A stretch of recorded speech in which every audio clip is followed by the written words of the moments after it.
I truly believe the contents of this course will skyrocket your rock and metal songwriting, or any songwriting for that matter. Now, this is a long course, there's a lot to it, and you're getting it all for free. Isn't that great? There'll be timestamps and everything available, so don't worry if you get lost or need to come back to something. And this will be split across 2 videos. I think they're going to be about 10 hours each, so it's a big old chunk of stuff, but I thought, you know what, let's just put it all in one or, well, 2 places. Where I believe this course excels is in the creative side of things. So learning how to get the most out of your creative process, and also learning how to personalize your creative process so that it really reflects the kind of music that you want to turn out. I'd say this course is designed for intermediate players onwards, although if you're a beginner you can absolutely access what's going on here. You might just need to do a bit of outside learning and a bit of practice to make sure that you can actually employ the things that we talk about. But otherwise, I don't want to ramble on too much, just want to let you get on with it. If you find this course useful in any way, please leave a comment, like, subscribe, whatever. And if you'd like to learn from me personally, hit the link in the description. That'll have all the details for how you can do so. If you have any questions,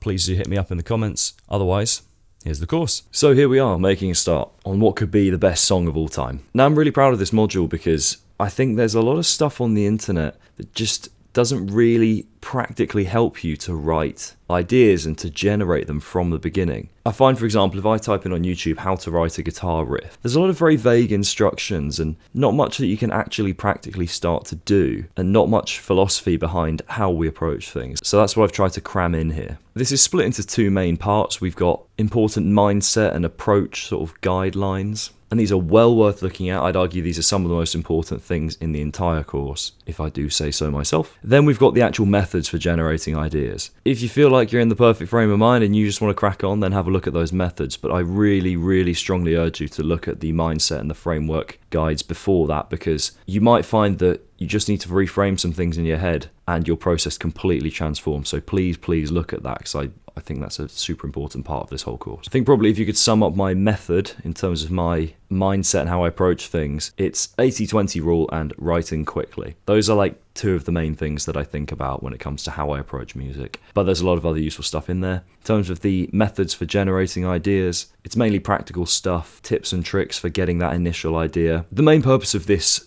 module is to just give you that initial spark, just that thing to set you off to then write your song. It doesn't have to be an amazing initial idea, and you'll probably gather that from this course. You just need something to get you going, and then once you've got that initial thing, you've done, in my opinion, potentially the hardest thing in the whole songwriting process. The methods for generating ideas section mainly revolves around a couple of key pillars: restriction and randomization. So by restriction, I mean not allowing yourself to do something, i.e. not allowing certain techniques, areas of the fretboard, whatever. And randomization, well, it's just that. Randomizing the order in which you do things, the techniques you use, the notes you choose. Those are the 2 main pillars in terms of generating ideas. Although I've got a few other little practical approaches in there as well. This is the bit that most people seem to struggle with, so take your time on this and try to really critically think about how you approach writing. Best of luck with this one. This is a really important place to start, so let me know how you get on. Here we are, coming up with ideas. Let's go. You can sort of just free write, we'll get into that, but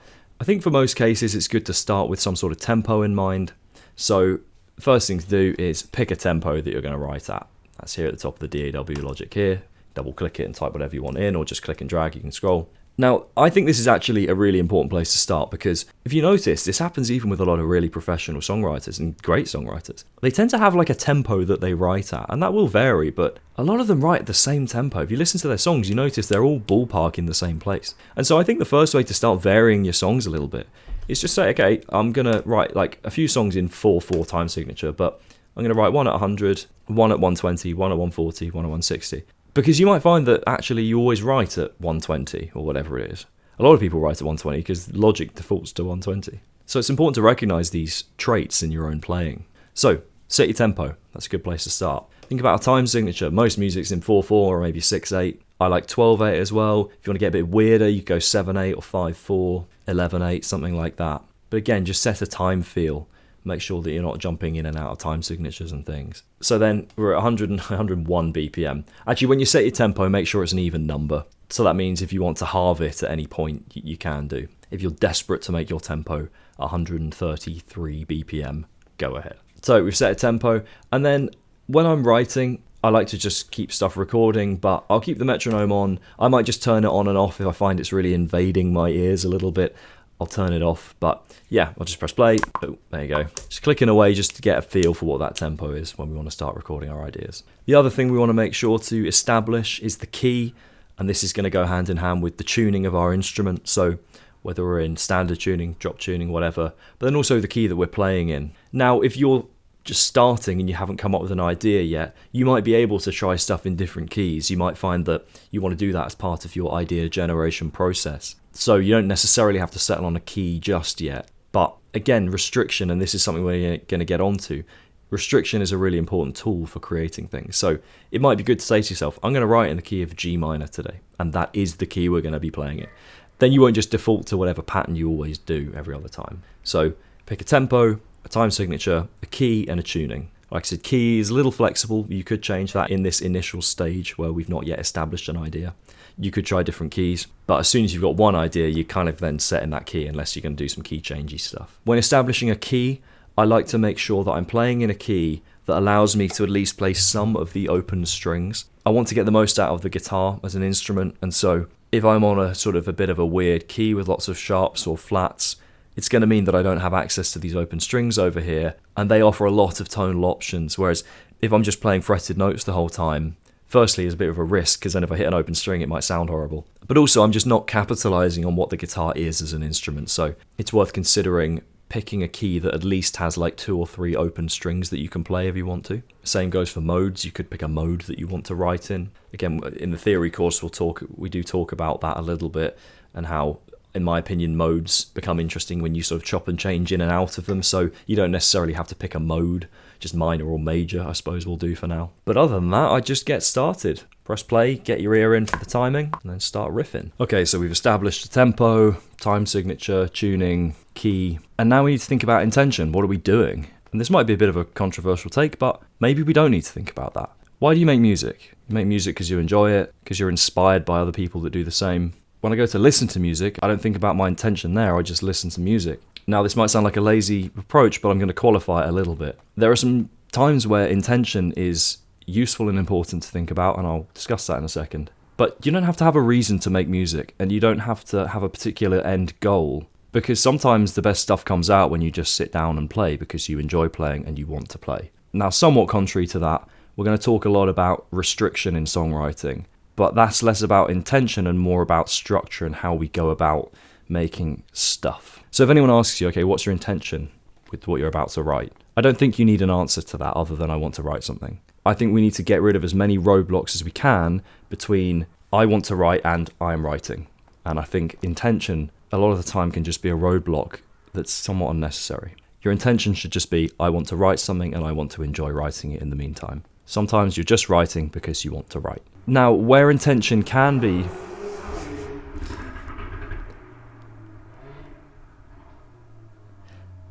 I've got my windows open, it's a nice day today. He's still going. Okay. Where intention can be important is if you want to write a particular type of song, again, because you want to do that. Say, for example, you've not written a song with like an ambient section in it, or you've not written a song about X, Y, and Z lyrical concept. That's where intention is a little more important. And it's also important if you pick up the instrument and you do feel a bit uninspired. Then we can talk about intention, right? But again, I think it's less a conversation of intention and it's more a conversation of method. If you're feeling uninspired, there are a lot of things we can do. John Mayer likes to refer to songwriting as math homework, or maths homework if you're British like me. It's not always easy, it doesn't always just fall into place. Sometimes you've got to work for it. But that's not a question of intention, that's just a question of method and how do we get there. So I think intention is useful if you have a particular type of thing that you'd like to create. But again, that's more direction than intention, in my opinion anyway. So don't bog yourself down in the why. Just write what you want to write. Let it reflect your mood. Let it reflect whatever you want it to reflect. And hopefully with the methods that we discuss in this module, you should find that you can break out of your habits that you may want to break out of. Not through any intention, just simply through methodology and applying a framework that allows you to do that without hopefully even having to think about it too much. So the only intention you should have right now is doing the next lesson or logging out and writing something. One of the two. Pick. If we have no input, we have no output. Music doesn't exist in a vacuum, and so it's important that you're taking in information and inspiration as you go.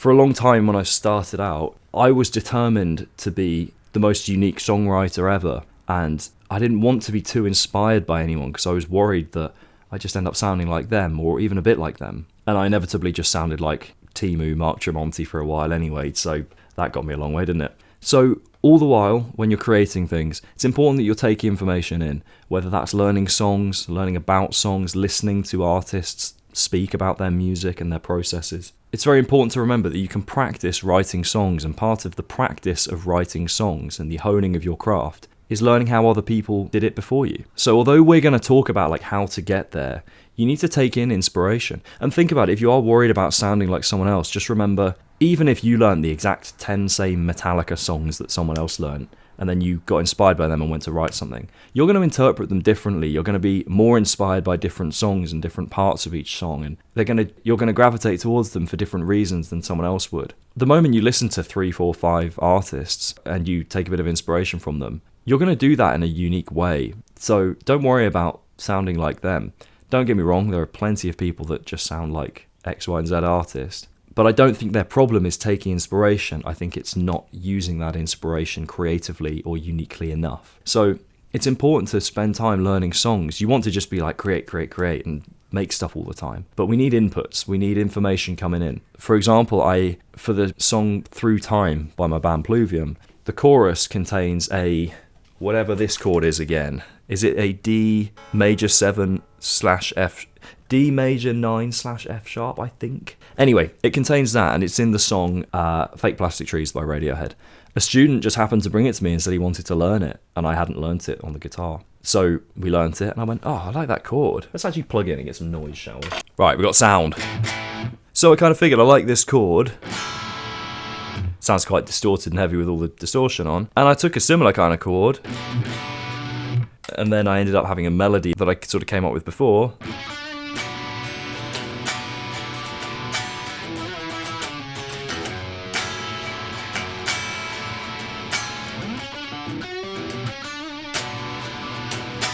And then got this cool chord progression. Now, obviously, this didn't all just fall into place like that. It took a lot of work to get to that place. I didn't even check my tuning for that. I don't even know if that's in tune properly. It sounded alright. It's in E flat, actually, which this isn't. Anyway, point being, had I not done that lesson with that student, I never would have written that song. So, thank you, Mark, because we did that lesson. So Mark, if you're watching, yes, thank you. Point being, we've got to take in information. You never know what might inspire you. Now, a lot of people say, oh, we should listen to that genre and listen to every genre. I think, honestly, just listen to what you like. Explore other genres, explore styles and things, see if you like them. But if you don't like them, I'd say don't bother listening to them. You know, like, you don't want to take in inspiration. Put it this way, you know what earworms are like when they get into your head and you can't get them out? Well, if you start listening to music that you don't like, that's going to happen. You're still going to get stuff stuck in your head, and you might end up churning things out that you don't like. So be careful with what you listen to, you know, be selective. Try things, but if you don't like them, don't listen to them. You don't need to force yourself into that avenue there. And you might find, ironically, by not forcing yourself in any one direction, that you then feel more open to trying new things, because you spend enough time in your own little musical box, and you decide, no, I do want to break out of that now, rather than being forced out of it. So, information in equals information out. Very important. Okay, this is a big one for me. Writing style. There are lots of aspects of your writing that exist, but I think one of the ones that I lean into and I think about the most is level of complexity and how that relates to then what I go on to create in the song. It's important to learn how you process things, how you create, how you learn, and to be able to dial that in and control it in a way that works for you. So for perspective, and I think this applies to a lot of modern metal players and perhaps less to the like classic rock blues players. I'm one of these guys where I lean towards complexity. I always want to be playing something that's challenging me physically to play. And I sometimes struggle to hear the bigger picture when I'm playing something quite simple. If I'm playing something quite complicated with a busy melody and lots of things going on, I can kind of maybe start to hear where that could go. Now, some people are the complete other way around. They need to write something simple and hear what they could build out of that. But that isn't me. And I fought that for so long. It's like, no, I'm writing these really complicated things and this is crap. You know, because the music I like is complex, but not necessarily always complicated, if that sort of makes sense. It's complex in the way it's maybe refined, like kind of prog music is quite refined, there's a lot going on. Unlike, for example, maybe grunge, where you call it quite unrefined, don't mean in a bad way, it's just like quite raw and often quite simple. So I was always sort of beating myself up about, I'm writing really complex stuff, but it's not catchy, it's not like hooking anyone in, myself included. But the thing is, you can always build away from that. So I think the thing to do is you need to lean into how you work. If you write simple ideas, but recognize that and go, okay, here's my simple chord progression. Out of 10, how complex is that? Maybe it's a 3, maybe it's a 1. So then you go, okay, well, in the scheme of things, I can afford to write a 10 out of 10 complex part to complement this if I want to. Just know where your headroom is. Equally, if I write a 9 out of 10 complex part, I know that I've probably got about 4 or 5 little melodies or rhythms or ideas in there that I could just take and solely rely on to then produce something else. So for example, that song that I played you, it had this lick in it. And that was kind of going between the chords. Now, the chords are just 2 chords here, with a little passing one of them in the middle. Now the chorus starts with this, before it goes on to that chord. That's just the last 2 notes of this. And so the most iconic bit of the song, I say iconic like it's got millions of plays, but you know what I mean, is that intro to the chorus. It's just 2 notes. There's no way I would have just played those 2 notes and gone, yeah, that's the best thing ever. But when you go...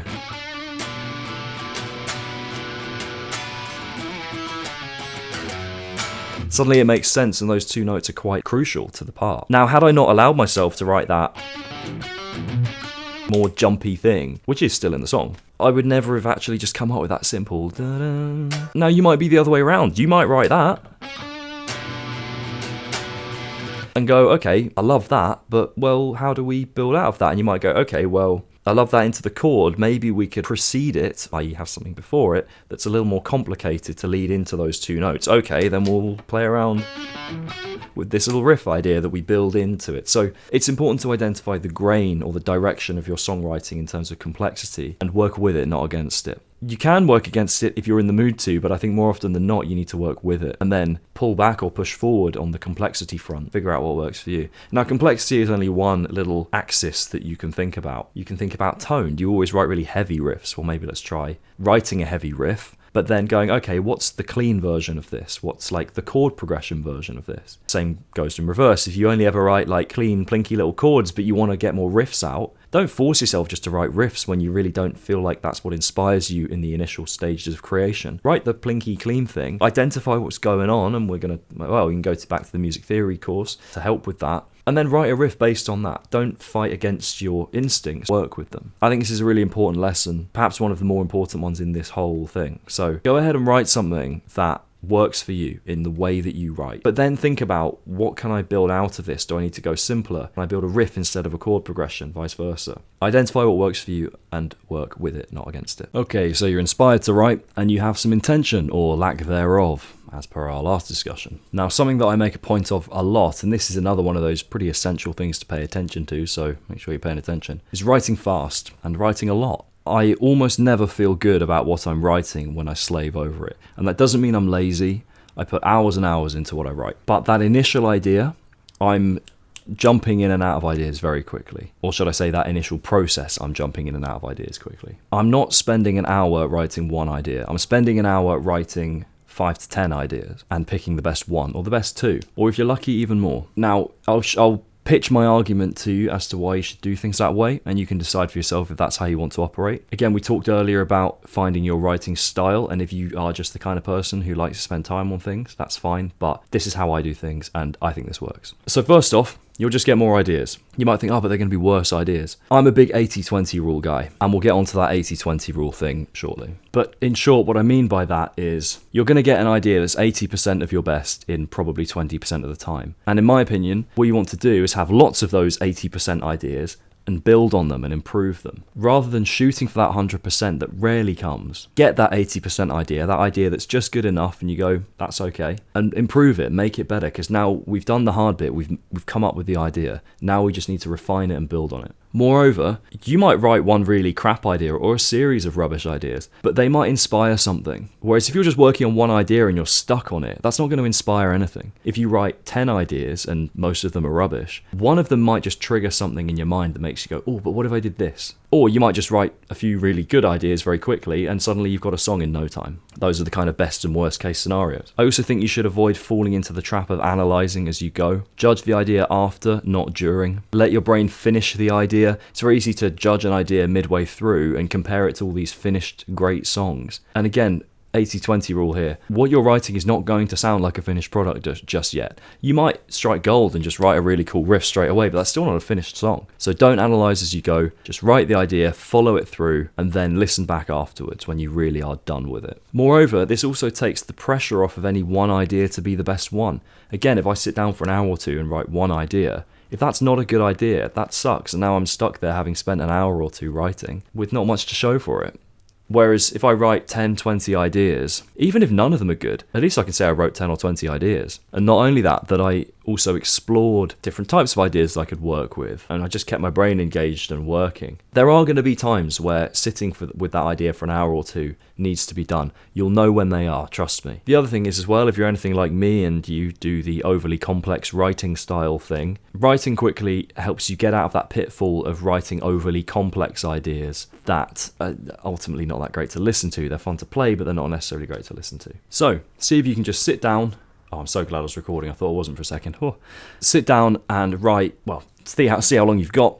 If you've got 10 or 20 minutes, write 2 riffs, write 3 riffs. If you've got an hour, screw it, write 10. That's 1 riff every, let's call it 5 minutes with a minute in between. Chances are with a 5-minute riff, yeah, you might not come up with much. You probably need at least like 10, 15 minutes just to let an idea kind of come to fruition. So judge that how you will, but I guarantee you'll at least spark something. Even if you don't come up with anything, you'll play something in a certain way that you go, oh, I could work with that in my next writing session. I'm slowly, or very quickly realizing as I make these videos in order for this approaches section, that this is so important, that the stuff I'm saying here, compared to at least everything else in the course, that's all very practically useful. I think without the right mindset, none of this really comes together properly. So I'm thinking about actually maybe even in the introduction module, stressing the importance of these little parts here. We'll see when we come to produce that, because I'm doing that last in the whole order of making things. Anyway, 80-20 rule. I'm a big 80-20 guy, and every single thing that I put out is 80% of my capacity. It's mixed to 80% standard, it's written to 80% standard, sung to 80% standard, all of it. At a push, sometimes 90. It's never 100.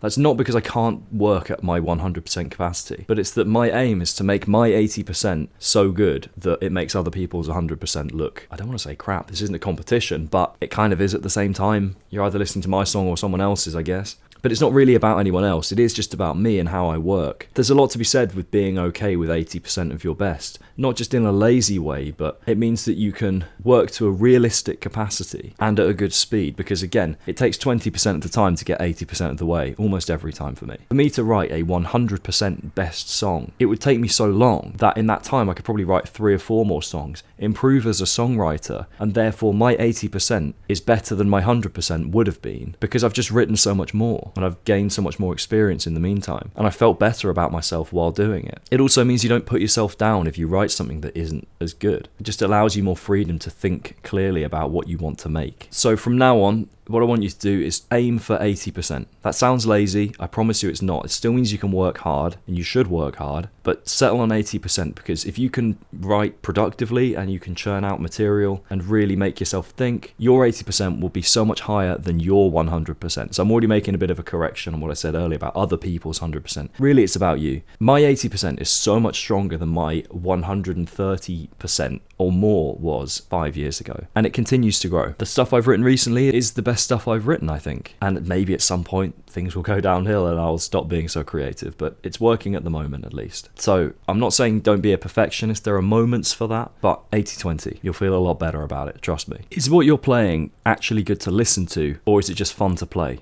Because those are two very different things. There's often crossover, but there's often not. I said earlier that I regularly fall in the trap of writing overly complex stuff, and now that feels great to play. You feel like you're in that flow state, you're really working, firing on all cylinders. But then I can listen back to that an hour later, just as a listener, and think, what was that? What was I even thinking about in that moment? Because I was so obsessed with the physical sensation of the playing, which I enjoyed, but then when I went to listen back, I'm not playing it anymore. So all I've got is the audio to listen to, and that's all the listener is listening to. They're not playing the song. They might be, a lot of metal fans play guitar, but point stands. So when you're playing, again, lean into that complexity if that's how you write, but think about where that's then going to go. Because you could argue that this kind of goes against me saying, oh, lean into the complexity if that's how you write. I'm not saying don't lean into it, but I'm saying build out of that. I often write complex ideas that then end up in the bin because I've then developed them into something more well-rounded for a song. It literally happened with the last song. I wrote this really techie part in a weird tuning that inspired everything else, and it did its job, and I didn't even save it. The idea, I actually don't know. It's on my Instagram, I think, so I could, I guess, find it, but it's not in the file anymore. It's gone. It just didn't serve the song. And maybe it will. Maybe you'll write a complex part that just does fit somewhere nicely in the song. But just bear in mind, just because you enjoy playing it doesn't mean you or necessarily other people will enjoy listening to it. Importantly, you, not the other people, because you got to write stuff you like. Particularly modern metal players, guitarists, very easy to fall into this trap. So if you write something complex, fine, but think about where that's going to go. Right, this is a bit of a two-way street, but playing volume. By volume, I don't mean amount, I mean literal volume of the sound in the room. There are kind of two angles to this. If you play really quietly, it can be really hard to feel the music. Now, obviously, there's the limitations of living around people. You have to be conscious of that. But see if you can find those opportunities just to turn it up every now and again. You can find yourself being overly critical of what you're writing when you play at a quiet volume because it just doesn't feel that exciting when it's just coming out of a tiny little speaker, not making much noise. You know, book a practice room and just crank your amp and see what you can come up with. You might come out with nothing, but at least it'll be fun to play. And again, when we're coming up with these initial ideas, you want to feel something. It's got to, you know, inspire something in you. So just turn up every now and again. Now, the reverse applies. If you, and this is probably for less people, but it's still true for if it applies to you. If you only ever crank your amp up, you're going to think everything sounds good. If I just go jun jun jun,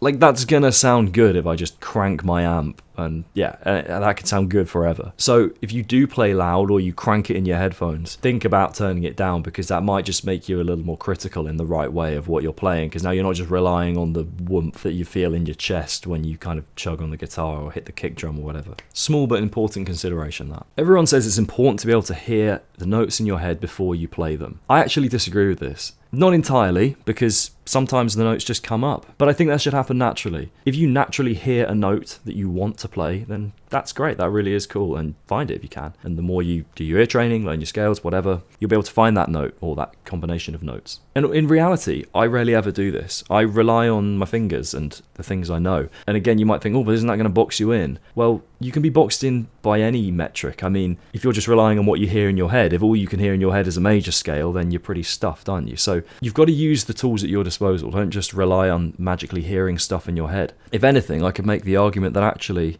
you're more susceptible to coming up with generic ideas if you just go off of what you hear in your head, because there's no ability to randomize or to impose any particular restrictions or anything. So you're just relying on maybe like the last 3 songs you listen to for inspiration. Those notes you hear in your head might be the same notes you hear every day all the time. So don't just expect to hear these riffs in the shower. You might. I honestly have never done that. I don't think I've ever heard a riff in my head and played it. I'm really not exaggerating. I think I've literally never done that. I've heard like maybe the next note I want to go to on something I've already written, or like a little sequence that I'm building. But actually, there's so much room for physical exploration on your instrument, and as long as you do that constructively and in a way that helps you generate unique ideas, which we're going to talk about, you don't need to hear what you're going to do before you do it. If anything, it's nice to be surprised by what you hear. Speaking of, there's a thing called the sunk cost fallacy, and it's really important to think about when you're writing. If you know what it is, I'm going to explain it anyway. It's the idea that when you've sunk a lot of time, or whatever resource it is, into something, that you're now invested in it and that you struggle to pull away from it. And this is important when you think about what you've written and how much further you're going to take that. If you've written an idea and you don't like it, it can be really hard to let go of it, especially if you think there's something there. Now, I can't hold your hand through this. You do have to figure this out for yourself as to whether you're going to carry on with an idea. I would err on the side of ditching. You could probably have figured that out if you've watched the videos to this point as to how I approach things. Because if something truly is catchy and you think there's something there, the likelihood is it will stick. So don't worry about losing something. Don't treat it as one song lost. Treat it as time gained to write something new with a fresh set of ears. If you are going to stick with an idea, consider ditching it for a week and coming back, because then you will have a fresh set of ears and you might just be able to pick something out that you couldn't on the day. I'd say give it 1-2 attempts max. If it's not working, it's not working. Shame, but move on. Quick tip this one, record at all times. Just press record and leave it running. What I do is I leave things running with the record on. It's handy because I can also just switch the metronome on every now and again if I want to, just to check in, make sure I'm playing at the right tempo or whatever. And what I do is when I've got a good idea, I simply press stop and I listen back to it. And I know at the end of each of my little recording files in my DAW that the end bit is probably the bit where I had the idea. So this is quite a neat way of organising things as well. There's almost no downside to it apart from the fact that it's going to take up memory in your file or on your computer. So it's worth looking into how to delete any of your temporary files in the DAW as you're using it, because what you don't want to do is have a Logic file where it's like several gigabytes long because you've recorded hours worth of stuff, but you're only working with like a 30-second snippet of audio. So be careful there, or just don't save it, but make sure quickly you re-record it in a new file, something like that. There's almost no benefit to not recording. And also it actually just gets you used to the idea of playing under pressure when you've got that record button on. Or maybe another way to look at it is it takes the pressure off because you know what it feels like to play along when the big red button is on. Okay, as you can see, we're joined by someone else. I feel like a James Bond villain, but when the cat sits on your lap, it's not really, you're just stuck, you know? That's it. So he's having a swell old time. Anyway, something that I referenced was the fact that I write quickly. As a result, but also this is an important point to make, is that I write a lot. I write a lot of stuff that I keep, I write a lot of stuff that I don't. A point that I really wanted to reiterate was the fact that songwriting is something that you can practice just like anything else, like playing your instrument, like, well, sport, cooking, whatever. And so you should treat it as such. Don't just write with the objective of creating a song, write with the objective of becoming a better writer. And that means you can kind of treat your failed writing sessions as just sessions where you're working on your writing. Cat hair on my face.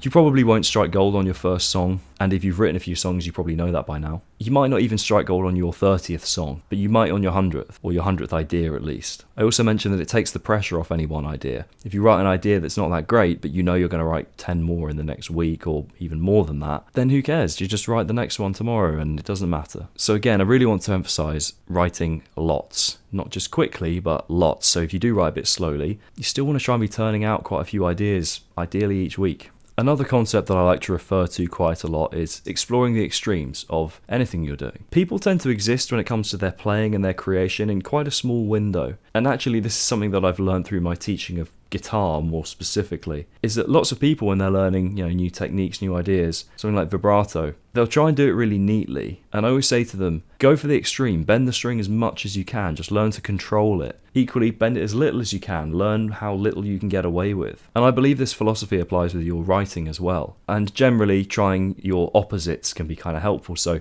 if you write really short songs, write a really long song, vice versa. If you write quick songs, try and write an even faster song, as in like high tempo. If you write heavy songs, go heavier. If you write melodic songs, hone in on that even more. Find out where either extreme end of the spectrum is for you. If you're like me and you like heavy riffs, but you also like melodic choruses, explore either end of that. How heavy can you go before you go, yeah, that's too heavy for me? Or how melodic can you go before you go, it's too soppy and yeah. Same thing goes for maybe modes and trying new ideas that are slightly outside of the box. Write the weirdest chord progression you can and decide how workable it is. Equally, if you write really weird stuff, write the simplest thing you can and try and make that work. I feel like to find out where the middle is, where our happy medium is, got movement, we need to know where either end of that spectrum is to then meet comfortably in the middle and to know what we like the sound of and what we like to create. So if you find that you're only exploring in a small sort of bracket of your creative ability, see how far you can take that and in what direction you can move. You might be surprised with just how much of X, Y, and Z you actually want in your songs. There's literally a haze of cat hair floating around now, he's shedding. This is a really short lesson.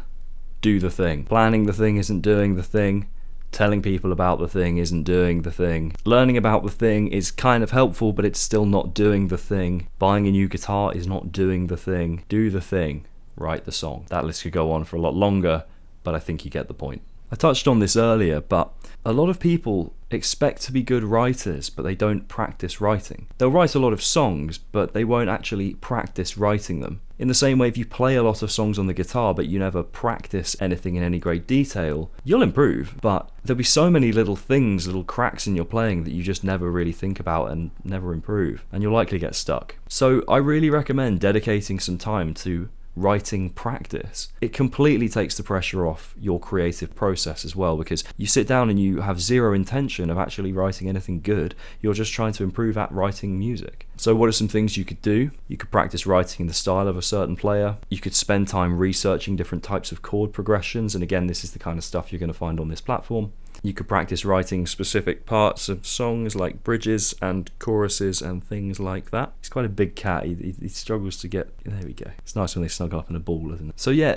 niche down into these specific parts of your writing. If you find you're particularly weak at writing a certain type of thing, but you want to be good at it, key thing is that you want to be good at it. I don't give a shit if I'm good at writing jazz music. Sorry, jazz musician. So I don't practice that. But if you want to get good at writing a particular thing, practice writing that part, you know. If you suck at writing verses, write loads of verses. They don't have to be for a particular song, but it's important that you actually spend time practicing the thing that you're trying to make work. And the added bonus is you might just come up with something that you really like. So there's really nothing to lose here. This might seem like an obvious one for some, but some people just need a reminder of this. Your health and your mental health come first before writing music. Now, this is a bit of a double-edged sword, and I'll explain why, but they say healthy body, healthy mind, but equally there's healthy mind, healthy creative, I suppose. So I'm not your PT and I'm not your therapist, but the clearer you can be mentally, physically, the better. So I'm not going to tell you to go to the gym, right? But I feel so much better when I've gone to the gym and I've done the things I know I need to do to maintain my sanity and mental health, and then I write. I said about don't procrastinate, about doing the thing, but there are some important things outside of doing the thing where, yes, you're not writing a song, you're not doing the thing, but you are working on some key parts of your life. And I think there's this idea of the sort of lonely songwriter, and I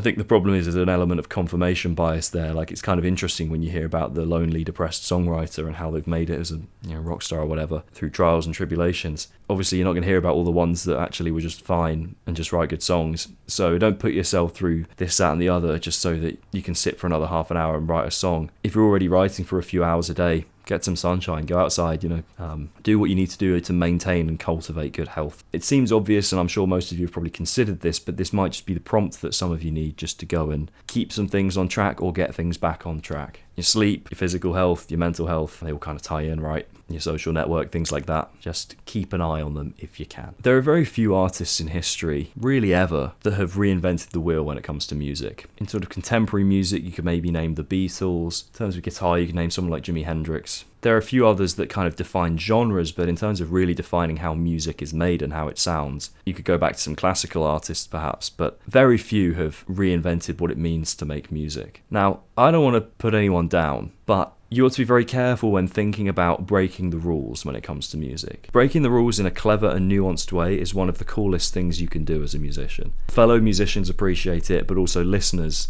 pay attention, and that sense of novelty can really play on their interest in the music. So don't be afraid to try breaking the rules, but just bear in mind that the rules aren't there to restrict you. They're there to guide you in the right direction. So if you want to play some wacky chord progression because you want to be this genre-bending artist or whatever, just bear in mind, you never hear about all the crap musicians that break the rules. You only hear about the good ones. So just be mindful. You ought to know the rules before you break them. That's not always the case. There are a lot of great musicians, again, that don't know their theory, that have done really, really well. Some of the best artists ever don't know what key they're in half the time. But again, you don't hear about the musicians who don't know their theory and are also crap. Because guess what? They don't go anywhere, right? And I'd be willing to bet there's an awful lot more of them than there are ones who made it. Same goes for breaking the rules. So absolutely don't be afraid to break the rules. I try to do it where I can and where I think it's appropriate, but I do it in a selective manner. I'm not breaking the rules the whole way through the song, because if you break the rules all the time, then what are you even doing? Yeah, what are they doing? They have no idea, do they? You have no idea either. So yeah, if you're going to break the rules, break them at moments where it makes sense to break them, not just all the time. Don't be afraid to, but pick your moment. It takes an awful lot of humility as an artist to listen to the opinions of others and really truly take them in, and to not let your own ego cloud what you want. Now, I think there's a balance here, because ego and what you create is part of how you have your own sound. So I'm not one for just... People talk about serving the song, for example, and part of me goes, yeah, cool, we should serve the song. Part of me thinks, well, screw that, this is my song, and I want to make my thing. And I think you need a healthy balance of both of those. What I would say is, it's more common knowledge, and it's perhaps more commonly said that you should serve the song. And I think what people mean by that is write the part that is appropriate for the song here. So don't just write riff number 7 if you haven't got a chorus yet. But actually, I don't know how much I agree with this point. I mean, what is serving the song? If serving the song just means making a generic piece of music, then do you want to serve that? I don't know. You've got to define what serving the song means. I think the thing to do is think about the music you listen to and the music you create and see how aligned they are. That's how I would define serving the song. Now, if the music you create is breakdown after breakdown, but so is all the music you listen to, then I think you're serving the song as much as you could be, really. I don't care what song you write, just write a song that you like. And I think this whole serve the song thing, it's a good tip if you really struggle to write a song that has any sense of structure, perhaps. But we'll go through structure in this and we'll figure that out. So I would actually encourage you not to think about serving the song, but to think about serving what you like to listen to. I'm not just trying to be a contrarian here. Like, I totally get the point of serving the song. And I think that is something that goes through my head when I'm writing. I think what wants to come next? But a big part of the answer of what wants to come next is, well, what do I like the sound of? I've written a breakdown, maybe I want another breakdown. Maybe I want another breakdown. So have a think about what you would define serving the song as, because that might serve you rather well. I said in the previous lesson about how it's interesting and important to take in the opinions of others sort of carefully, and then I got sort of on a bit of a tangent about serving the song, and I realised that's actually an important point. So this is the original thing I was going to say. Work with, or at least speak to, a producer. So when I first went to the studio, or the first time I went to a professional studio, it was Monochrome Studios near Banbury in the UK. Tom Gittins, shout out to him, excellent musician, excellent human being. I turned up, so I would have been 20, and the guys in my band were around the same age, and we had a great collection of ideas for a few songs. And the reason I say collection of ideas is that's perhaps an understatement. They were songs, but in hindsight they were an amalgamation of good ideas that didn't all really necessarily make sense as full tracks. Now, we went there, we booked 2 days with him, with the plan of going in and finishing the song in those 2 days. Now, I think on that first song, we probably spent 7 or 8 days in the studio, and we spent a lot of money. Now, some of you might be thinking, did you get ripped off? And I would say that was some of the most important money I ever spent, not just as a musician, but in my life. Well, my parents helped out a little bit, but, I spent some of it. Because what Tom showed us as a band was not only how to record a song and how to be professional musicians, but he also showed us what it means to actually craft a piece of music that means something. He made us think about narrative and purpose and intention. I know I sort of poo-pooed the idea of intention earlier, but intention in the right place is important. Why are we singing at this pitch? Why are we putting this guitar part in? Bear in mind, we'd already written all the parts by now, so thinking about purpose is a little more important at that stage in the process. And I like to think we were quite humble in that we took on most of what he said. We basically did what he said, He would have a good suggestion. I think we'd all look at each other and go, yeah, cool. And had we ignored him, or had we been too steadfast in what we wanted, I just don't think we would have turned out with a great song. And then we went on to turn out what I think was a great EP. The EP is called Sentient. It's by my old band Insurgent, if you want to check it out. That first song was called Counterpart. And I think if you listen to it, you'll probably hear that sounds like the music of quite a mature band, not a group of 20-year-olds or 21. How old was I? Like that. Yeah. I remember we walked into the studio and he seemed really serious at first. He said, we've got 2 rules. No farting. And I think he said no Metallica. I think those were the rules. And then we realised, he's a cool guy. So check out his studio page. Check him out on Instagram. It's Monochrome Prods, I believe. Fantastic producer. If you have a chance to work with him, of course, do that. So yeah, work with people that are more experienced than you. They don't have to be music producers, but listen to them. Don't just say you're going to listen to them and then ignore it. Listen to them and really try out what they're saying, or even let them take the reins and show you what they mean. You can still go and re-record it yourself if you really want to, or if they've done something that you want to just sort of tweak. Now, you got to be careful. You don't want to just take in any old person's opinion and let it kind of tar your idea, because I've been in that position as well, where I've heard someone's opinion and then I've let it get to me, and actually on reflection I should have probably ignored it. So you got to pick who you want to listen to. But I'm very glad we chose Tom to listen to. And there are a few other people I could name in my musical journey that I would refer to in a similar way, but Tom's the top of that list, I would say. Funnily enough, Tom was also the person that named this guitar, I can't move the cat, this beautiful guitar here, Carol. I'm not going to tell you why, but it's quite funny. Right, so now we're on to our methods of generating ideas. So we've done all the philosophical stuff, or you've skipped it, fine. And we're going to talk about the main topics here. Let's just get straight into it. Restriction, I've discovered, is one of the most important and powerful tools for finding your way into an interesting idea. I mean, you can kind of look at creativity from 2 different angles. You can see it as the creation of something from nothing, or you can see it as something more like sculpting, where you perhaps take a big stone, like a stonemason, right, and you chip away at it until you have the idea.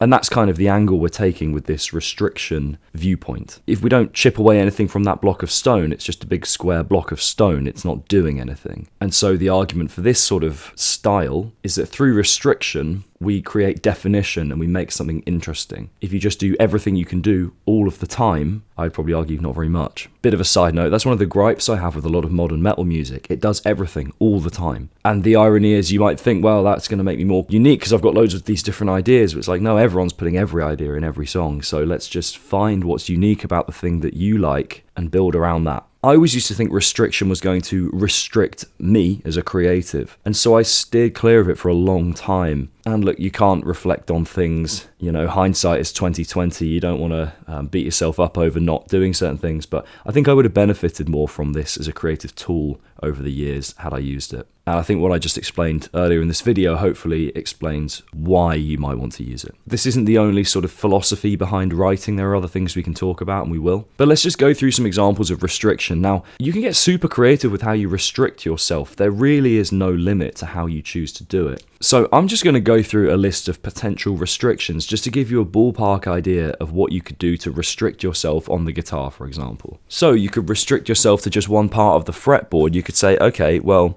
I'm going to allow myself to play that open, chuggy thing there on the open string, but I'm not going to play anything on the fretboard below the 8th or 9th fret. You could say I'm only going to use fingers 1 and 4. Might seem arbitrary, but it's going to force you into patterns that you might feel unfamiliar with, and that's going to force you to get creative with your thinking and your methods of producing ideas. You could restrict yourself to just one technique. You say I'm only going to use slides. Or you could say, I'm not going to use the B string or even the low string. That's really going to restrict you because now all those metal riffs you've been throwing on that low string, suddenly you're not allowed to do them. You could, for example, write a melody that doesn't use any linear steps in the scale, so it doesn't use any neighboring notes in the scale. So if you're in the key of A minor, if you play an A, you can't play a B, the next note you're allowed to play is a C. Go to your music theory course if that doesn't make sense. You could only use dyads. Again, go to the music theory course. I mean, you could even say, if you've got a bar of 4/4, you can say I'm only going to play between beats 2 and 3. So beats 1 and 4 are maybe just going to be the drums and the bass kind of cracking on, and you just drop in on beats 2 and 3. You can get really creative with this stuff. So see if you can maybe write down a list of things that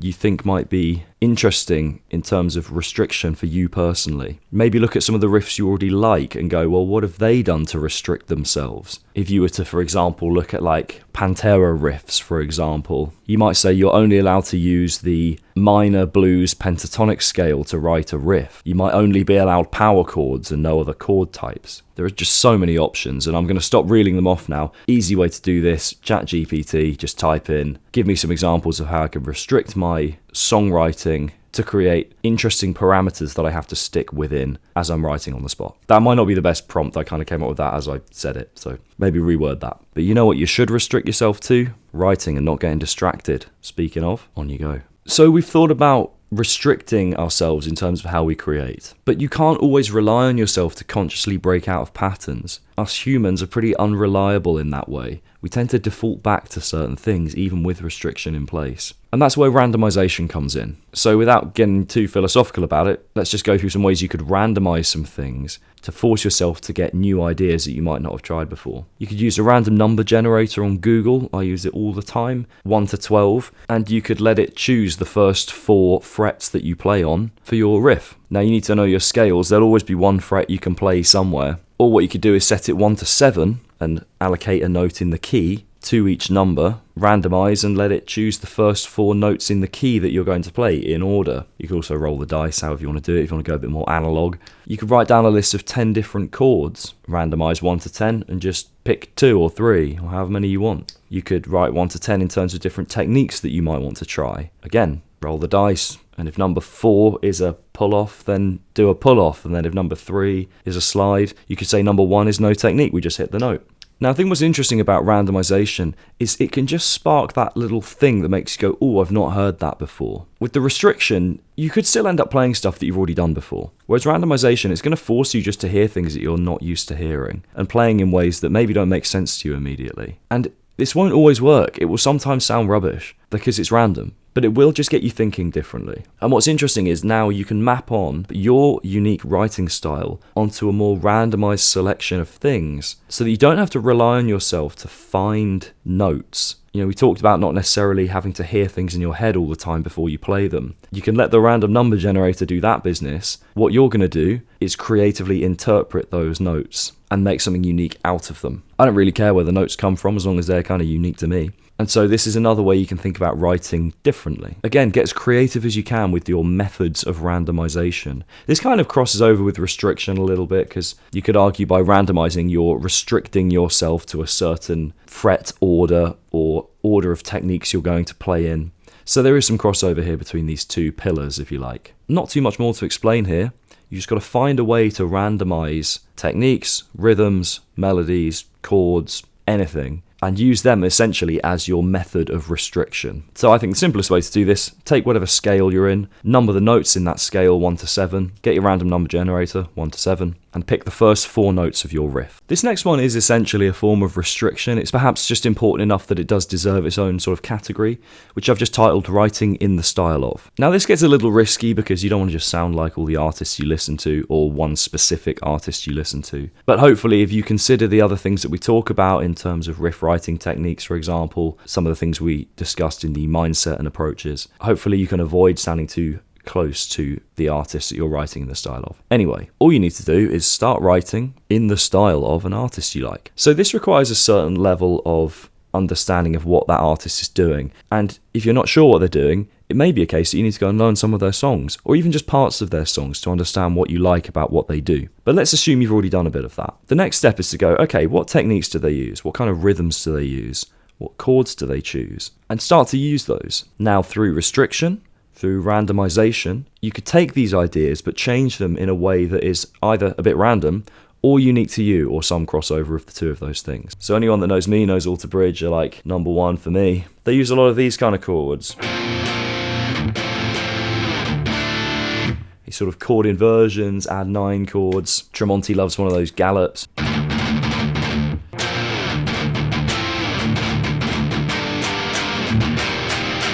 You immediately kind of get something close-ish. But then you can go, okay, that sounds a bit too much like Tremonti or Alter Bridge or whoever. Well, let's now implement some randomization. Let's random number generate the next note in the scale that we're going to pick. I just did it and we got 4, so I'm going to go 1, 2, 3, 4. So we're going to go here.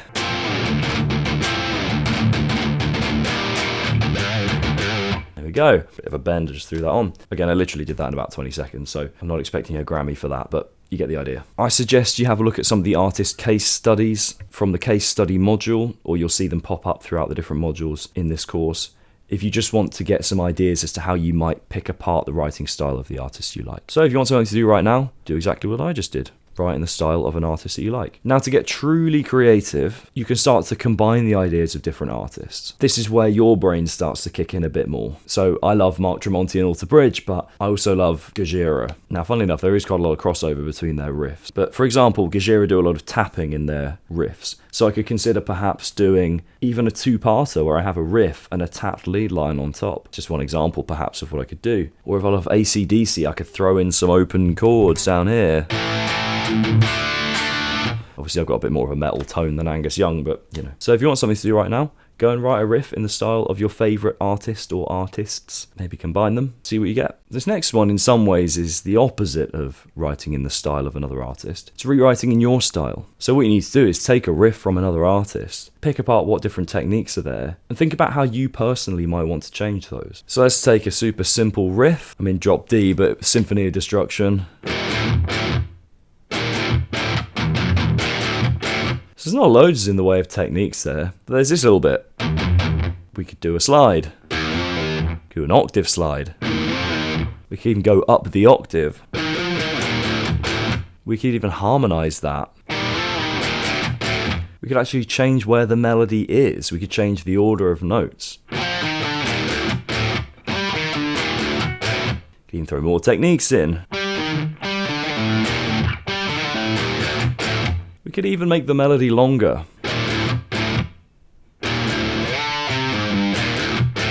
Now, it still sounds a lot like Symphony of Destruction, so okay, we need to think, well, how do we change those little stabs?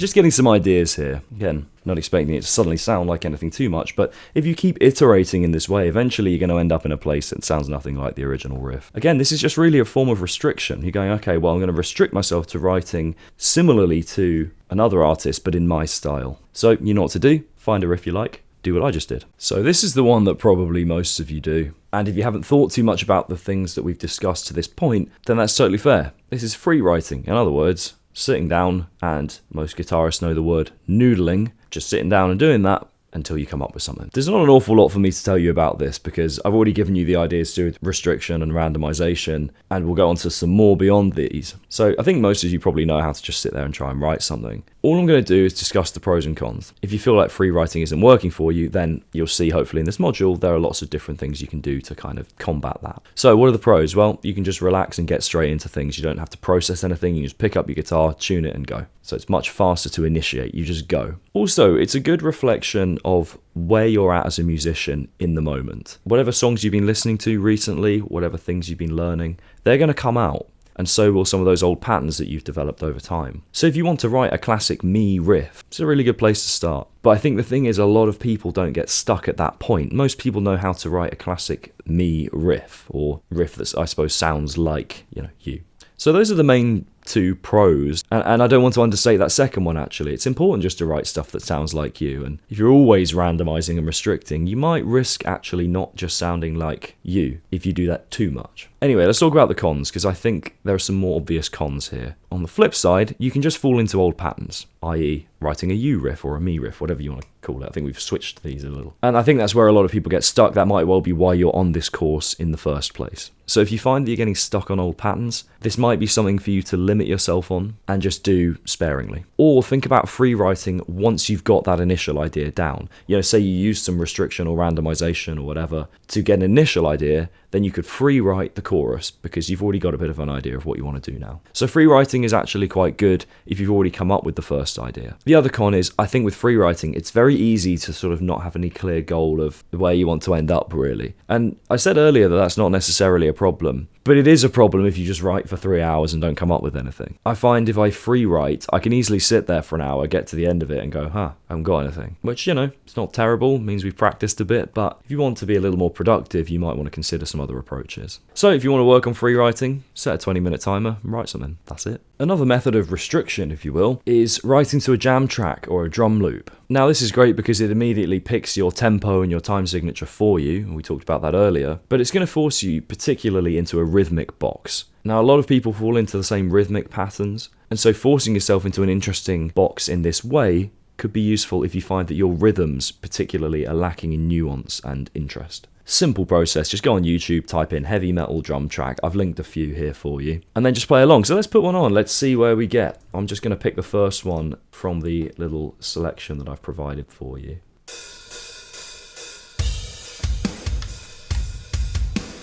So it's a pretty sort of stompy feel, it's not too fast. But actually I feel like I want to have the guitars run away from that a little bit. So let's try something like...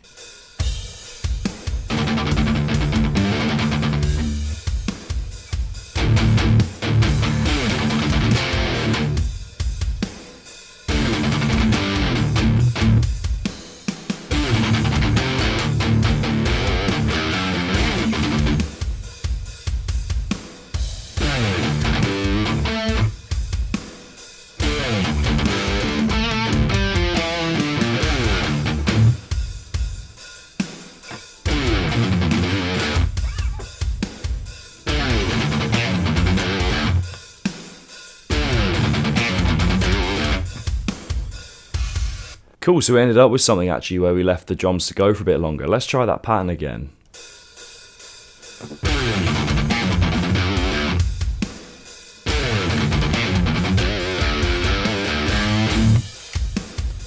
Now, I didn't actually spend much time listening to where the kick was, so I'm probably going to listen back to that and find that the kick drum was in a weird place compared to where I was emphasizing certain parts of that melody. I say melody, I mean it was just a bit of a... I don't know what you call that. But I quite like the idea of just having the drums continue, right? So that's just something you could do there. Now, the next step is, if you're savvy with drum programming, make your own. If you want to really work on your rhythmic stuff, Pay particularly close attention to where the kick drum is. Try and place that in a way that sounds a little maybe odd to you, because that's going to force you to throw rhythmic stuff on top of it in a way that you might not normally do. Again, really, this is just a form of restriction. We've got a whole module on drum programming, so if you don't really know how to do that properly, head over there and you'll get some help. So, see if you can write a riff to a drum groove. Do you remember when you were a kid and people used to joke about it being opposite day? So they'd say something and then they go, just joking, it's opposite day. Or anyway, simple process here, or simple in theory. Pick a riff you like, or a melody, or a rhythm, and flip it on its head, get it going backwards. So let's take something like Unholy Confessions, your Avenged Sevenfold, right? Let's just go the other way. That's just maybe how you might start putting that riff together, but then you'd employ other techniques, restriction, whatever you want to do, to then start to change that even more. This is really just giving you a launch pad and nothing more than that. And you might have noticed by now that really all these methods of restriction, randomization, whatever, they're just to give you a starting point. That's all they are. Once you've got that starting point, if you're anything like me, you can start to hear where you want to go. So we're just focusing on getting that launch pad, and that's what this is. Another sort of opposite, if you like, could be taking a technique. Let's just take like Domination by Pantera, lots of slides. Well, let's just get rid of the slides, let's do something else. Sounds a bit sort of classic rock, that. Could even slide in the opposite direction, so...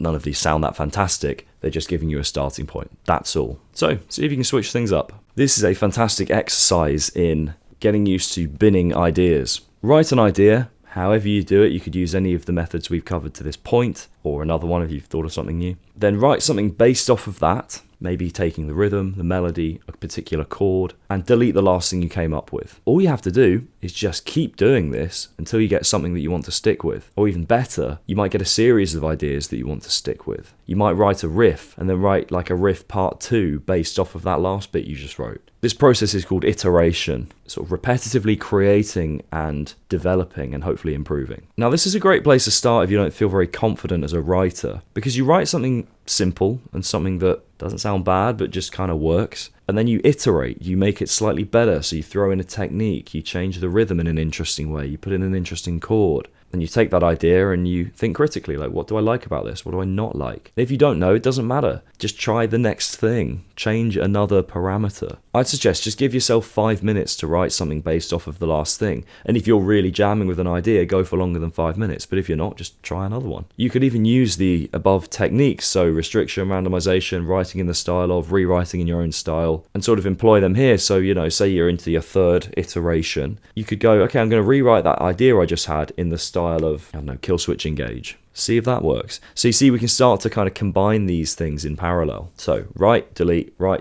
until you get something that you like. Right, so let's say you've got a bit of an idea, and just going off of that write then delete thing, you want to modify it, but you're not really sure how. Now you can use all the things we've talked about to this point, but if you want some more ideas for how you might do that, here are some to work with. So in these early stages, we can still do things like change the tempo. If you've written it at 120 BPM, try it at 140 or 100. You might find that the riff is perfect, just needs to be played faster or slower. And go quite extreme with this. Go 50 BPM faster if you can do that, or 50 slower, again, if that's going to work. Play the idea backwards, see what that does. Change the placement on the fretboard, so if you have a melody here, play it here. Change the rhythm by just taking one note and holding it for longer, or holding it for less time. So if you have a basic minor scale run, we could do something like this.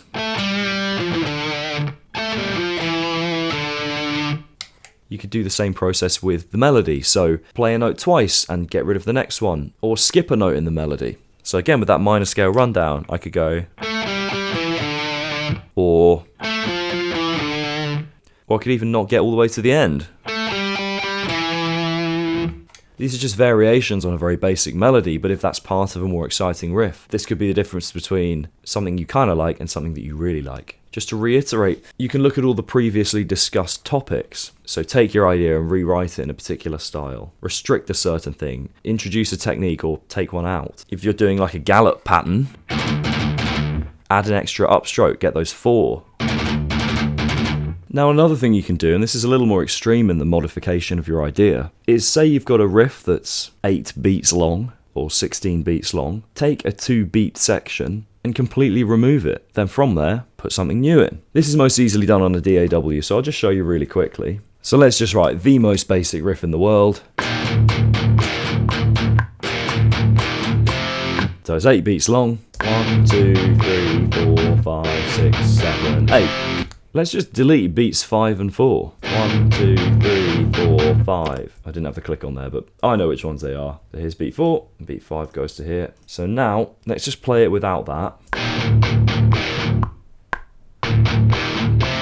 Now really that could be kind of cool if you had a little drum groove in that space. So let's hear it again and just think about what we could fill the space with.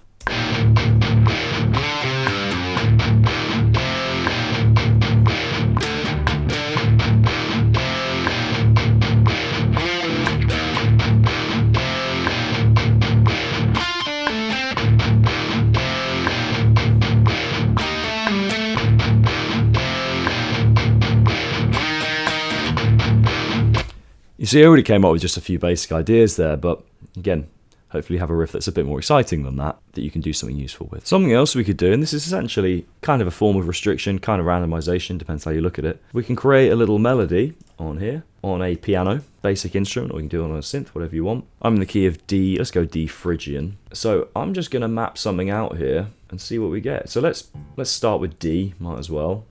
Now, you need to know what the notes are in your keys, so it might take you a second, but I'm going to see what I get with just a bit of a random selection of notes for the first 4 beats. So I've done these 3 16th notes. This is kind of a polyrhythmic thing, almost.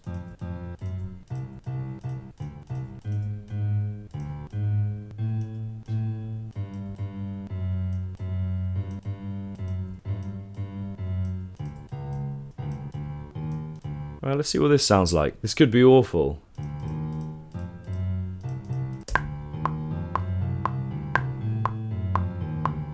I mean, it sounds rubbish on the piano, but let's try it. So, I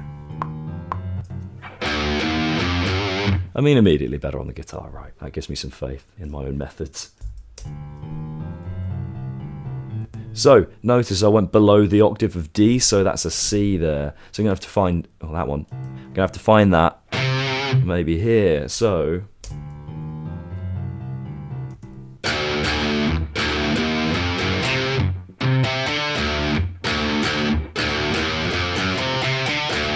that's already quite a cool start to a riff. I'm actually quite happy with that. And what's the next bit?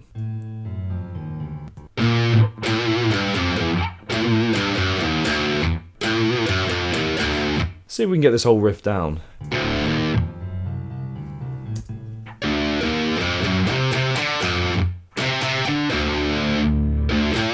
See if this, how my recall is here. Oh, that wasn't quite right, was it? Piano was too quiet as well. That was close. I'm not going to bother getting this whole thing. You get the point. You can start to just map stuff out. You need to know what key you're in and what the notes in that key are. But this is a very real method of making things work. And actually, I thought that first bit was cool. The rest of it wasn't so great. But that initial idea, it's kind of cool. You could build a little motif out of that and try and repeat it through the song. You can put it in your chorus, right?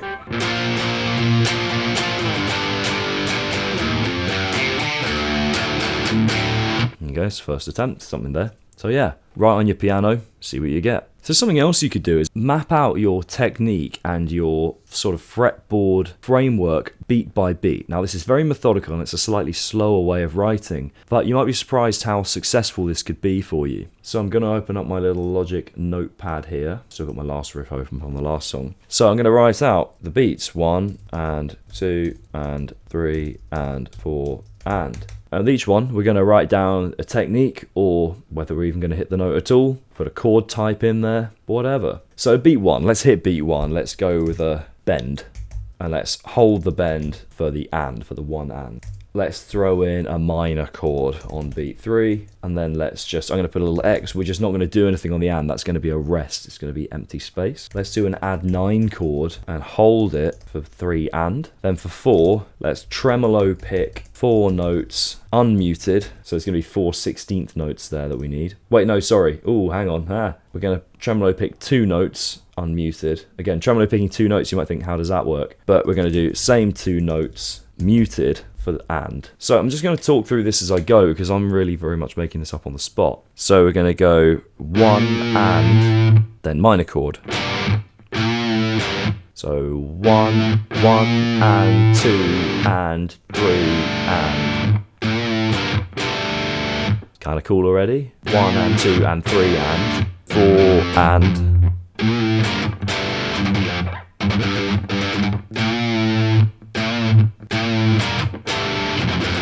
I did it the wrong way around on the palm muting.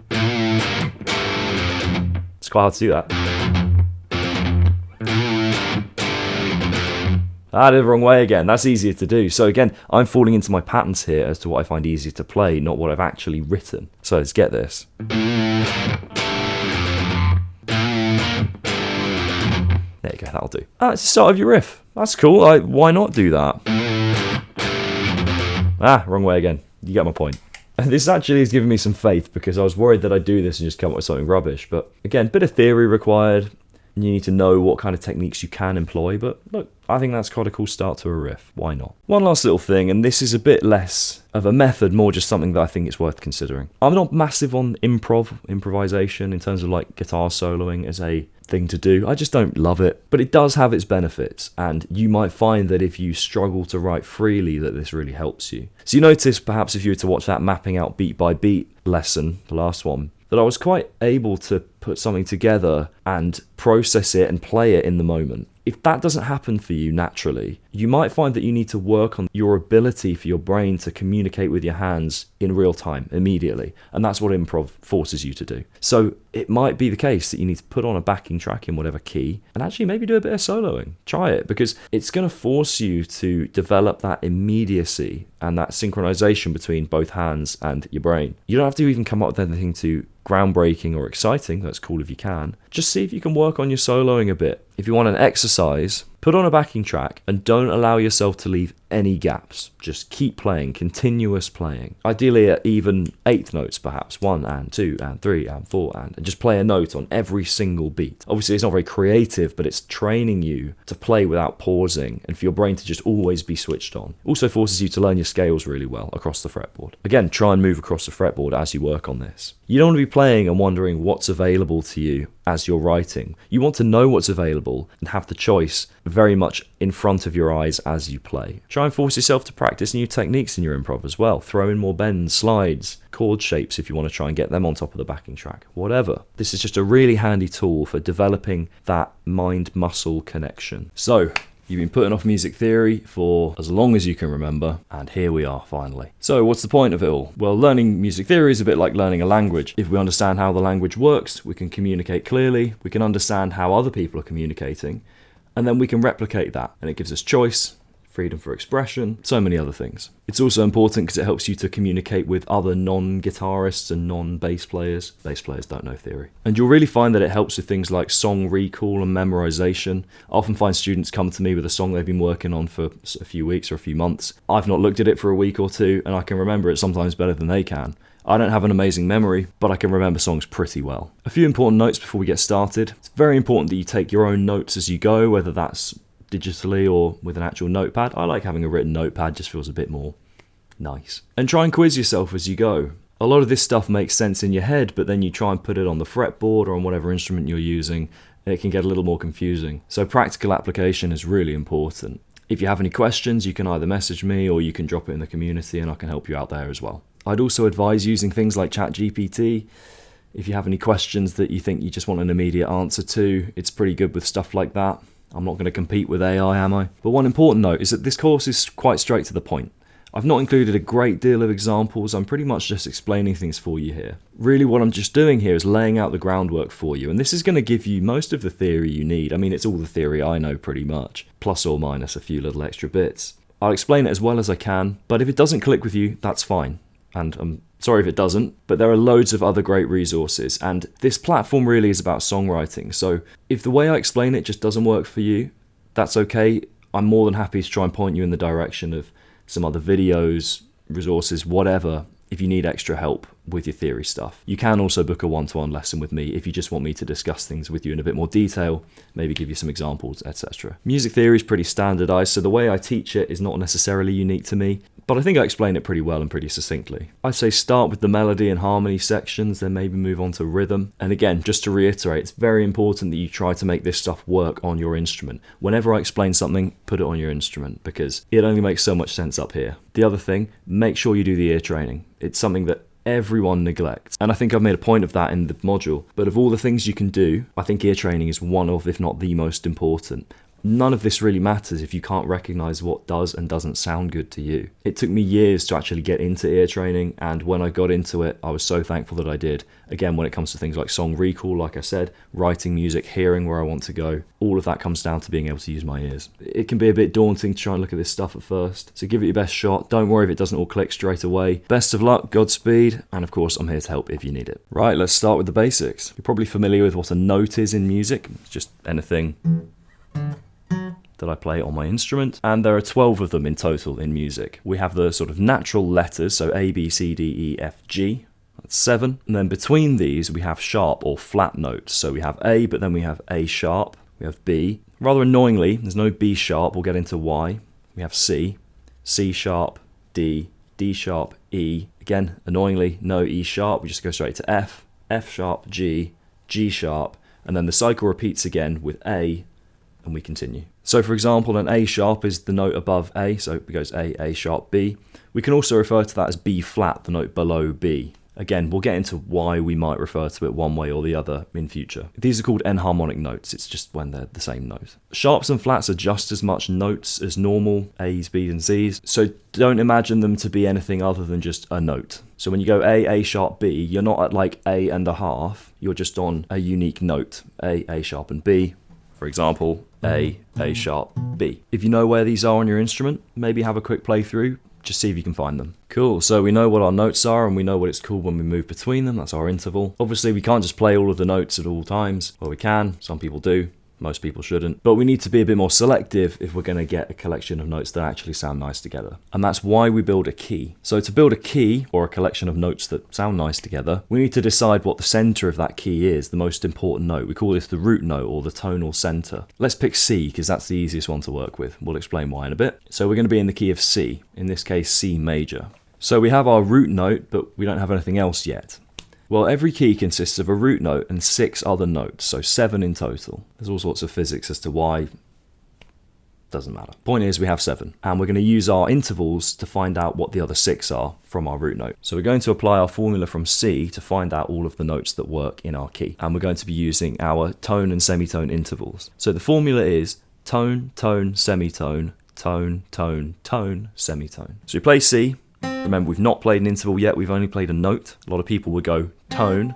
You've not done a tone yet because you've not gone anywhere. So, C, going to up a tone to D, up another tone, E, now up a semitone to F, up a tone to G, another tone to A, another tone to B, then finally a semitone takes us to C. Now you notice we're at C again, so we could repeat that formula if we had infinite frets. We could just kind of keep going. So C, D, E, F, G. I've run out of frets on this guitar now. So tone, tone, semitone, tone, tone, tone, semitone. So T, T, S, T, T, T, S. If we play that in order, we get hopefully quite a familiar sounding major scale. This is known as an octave when we go from C, that's not C, up to C. Technically the octave is if we just play the C and then we play the C, the next one up, but we've played through the range of an octave in that scale. So the notes in the key of C major are C, D, E, F, G, A and B. Then we get back to C, we're an octave higher now, and the cycle repeats and just kind of goes on forever.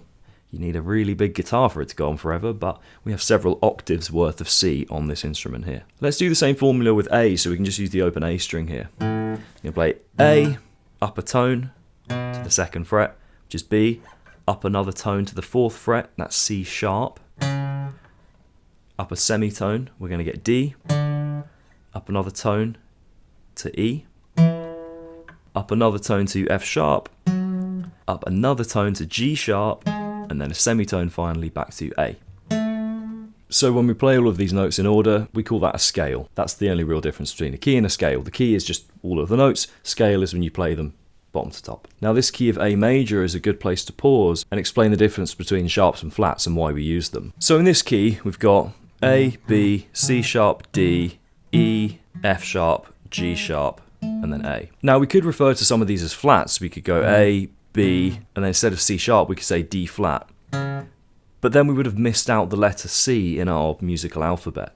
So we'd gone A, B, D flat, D, then we'd go E, and then straight to G flat. We'd be missing the F in our musical alphabet. And then we get A flat before we go to A again, so we get like the same note kind of twice, the same letter anyway. This is just a lot more confusing to read than if we present these as sharps. So that's why you might refer to something as flat rather than sharp. Just make sure when you're referring to things as sharps or flats that you don't start mixing them up. You don't want to go from C sharp up to G flat. Things just get even more confusing when you do that. So if you want to work on these, see if you can find the major scale for every single string on your guitar, E, A, D, G, B, E. Maybe don't do E twice. So write them out one at a time. Obviously they're going to be on the same frets every time because the formula is the same. So it's always going to be open 2, 4, 5, 7, 9, 11, 12. But they're going to be different notes on each string. But importantly, we can start to learn how to play these scales on the fretboard in more condensed positions so that we're not sort of traversing the fretboard just to find 2 or 3 notes. So we could take the A major scale and we could actually play it here.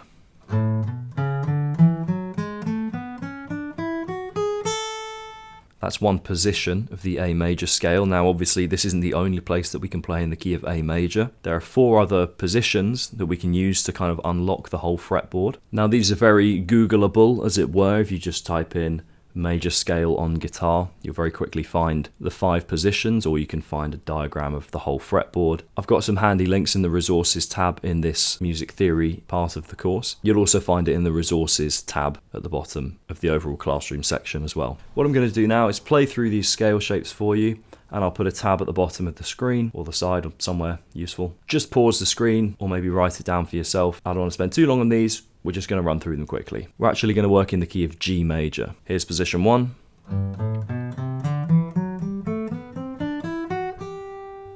Position 2.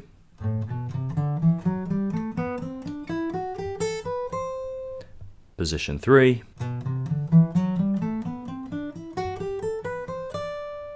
Position 4.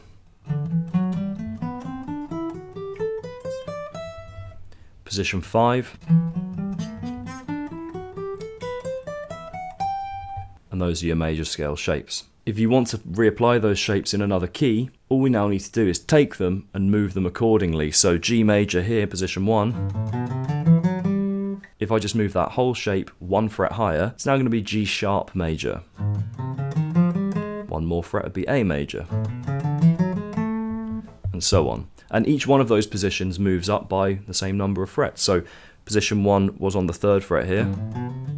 We moved it up to 4th for G sharp major. So if we go back to G major, position 2 started on this 5th fret. Well, G sharp, position 2 is actually going to be on your 6th fret now. So the thing to do now, learn these scale shapes, but also have a go at learning them in some other keys. There are a few sort of essential keys that I recommend that you learn first. C major, D major, G major, A major, E major and F major. There are plenty of resources online to find these, so go ahead, see if you can find those. You'll notice once you've learned those 5 scale shapes in G, all you need to do is just reapply them in other keys. As soon as you go and have a look, you'll see exactly what I mean. Quite a lot to take in there, so give that a good practice. Make sure you learn those shapes and make sure that they make sense in your head as well. And then we can crack on with the next bit of the course. We've now covered the major scale, not only in theory, but also on the fretboard. And hopefully you've had a chance to maybe practice that a little bit by now. If you're just going through these lessons, don't worry, you can always go back and practice that. This stuff just tends to make sense once you give it a bit of a go and then come back to make more progress. Sorry if you hear some crunching, that's the cat munching on his food. So hopefully your fretboard looks a bit less like a blank canvas and a bit more like paint by numbers now. But we can take this quite a lot further. We talked about intervals before, the tone and the semitone, tone being 2 frets, the semitone being just 1. But obviously we aren't just limited to 1 or 2 fret movements, and it's important to identify what these larger jumps are,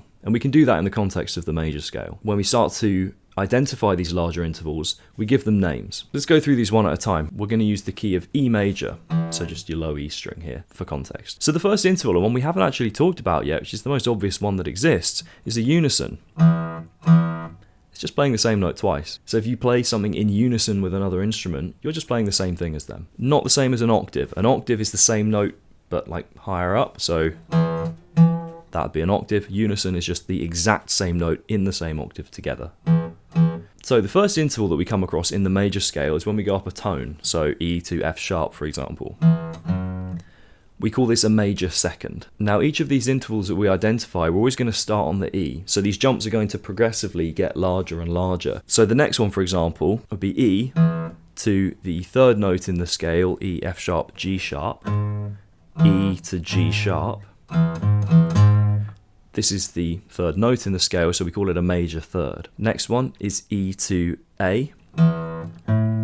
Fourth note in the scale, we call this a perfect fourth. Don't worry about why, it's just called a perfect fourth. The fifth note in the scale, E to B, a perfect fifth. Now to the sixth note in the scale, E to C sharp, a major sixth. We're back to that major again. The seventh is the major seventh, E to D sharp.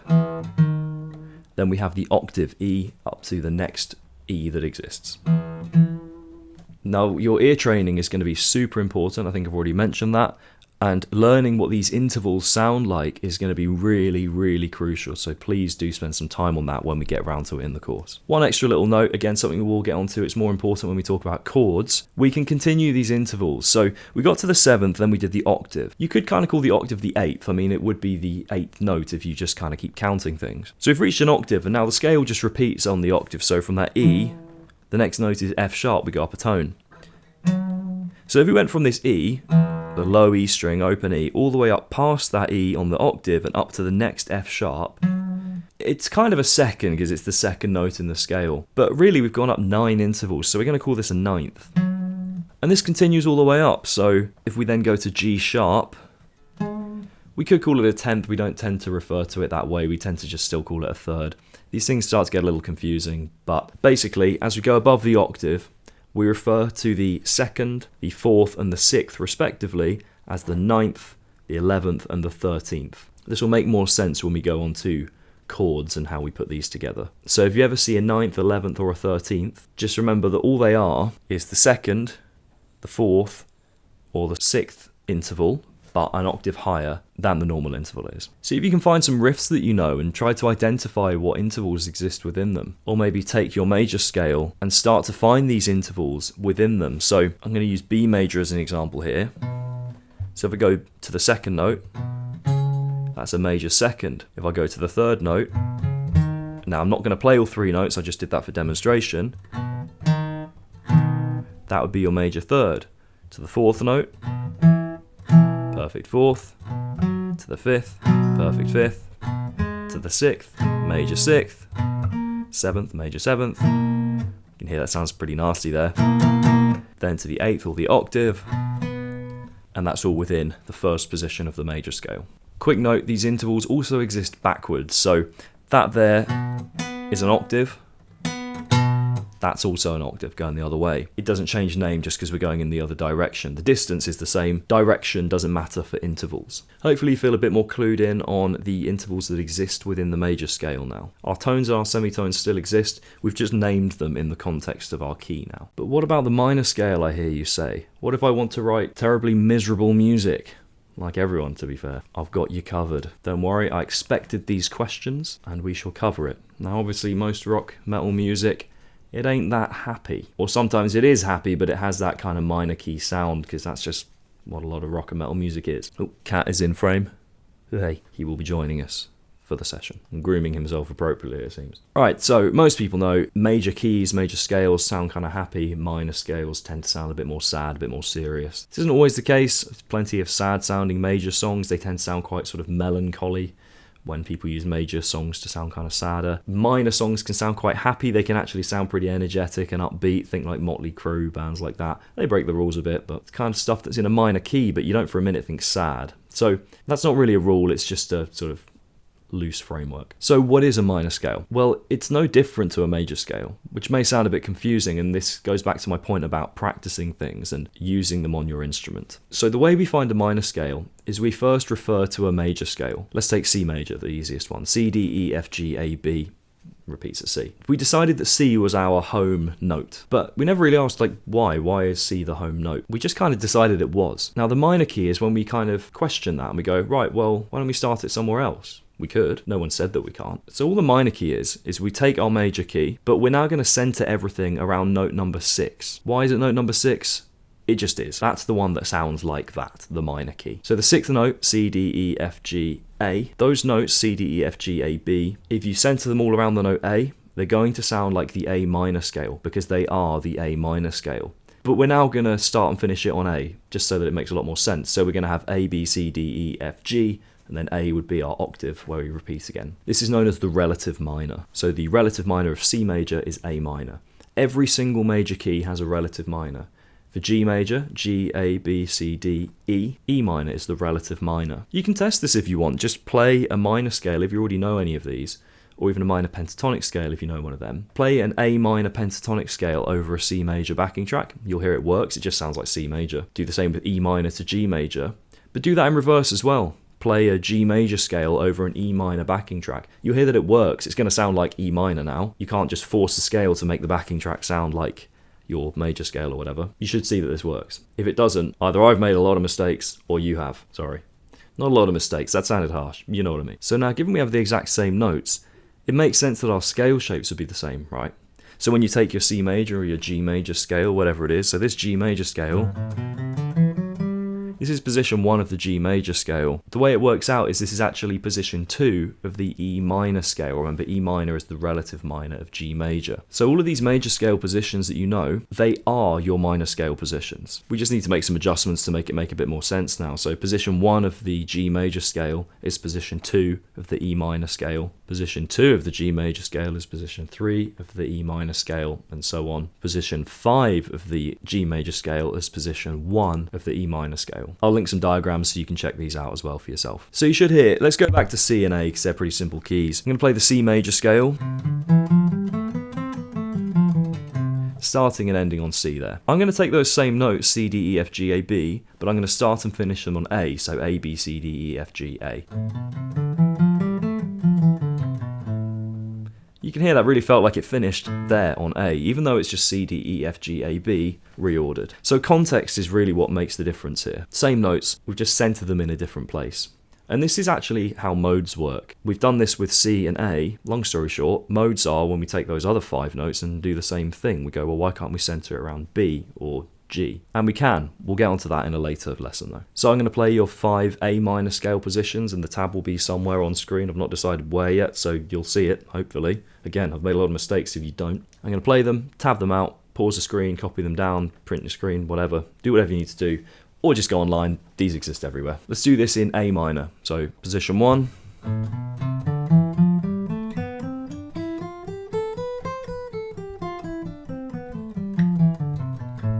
Position 2.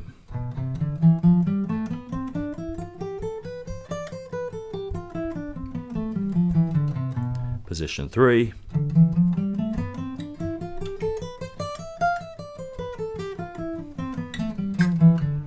Position 4. I really should have picked my electric guitar for this, it's getting a bit high now.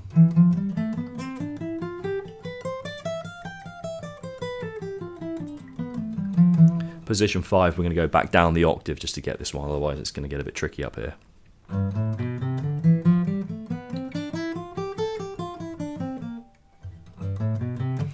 I knew I was going to mess one of these up at some point. I was actually quite surprised I didn't make a mistake at some point along the way. Right, here we go again.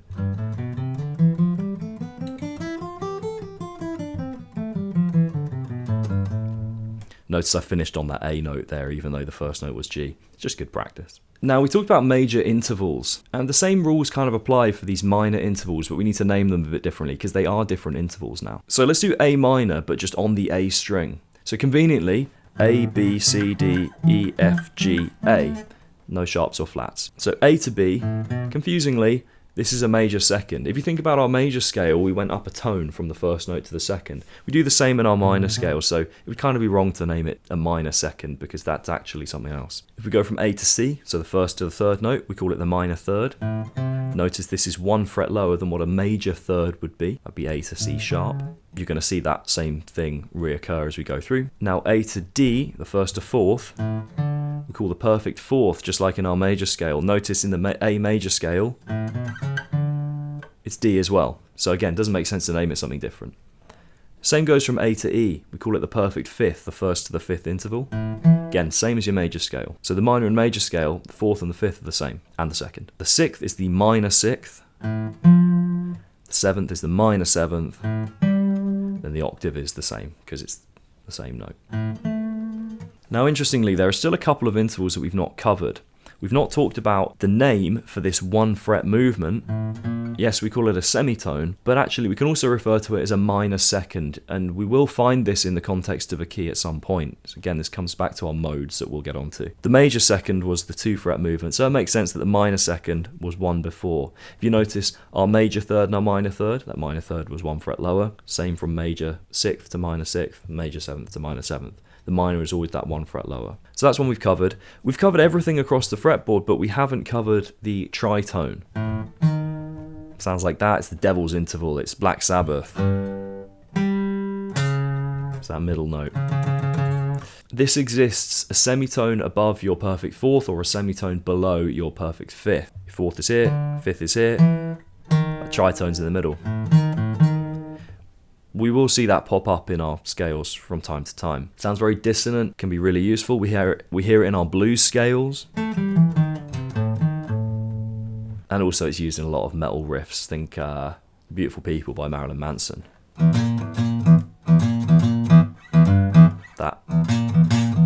That's your tritone. Tritone isn't strictly a minor or a major interval, probably sounds more minor, I guess. Well, definitely sounds more minor. It's just an interval, and it's worth knowing. So now that we've covered every interval, we can actually map them all out on the fretboard. So I'm just going to play them one at a time on the, let's go with the D string. So D to D sharp is a minor second. That would be a major second to E. Minor third to F. Major third to F sharp. Perfect fourth to G. Tritone to G sharp. Perfect fifth to A. Minor second to A sharp. Major second to B. Minor seventh to C. Major seventh to C sharp. Octave, and we get to D again. Again, you don't just play all of them. Remember, we talked about how to make keys and stuff. So you're not going to see them all in order like that unless we play in the chromatic scale, which is just literally playing every note on the fretboard. That was just to map them all out on one string for you. So now go back over some riffs you've learned, or maybe look at your scales, see if you can identify these intervals. Let's just do them one more time in the A minor position 1. So we got the minus, well, I nearly got caught out. The major second is your first little interval. Minor third, perfect fourth, perfect fifth, minor sixth, minor seventh, octave. So now we've covered all of the important intervals. And again, go to that ear training, try and learn how these sound. If you go to the little module on ear training, there's a lot more detail on how to learn these. I hope that all makes sense for you. Okay, good progress. You're probably bored of intervals and you'll be pleased to hear there's more. Not too many. Not really, anyway. We just need to quickly go over augmented and diminished intervals. We talked about augmented, it's when you sharpen it by a semitone. Diminished being when you flatten it by a semitone. Cat's still here, I notice. Hello. Gonna meow? No. He tends to meow. I think it's at a G or something, I can't remember. I heard him meow in the key of a song a student was playing. It's like, he's doing the thing. Anyway, at certain points you're going to come across augmented or diminished intervals. And it's kind of just worth knowing the terminology. So for example, when we take our perfect fifth, Star Wars for reference. If we move that up a semitone, we get an augmented fifth. Funnily enough, same as a minor sixth. Just depends on context as to whether we call it one or the other. Same thing goes if we go the other way. If we go down a semitone, we get the diminished fifth. It's also the tritone. Again, context will define whether we call it one or the other. Ultimately, they are the same thing. Why might we use these? It's to add flavour, to change the sound of our key. There are certain theoretical concepts that will involve these, so don't worry about these too much. It's just worth knowing what they are. This is a little bit of admin, really. Short lesson here. Nothing more to say. Keep going. Right, now we're actually getting on to some quite important stuff. Chords. If you like riffs but you hate chords, you might still hate chords after this, but it's worth knowing what they are. A chord is simply 3 or more notes played together at the same time. The most common type of chord is a triad, so 3 notes, but it's 3 specific notes. Now if we take our scale, let's do C major again, we can harmonize, also known as make a chord out of, any one of our 7 notes, C, D, E, F, G, A, B, and we can make a triad out of each of these, so a C triad or a D triad, etc. The way we do this is quite simple. We take our note, C, we skip the next note in the scale, D, and we select the next one, E, so C and E. Do the same again, we skip the next note, which is F, and we take the next one, G. C, E, G, so notes 1, 3, and 5 in the scale. We call these the first, the third, and the fifth of the chord. This is going to apply anywhere. So with D, remember, we're still in the key of C major, so we've got D, we're going to skip E and take F, we're going to skip G and take A, D, F, A. And that's our D triad. We can do this with every single note in our key. Now we don't know if these are major or minor chords yet. What dictates that is the third, or that middle note of the 3. If the interval between the note that we've picked, that first note, and the third note is a major third, or 2 tones, we have a major triad. If it's a minor third from that first note to the middle one, i.e. a tone plus a semitone, it's a minor triad. We're going to see both of these exist in major and minor keys. So don't be confused if you start seeing minor chords in major keys and vice versa. We'll explain why in a second. There are 2 other types of triads. We have diminished triads, that's when we have the same combination, first, third, and fifth. Important note, this diminished triad always appears as the 7th note in the key. So in the case of C, C, D, E, F, G, A, B, we're going to have a B diminished triad, and we'll go over what that is. It's simply, the notes are going to be B, we skip C, take D, skip E, take F. B, D, F. Now you notice, we talked about the tritone earlier. If I play B, D, F, if I play them together, it's pretty dissonant sounding. That's our diminished triad. I just realised I haven't even played you a major or a minor triad. Let's play a major triad just to hear it. Let's go with A major. Sounds quite nice and happy. Let's go with A minor so you can hear the difference. I flattened, if you notice, that third, which is this note here, a semitone to get that minor third. So a basic way to see these triads: major sounds pretty happy, minor sounds kind of sad or serious, diminished sounds pretty dramatic, I guess, pretty dissonant as well. Now the one we've not covered is the augmented triad, which is when we take the perfect fifth and we raise it by a semitone. We talked about augmented intervals. This is a case of where that comes up. You'll notice augmented triads never appear in basic major or minor scales. So this is one of the last things you need to learn. It's just kind of important to know that it exists. So if I play my major triad, let's go with a C major, first, third, fifth. If I raise the fifth by a semitone or 1 fret, we get that. This is your James Bond chord. Again, this is like the last type of chord you need to know, so you can kind of forget what I just told you if you really want to.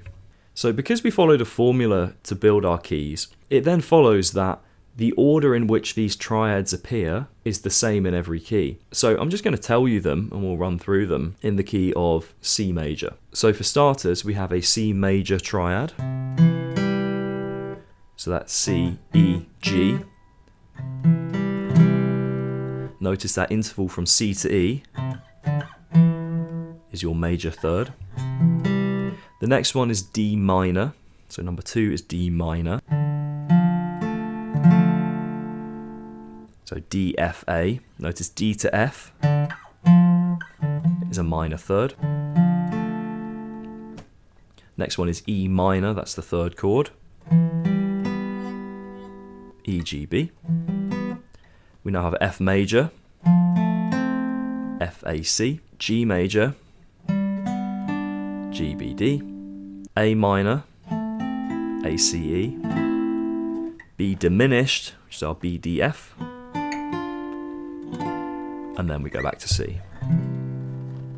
Now what you may notice is that these intervals, as I refer to them, for example I said D to F was a minor third. Remember, we're in a major scale, but these intervals still exist within that scale. So if I take D to F here, it's not suddenly a major interval just because it's in a major scale. I've moved up 3 frets, and that's our minor third distance. If you remember when we started with the open string, so we went A, we went minor second was the first fret, major second was the second fret, minor third was the third fret there. So that 3 fret distance is our minor third regardless of what key we're in or where we're playing. So the order in which our chords appear in any major key is always major, minor, minor, major, major, minor, diminished. Every single time, unless we break the rules. We do sometimes, but normally when we break the rules, it's only by like one little bit or one little moment. So you can pretty much count on this to be the order of chords for whatever key you're playing in. So let's play these in order so you can hear them as chords.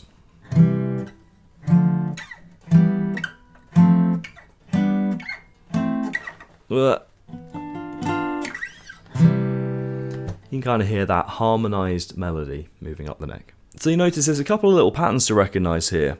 Chords 2 and 3 are always minor. So if you ever see a minor chord followed by another minor chord, you can almost guarantee that these are the second and the third notes or chords in our key. So if I go from D minor to E minor, you can guarantee that those are notes 2 and 3 in whatever key we're in, and if we know our keys, we know that note 1 of that is going to be C.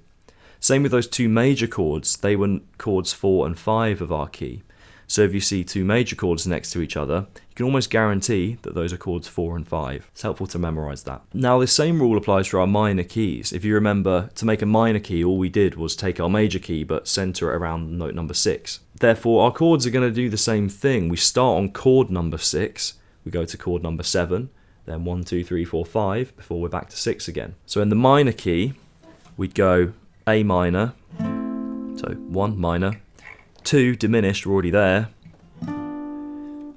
which is B, 3, I'm going to go down the octave, C major, 4, D minor, 5, E minor, 6, F major, 7, G major, then back to A minor again.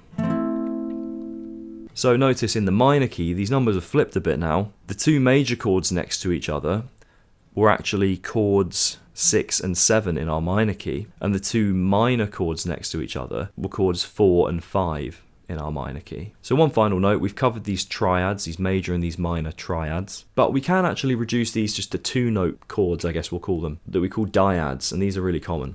So when we just play the root and the third, so we just take the note, skip one, take the next, and we just take those two notes, that's a dyad. So if I took C major, take C, skip D, take E, that's a dyad, just those two notes. These are quite common in metal, think Battery by Metallica. Those are dyads. The minor dyad would be if we took, for example, D and F. Another 2-note chord, super common in metal, probably the most common chord in metal, is the power chord. It's when we take that root note and we go all the way to the 5th. We don't take the 2nd, 3rd, or the 4th, so just the 1st and the 5th. So, for example, an A power chord, A, B, C, D, E is the 5th up from A. That's your power chord, A to E. We can also include the octave for a power chord and have A, E, A. Remember, perfect fifth is the same in a minor or a major chord, so your power chords, regardless of whether it's a minor or a major chord, are always the same. And that is how we make some basic chords. Okay, so we've built a few chords now. We've got major, minor, minor, major, major, minor, diminished in our major scale. And then we start on number 6 of those chords, do that cycle.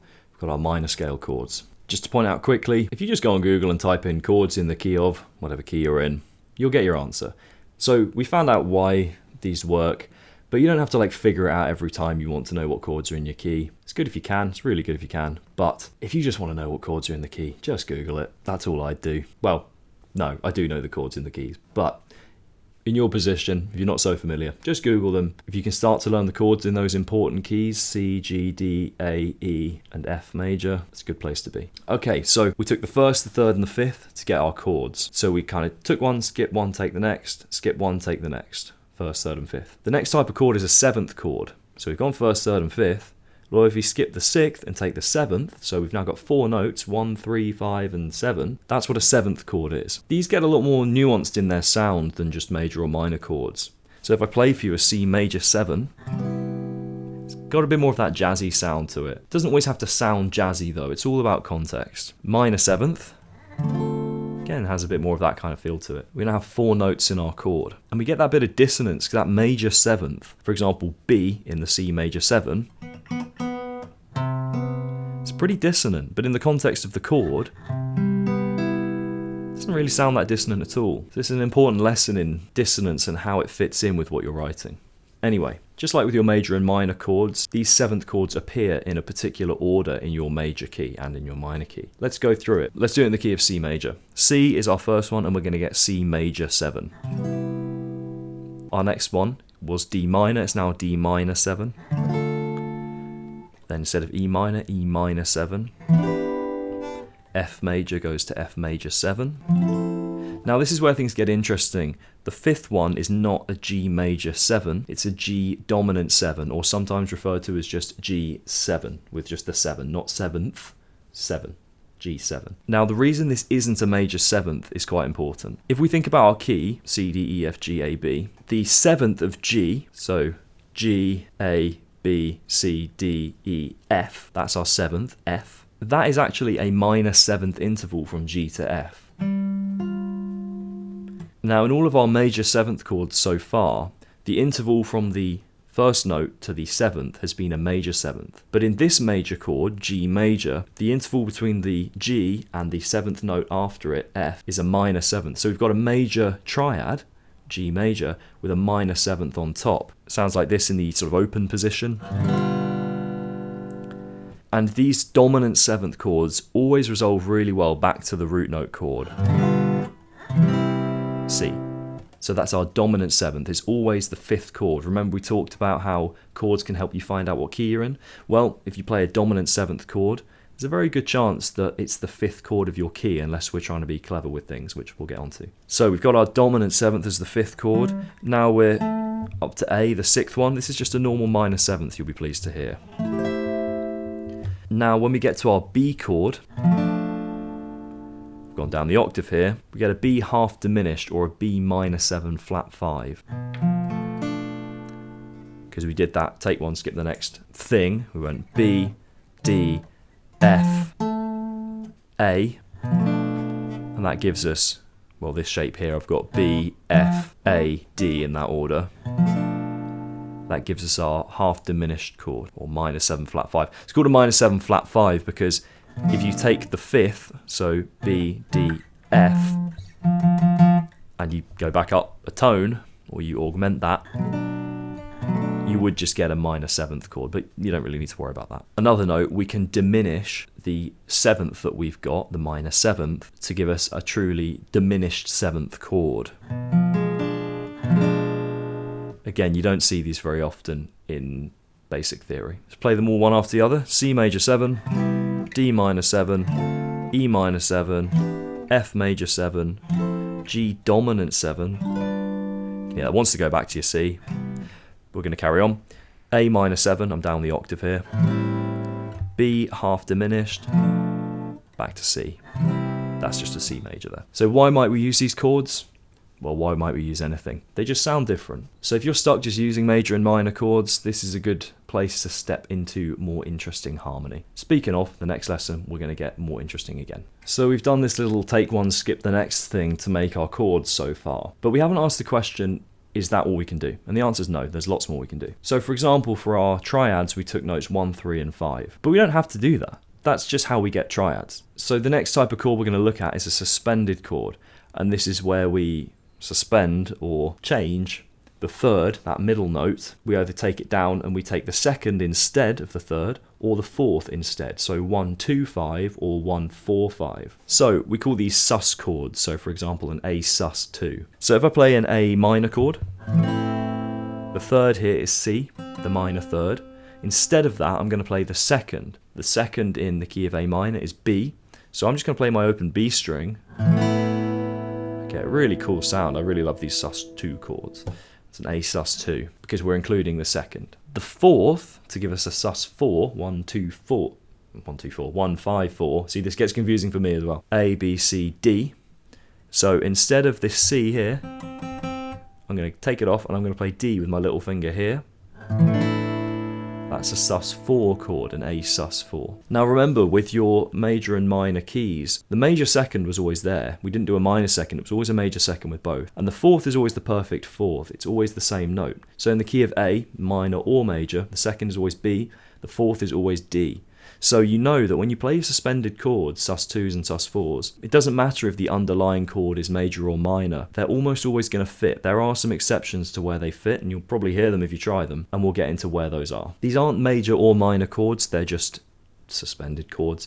So they're quite good for creating like an ambiguous feel in your music if you want something a bit more open and curious or lofty sounding. We'll go through how to play some of these chords in the chord and harmony masterclass.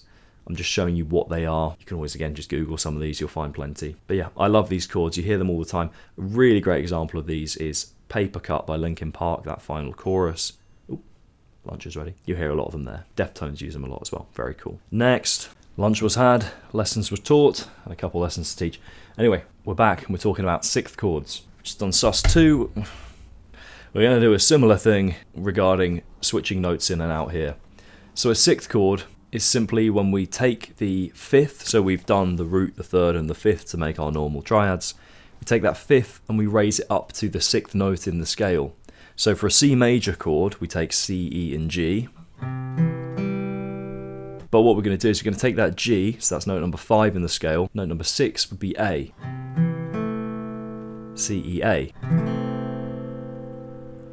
Now the same rule kind of applies for minor chords, so let's use E as an example in our key of C major. So it's our third chord and it's a minor chord.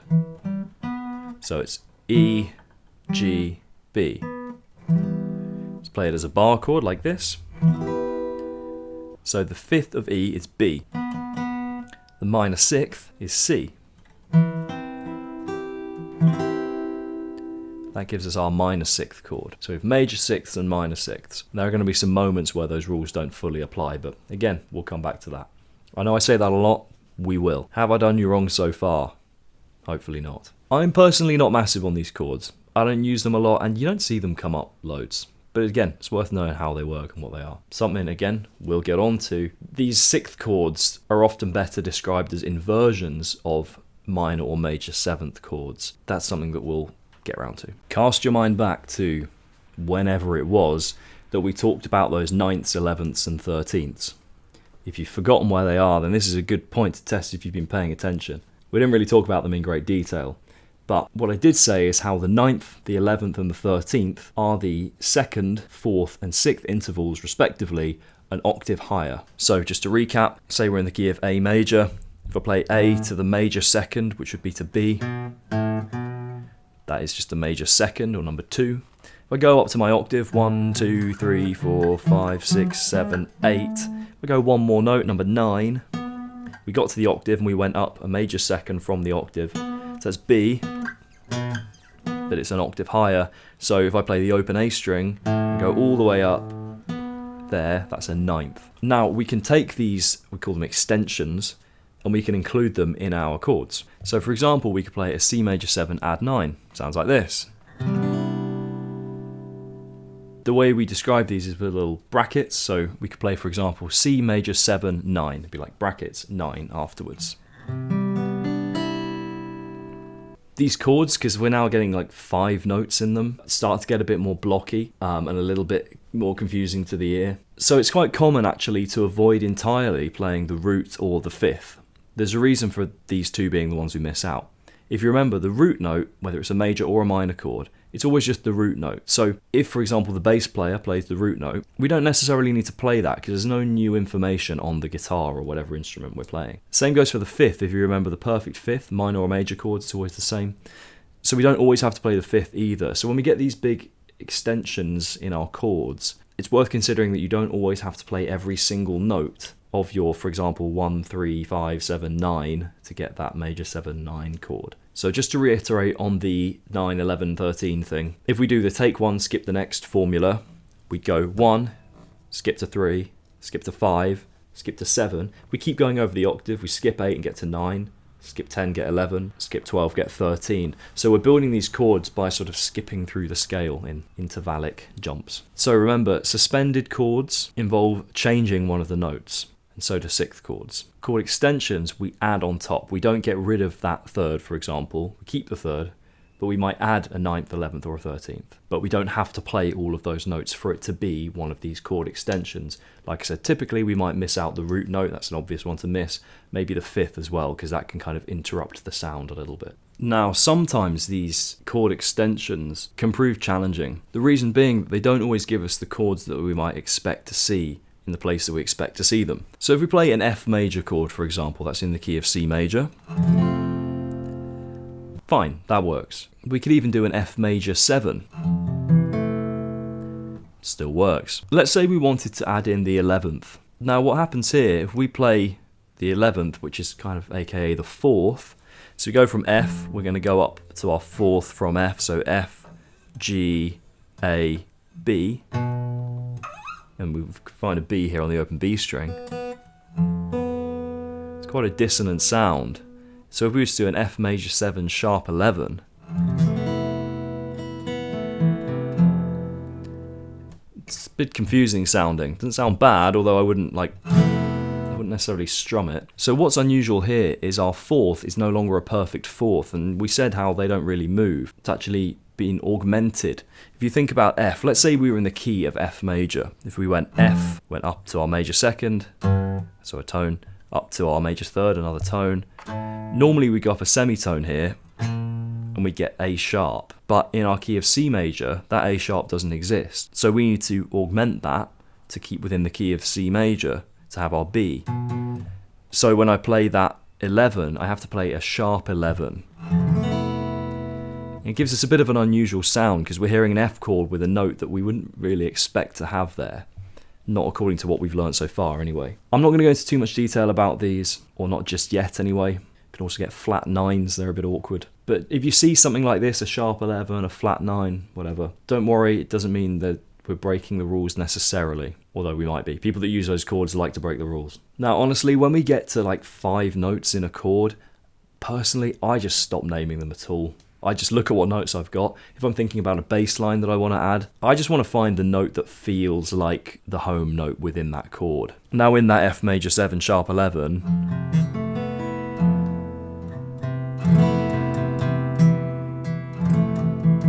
there's a few notes that you could kind of land on that sound like they resonate well with the chord. F is the root note, but for a bass player, I'd maybe think about exploring options as to what I want to play. So it's worth bearing in mind that these extensions are not always going to be too easy. If you're ever stuck, just follow the scale. You don't need to know if it's a sharp or a flat or something that you kind of aren't expecting. If you want to add the 13, you just take your note, so A, and you just count up. Remember, 13 is the 6th, so we're going to go up 6 from A. So we go to the 2nd, which is B, 3rd, which is C, 4th is D, 5th is E, 6th is F.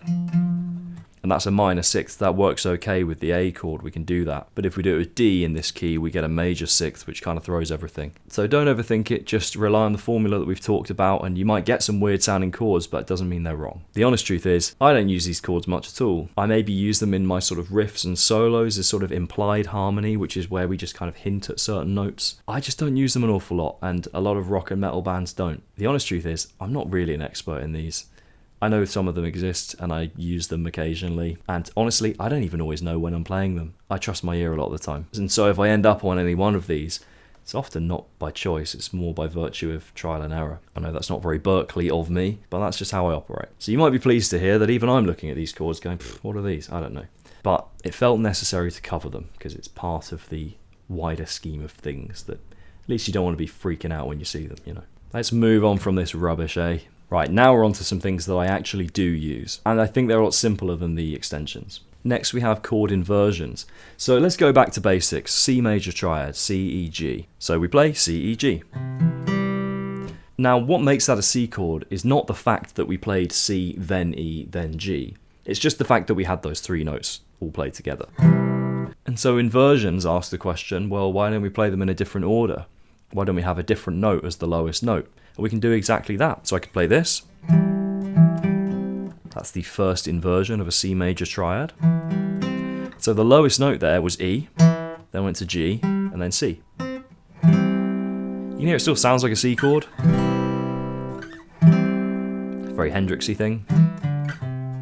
So a chord inversion is simply taking your chord but putting a different note than the root note in the bass or as the lowest note in the chord. I'm going to link you some diagrams to these. We can do this for our major and our minor chords. We can even do it for our 7th chords where the 7th note is in the bass. Starts to sound a little bit wonky when you do that, but you can do it. A common one in rock and metal music is an inverted power chord, and we'll discuss this further later. So if I take, for example, a D power chord, so D, if you remember the power chord is the root and the 5th, so the 5th of D is A.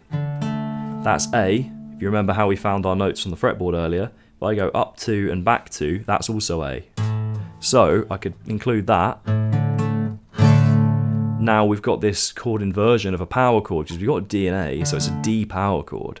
But we've now got A on the lowest note, so we've actually got more A's than D's, but it's still a D chord. Sounds quite thick. Versus...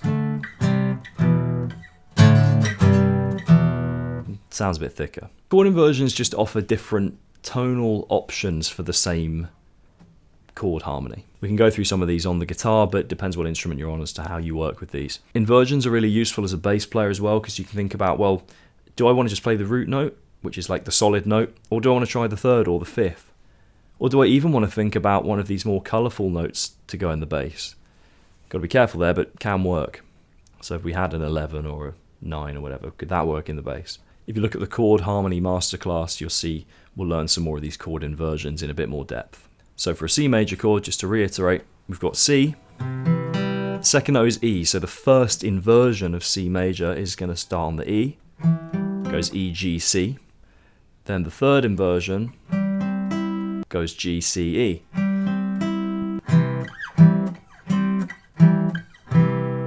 You can hear they all sound kind of the same, just different pitches and different tonal options.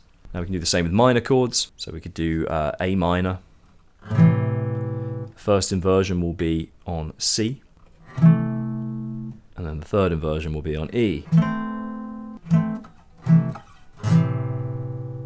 Again, go to the Chord Harmony Masterclass bit if you want to learn those properly. Right, are we in the mood for modes, or mode for moods? I'm in the mode for a mood. I need more coffee. So earlier we went, okay, we've got the C major scale, C, D, E, F, G, A, B, and we kind of said, well, why don't we center it around A? And the answer was, why not? And we did, and that's how we got our minor key or our minor scale. I think I mentioned before that modes are just repeating that process, but picking something other than the 1st or the 6th note. So we could say, okay, D, that's our 2nd note in C major. Why don't we center it all around D? The answer is, why not? We can. That's what a mode is. So you notice how C major and A minor sounded distinctly different even though they were the same collection of notes. The same's going to apply if we center around each of the 7 different notes in our key. Chord order is still the same, relatively. So if we started on D, which is the Dorian mode, we'll explain these in a bit, you're always going to have a minor chord followed by a minor chord. Remember, 2 and 3 are both minor chords. So every Dorian mode goes minor chord to minor chord. It just starts that way. So we have 7 modes, including your basic major and minor scales. So mode number 1 is just your major scale. So C, for example, it's called the Ionian mode. Just sounds happy, major scale-y. Most people know what that sounds like. Mode number 2 is the Dorian mode. It's very much a minor sound, quite a serious sound. It's using a lot of funk music. Mode number 3 is another minor sounding one. Again, think major, minor, minor with your chord order. Number 3, so E, we call this the Phrygian mode. This sounds very sort of dark. He's using a lot of heavy metal, a lot of like flamenco Spanish kind of music, Middle Eastern sort of, it's the stereotypical like Middle Eastern Arabian sounding sort of music that they put in like the Hollywood movies. F, we're back to a major mode, F Lydian. This sounds a bit more mysterious, a bit more uplifting in a weird kind of way. Sort of sounds like 2 major, it's like confusing that one.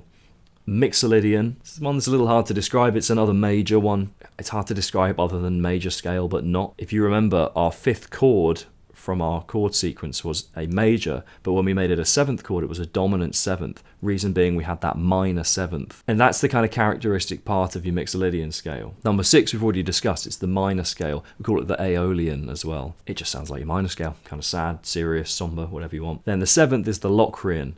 Now, no one uses this. It's just very hard to resolve, it's hard to work with. You could borrow some chords from it at times, but no one really plays in the Locrian mode because you would have to resolve to that chord number 7, which is a diminished chord. You need to make this chord feel like home. That's the least homely feeling chord I've ever played. Maybe not ever, but It's up there. So now we have these different kind of flavors. We don't just have major and minor, we have like types of major and minor. So if I want to play an E Phrygian, I just need to play E, F, G, A, B, C, D, E.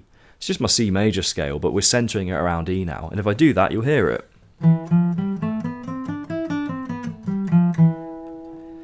It kind of makes it a little easier to hear if you go back one note from the root and back up again. So back and back to the root. You could hear that movement there. Someone's in trouble. It's Birmingham, someone's always in trouble.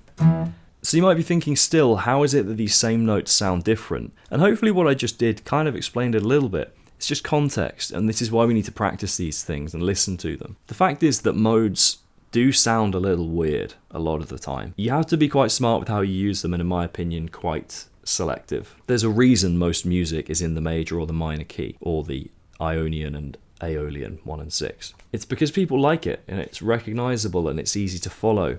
These other modes don't settle quite as well. Not all the time anyway, they can do. I think modes are most useful when you start to borrow from them, and we can get into how to do that, I believe, in the next module if I'm looking at my thing correctly. It's very easy, for example, if you play in D Dorian, which remember is the second mode of C major, it's very easy for that to just kind of sound like C major if you're not careful. So I think the thing to focus on, if you're going to use modes and if you're going to employ them in an interesting way, is to borrow from parallel modes, and that's what we're going to get into in the next lesson. Guitarists particularly obsess about modes. They think they're this like silver bullet, this will fix all of my musical problems thing. I think likelihood is they're not. They're cool, they're useful. I would say I use them semi-regularly in my music. Bear in mind, I make somewhat progressive kind of metal music.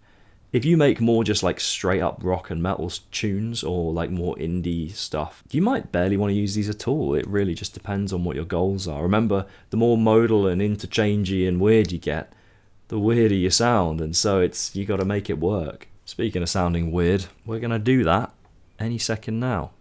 Just click on the next lesson. Right, let's talk about modal interchange, but it just occurred to me to check in with you and make sure that you're all right. This stuff is a bit heavy, there's a lot to it. The actual formulas, as you've probably learned, are not too complicated, but to really take it all in and use it can be a bit much. So this is probably a moment, if you're stuck, post something in the community or drop me a message, or even think about booking in a lesson if you really want to just get into the nitty-gritty of this stuff, or just practice it in a way that makes sense to you. I've had this stuff explained to me so many times, and it really did take me a long time to feel like I fully understood everything. So you're not alone if you don't fully get stuff yet, or if you feel like you get it but you just have no idea where to start. Again, just start small, test these things out, reverse engineer things that you already know, go, okay, what key are we in, what scale are we playing? That's the important stuff. Anyway, moving on swiftly to modal interchange. This is where I think modes do get interesting. So this is where we use a thing called parallel modes. We talk about relative modes, or relative minor, where that's just the same collection of notes, but centered around a different one. So C major and E Phrygian be the relative Phrygian. But when it gets interesting, in my opinion, is when we use parallel modes. So for example, we might be playing in C major or C Ionian, but we might want to borrow a note from C Lydian. So we've got to be careful about how we think about this. So if you remember, the Lydian mode was the fourth mode, 1, 2, 3, 4. So that means if we're going to borrow from C Lydian, we need to find what relative mode C Lydian comes from, or what relative major it comes from. So it means C is number 4 of our other key that we're borrowing from. So we can count back down our major scale, and I'll be honest, I just did to remind myself. If we go back with our formula, so C, this is number 4, remember. Go back to 3, just by a semitone. Back to 2 by a tone. Back to 1, G. That note is G. So if I'm playing in the key of C Ionian or C major and I want to borrow from C Lydian, really what I need to borrow from is G major, because that's the same exact notes as C Lydian. Now this is something you really need to practice and use yourself, because I can explain this to you right now, but there are so many different ways you can borrow from modes that trying to memorize them all is a nightmare, and really the best thing you can do is just understand the principle and reapply it as you try different things out. So in the key of G major, if you know this already, great, that's good. It has G, A, B, C, D, E, F sharp. So you notice they're all just the standard notes. The only different one is the F sharp, meaning if we want to borrow from this C Lydian or G major, but we're in the key of C major, normally we just play all the natural notes, C, D, E, F, G, A, B. that F being just a normal F. So we need to change that F to an F sharp to borrow from C Lydian. So instead of playing this, that fourth note, 1, 2, 3, 4, F, needs to be here. Now we don't play both, and we could, but we're just going to play the sharp 4.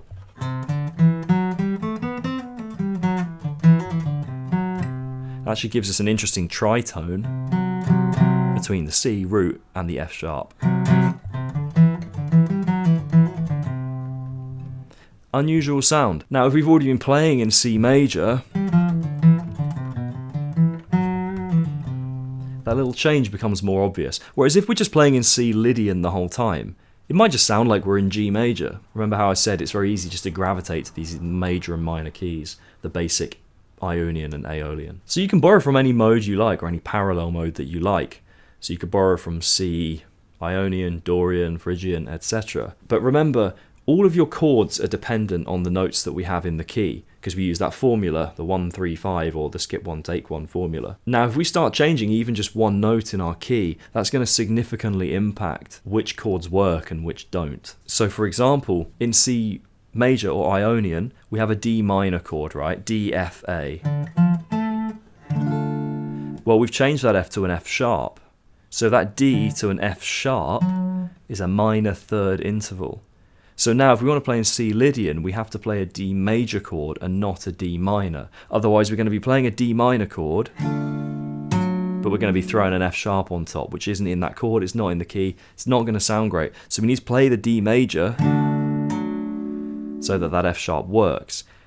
This might feel like a lot. Again, just break it down bit by bit, try and give yourself some examples. Modal interchange is tricky, and obviously now if we've moved away from a mode, you might think, well, how do we come back? That's even more tricky in itself sometimes. So just do this sparingly, build it up as best you can. The simple way to practice this, pick a basic key, so C major, G major, and borrow something. Let's just stick with those two, to be honest. You could borrow from the Lydian, you could try what I just did so you know kind of hopefully what you're working with. You could borrow from Mixer Lydian, and then they're going to change the flavor that you have.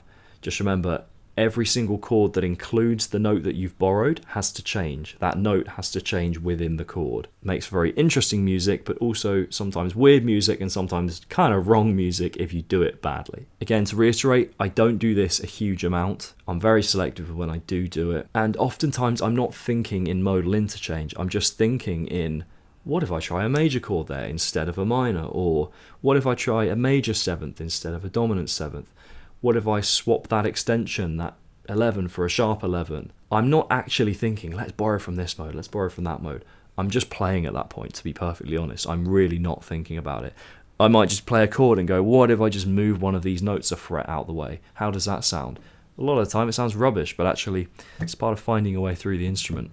So if this feels too academic, just remember you can always revert to play, just messing around and seeing what works. You want to be able to explain what you've done after the fact, if possible. Again, that might just help you find your way back to where you want to be. But this is the point in theory where my brain starts to switch off a little bit and I go more into FAFO mode, if you know what that means. Look how good I am to you all. It's 9:30 in the evening and here I am recording, continuing this series. It's almost like you pay good money for this. Right, so we've covered pretty much all we need to cover, at least for now, in terms of your basic theory. I get it's not all basic, but we've covered the important sort of foundational groundwork now. One or a couple of last little bits just to go over. One of these is actually quite common, so it is really worth knowing, the other not so much.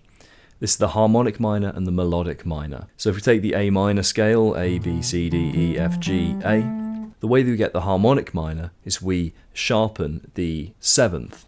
So 1, 2, 3, 4, 5, 6. We would normally play G as a 7th, but we're going to play G sharp, then to A. And also because we've sharpened that 7th, we've got the note just a semitone below, that's your G sharp there below A.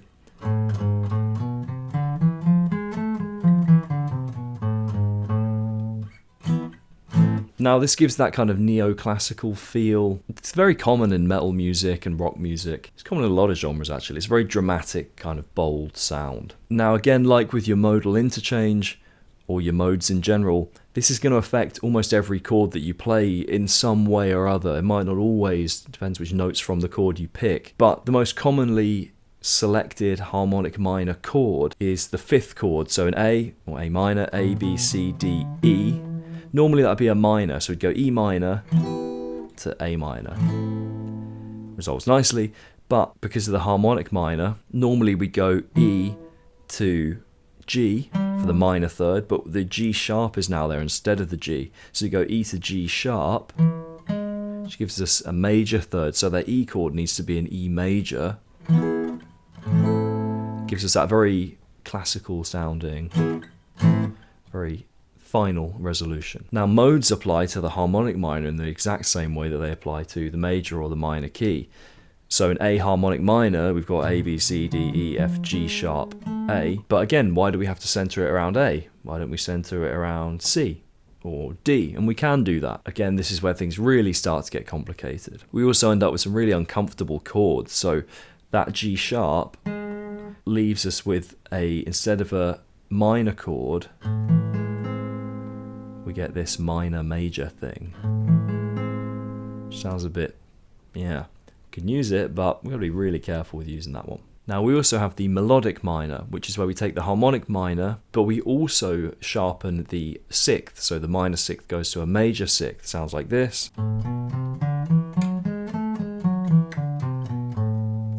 Really, we're getting into some unusual kind of sounds here. Again, modes apply in the same way.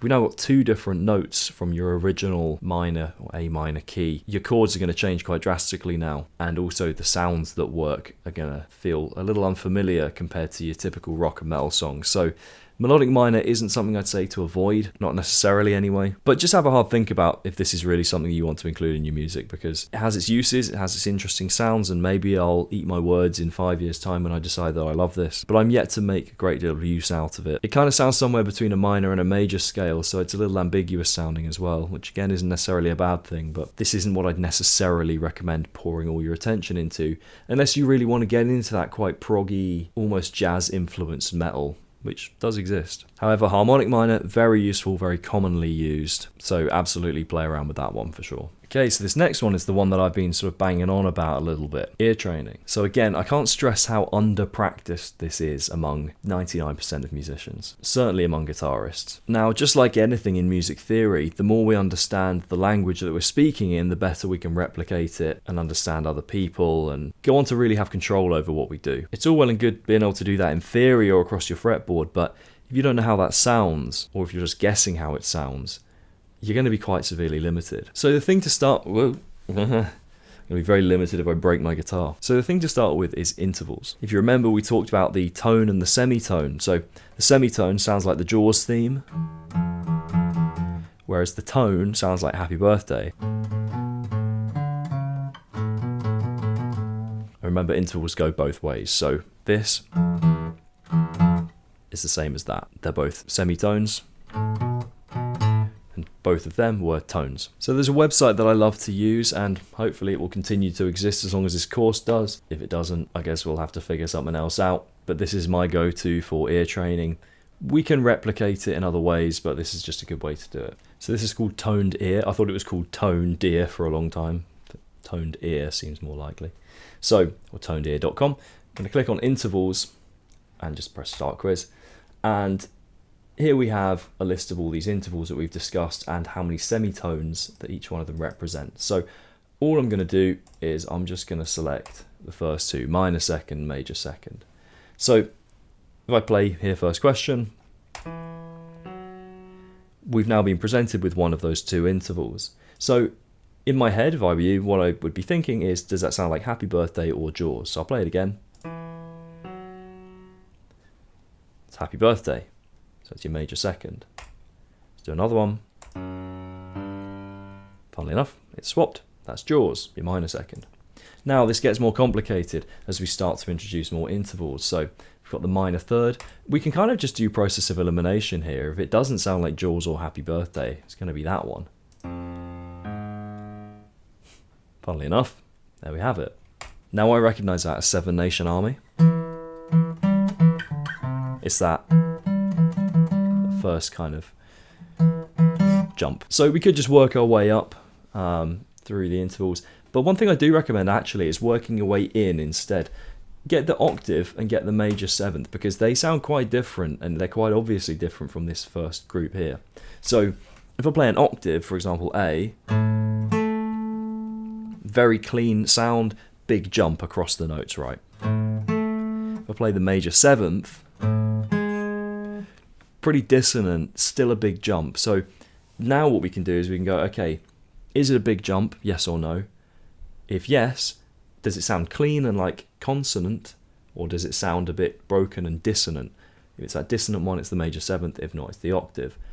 And then we've already talked about the song references for those lower down interval songs. Let's go through some more song references, because these are quite useful to learn. For the major third, for me, that sounds like Oh When the Saints. It's that. Perfect fourth, Amazing Grace. Oh. There. It's that.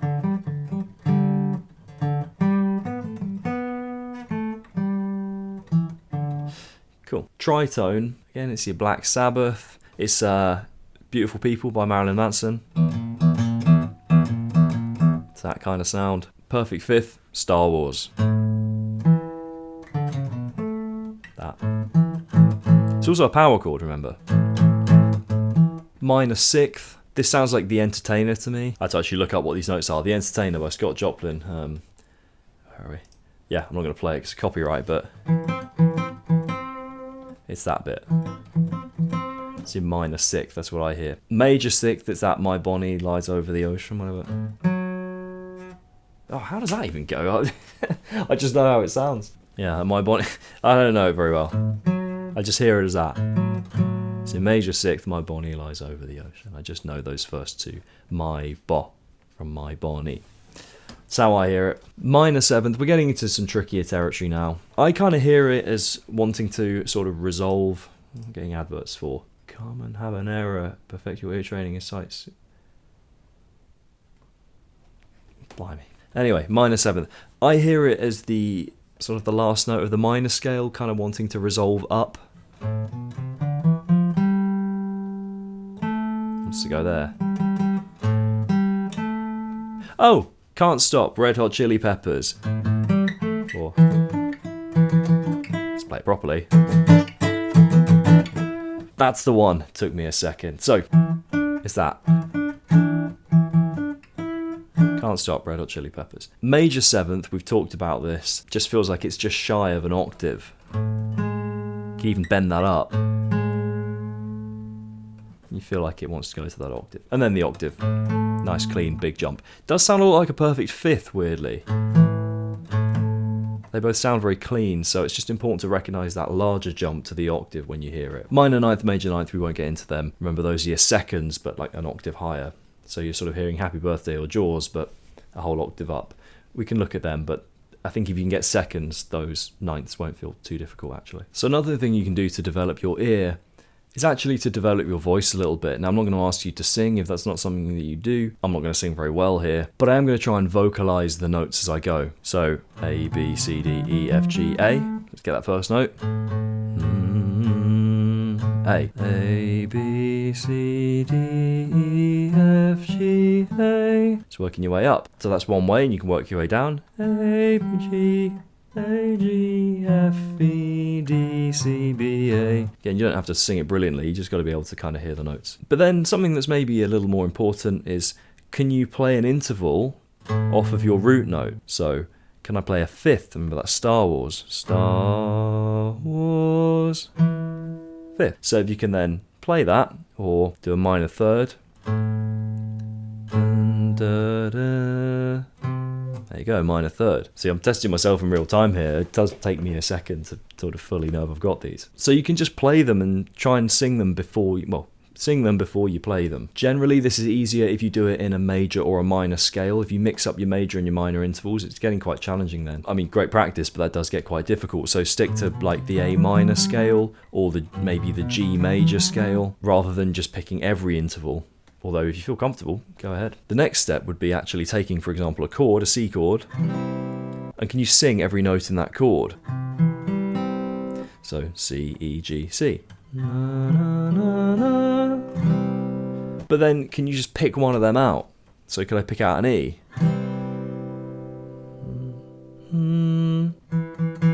Yeah, actually took me a second to get that. So it's not immediately easy to get these. It gets trickier if you pick a more difficult chord, like something like this. So, real-time test, we can get this.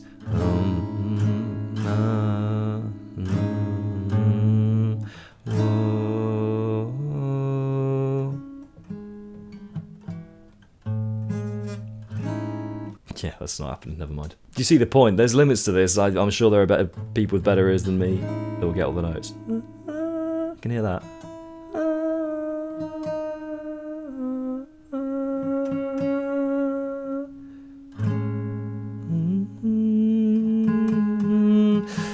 Close. But the important thing is I can find those notes pretty quickly with my fingers, so don't have to be able to sing them immediately, you know.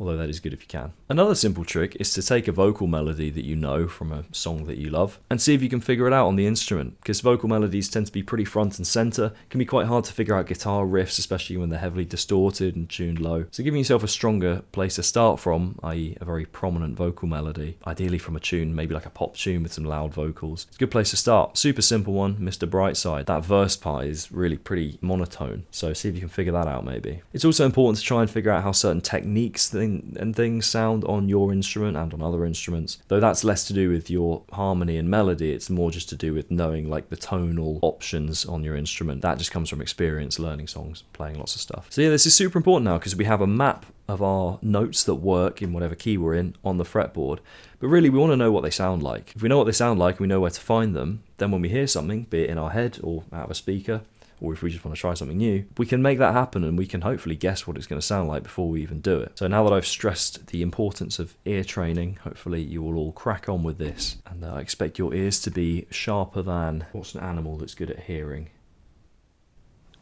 A cat. Where's the camera? A cat's ear. Is he even in shot? Yes, he is. So, keep up / start the good work. I'll catch you all again soon. Hopefully you'll be pleased to hear we are done, I think. Need to double check. Pretty sure we're done with melody and harmony now. Now, there's a lot to learn. I've just been editing those videos. There's a lot in there. So I really want to emphasize again, if it doesn't make sense, try it in a few different contexts, try different keys, really play around with this stuff because it's going to take time. But now we're on to rhythm and we're going to kind of get simpler again before we then hopefully build into more complicated stuff. So hopefully this won't be too heavy. You might even recognize some of these ideas if you're already familiar with some rhythm. So let's get into the basics. Music happens over a period of time and rhythm is simply how we divide that time up. Obviously we could play at kind of random intervals, but everyone knows that regularity is the fundamental thing that sort of drives music forward. So we have a few definitions that we need to go through. So the beat is the fundamental pulse of the music. So if you find yourself just tapping along or stomping your foot, something like that, a regular interval, you know, 1, 2, 3, 4, 1, 2, etc. That's your beat or pulse. They're kind of interchangeable terms. You'll find these terms move around a little bit. The tempo is just the speed of the music, and that's measured in beats per minute. Then we have a bar. I don't know if you're familiar with a bar of music. It's just a phrase, if you like, or a repeating sequence of beats. So we might have a riff that's made up of 4 bars of music. A big part of why we have bars is because if we were to write our music out without bar lines to clearly divide up each little phrase, we just have this huge sequence of notes all the way to the end of the song. It'd be very hard to see what's where. So then we have meter, and that's just measuring how long each of these bars is, and we measure it in beats. So we could have 3 beats in a bar, or 4, or 5, normally 4. Then we have time signatures. Now you might have seen these. It's when we've got the 2 kind of large numbers on our tabs, one on the top, one on the bottom. So the top number tells us how many beats we have. So with 6, 8, we have 6 beats. The bottom number tells us what type of beat we have. This may be a little more confusing because we haven't got onto this part yet, and we'll get onto it right now. So we have lots of different beat types, and I'm actually going to show you these on Sound Slice here. I use this quite a lot. I'd recommend it. It's pretty cheap. You can actually, I've got the free, I haven't even paid for it, but you know, this is the free version. You can pay for it if you want. So we have a whole note, and that's just one beat that covers the entire bar. So we've got a bar of music here on our screen. If I select the whole note, it's this one here. If I just say, I don't know, let's hit the open string, we play that, it just lasts for the whole bar. The next one is a half note, and this accounts for half of the bar. So Naturally, that means we can fit 2 of them into one bar. So I'm going to put another one in here, and it's this, just quickly, so the whole note, can you see it's that circle, that sort of hollow circle. The half note is the hollow circle with the line going up, or a stem. So we've got 2 beats now. We can divide again to a quarter note. So I'm going to change these to, here you go, and actually see what's helpful if you highlight these long enough, comes up with what they are. Quarter note. I'm going to change this one as well to a quarter note, and now we've got room for 2 more. So we fit 4 of them. There you go. And go again, 8th notes. So I'm actually going to highlight all of these and change them to 8th notes. And put 4 more in. We've got 8 in total. You see we're getting faster now. Not faster, but we're dividing the bar into smaller and smaller divisions. We call these subdivisions. Notice it's all just covering 1 bar of music. So we're not spending any more time. We're just dividing that time smaller and smaller to fit more notes in. We can do this again. We can go to 16th notes. These are still very common, so it's quite common to have 16 notes in a bar. I'm actually just going to copy and paste that, so we've got 2 of them. Okay. Oh, right. Here we go. There you go. Now we can go to 32nd notes. We can repeat that process again. They're not so common. You might see something like, if, for example, we had a little trill here, something like this. Could you hear that? That was where we brought some 32nd notes in. You don't normally see these. 16th notes is normally the max we get to. You might have a very rare little moment where we have a 32nd note. So just to recap on what they look like, because I didn't cover them as we went. The quarter note is the solid dot with the line. The 8th note is a solid dot with the line or the stem and the little tail. The 16th note has the 2 tails, and the 32nd note you can see has 3. We even have 64th notes, which would be, I mean, if you're using 64th notes, you've divided something up wrong, because if you're fitting 64 notes into your bar, we need to think about how you're mapping your bars out. Now, you might have noticed if you look at the music here, if I just hold, let's, for example, delete these, let's just have, oh, these are all rests, we'll get onto what all those little symbols are. If I just have a singular 8th note, it looks like this. You can see we've got the tail kind of neatly flowing down. If I put one after it, we connect them together. This is called beaming. Oh, hang on. There we go, an 8th note, 2 8th notes together. Because we don't want all these tails kind of falling off of each note. It just looks messy. It's much easier to read it like this. So if I beam a few more together, let's make sure these are all 8th notes. You can see here we've actually grouped them into 2 groups of 4 with that beam. It's nice and neat. If we were to beam 16th notes, there'll be 2 beams.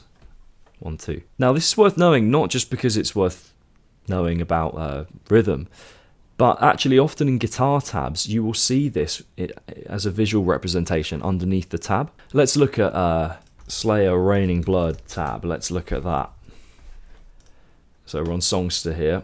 So let's go into right. Okay, so yeah, here we go. Cool. There's some good examples here.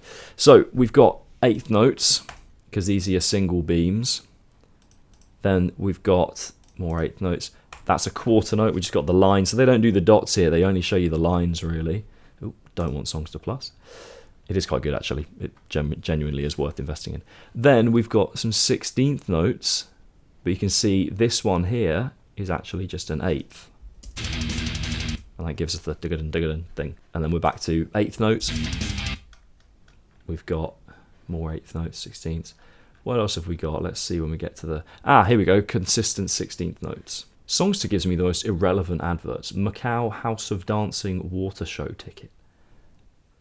Whoever's paying for Songster ads, you should stop paying for them. Visit Bresh... I don't even know where that is. So we've covered whole notes, half notes, quarters, 8ths and 16ths. But what if we wanted 3? What if we wanted a note that's worth 3 beats? This is where we use the little dot. Can you see here? Oh, toggle augmentation dot is what it refers to here, but that's a very complicated way to refer to that. So we're going to get rid of all of these. Let's just start with a quarter note. So we can have 4 of these in our bar. What the dot does next to it is it multiplies the duration of our note by 1.5. So remember, a quarter note is worth 2 8th notes. So if we were to multiply that by 1.5, we'd end up with 3 8th notes. So if I put this dot here, that accounts for a quarter note plus an eighth note, or 3 eighth notes total. So now we have room for, we've used 3 of our eighth notes, we've got room for 5 more eighth notes in our bar. So I could put, let's put another eighth note here. And now let's just do 4 more eighth notes. And we need to get rid of these bits on the end. Oh, blimey, this editing can be a bit of a pain. There we go. So, so let's put the metronome on so you can hear it. So 1, 2, 3, 4, 5, 6, 7, 8. Or 1 and 2 and 3 and 4 and the same applies for an eighth note. So if we do the dot on an eighth note, we have 2 eighth notes plus a 16th. That's how long that note would last. This might already feel like you might be thinking, hang on, how on earth am I going to hear all of this?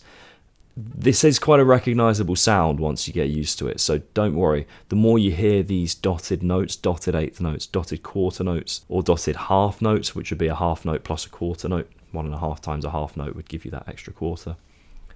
You'll learn what they sound like. They are quite a distinctive sound. Now, something that is a little different is a triplet. So you can see on Sound Slice here, I need to click Notes at the top, and that 3 there says Set Triplet. So let's just see what they sound like. So if I just play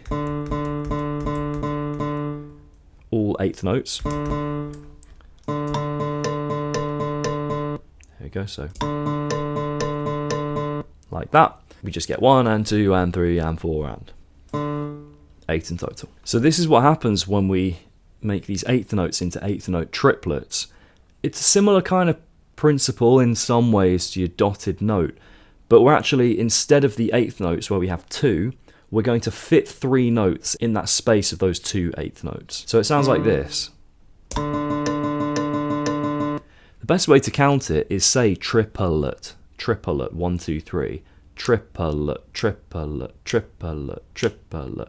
You can go strawberry, strawberry, whatever. That's how we need to hear our triplets. These are kind of unique and distinctly different to our regular half, whole, quarter, eighth, 16th, whatever notes. And you'll hear that. So if I go from, I'm going to alternate between triplets and normal eighth notes, you'll hear that they feel like they sort of accelerate. So we're going to go triplet, 2 eighths, triplet, 2 eighths.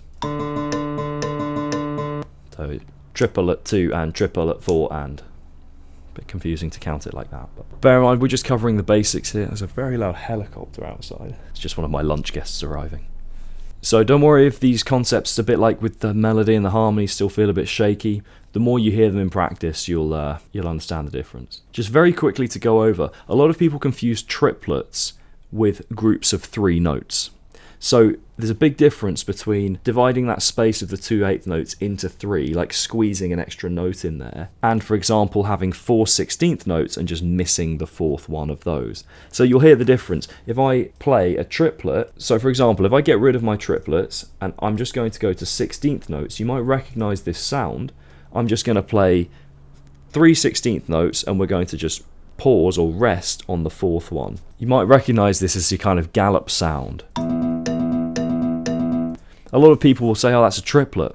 It's not a triplet because what we've done here is we've played 3 notes and we've just essentially paused for the 4th one. Whereas a triplet would be if we actually take the space that's meant to occupy, for example, 2 eighth notes, and we squeeze a 3rd one in. It's a really different kind of sound. Now you can sort of tripletify any type of division. It's most commonly applied to 8th and 16th notes. So 16th note triplets, instead of being in groups of 4, they're actually in groups of 6. So I'll show you them here. They're going to be very fast. So you can see we feel a lot of these in the bar. It's quite hard to even count that, but for every one of those clicks, every 1 quarter note, we had 6 beats within it. So just quickly returning to time signatures, we talked about that number underneath. So that will either be 1, 2, 4, 8, 16, 32. It will be either a whole note, half note, quarter, 8th, 16th or 32nd. Now it's almost exclusively in quarter or 8th notes. Sometimes it's in 16ths and it's almost never in 32nds. There's the odd exception there, but almost never. I've still got my notes up there on the side, so you got to read whatever I was reading, basically. I'd love to say these aren't scripted videos, but they very much are. So you might have seen, I did mention these rests, and you can actually see one on the corner of the screen there in the little orange highlight. A rest is simply when we don't play anything. And we measure rests the same way we measure played beats. We could have a quarter note rest where we rest for a quarter of the bar. We could have a half note rest, a 16th note rest. And they have different symbols, so let's just go through what they look like. It's worth knowing them, but you know, you're not going to, these are probably, unless you're reading sheet music, these aren't going to come up much. So we've got a whole note here. If I just click rest, which is somewhere, set to rest. Oh, it's already a rest. It's the little square or rectangle underneath the line. Let's change it to a half note. They've moved it to the side of the bar here, but it's the one above the line. It's the little block just above the line. Not so clear, that. Quarter note, it's this random Z-shaped squiggle. Eighth note, it's this. It's like an upside down, looks like an upside down quarter note. It's not very useful. It's the line across, swish down. 16th note, two little dongles. 32nd note, 3. Now sometimes we get to the end of the bar, but we want to hold our note into the next bar. And we can do this with a tie. So I'm just going to have 4 quarter notes here. Now what I want to do is I'm going to hold that quarter note for another quarter note, so it's going to be a half note, but now that's going to leave us with 5 quarter notes in total, which is too many for our 4/4 bar of music. So I'm going to start the next bar. I'm just going to put another 4 in. There we go. So we've got 2 bars of 4 quarter notes. What I can do, if I want to hold this note essentially as a half note, I'm just going to highlight across the, highlight I think just to here. Now you should see toggle tie to next note. So now what's happened, it's got rid of that little 0 in the tab. We've just got a tie underneath. Now what we're going to do is we're going to hold that note at the end of the bar across into the next bar. So now we've got essentially what has become a half note there, not a quarter note, accounting for beat 4 of this, the end of this bar, and beat 1 of the next.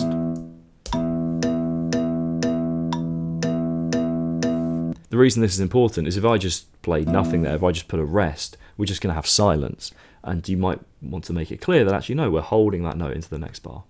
Quite often in tabs what you see is a tie, and you'll see the same notes you were just playing in brackets. This means don't play the notes. You see on the sheet music here, there's no bracket, it's still there as a note. In the tab they've just got rid of it completely, which is actually a much nicer way to display it, just getting rid of it, and visually just seeing the gap is quite useful on this type of tab. So you can see I'm using Sound Slice here. You can use Guitar Pro as well. I highly recommend that you use this yourself and just play around, see how many different rhythms you can create, what does and doesn't fit into a bar. What's really useful is if I just start adding in extra stuff. So let's say I just put 5 quarter notes in here. You see it's highlighted it red. It's gone no. I mean, will it even play?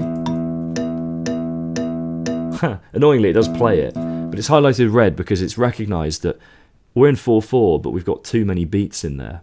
So it'll tell you if you've put too much in a bar or too little as well. Keep the time signature to 4/4 for now. We'll get on to the different ones. So hopefully that's a decent introduction to rhythm and how it's written down.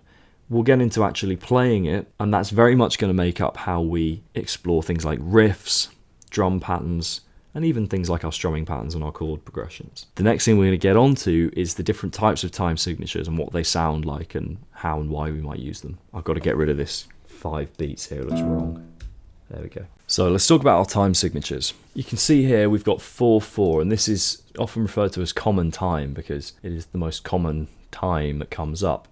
It means we have 4 quarter notes in our bar of music, and you can see that on the screen here. 1, 2, 3, 4, and these here are our quarter notes with the block and the line, the stem above. But we don't have to play in this, and actually it's more interesting if we vary our music a little and change this. Now mostly songs, when they've picked a time signature, will stick to that. If we get into more progressive music, obviously that's not the case, they jump in and out of all sorts of things.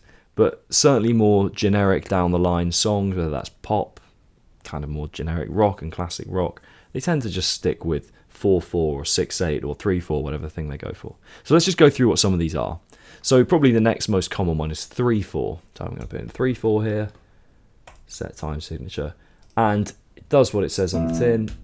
We just have 3 quarter notes in each bar, and that just goes on forever. So it's a little confusing now because we've got quarter notes, but there's only 3 of them, but we're not going to call them third notes. They still sound like quarter notes, that's probably the best way to describe them, and this is where this sort of more modern system of calling them quarters and eighths and sixteenths is somewhat trumped by the crotchets and quavers and minims and all of those names that we can refer to these by. However, to me that's a quarter note.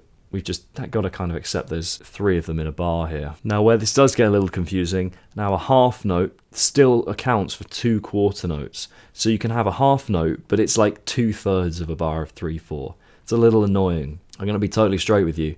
I had to just double check that myself. I was like, hang on a minute. Because I don't actually play in 3/4 very often. Although it's common, I don't personally use it so much. There's a similar time signature that I prefer. But then your whole note still just covers the whole bar. And now interestingly, a whole note, again I just had to check this, it's 4 quarter notes still. So you can't play one in that bar of 3/4 there. I ordered a new passport and I believe I can hear the man with it coming upstairs. Find out very shortly. Now we can do 5/4, we can do 2/4, 6/4, 7/4, and that's just going to change how many quarter notes we have in the bar. 6/4 is somewhat common, 2/4 is quite common, but you normally just count 4/4 to be honest. Rather than having 2 bars of 2/4, you just have 1 bar of 4/4. Oh, passport man's here. Boris Johnson called these wonderful blue passports, but it's more black than blue. Interestingly. Well, I'll be passing some ports in a few months, so I'm glad I've got that. Okay, where were we? Pick up my guitar that I'm not using. So now we talked about triplets, and when we use the 8th note, or the 8 in the bottom line here, the denominator, let's go, for example, 6/8. This is a common time signature. This is called compound time signature now. So here we have 6/8, and what we do is we're gonna put 6, and we put 6 8th notes in. 1, 2, 3, 4, 5, 6. Notice it's grouped them automatically into groups of 3. Almost always when we have this 8 underneath the 8th note, it's because we're grouping things into triplets. Compound time. So instead of just going 1 and 2 and 3 and, we go 1 and a, 2 and a, triplet, triplet. I can play that for you. And you can see that's all we can fit into the bar there before we go on to another bar. So when you see an 8 underneath, most commonly you're going to see 6/8. You might also see 9/8 or 12/8. 3/8's not so common, unless it's just like an extra 3 notes that someone's throwing in somewhere. So whenever the 8's on the bottom, it's a triplet feel. The exception to these are slightly odd time signatures like 7/8 or 5/8. So let's do 7/8. You can see it's just given 7 8th notes. It's not even bothered beaming them together here.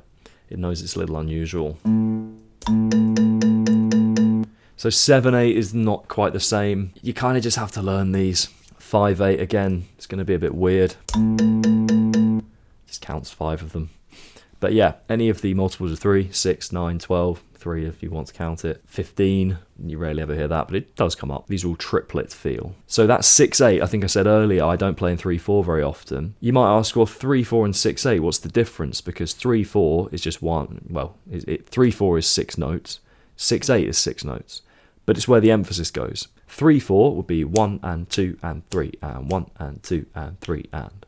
6/8 is 1, 2, 3, 4, 5, 6, or 1 and a, 2 and a. So that's the important distinction there. Now, there's an argument that time signatures are only so important nowadays because as long as you can hear the music, then you can kind of copy it, and as long as you understand how many beats we've got going on, you don't always need to know if you're in 7/8 or 6/4 or whatever.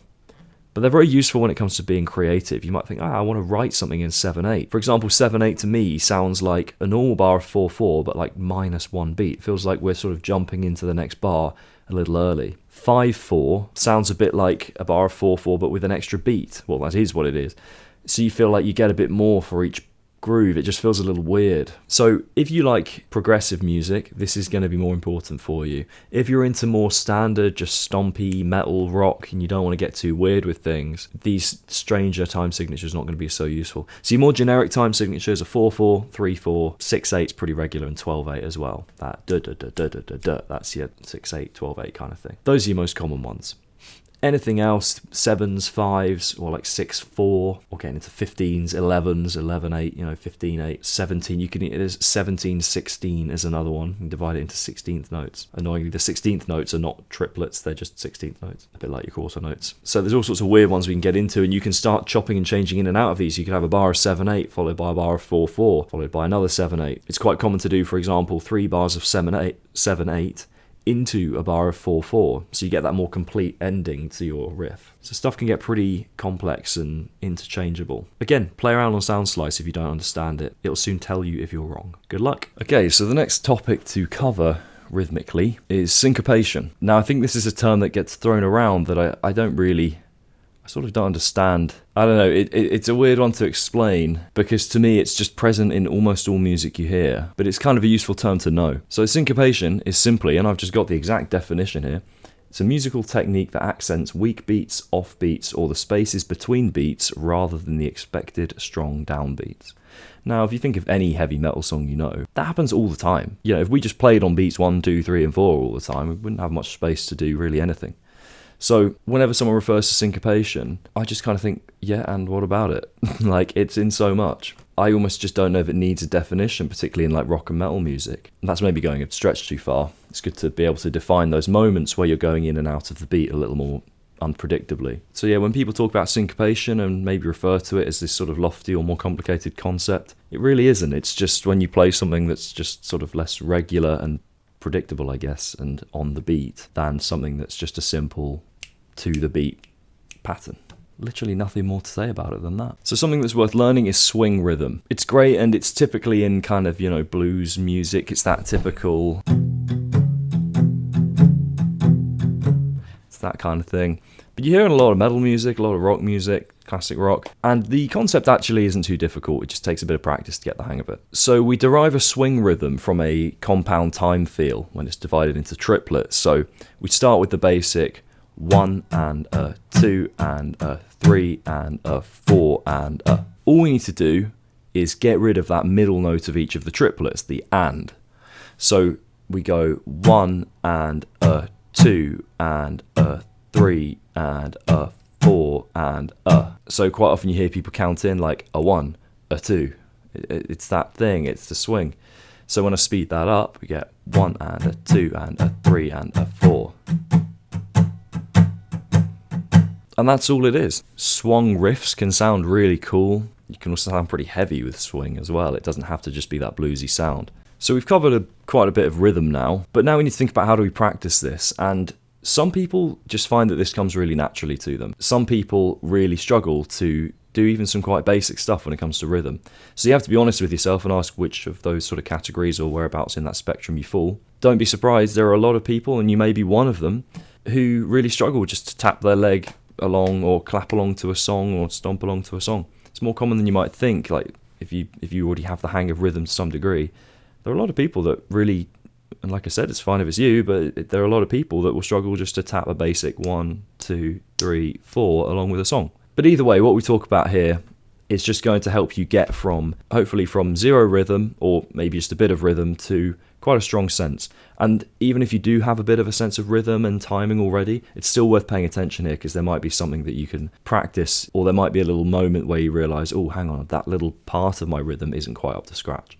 So it's worth just paying attention here anyway. So the main common denominator that I notice among students that struggle with rhythm is, obviously they struggle to play it, but more importantly, they also struggle to vocalise and say that rhythm as well. So, for example, if I had a strumming pattern where I took a basic 1, 2, 3, 4, let's say I want to create a rhythm by missing out that second strum. So I want to go down, miss, down, up, and then we get this.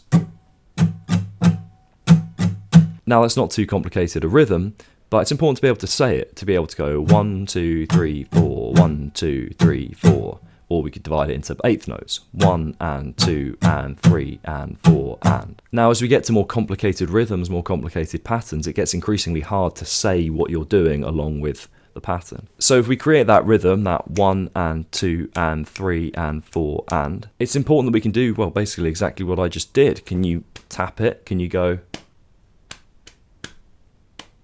like that? Can you say it? Can you go 1, 2, 3, 4, 1, 2, 3, 4. And then can you do it with your right hand? Just tap it on your instrument. You know, just make sure we're getting a bit closer to actually hitting the strings or playing your piano or whatever you're doing. Now, if that's too easy for you and you can do that, another thing to sort of double check is the offbeat. Can you play that? So we could do a basic 1 and 2 and 3 and 4 and what we're going to do is we're going to hit an upstroke, or just kind of hit your instrument in whatever way, on the offbeat. Now, if you really struggle with this, don't worry if you go in and out of tempo or sort of in and out of an even rhythm here.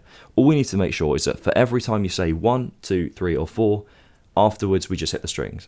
So if you struggle with rhythm, if you need to just go 1, 2, and then just make sure you hit the strings and alternate, that's fine. We want to work towards going 1, 2, 3, 4, where we've got a nice even break between each one. So we've got 1 and 2, and bang in the middle is the upstroke where that and would be. It's pointless trying to do this to a metronome if you can't just speak it to yourself like that. And make sure you actually speak it out loud. That's the important thing. You might feel a bit ridiculous talking to yourself in your room or whatever, but it can be really hard to know when you've gone off rhythmically, even when the metronome's on. I've had plenty of students where I've got the metronome going and they have no idea that they are nowhere near the click. So it's really important that you can speak all of this stuff, because then it's hard not to notice when you go off. So now we can think about practicing to the metronome. So the way I'd start, there's a metronome app that I quite like. It's just called Metronome Beats. It's free and it has some really useful stuff on it. It's free, but it's just given me a upgrade price. So it looks like this. You can see that. So what I'm going to do, am I in focus? I am. I'm just going to set it to 100 BPM. Like I said, this might seem simple at first, but we just want to make sure you can do all of this. So it's on 4 beats per bar, 1 click per beat. There are lots of equivalent metronomes, so you can do a similar kind of thing to this. So if I press play, all I'm going to make sure I can do is just hit every one of them. Cool. So we speed that up, we're at 100 at the moment. I'm going to speed all the way up until I can get myself to 200. Now I'm just going to skip straight there. I'd recommend you go up in intervals of maybe 10 BPM. Any less than that, it's not really that noticeable that you've sped up, and you might struggle to actually clock that difference in speed. So I've gone to 200 here, I've doubled my speed.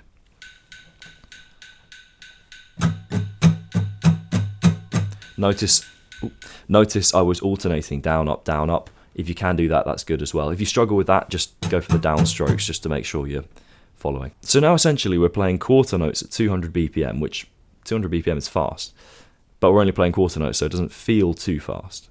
So if I were to halve that 200 down to 100, but continue playing at the rate I just played, I'd be playing 2 strums for every 1 click. So we can try that. So I'll just bring it back to 100. And what I need to do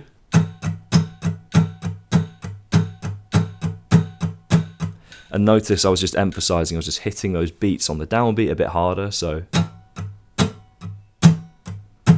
just gives you a bit more of a feel of how the music naturally kind of flows. Again, if you struggle with that, just take a step back. You can also, so on this app, you can click on the clicks per beat function. So if you notice on the middle there, I've put it on 2, so now if I press play, it's got that lower pitched click between each one, so that will reveal those 8th notes where they need to be. So if you get stuck, you can do that, and then you can just come off of it, press play, and just try again. So we repeat this process. We do our 8th notes where we're playing in the gap as well, all the way up to 200. Now I think I'm going to have to alternate here because of the speed. So these would be your quarter notes, 8th notes,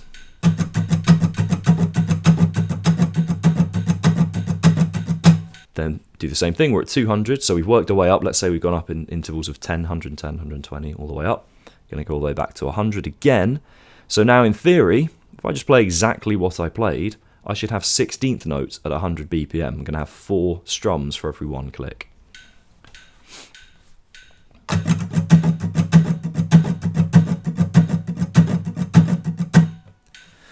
Caught my finger in the strings a bit there, but that's it. And then if we need to hear them, we can do 4 clicks per beat on that middle setting there. And now,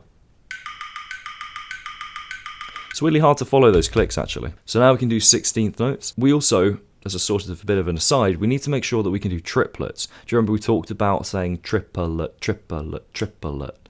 This is a little tricky because what we want to be able to do now is play 3 beats for every click. So now we need to go triplet, triplet, and especially as we start to get faster, what's going to happen is our strumming is going to alternate. We're going to go down, up, down for our first group of 3. If we just alternate, we're then going to go up, down, up. So we're going to switch between down, up, down, up.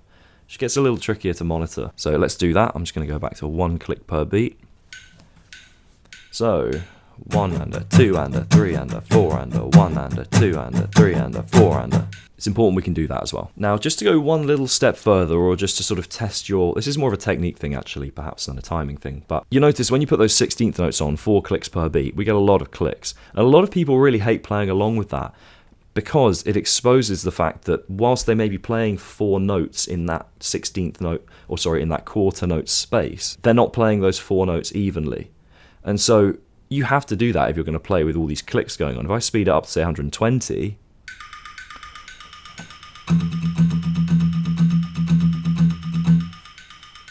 If I'm not playing evenly, it's going to become quite messy quite quickly. So I actually recommend, if you want to practice synchronization and rhythmic, sort of locking in rhythmically at higher speeds, get it on 4 clicks per beat, or just send your metronome to like 400 or 500 BPM if you're in a DAW, and you can do that. And now what's quite cool about this app as well, just going a step further, and you'll be able to, if you're savvy with drum programming, you'll be able to do this as well. You can actually program in a drum beat, but what I quite like to do as well is, you can see here, I've divided this as 4, where are we? So 4 clicks, 4 beats, and we can fill these out with different metronome patterns. So in terms of the 16th notes, we're hitting the first one and the third one there on beats 1 and 2, and then on beats 3 and 4, we're just essentially playing quarter notes.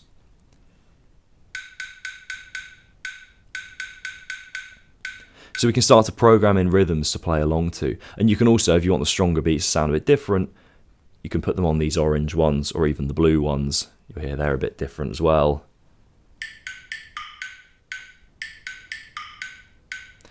So if you want to highlight where the downbeat is, you can do that as well. If you can do everything that we just discussed, you should be pretty well set for your rhythm, because now you know what the different rhythmic measures look like, you know what they are, and hopefully you know how to map them onto a metronome, which in theory is actually harder than playing along to a song, because the song has so many cues at every single beat and every second, whether it be a vocal or a snare hit or a guitar chord or something, to tell you where the song is rhythmically.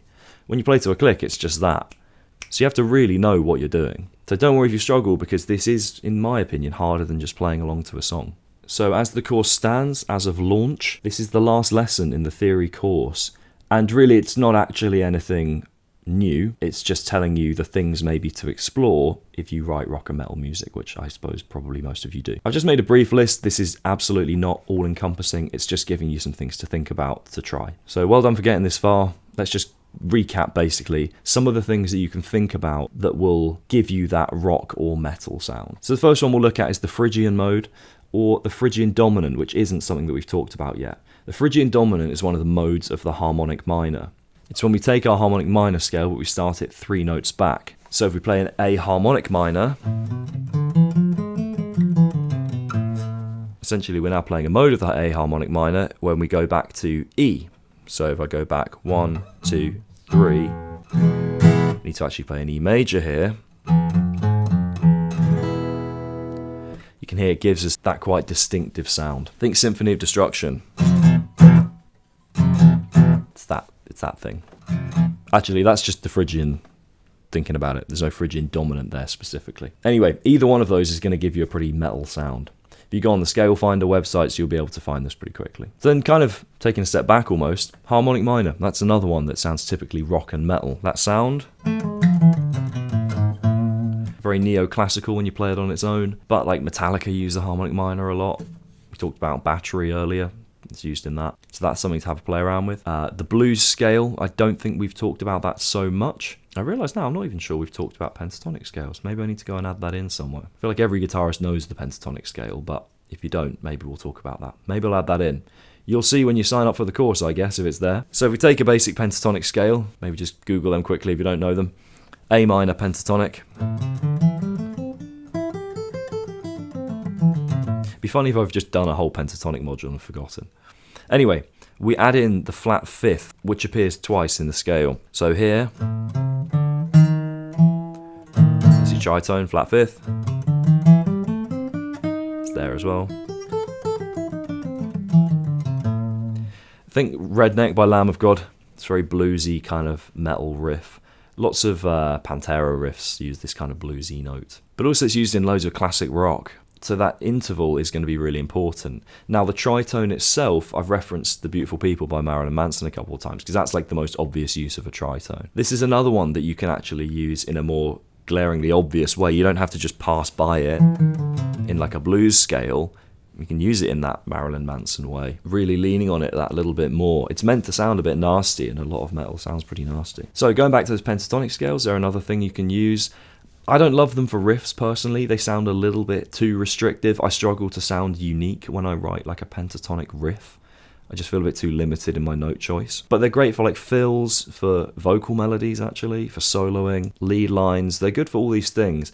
Like I said, I don't use them for riffs myself, not a lot anyway, because I just don't know if I get quite enough note choice to stand out with a unique melody. That said, in the right context, absolutely. The other one is chromatic notes. We can talk about them. So passing notes. So the blue, I mean, essentially that blues note is a chromatic note or chromaticism. So any note that isn't in your scale or your key, you can just kind of pass over it. Again, Lamb of God do that a lot, actually. You can get some pretty nasty sounds. If you want to go a step further with your metal writing and sound really nasty, use a lot of these chromatics. Really break the rules with them. You'll find you get some pretty dissonant, nasty sounding stuff. Or that slam music where it's just like, you know, on an electric guitar tuned to drop Q or whatever. So syncopation, we discussed that, but it's a pretty all-encompassing term.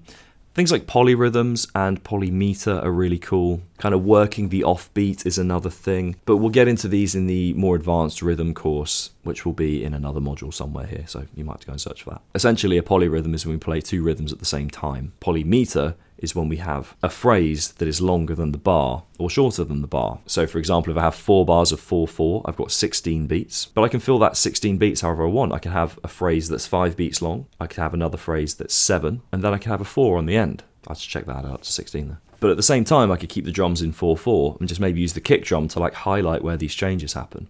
So that's polymeter. We'll get into that in a bit more detail. One more thing to think about, actually, more on the melody harmony side, is dissonance in general. So there are some dissonant intervals that we can achieve, like a minor second.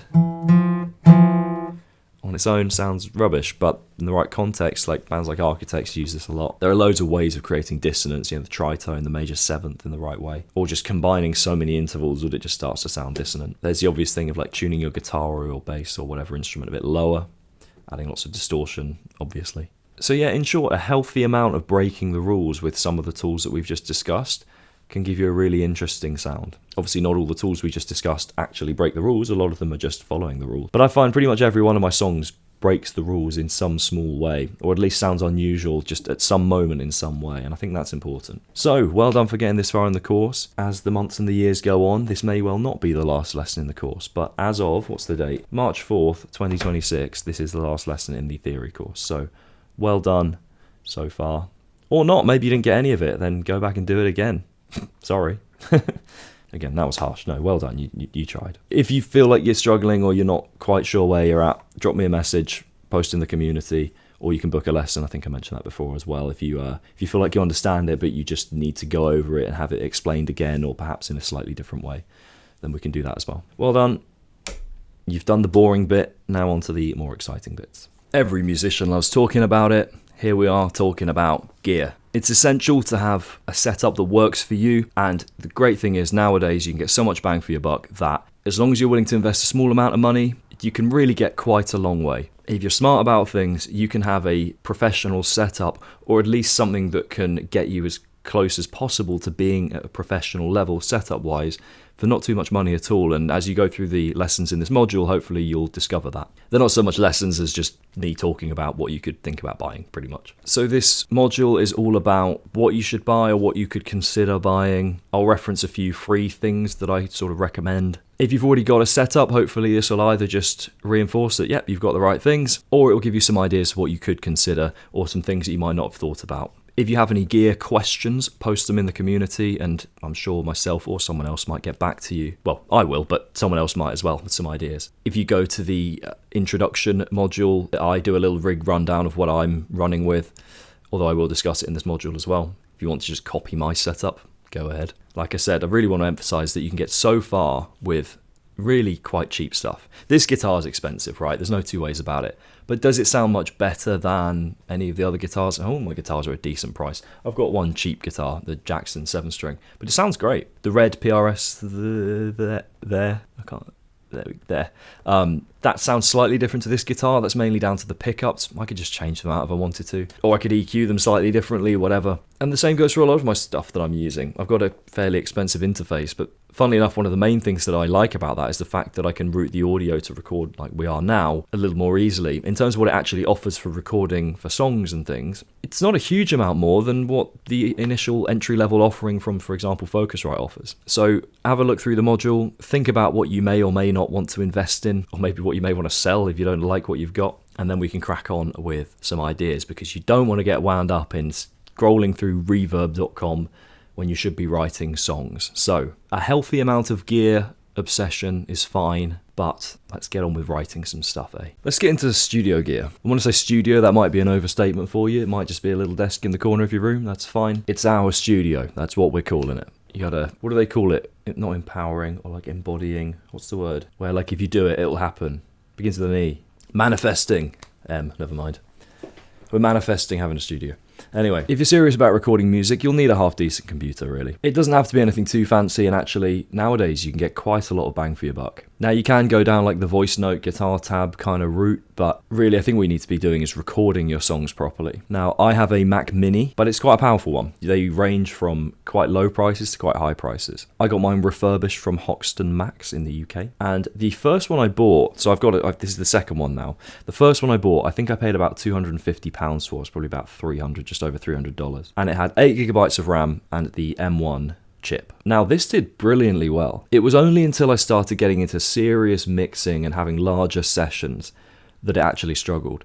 And so you can have a really capable computer for less than £300. Now, if all you're looking to do is write the songs to a good level and even mix them to really quite a good level as well, you can get as far as you need to go with this computer. If you're thinking about getting serious when it comes to mixing, and you want to have big sessions where you're mixing 100+ tracks with several plugins and lots of routing, or routing, whatever you want to call it, you might need something a little more powerful, and the thing you need to focus on is RAM, random access memory. 8GB of RAM, which is what that first computer of mine had.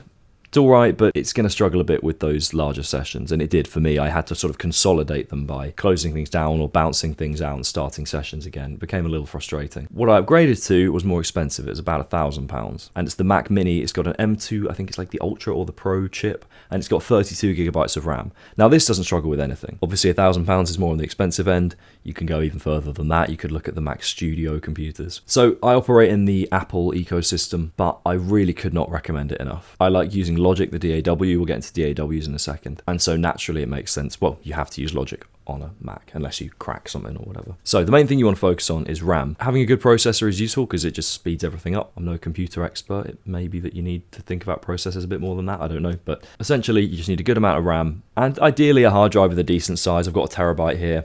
I had 250GB I think on my last one, and I found I was having to delete lots of things. Became frustrating. So probably try and prioritize a decent hard drive. Though the good thing is you can just buy external hard drives. You could buy a terabyte for I think about £100. Yeah, between £50 and £100 it seems, just looking now. As I mentioned, I went for a refurbished PC. I don't know, obviously I didn't AB it with a brand new one, but it seemed to work okay. Now the next thing to think about is a DAW, a digital audio workstation. This is your fundamental software for music creation. As I said, I use Logic Pro X. It's industry standard, or it's one of the industry standard choices. It's £200. I don't know what that might. It might be $200. Sometimes they just price match these things that way. GarageBand is like the starter kit version. And actually, it's a really good place to start if you're not so familiar with DAWs, because it's a little simpler. Some of the other popular ones, if you're on PC, are Pro Tools, Cubase, Reaper, which is free. So if you're just dipping your toes in here, that could be a good option, though it's not as user-friendly, I've found. Pro Tools is quite expensive. It's a subscription model. I don't know about Cubase. Studio One is another one I've seen some people use, but I'm not so familiar with DAWs. My personal opinion is if it only costs a couple £100 to get a Mac Mini, I would just go for that, to be honest, and then get Logic on there. Start with GarageBand if you just feel like you want the bare bones DAW just to do some very basic song crafting. Really, the most important thing is pick a DAW and stick with it. Don't go switching in and out of this, that, and the other, because you have to kind of learn them. I'm pretty savvy with Logic now. If you chucked me in Cubase, I've seen people use it quite a lot, so I sort of know where things are, but there'd be it'd take me months to get to where I am, if not longer, with Logic on Cubase. So you've got my recommendations now. I recommend the Mac Mini, and I like the Apple ecosystem. But you can do PC. So many people do. I've had a few people report problems with Pro Tools to do with subscription, things crashing. And the good thing about Logic is you can go into GarageBand beforehand to just experiment with it a little bit. And GarageBand is free. On top of that, if you want a free option for PC, try Reaper. The other piece of kit that we're going to need is an audio interface. This is what we plug our instruments into. Now, the great thing with these is there's a great secondhand market for starters. And secondly, you can get a great audio interface for £100. You could record a professional album, or at least say the guitars, vocals, bass, whatever, for a professionally produced album on one of these, and I guarantee you no one would know. The interface that I'm running is an RME Babyface Pro FS, I believe. That is a little more expensive. It has some better preamps and some functionality that goes beyond what the entry-level stuff does. But in terms of sound quality, is the average person going to hear a difference? Probably not. Don't get me wrong, I'm a big fan of this piece of kit. I'm looking at it now. It's so funny, it looks like an old-school calculator. Like, the design is not very aesthetic. If you look at, for example, the Focusrite Scarlett, which actually is perhaps the one I'd recommend, or the Audient ID4, they both look like pieces of a spaceship, whereas mine just looks like a 1990s calculator. Style over substance, them, though. You want substance over style. Even though, actually, I take that back, they're really good. We'll talk about how to use all that stuff, but like I said, there's also a decent second-hand market, so if you're going cheap, the Focusrite Solo, I think it's the Scarlett Solo, is, I think, their cheapest offering.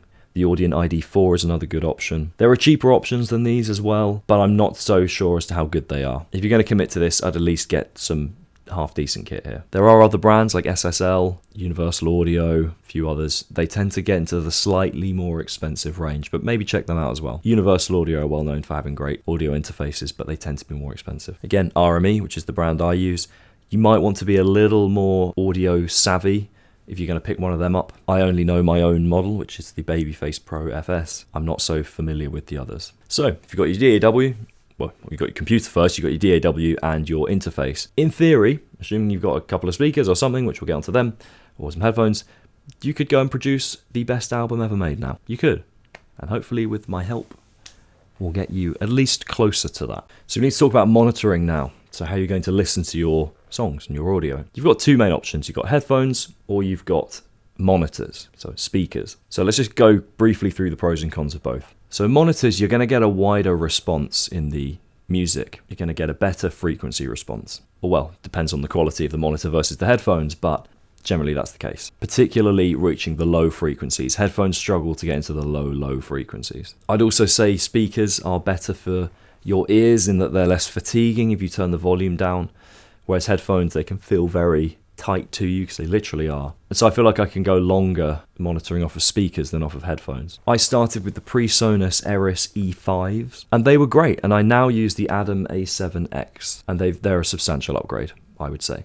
Though the PreSonus monitors were very good for the price. Quick tip, and it's important to know, they're normally sold, or they're often sold as singular units. So you just make sure that you buy two. Otherwise, you'll just have one speaker. Or if you're buying, obviously, if it says pair, then you're buying both. But just make sure that you don't just buy one speaker. It's easily done. And then when you're thinking about the price of whatever monitors you're buying, again, consider you might have to buy two of them. So when thinking about headphones, they're great if you're noise conscious, if you don't want to be pissing off your neighbors. But importantly, they're very useful if you have a small or a poorly treated room. We'll get into room treatment. If you're in a small room and you don't have any acoustic treatment, and especially if you intend to do any mixing, you're going to find that the sound you're hearing might deceive you, in that sound is very environment dependent. It reflects off of the walls, gets absorbed by things. And so the room I'm in at the moment, though you can't see it, there's a huge amount of panels behind you, big, not foam, big panels, what are they, sort of 120 by 60? And I've got a huge bass trap panel in the corner of my room over there. I also have my monitors about 1 meter away from the wall. Now, not everyone has the luxury of having that amount of space. Obviously, with headphones, we don't really have that problem. They're just here. They're just on your head. If you're going to go for headphones, you've got two options. You've got open back or close back. Open back are generally better response, but you're not going to get that sound isolation. So if you're going to go on public transport, they're probably not the best. So if you want a more honest response, your open back headphones are going to be better. And headphones are just cheaper than monitors as well. I would would say for the quality. Obviously, you can get some very expensive headphones, you can get some very cheap monitors. So this is a classic it depends scenario. You could always get both. You could have some monitors and also have a headphone option, but it's worth just considering the things that we just discussed when choosing. Personally, I'd sooner go for great monitors or great headphones, not mediocre both, if you're sort of budget limited in that way. And really, I think your ideal scenario is having ideally a half decent room setup, whether that's through acoustic treatment or the size of the room, the placement of your desk and your speakers in the room. I would go for that personally over headphones. I'm not that experienced mixing in headphones, to be honest. And now, with all of this said, it kind of depends on what your goals are. I probably should have started with this. If you just want to write songs and you have no intention of mixing anything, just do whatever's convenient. Get monitors, get headphones, doesn't actually matter. If you have any intention of mixing or improving the mixes that you do so that you have better demos to send to a mix engineer, then you do need to think about your options. And if you've got loads of money, just buy the best version of both and pay someone to design the best acoustic treatment plan possible for your room. That's what I'd do if I had all the money. An additional monitoring option is the subwoofer. This is going to extend down to your really low frequencies and give you that thump in the kick or that rumble in the bass. And it's really useful if your monitors aren't very good at reproducing that sound.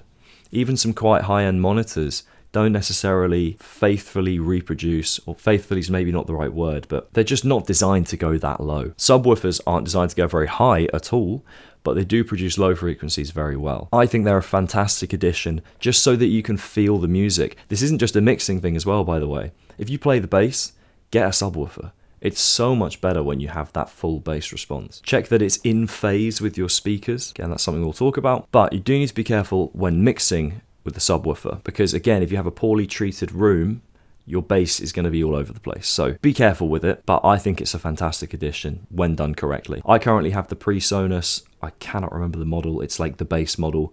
At some point, I intend to upgrade to the Adam Audio, but for now, it does a great job because I've got some great monitors, and I just see the sub speaker as a bit of a supplementary thing that I, yes, would like to upgrade, but we're all financially constrained to some degree, aren't we? So we'll get on to room correction software, but just bear in mind as well, subwoofers are going to mess with that a little bit. They're going to give you this wildly blown out bass response. Your room correction software might say you've got a 12 dB boost of bass, and it's right because you've boosted the heck out of your bass by putting a subwoofer there. So don't be surprised if that comes up if you have room correction software. So long story short, I really would recommend a subwoofer. That's just my opinion. Lots of people don't use them. And again, if you're in a small room and you're mixing without any room treatment, be careful. But if you know your room and you know what it sounds like and you know how other songs sound in your room with a subwoofer, then as long as you can match to that, you might well be okay. Okay, on to sound treatment. It's really important to treat your room if possible. That means putting up paneling or maybe carpets, rugs, and arranging a room in such a way that you get the most out of your audio. I can't overstate the importance of this for how things sound. You'd be really surprised in the difference between placing a desk in the corner versus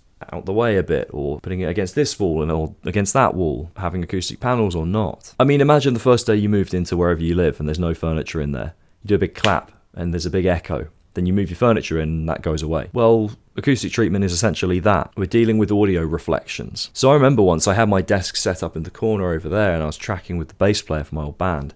And he was playing a note. And I said to him, like, what are you playing? That sounds like way off. And he looked really confused and he was playing the note and I was looking at it and I was like, that should be the note that I think it is. And then I sat where he was sat and it sounded perfect. But something about the reverberation in that space I was sat in, a meter away from him, obviously there was some sort of node in the room that was reflecting there, just causing it to sound literally out of tune. I was so confused. It was only when I moved there and sat next to him that I realized he was playing exactly the right thing. And that was for me when I noticed, okay, this positioning is important. I'll link you some handy YouTube channels for room treatment and how to approach that because I'm not an expert in this.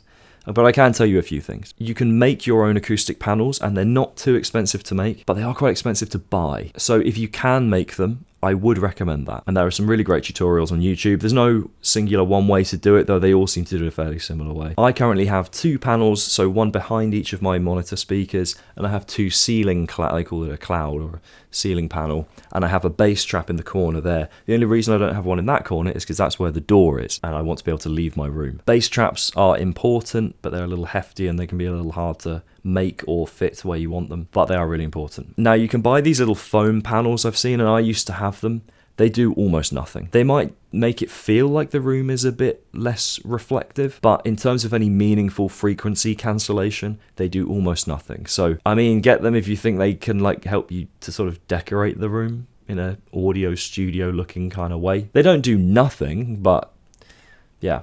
Rugs are useful just for soaking up some of those frequencies. A sofa, it's great. And you can also get like audio diffusers. They can be a handy addition as well. This is all important if you want to mix. If you don't want to mix, this is less important. And it can get quite expensive. So you got to think about where to put your money. So in terms of your room setup, you probably want to avoid being in a corner.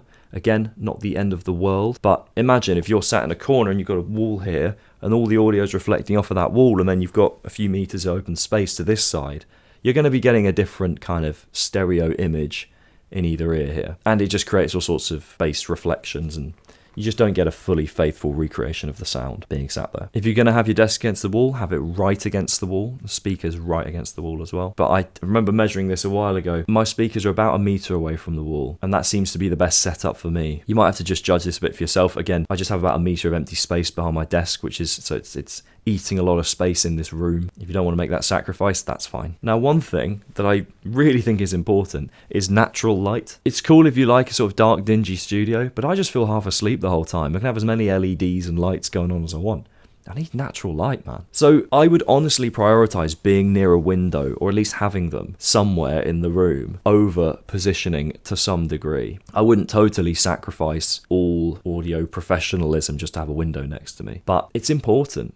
Like, if you want to be mixing for several hours or writing for several hours, geez, like, you need to stay sane. So at least, like, crack a window every now and again, you know. The other thing you can think about is room correction software. So I use the IK Multimedia Arc Studio. It comes with a box that you run your audio out of into your monitors. SonarWorks is another popular option. The problem with SonarWorks is it introduces latency, so you can't really track with SonarWorks very well. There is a plugin that you can use in your DAW, but then you've got to remember to have it in there, and you've got to turn it off when you bounce things out of your DAW. Now, I do believe SonarWorks and Audient have paired up to make a little outboard box like my IK Multimedia Arc, and I'm thinking about maybe even switching to that, because I really liked the SonarWorks software. I just would always forget to turn it on and off when I need it, and the latency was just meant things weren't workable. I couldn't track anything with the latency. Now, all this software does is it just measures the frequency response of your speakers in your room combined, and then it applies an EQ curve to level them out so that you get ideally the most natural flat sounding speakers you can have. Not everyone likes the sound of this. Some people like the character of their speakers. The important thing really is that you know what your speakers sound like, and you know what other songs sound like on your speakers, so that you can then reference your music against those.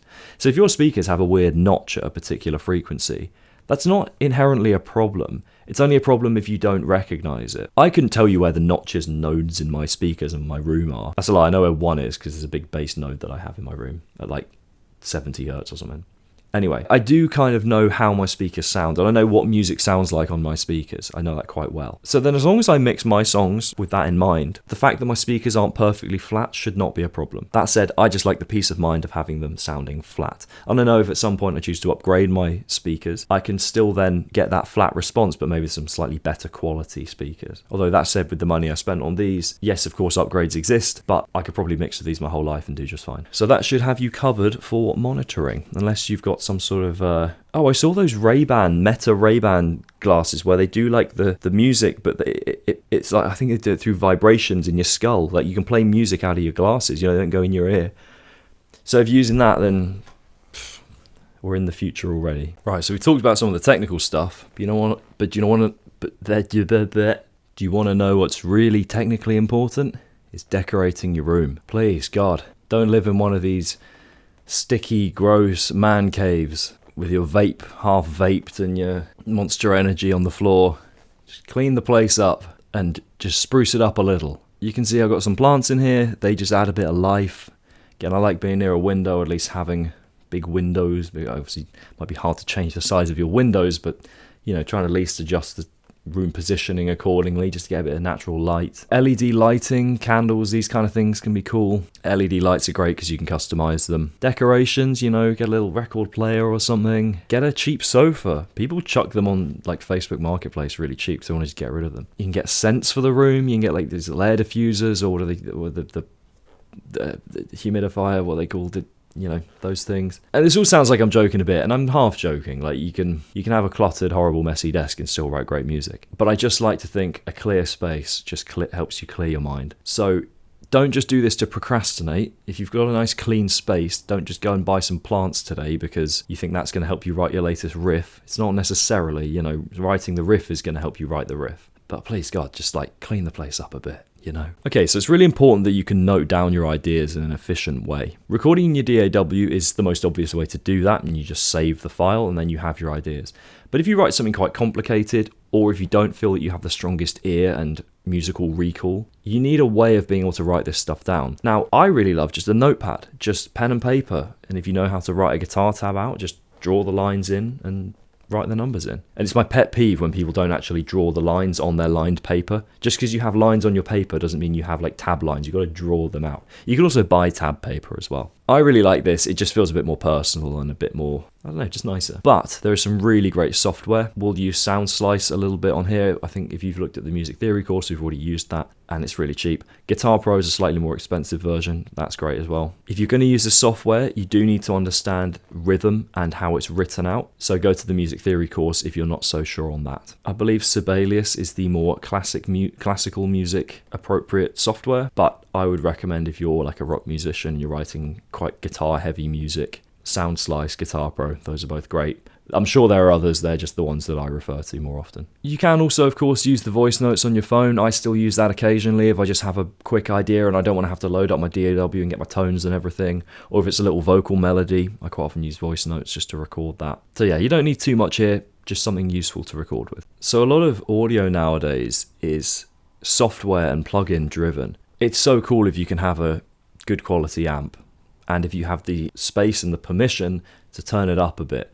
The problem is most people don't have either of those things, and it gets quite expensive to have a great quality amp and cabinet and pedal board set up. Whereas for a fraction of the price, you can have a fantastic sounding recreation from a company like Neural DSP, for example. I use plugins entirely. I don't actually own a guitar amp right now. It's partly just a money thing. I don't want to just go and buy an amp that I'm probably not actually going to use a great deal and that I'm not even going to be able to turn up because I have neighbours. However, I would love to own one at some point in the future. I've owned them before when I was gigging more. My PRS Archon, I kind of still wish I had that because it was such a good amp. Although I'm technically a Victory artist still, although I haven't played one of theirs for like years. Good amps though. So for guitar tones, there are loads of great companies out there. Neural DSP is probably the most popular. STL tones are great. ML Sound, is that the one? I mean, there are so many good ones. Just as a bit of a side note, I love the Purified, Purafied Death Western. It's an EVH style amp. I think it's about £30. Sounds great. But yeah, you can get some fantastic tones for guitar and bass for sometimes less than £100, even less than £100. Now, it's very easy to get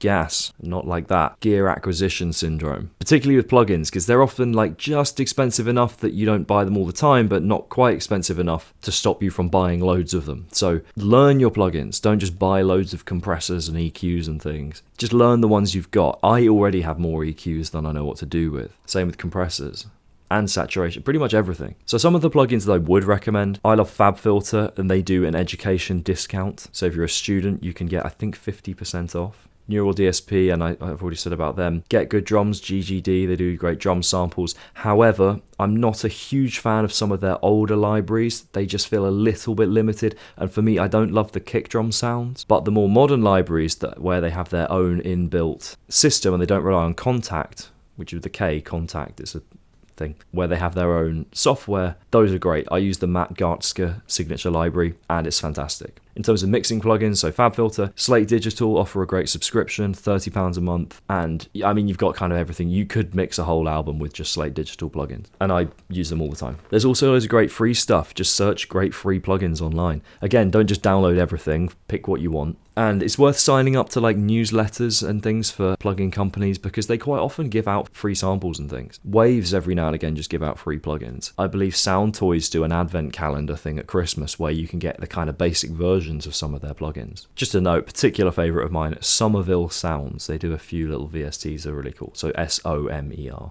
Ville. Also the ML Amped Roots. It's like an EVH style guitar amp. That sounds great too. There are other websites that do educational pricing, so just keep an eye out if you are a student. I'm actually going to try and at some point see if I can negotiate some deals on things for this course. So keep your eyes out for that. Nothing yet, but as the course grows, hopefully that'll be something I can offer. Now, after everything I just said, sometimes you just need to get away from a screen. Pick up one of these, acoustic guitar, or get yourself a little practice amp for your electric guitar. The Yamaha THR amps are great, the Boss Katana Air. You can get something slightly cheaper than that as well, but you want a decent tone. Or you can go more expensive. You can look at, like, I've seen these Lava amps recently where you have a whole like touchscreen. You've got a bloody iPad on your amp basically, or a positive grid where you got these sort of jam along options. And yeah, voice notes on your phone. Then you can just go into the other room. You can even go outside if it's a nice day. If you're in Britain, I mean, it's a nice day today, but good luck. But I think it's so important just to spend some time away from screens. It's hard, particularly when you write rock and metal music, because again, if you use VSTs, also known as sort of plugins, you're going to feel a bit glued to your technology. So that is where an amp is a good thing to have. Just being able to get away from this studio. I spend so much time just sat at this desk. A big part of why actually I want to buy a nicer desk is not because I need one. It's because I'm just sat here all the time and I just want to look at something that isn't like a boring black desk. This has served me very well, but I want something that's just a bit nicer, you know? I'm sat here all day. Talk about things like decorations earlier. I just want it to feel like a nicer space. So one of the main benefits of having an amp is that at least you can just turn your screens off and play. We all spend enough time on our phones, or if you're working 8 hours a day, you're in front of a screen. There are screens everywhere and they can just kill your creativity if you're not careful. So just try and get away from them. Go outside. Just go outside for 5 minutes. Go for a walk. You know, just clear your head if you don't feel like you're getting anything. It's important. And on the sort of mental health note, you can end up being in such a hole if you just stare at screens all day. So try to look after yourself. Well, it's the part that you've probably all skipped to, the riff writing bit. Module. We'll call it module. Masterclass, even better. So here's just a bit of a roundup of what we're going to cover, and importantly, what not to expect from this, because I don't want anyone to expect to just be given things to copy or just like cheat codes or anything like that, but we'll get into that. So importantly, I think it's pretty much essential that you check out the idea generation module before you come here. When I say essential, you can just go through this and it'll all make sense, I hope. But if you don't think about how you process things, you could go through this whole thing and not necessarily turn out anything that is radically different to what you've already done. I'm not saying that to devalue this module. I think there's some interesting stuff in here, right from kind of maybe intermediate level through to what could still be useful to quite an advanced player. But if you don't think differently and critically about how you write your riffs, you could watch this whole thing and you're still going to write non-critical, underthought riffs. Not saying you do that now, but you might. Who knows? It's up to you to determine. Think of this as the tools to build your riff. Think of idea generation as the creative driver behind those tools. So this is going to require a pretty decent knowledge of your music theory. You don't have to be insanely good. If you have like an intuitive knowledge of just how things work, if you're one of those people who says, oh, I kind of know what's going on, I just don't know the words for it, then that's okay. You probably will understand what's going on here. But there might be some moments where we get into the more techie bits that you think, oh, I should probably brush up on my theory. So check out the theory course if you're not quite sure on anything. So let's just go through the sections. So in approaches and guidance, we're just talking about how to approach the riff and just the different ways you can do that. It's a bit like the idea generation module, but a bit more related to riffs specifically. Again, you can skip it, but I'd suggest watching it. There might not be anything groundbreaking for you. There might be, who knows? But it's not the longest module, so maybe check it out. Now, in techniques, this is where we're just going to run through a big A to Z, or Z, bucket of ideas and tricks and things you can try and variations on techniques that you might already know. If you're like a sort of upper intermediate player or beyond, you might find that you kind of already know these techniques, but you might not have tried the variations that I suggest. And again, you might not have thought about them in the way that we discussed them. Same goes for melody and harmony. If you know your scales, you know the notes you can use. But we're going to talk about how to use them and what sort of note choices might be relevant where. The compound techniques under the techniques module, I think is an interesting place to delve into if you do just want to jump into something quickly. That's where techniques get really interesting in my opinion. The rhythmic trickery section is a little tricky on the rhythm front, funnily enough. So make sure you're comfortable with your knowledge of rhythm. Again, it doesn't have to be that you know how to write it all out on the stave. As long as you have a good feel for rhythm, this should make sense to you. You might want to be comfortable with a DAW to do this as well, but you can do it without. And then the case studies. So depends what time you've joined or how far into the development of this course you've joined. I'm starting with just a few, but this is something that I'm going to build up over the months and hopefully years of having this course. So we're starting small, but we're going to build that up. And I mean, God knows how many riffs you might have in there. Currently, they're all intro riffs, but we'll look to have some breakdown riffs, some verse riffs, whatever, discussed in those case studies there. You'll also get a broader overview in the artist case study section of the course. A lot of the demonstrations that I do are quite simplistic. It's just to get the point across, so don't expect to hear like God tier riffs. Just expect to hear a riff that demonstrates the purpose purpose of what we're talking about. So the main point to reiterate, idea generation is very important to do before this as a module. You don't have to do it, but that's going to teach you how to think. This is going to teach you what to do with how you think, or what to do once you know how to think, something like that. I clearly don't know how to think. If there are any little techniques that you feel are missing, drop me a message, maybe post in the community. I'm more than happy to add something in. If there's something on the rhythm front that you'd like to learn about that's maybe a bit simpler, most of the rhythmic stuff is more, like I said, trickery. It's not fundamental rhythm. That is in the theory course. But if you'd like a bit more rhythmic stuff, we can talk about that. Time to level up those riffs. Let's go. Arpeggios are something that we can talk about if we want to introduce more variation in our melody, but also if we want to write or imply a chord progression underneath our riff. The next lesson is going to be about writing to a chord progression. We'll get onto that. But let's just think about some arpeggio shapes and methods of delivery for arpeggios before we get onto that. So with my old band Insurgent, we had a song called Colours Bleed, and the main riff went... That's the first bit. It was tuned lower. I'm just playing it higher up here. But that first thing, it's just two arpeggios. In the original song, it's in A minor, but this is D minor. It's quite a lot higher. So you can just take a standard arpeggio shape and just outline it in that way.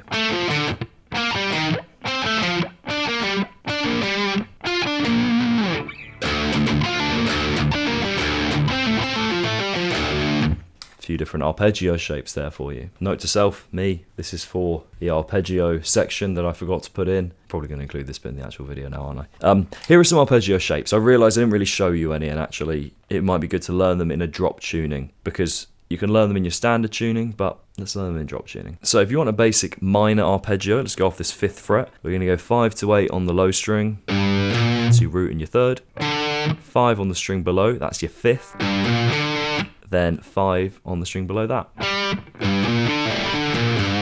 It's a minor arpeggio. For a major, let's do it, say on the 8th fret, we're going to go 8 to 12, on that low string, 8 on the string below, 8 on the string below that.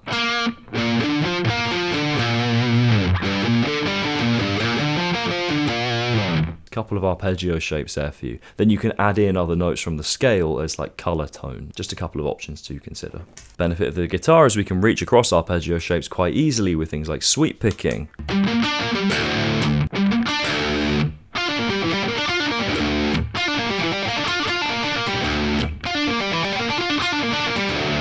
Adding in a couple of extra notes on top of your arpeggio can give you some interesting sounds as well. Now, let's think about our note choice with these arpeggios. We've talked about your standard triads, so root, 3rd and 5th, whether that be a minor or a major, or we've got major 7th, minor 7th kind of chords, dominant 7th. But these extra color tones that we can add in, the 2nds, the 4ths and the 6ths, again, go to the theory module if you don't know what they are, can really, really impact how these sound. So let's take a standard minor arpeggio. Let's add in the 2nd. Now on there.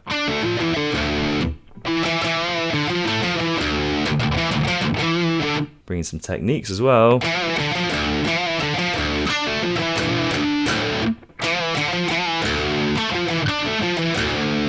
Let's try the 4th. 1, 2, 3, 4.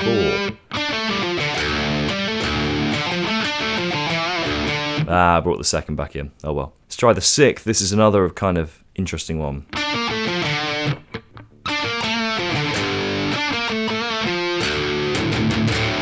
2, 3, 4, 5, 6.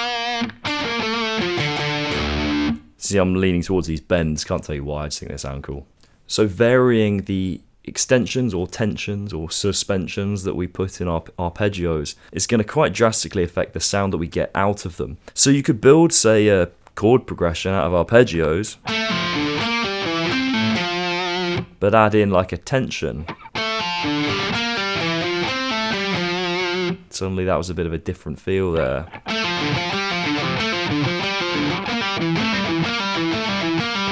Something like that. Again, we'll get into building these chord progressions in a second. Another way to do your arpeggios is in a more linear fashion, just on one string. So something like this. So I'm doing a D minor arpeggio there. Do the same on the next string down. A minor. And what's interesting is you can jump across these, so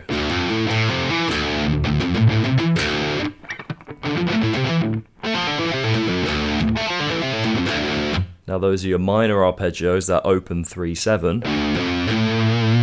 But what if we don't want to just do an arpeggio of that open string with the minor key? Well, let's take the 5th fret, for example. If I do root, 3rd, 5th, that's the 5th, the 8th, and the 12th fret there.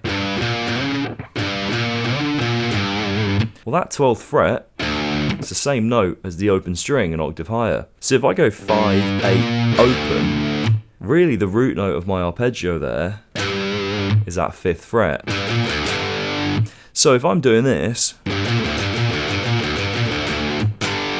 I want to be telling the bass player the root behind all of this is that 5th fret. So this is kind of like an inverted arpeggio. If you know what an inverted chord is, when you have a note other than the root note as the lowest note, we've kind of done that with our arpeggio here. Now this is another one of those ones you don't necessarily need to know exactly what the arpeggio is you're playing as you create it, but you want to be able to go back and figure out what you're doing. So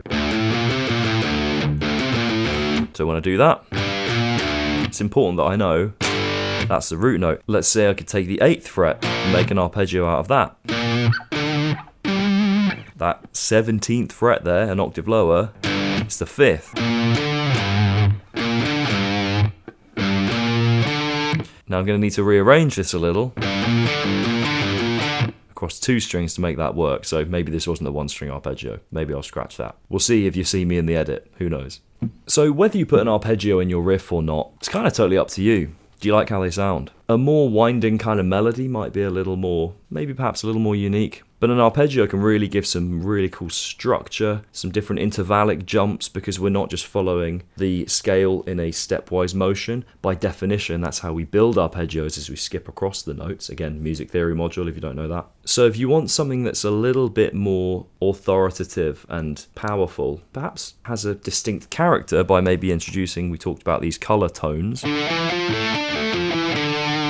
then that's how to go about that. Okay, let's get started. Well, first we need to pick a key, and really this is up to you which key you go with, but I do have some pointers. I would suggest that you pick a key with at least 2 or 3 open strings in it for your riff writing. You don't have to do that, and you might be limited by a part that you or someone else has already written that is in another key. But to capitalize on the instrument that is the guitar, I think having those open strings available to you is important. So let's assume we're in like drop D or E standard tuning just for now. I know many of you, myself included, tune far lower than that. We're going to want to pick the keys with very few sharps or flats in them. So A minor, E minor, D minor, F sharp minor, just to name a few. B minor is another good one. And then these are all going to relatively change depending on what tuning you're in. So if I'm in the key of D minor in drop D tuning, mentally, even if I tune to drop C, drop B, drop A, even further, I still see it as like D minor as to how it's mapped out on the fretboard. So having these open strings available to you I think is important, and it means you don't have to overwhelm yourself with learning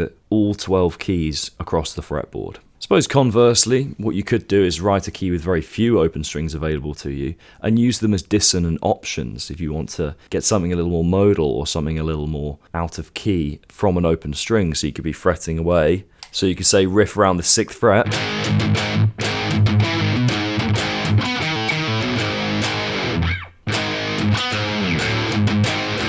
You can get that nasty open sound there.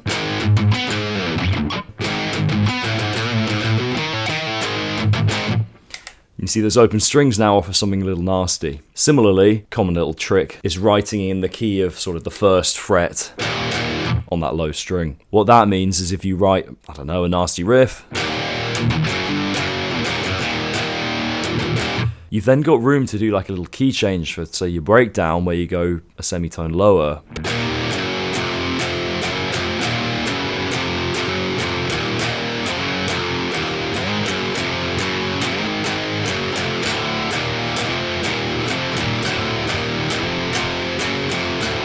These are literally just riffs I'm coming up with on the spot, so I don't expect them to be the best thing ever. It's just for the purposes of demonstration. Now, it's very easy just to write in the key of whatever that low string is tuned to, minor or Phrygian. So I would encourage you to try keys, like we said, anything other than that basically, without too many sharps or flats in the key. Typically rooting around the 5th fret or the 7th or the 2nd. If you're in a drop tuning, it's a good place to start. With the 2nd fret, you get this nice...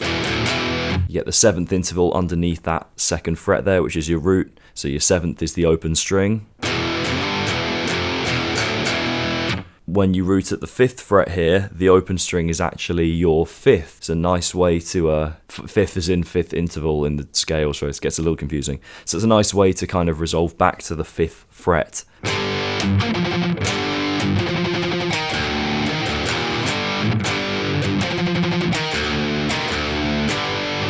And then the 7th is just kind of a cool key to play in. So, experiment with keys. Think about what you do and don't often play in. And then consider some of those more dissonant options if you want to go for them for a bit of a nastier kind of sound. How you structure your riff, or if you have a sort of lack of structure, is very important. Rather than try and explain them too much, I'm just going to play you some basic examples. As with most of this, they're just going to be things I come up with on the spot, so don't judge them too hard, but we'll just talk through them as we go. So we're going to label our different repetitions or our different phrases, A, B, C, D. So for example, if we did A, we're just playing the same part 4 times in a row. Now that's a pretty common way to play a riff, right?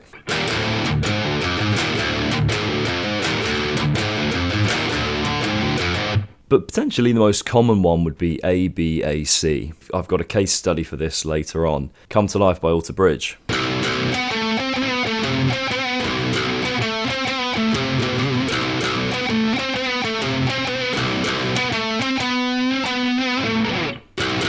What was that ending? Oh well, we got there. You could do A, B, so 3 repeats of the same thing, but then finishing off with something a bit different.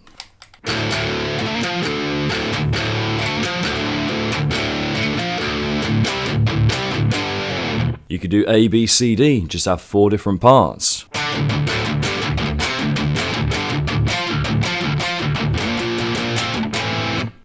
Or you could do a combination of 8 letters, so you could go like A, B, A, C, then A, B, A, D. So really start to vary things. That's your A, B, A, C structure. But then the second time you do it, that C is a whole other part as well. Now you can get as creative as you want with this. You have to start with A, obviously, because that's the first thing you do. But just experiment with combinations, see what you like. Think about what you've already done, maybe map out the riffs you've already written. And you might find that, I'm doing the same ideas every time, or the same structures. So try and play around with different ideas here. Some more modern, progressive, kind of techie riffs can have obscenely long structures, where they get into E's, F's, and G's, and they just keep going. If that's your style, cool. Just get as complicated as you want. I've listed out some of the more classic, examples here, but play around. Find what suits you. So we're going to talk a little bit about repetition here. We've talked about structure, and that kind of covers a lot on the repetition front, but the amount of repetition you maintain in your riff is going to somewhat dictate how catchy that riff is. Obviously, the quality of the note choice and the rhythm and everything you put together ultimately is what dictates the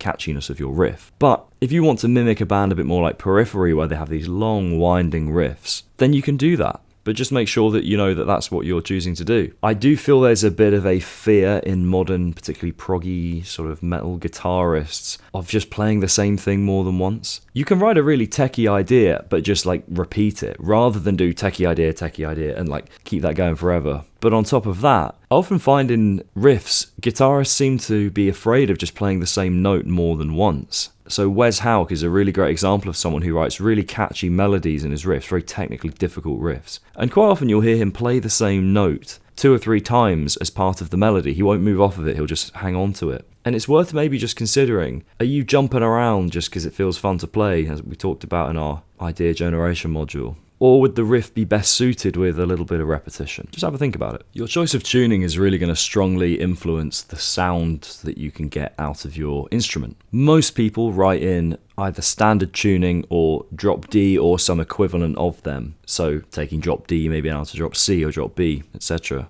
I do actually see a little less of people taking E standard tuning down to C sharp standard, loads of old Pantera stuff in C sharp standard. It's a super heavy riff tuning. Now each tuning has its pros and cons. I feel that standard tuning, at whatever pitch you choose, offers a little more variation when it comes to chord choice than a drop tuning. And I'd actually argue that you might be better off tuning to, say, C sharp or even C standard, which is the equivalent of drop B or drop B flat minus that low string. I'd actually argue there's a real benefit to doing that, because suddenly you've lowered the pitch of everything you're playing, but you're not in that typical drop-tuned, chuggy kind of setup anymore. Sylosis is another great band that uses standard tuning for heavy riffs. You won't be surprised to hear this from me if you've looked at any of the other modules yet, but I'd just suggest whatever you do, just try the opposite and see how it works. If you do drop tuning, try standard, but pitch everything down, vice versa. There are, however, a few other alternate tunings that we can consider, and people don't always love using them because it can throw you outside of your comfort zone. Suddenly the frets don't work in the way that they used to for you. But I don't think that's a bad thing. It forces you to trust your ear and move out of patterns and positions that you're used to. So a great one if you have a 6-string guitar, instead of tuning your E string down to D, tune it all the way down to B. That then gives you an octave, so where you would normally play a power chord on your low string, so your open E, and then your second fret on the A string, that relationship would now be an octave. I played Come to Life by Alter Bridge for you earlier. That was in that tuning.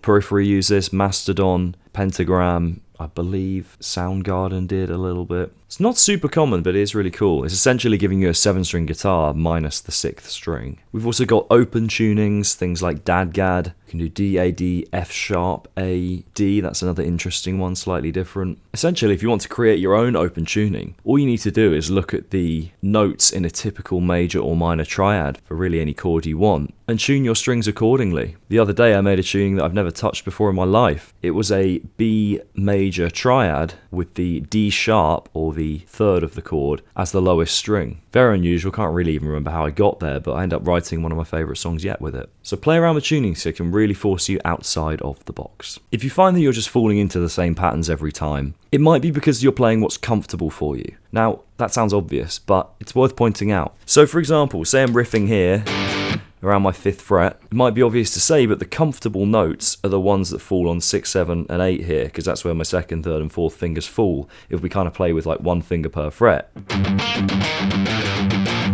So, what are the uncomfortable notes for me to hit? Well, it's everything behind that 1st finger, really, or maybe anything slightly higher up the fretboard. So it's comfortable to go here, but it's not comfortable to go like that, or something like that. Those higher strings are harder to get, right?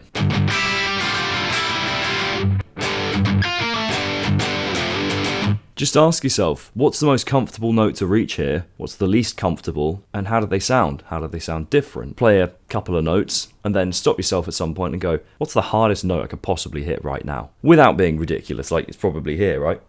But you're not going to go like that. So, well, you might do. Play it by ear and see where you end up. Despite all the theory and sort of guidance that we've discussed, sometimes it's good just to throw that out the window. This is where alternate tunings are really useful. We've already discussed that. And it can be a little hard to throw theory out the window when you know your scales quite well. So a good place to start with this is see if you can find a chord shape that isn't immediately obvious to you what key it's in. So let's do that now. I'm really going to try and find a chord shape that I don't recognize. So something like... That's cool. And it sounds very major key now if I play it with my open string. What if I combine it with like a different fret?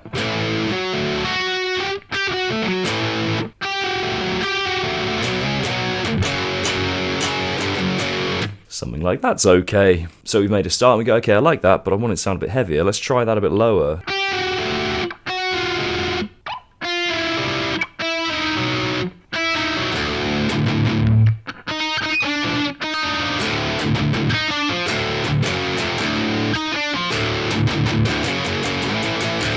Yeah, getting heavier now. That 7th fret was a bit too nice on the end. Put some chromatic notes in there. Maybe put a major chord where you'd expect to see a minor chord. Play a sequence of notes that you don't expect to sound good, and see if there's just 1 or 2 in there that work. As I said, this is really quite hard to do when you know your theory. My theory is pretty strong, and so I actually kind of struggle to do this. So as you get more comfortable or more capable with your theory, it may be less a case of throwing theory out the window and more, I suppose, purposefully breaking the rules. So, if you're a beginner, but you know a bit of theory, ignore it, see what happens. If you know your theory, try and break it, see what happens. Be super careful when approaching flow state. If you don't know what flow state is, neither do I. I'm going to look up a definition quickly, but I know what I mean. A flow state, often called being in the zone, is a mental state of total immersion, intense focus, and enjoyment in an activity where self-consciousness vanishes and time seems to distort. We've all been there with something or other. Unfortunately, it's very easily reached through things like video games. Anyway, the reason I say to approach this with caution and this ties back into the approaches that we discuss in idea generation, is that this can be where you write some of your best stuff. You're so in the zone and you're so flying across the fretboard that you can come up with some brilliant ideas. You can also just end up playing things that are engaging to play, but not to listen to. And there is a massive, massive, massive difference between those things. I've been in a place where I'm absolutely ripping and writing riffs that I think are great, and then I listen back and I'm like, that's just mental, that doesn't make any sense. And it's because I loved playing it. It was technically challenging and yeah, fun to do, but not fun to listen to. And remember, anyone listening to your music is not playing along with it. Well, they might be, but they've got to like it in the first place to want to play along. So I'm not saying don't enter that flow state. I'm just saying be conscious of how you operate in that state, because it's very easy to kind of come out disappointed because you get this big high of like, whoa, I'm flowing through things, and then you come out of it with a load of not very good sounding stuff, and that can be quite a disappointing outcome. So just be careful when you approach that. A really useful tool for critiquing, changing, and analyzing your riffs is tabbing them out with technology like SoundSlice or Guitar Pro. Firstly, this is great as a creative tool because you can actually make very quick changes without having to play loads of different versions of your riff. If your melody goes 5, 7, 8, change the 7 for a 10, change the 5 for a 4, see what it sounds like. The amount of times I've accidentally tabbed things or moved a drum kick note or something when formulating my ideas, and then I've come up with something that I really like as like an alternate version of something. Happens all the time. Anyway, this is also just really useful because then you don't have to remember your riffs or listen back to your messy version of them and try and remember how you played it by ear. But also, if your rhythm isn't quite so tight and you're not sure if you're playing the right number of beats in a bar, particularly if you're in a weird time signature, SoundSlice or Guitar Pro will tell you very quickly if you've got the wrong number of beats in your bar. If you want to brush up on this, head to the music theory course. That's where you'll find all the details on rhythm there. You can also use this to experiment with different rhythms. You can write a whole riff via Guitar Pro if you like, and we'll get on to doing this with drum patterns as well, with your MIDI programming in your DAW. But I'd highly recommend tabbing stuff out, whether that be as a creative tool or as a useful reference, or just to check that everything adds up nicely. Another sort of paradigm to consider with your approach to writing riffs is how much you want the guitar to be a rhythmic tool versus a melodic tool when it comes to riff composition. A lot of modern metal riffs box the guitar into a more rhythmic role. So there's a lot of percussive stuff, there's a lot of palm muting, a lot of syncopation. And this isn't wrong at all. I mean, it's great, it's part of what metal is. But it's worth just knowing that and deciding how much of a rhythmic tool you want your guitar to be versus a melodic one. A lot of modern metal relies on matching with the kick drum and the bass guitar to lock in for a tight riff. So if you want to go down the more melodic route, you might want more consistent rhythms, more sustained notes, less palm muting, more things like slides, bending, kind of flowy techniques. And it's worth deciding, do you want to go with or against the grain of the underlying rhythm behind you, or the underlying feel of the song as a whole? If you've got a very solid and rigid song, it might benefit from a more melodic kind of riff section, and vice versa. Or you might just want to lock in with the theme of the song and just stick to it. Now, sometimes if you're treating the guitar more as a rhythmic thing, you have a bit less opportunity to shine on the instrument. It's not always a bad thing. Again, sometimes we talk about serving the song. I know I said maybe don't always do that, but if you want to lock in with the song, you might find that the guitar is more of a rhythmic tool, whereas if you want a bit more flair, it becomes more of a melodic tool. Dimebag was great at doing both of these. And you might find that throughout the song, there are 2 or 3 times where you do one or the other and you change in and out. But just think about what you want your guitar to serve in the riff, in the context of your song. Right.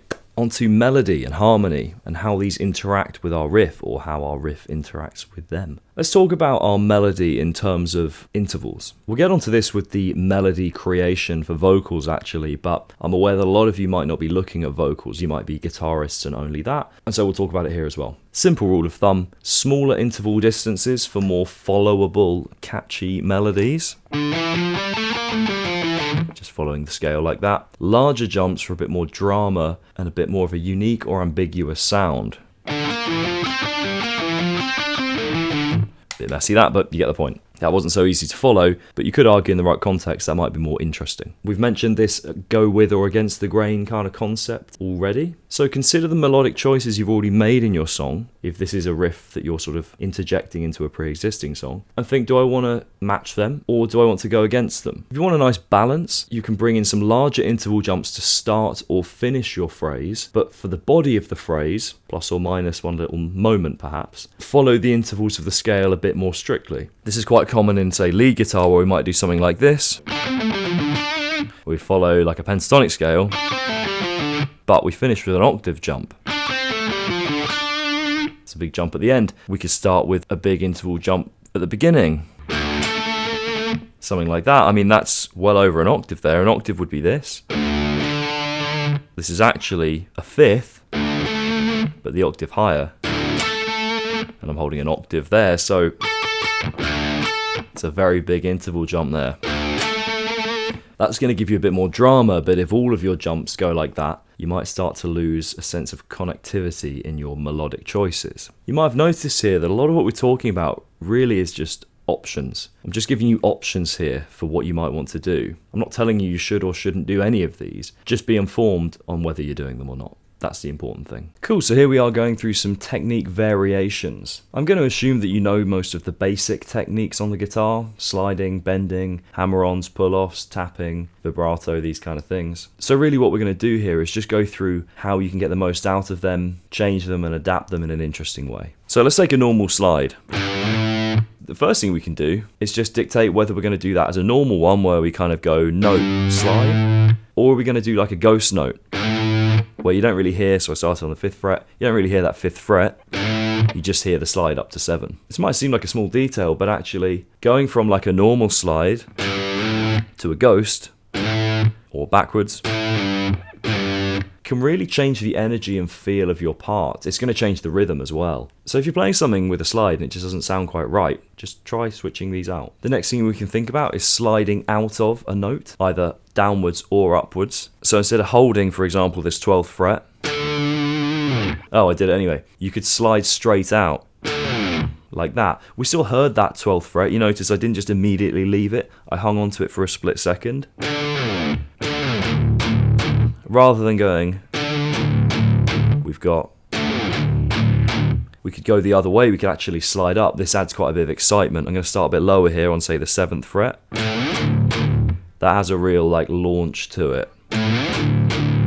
Another really cool option, and I think this works really nicely in major keys, it works well in minor too, is sliding with an open string ringing underneath. So let's have the open A string.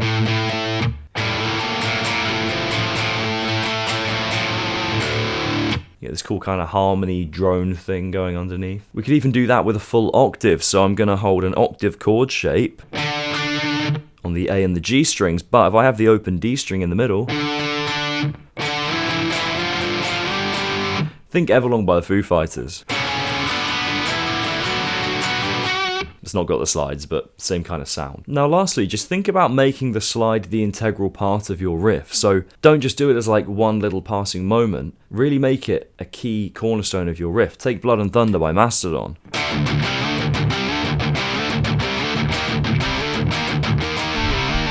That little ending bit, it's all slides. You can also do harmonized slides. So something like this. I'm going to take a dyad. They sound really cool together. Play around with the different slide variations and see if you can come up with anything new. Okay, let's talk about string bending. Why did I say it like that? String bending. Okay, first off we can just talk about the different intervals. So we could bend a semitone. We could do a whole tone. But then we can also go further than that. We could do like a tone and a half. Do this on a higher string now.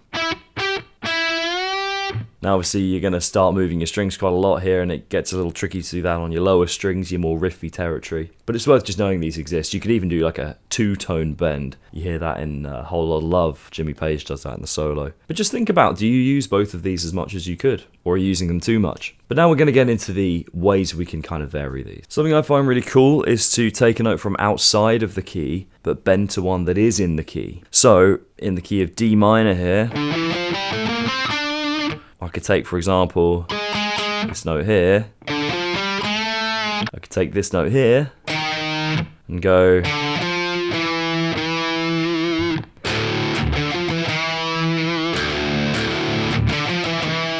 So instead of going, I could go. So I did a bend from that 6th fret up to the pitch of the 7th very quickly. So you don't really hear much of the 6, you just hear this slightly uncomfortable rise into that 7.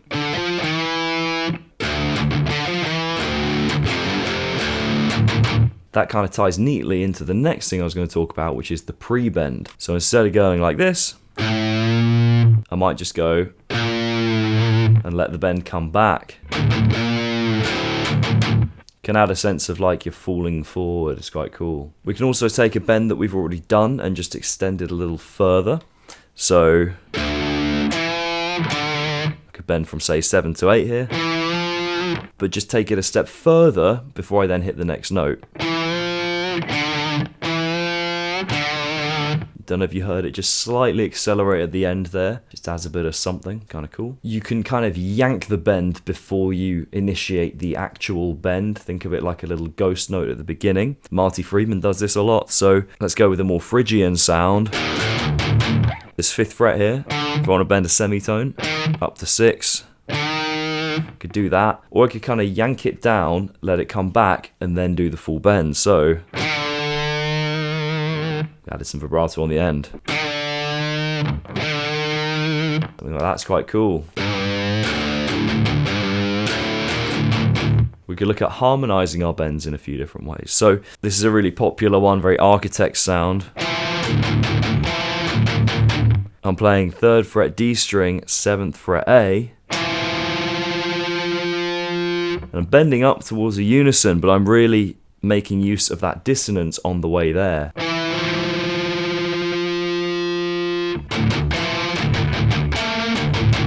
We could also go for slightly more easy to reach bends, so something like this.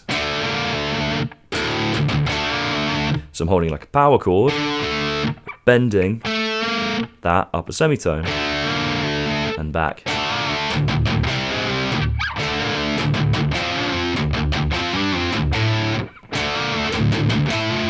And lastly, although this isn't the only selection of bends that you can play, there are definitely more things you can try. If you want to get something a bit more bluesy, and now I do this all the time, just kind of pull on the notes as you play them. So instead of going like that, I could go like that, just slightly pulling on them there. Sounds a lot more exciting than that, which sounds a bit flat. Just feels like everything's moving a bit more. If you think about I'm Broken by Pantera, that little bit on the end there just adds a bit of bluesiness in. So if you want your riffs to feel a bit more characterful and a bit more alive, string bending is a really great way to do that. It makes it feel much more like a human being is playing it than a robot, because everyone bends slightly differently. Another little thing to consider with all of these bends is bending speed and intention. So we're going to go straight up to the bend, or we're going to go slowly. Obviously, the rhythm of what you're doing and the tempo and the pace is going to dictate that to some degree. But just think about varying your bending speed. This is something we can do with bending that we can't really do with sliding. If I slide too slowly, you're going to hear every fret, which isn't a very desirable sound. And you can think about, do I want to hear the rebend? So when I bend down, or up, or whatever you want to call it, do I want to hear it come back? Or do I want to just mute it and just play the next note instead? Plenty of options here, have a play around. So legato or hammer-ons and pull-offs. Some people include slides with legato, but I like to see it as just hammer-ons and pull-offs personally. There's not a lot of variation here. A hammer-on's a hammer-on and a pull-off's a pull-off. And these can become really useful when we talk about compound techniques, i.e. layering hammer-ons with slides and bends and all sorts. But we'll get onto that. It's literally under the compound techniques module or lesson in a little bit. So let's just go over some of the options here. We can do ghost notes versus normal hammer-ons and pull-offs. So I could do this, or I could go like that. Second one being a kind of ghost note where we didn't really hear that 5th fret. And you could do the reverse with the pull-off. Just think about which of those you're going to choose. You could do the kind of almost Hendrixy thing, which still works well with heavier music, where I'm doing a double stop, I'm barring a couple of strings with my first finger and hammering on either one of those strings with the 3rd finger here. You can also do that with more like a power chord shape, something like that. But what we can go over is some of the different pattern types that you can do with your legato. So a super common one is just to take like a 3-note phrase and just go back and forth across it.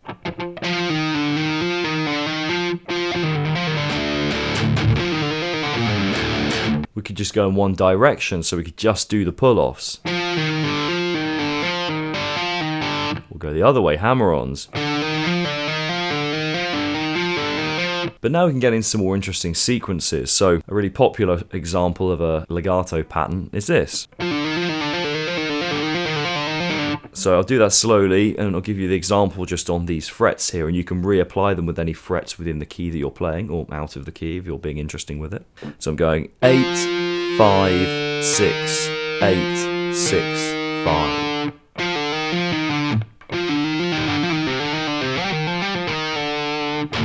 Another one is alternating, so we could go 8, 5, 6, 5, 8, 5, 6, 5. Really, the choice is yours. You could even come up with 5 or 7 note patterns. When we kind of go back and forth between the highest and lowest note here, we can end up with these funny odd numbers. So like 1, 2, 3, 4, 5. 1, 2, 3, 4, 5, 6, 7. Or 1, 2, 3, 4, 5, 6, 7, 8, 9. So you can end up with then interesting rhythmic groupings if you choose to do that. So that's something I really like legato for. It's that ability to get some interesting rhythmic groupings. It's a purposefully flowy sound. So leaning into your 5s and 7s can be really interesting here. Now again, we'll get onto compound techniques in a bit. That's combining ideas or combining techniques. But I'll just quickly talk about interchange between legato and alternate picking. This is what can allow you to get some really dynamic and textured playing while also allowing you to play faster. So let's take a phrase like something like that. I wouldn't be able to pick it very easily. Yeah, so something like that.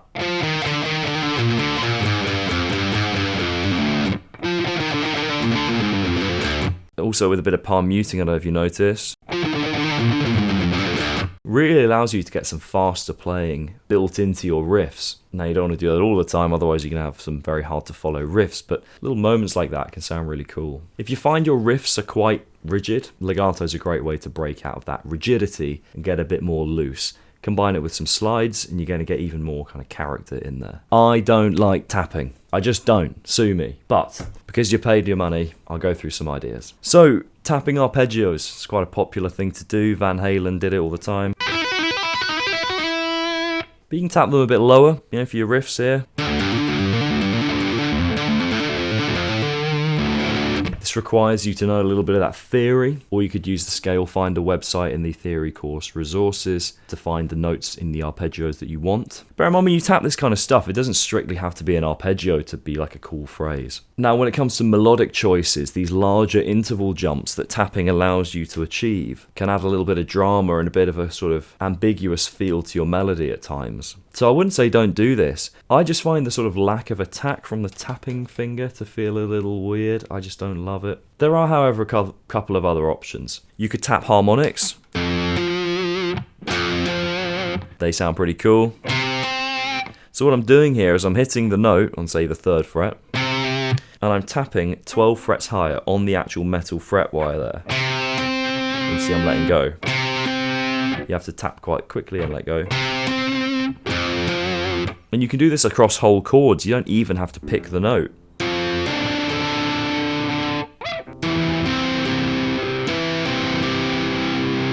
Now this is quite a hard thing just to piece into your riff, but it is doable, and it certainly works well with like layered guitars. Layered guitars are maybe case in point of where I do quite like tapping. One last little one, I'm just going to turn my overdrive down a little bit, is tapped arpeggios. So I could hold, say, a D minor chord, and I'm not going to pick anything, I'm just going to tap out the chord shape on every string. So I'm going to tap 12 frets higher on each string of the chord. So I'm holding the 5th fret here, so 17, 7th fret here, so 19, 19 again, 18, 17.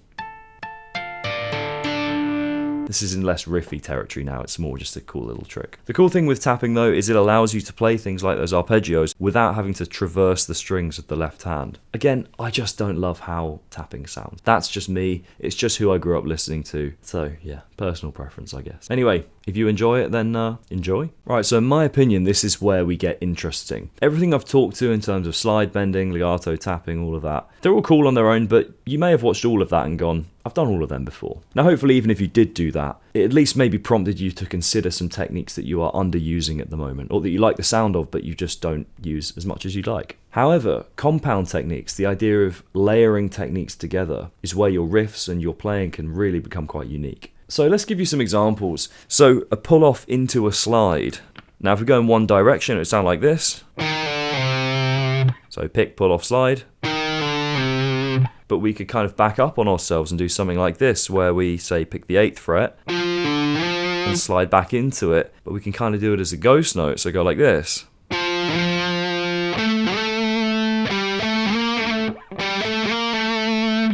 So we're starting to get some interesting combinations of sounds there. You could pull off into a pre-bend. So let's take 7 and 8 here on the low string. I'm going to pick the 8th fret and pull off to 7, but the moment I hit that 7, I'm pulling it down to a bend.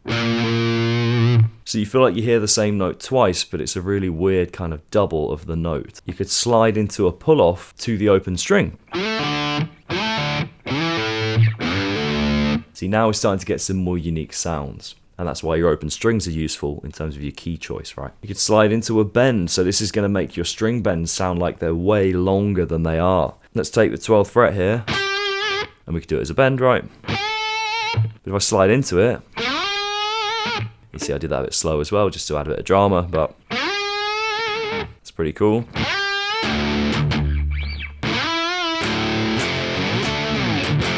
We can even add some tapping on the bend. I know I said I don't like tapping, but this is kind of cool.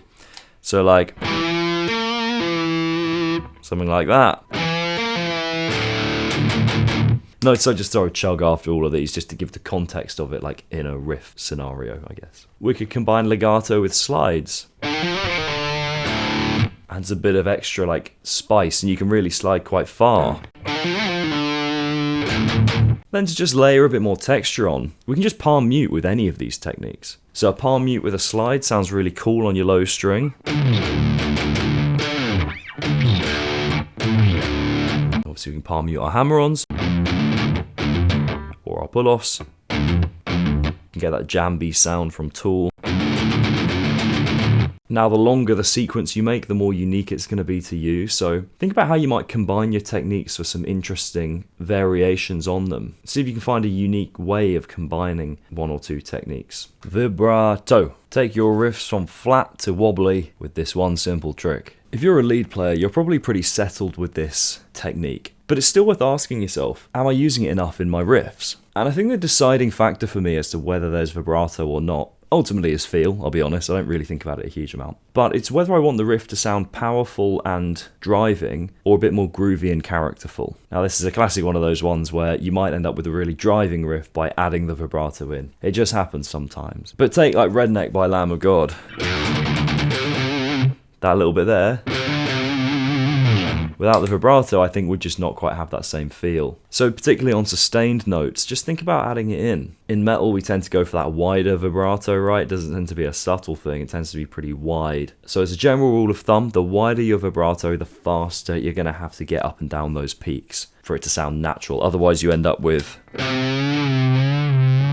that, which obviously we don't want. Sounds like you've slow-moed your vibrato. I just add vibrato by default, to be honest, and then I take it out for effect. I just think it sounds cool, and I think when you think about what the guitar offers as an instrument versus, say, the piano or certain woodwind instruments, where vibrato isn't quite so easily achieved or just doesn't sound the same as it does on a stringed instrument, I think why not capitalize on what the guitar can offer you? And vibrato is a big part of that, the ability to manipulate the strings. That's why bending is another so important tool. You might be surprised where you can fit vibrato in as well. There might be a note that you're pausing on just long enough to get like a little dip or two. So just see if you can integrate it in some riffs where you're not doing it at the moment. Also, it's going to force you, if you do add vibrato, to actually maybe slow down and sustain notes for a little longer. You might go, okay, I want some vibrato here, but I'm not holding any of my notes long enough. Maybe that's a telltale sign that you need to be holding your notes a bit longer to get a bit more melody into your riffs. See if you can weave it in, or if you find that your riffs don't hit with enough punch, maybe pull back on it. Now this is another super important one, and hopefully I'm going to make some points here that you might not have considered. Some you may have done, others maybe not, hopefully not. So first off, we just want to think about palm muting placement. So if you want a tighter sound, you want to cut the string a little more. So you want to move your palm to your left here. Whereas if you want a looser sound, something with a bit more groove, you're going to go that way towards the bridge. So I'm going to start looser here and go tighter as I move to my left.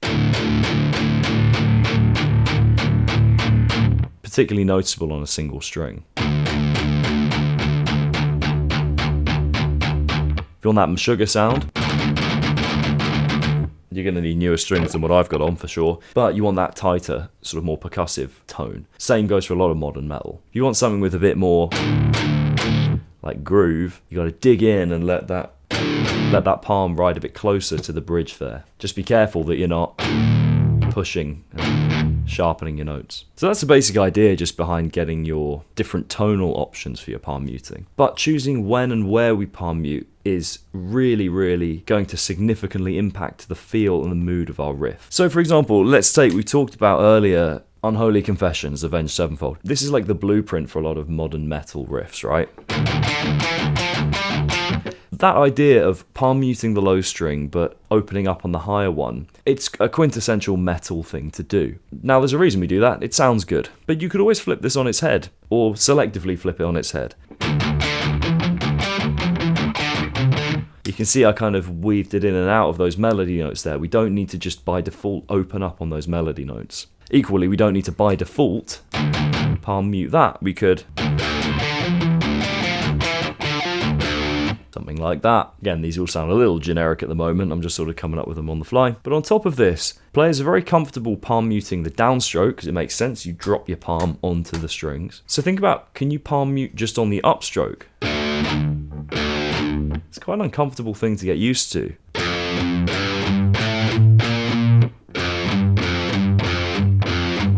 Ultimately, what this is going to do is it's going to flip your rhythm on its head. And this kind of takes us into the idea of creating rhythms with palm muting. So if I hear the rhythm in my head, da da da da da da da da da, I could go, or I could weave that into a continuous flow of notes. Now you notice the right hand, without any palm muting, was just going.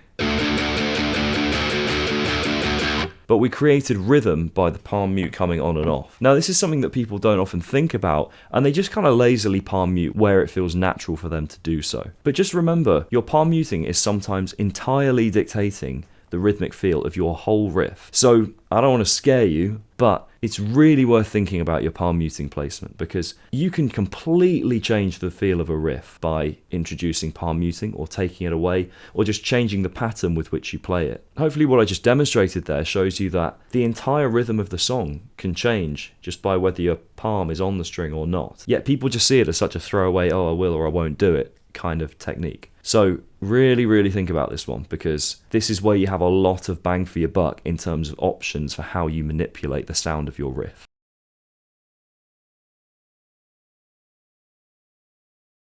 Okay, harmonics. There's a few different types of these, and you've probably heard a few of them already. Let's go through them in order of popularity. So the natural harmonic here is when we, if you don't know how to do this already, it's when you hold your finger over the metal fret wire and you just touch the string and you let go. You can hold it, but it'll die a little quicker if you do. There are places we can locate these quite easily. So the 12th fret, it's just going to give you an octave of the open string that you hit it on. We can get some much higher pitches as we go towards the headstock. 7th fret here, 5th fret, you can hear it's getting higher.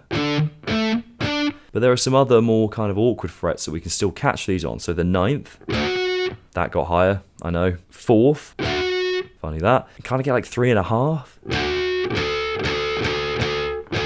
3rd fret, in the middle of the 3rd fret, further to the left of the 3rd fret, 2nd fret. We're kind of losing it as we get anywhere lower than that. And then 1st, you're not really getting anything. People love to throw these in as just like noises and additional sort of artifacts in their riffs. I would advise trying to weave them in as a melodic option if you can. But what I would avoid is just playing them like in order, because to me as a guitarist that sounds a little predictable. Now the first song I ever put out starts with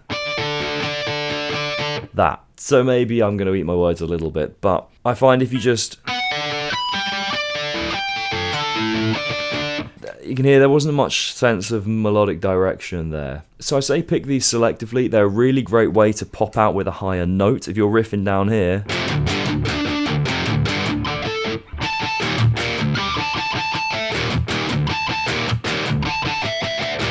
you can get some real contrast in your melodic choices. Just bear in mind your more weird frets, so the 4th and your 3rd and your 2nd and the 9th as well, they're going to kind of throw the melody a little bit, so just be careful when you weave them in. Remember, you could be fretting a note here and then quickly go to the harmonic on that same fret, just a little higher on the metal wire. So that's a quick way to get to them if you want to. Now the next thing is pinch harmonics. Everyone loves a good pinch harmonic. I think possibly the best one, well, the best collection of pinch harmonics is the beginning of Revolution Is My Name by Pantera, but the one in Holy Diver by Killswitch Engage, just, yeah, sounds great. Now we'll get on to the kind of more like noisy effects you can add into your riffs. The way I like to treat pinch harmonics is I make sure that I write the riff as I want it, and then the pinch harmonic is an alteration to a melodic note that I've already chosen. I don't just decide, oh, this is my pinch harmonic note in the riff, because then you're sacrificing a melodic choice that might sound really cool. You can bring them in as like a characterful thing in your riff, thing like Psychosocial. I think it's something like that. That's really cool. But I feel too many people try to just weave in a pinch harmonic because they haven't really got a better melodic option. So I would always expend my melodic options first, try and find a melody that I actually like, and then put a pinch harmonic on one of those notes, than just do a pinch harmonic because, yeah, it sounds cool. Because then you just risk falling down a bit of a generic route. We talked a little bit earlier about tapped harmonics, so I could pick that note and tap it 12 frets higher. These sound really cool. Again, maybe find your melody first. Or maybe do them as a way of like finalizing and ending a riff. Another cool thing, it's been used in a few different songs, notably Zero by the Smashing Pumpkins. Ooh, there you go, there's one. Is picking across the string for your natural harmonics. So starting on the 9th fret here, you can see I'm just traveling across the string. I can go back up. And weirdly, we go in the opposite sort of pitch direction that we're moving in. So if I go down here, pitch kind of generally goes up, and in reverse, kind of goes down. One thing to note with your pinch harmonics is placement here. I'm going to show you a few different options.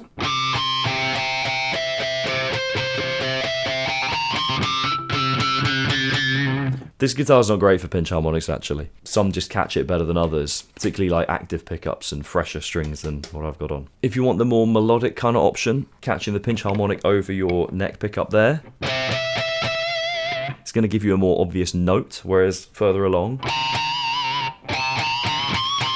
we're going to get that more harsh, like squealy sound, so it depends what you're looking for. So kind of as a final note, harmonics are a fantastic addition to your riffs. I'd say don't just be lazy and throw them in as like a cheap excuse for not having picked a melody that you like. I'd say find a melody you like and then weave harmonics into that, rather than just being lazy and just making loads of harmonics and squealy noises because you can't think of anything else. You might be one of the lucky few that writes a very catchy riff doing that. Some people have, and you perfectly well can. Just don't be lazy. Okay, tremolo picking. This is another one that I don't do a huge amount of, but I do actually like how it sounds. There's not a huge amount to say about this. I mean, it's just picking fast, right? I mean, one choice you can make is, are we going to palm mute it or not? It's kind of hard to bring the palm mute on and off. I mean, you can, you know. But there are two main versions of tremolo picking as far as I'm concerned. There's clean and there's messy, but messy isn't necessarily bad. So clean would be even subdivisions. 1 E and 1 E and a 2 E and a 3 and a 4 E and a. Messy would be just like letting the right hand go as fast as you can and making sure that the left hand just maintains the right rhythm. So I'm just going to let my right hand go and just move my left around.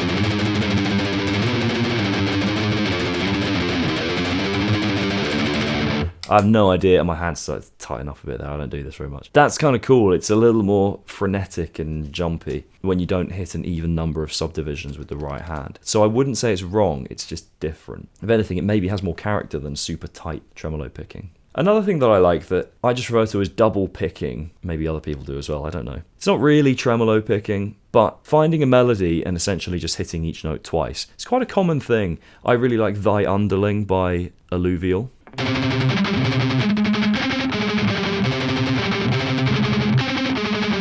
It's that kind of melody, does it a lot lower down in pitch. But this idea was, you could hear some of those were actually quads, groups of 4. It wasn't really tremolo picked as such, but the melody on its own,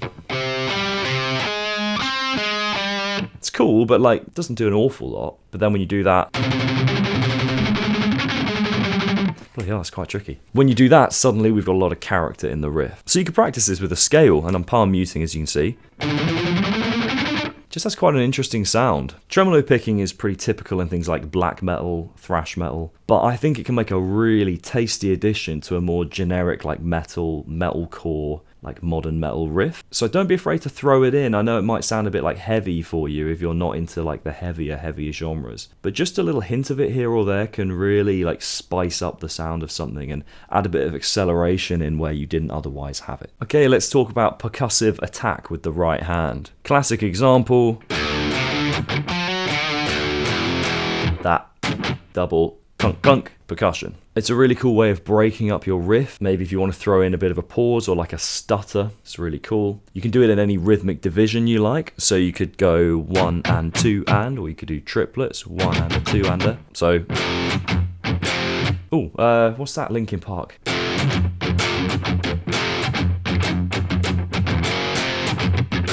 That one, you know what I mean. Just stumbled across that now, funny enough. It's a really good way of like locking in with the rhythm and the groove of the song. Again, I'd be careful to sacrifice melodic choices for this. It can be a bit of a lazy way of just killing a bar or two of your riff. So make sure this is what you really want. It's going to give you more funk, more kind of rhythm. But what's interesting is you can kind of get different tonal options with these percussive hits. So generally what I like to do is clamp the right hand on a bit further along so we kill the strings. Left hand on as well, lower down by the first fret. It's going to really kill it. But if I come back here, get a bit more kind of fullness. Obviously if we just do that, we're just going to get the strings coming through. So the left hand's going to have to mute. What is interesting is we could just hit those higher strings.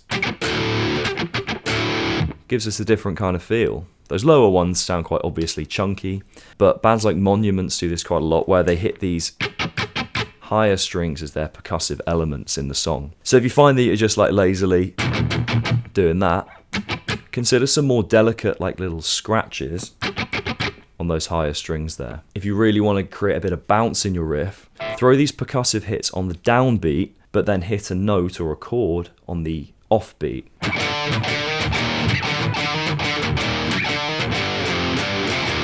Well, here we are in the extra noise section of the techniques bit. I may regret showing you all these random extra crappy noises you can add in, because I feel they're so overused in today's metal riffs. And a bit like what I said with pinch harmonics, I don't like replacing possible melodic or harmonic options with stuff like this 80% of the time. Sometimes they're really cool and they just do exactly what you want them to do, which is make everyone kind of go, ooh. Sometimes they're just a lazy replacement for what probably should have been a note of some sort. Just my opinion. So, this is my disclaimer. What you do with these, it's none of my business. Do what you want. Alright, the standard pick slide. Classic Van Halen thing. You'll notice these are a little harder to do on thicker picks. So obviously, I mean, you're not going to change your whole pick choice just because you want a pick slide. But if you want to, say you're recording in the studio, you want a really satisfying pick slide, get yourself a thinner pick. You can hear that, much more satisfying than that. Kind of digs into the grain of the strings a bit better. What's quite cool is you can do them almost like in a DJ style. Like that. Loads of stuff you can do with that, and you can kind of half chop the strings in them a bit like that. They're a little awkward because you have to catch with like the side of the pick, so then going into a pick to note can be a little tricky. The next thing is pick scrapes. Kajira do these all the time, right? So what we're doing is we're kind of pulling the pick upwards like that, but we're getting the thumb involved and we're sort of dragging the thumb across as well. you notice you don't have to do it quickly in one movement. You don't have to go like that. You can. They're a really cool way of like getting into a chord. It's quite a cool thing you can do. There are some bands that kind of use these as like entire rhythmic motifs in their songs, which I don't love, but like I said, I like to see them as a bit of an extra bit of oomph behind a certain note. You know, when a drummer, when they hit the snare drum, they'll go, and they'll like do the little kick, they'll go like kick snare, ba-da-boom. I see it like that with the, with that. It's just a way of adding something. We talked about pinch harmonics, so I'm not going to go into them too much, but throw them in. Got whammy bar dives, so you can hit whatever you're hitting, and drop out. You can come back up. So you have to, it's almost like a pre-bend, you have to drop it and pick as you've, like, after you've dropped the whammy bar. But you can combine this with open harmonics, which is really cool. These are really cool, like, layers. Again, a lot of like sort of like glam and like classic metal stuff has all these big, you know, all that stuff in. Pantera, it's all over the shop with that. So they're good fun. Tend to throw you out of tune, but we're okay. And then the other one is actually just the big old slide. We can go the other way. Just slide straight down. I mean, these have been going forever, right? And again, I would avoid replacing melodic or harmonic choices with these. I would use these as little connective things to get from one note or one chord to the next. So I'd say use them sparingly, but use them. They're cool. If you want them to be like the integral part of your riff, go ahead. You might not get my approval, but if you get the approval of at least a few other people, who cares? I'm not right about everything, eh? We talked earlier about picking keys that allow you to access the open strings, or conversely, picking keys that don't, to allow yourself some really nice like dissonant sort of options. Either way, you've got your choice there. But what we can do is start to bring these open strings into our melodic choices. So, for example, if I play a basic D minor scale, well, that note is the open G, that 5th fret D there. It's the same as the open D. If I were in tune, let's sort that out, eh? Professional, aren't we? I was just talking about whammy bar dives, give me a break. Cool, so in this run, hit the open G string there instead of that note. And now the open D string, it's the same as the 5th fret A.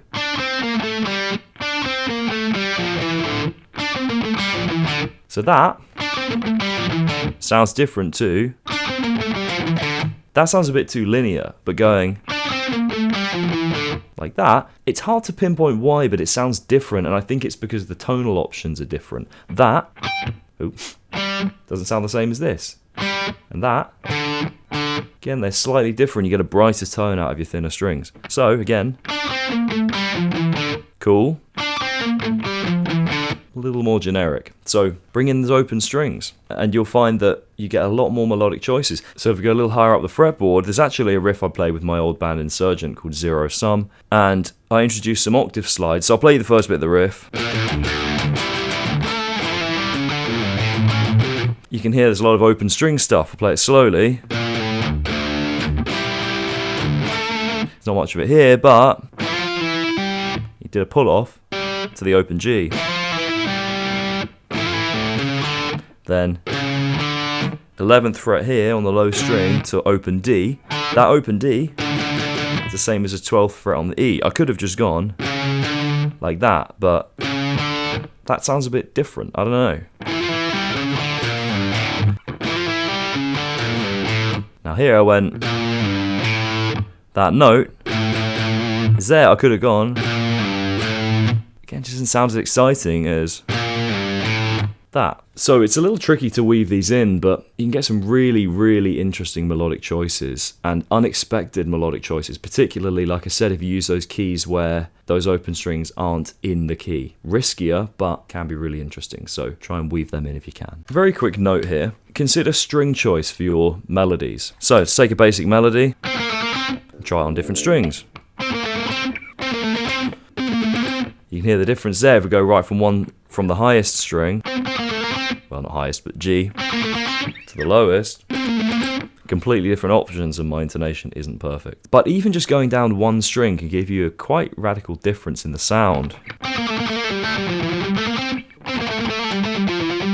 Quite different sounds. If you want a bit more snarl and a bit more aggression, go on those higher strings. If you want something a bit more driving, go on the lower ones. Okay, so if you want a melody that you can follow, or if you want one perhaps that is a little more unique but is followable, we can think about pattern-based playing. If you've tried guitar like exercises, picking exercises, synchronization exercises, you might have come across some of these. So, for example, I could play in groups of 3 here. 1, 2, 3, 1, 2, 3, 1, 2, 3. That's a pretty simple pattern. Playing groups of 4. Playing groups of 5 if I want to get a bit more interesting. Had to add an extra note on the end there to make that make sense, if you notice. Now, one of the case studies in this module is Marigold by Periphery, very much pattern-based. I can never remember which side of the thing. I think that's how they play it. We'll come back to that one. But then they do the same kind of pattern. Is that it? I can't remember whether it's first finger or a little finger on each string. Anyway, point being, you can hear this pattern.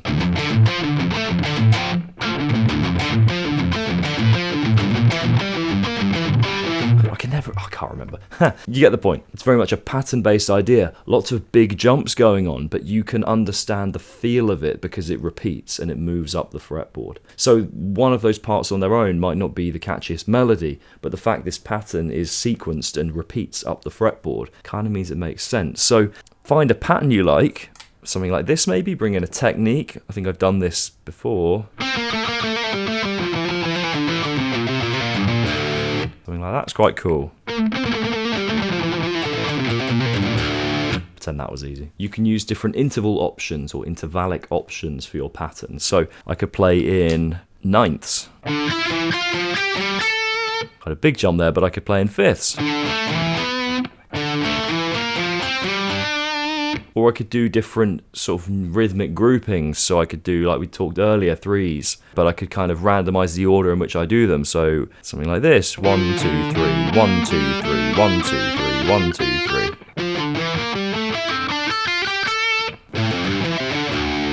1, 2, 3, 1, 2, 3, 1. Something like that. Now when you get into things like 5s and 7s, you get some really interesting sort of overlapping ideas, and we'll get onto that when we talk about rhythm in a bit. But if you find that you're constantly just trying to string this big winding melody together, remember we talked about riff structures earlier. If your riff structure is just A, B, C, D, E, F, G, A, B, just keeps going, consider doing that thing, having a continuous thing, continuous melody with different techniques, but introduce some pattern-based playing. Move in one direction up the fretboard or the other way. Find something you like and change the techniques, but make sure that the pattern stays the same as you keep moving through the riff. This is going to allow you to be a bit weirder, because then if you repeat this pattern, you can have some bigger interval jumps or some kind of strange techniques. But if we hear them again, it doesn't sound so weird anymore. Patterns, they're your friend. This is just going to be a brief one because I'm kind of just instructing you to go somewhere here, but I'll give you a few little things to go on with. Chord variations. Now, I'm going to put this in the chord and harmony masterclass because that's where I'd like to go into more detail on it. But I'll give you a couple of things to think about here. Most people stick with power chords or like bar chords or some sort of combination of the two. So let's just look at some variations of these, and we'll talk about drop tune variations as well. So most people play the power chord like this. 5, 7, 7 on A, D, G. And the root note is the first note you hit, that 5th fret there, which is D. We could talk about an inverted power chord. So we take this and we're just going to take the 3rd finger away. Now the root note is actually our middle string here. That note there is G. It's an interesting way of kind of getting a thicker sounding power chord, because now the lowest note is not the root. It's hard to explain why it makes that sound thicker, but it kind of just does. So if I do this versus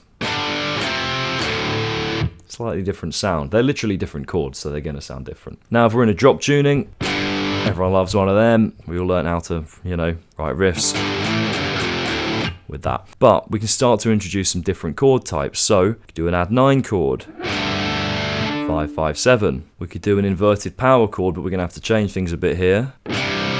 5, 3, 5. You notice that's just the first two notes of a power chord, the 3 and the 5 there, but we're taking this note and doing it an octave lower, that third finger, 5th fret on the low string. Sounds pretty thick. A couple others for you. I'm going to rush through these. Like I said, go to the chord variation lesson in the Chord and Harmony Masterclass if you want a few more things to play with here. But instead of the 5th fret here, 5, 5, 5, you go 5, 5, 8. That's a minor chord. Instead of 3rd fret, we could go 3, 3, 7. It's a major chord. If you know your theory, you'll know where to place these. Theory module if you don't. You could also do some chord inversions. 5, 6, 8. 3, 5, 7. Work pretty nicely there. So head over there if you want to check out some different chord variations. They can really spice up your tonal options. That said, don't be afraid to just do a power chord if that's what the music wants. If you write really proggy kind of music and you're perhaps more open to these kind of weirder sounds, sometimes just a basic scale or a basic chord is what you want. So just think about where you sit with that. So this is something that a lot of modern metal players do, particularly like djent, prog, low-tuned guitar, busy riffers. Periphery sort of pioneered this as far as I can tell, so you can thank them for that whether you like it or not, it's up to you. I think it's pretty cool if done right and if done sparingly. So what we can do is we can build a chord progression in the key of our song, or we can go outside of the key, we can do whatever we want, but let's say we're in the key of the song. So let's say our chord progression is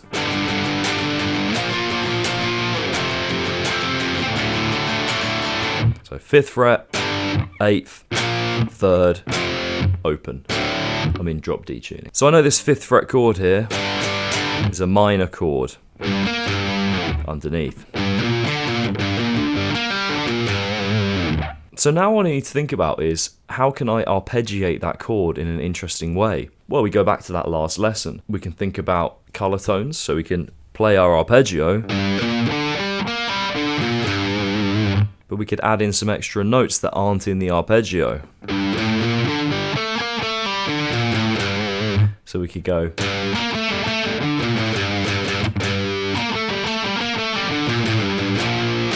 change to that 8th fret there. Let's bring in some more techniques here. We're still going to arpeggiate, but let's throw some techniques in.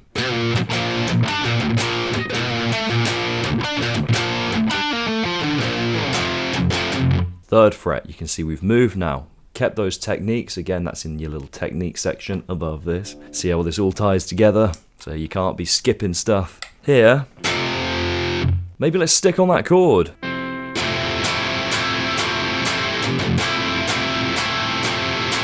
Interesting chord shape. If you like that, 3, 3, 7, 5, 5 is the order of the frets and nothing on the high E.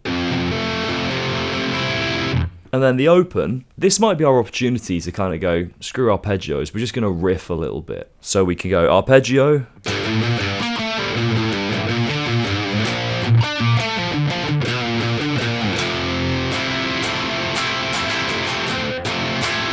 then open,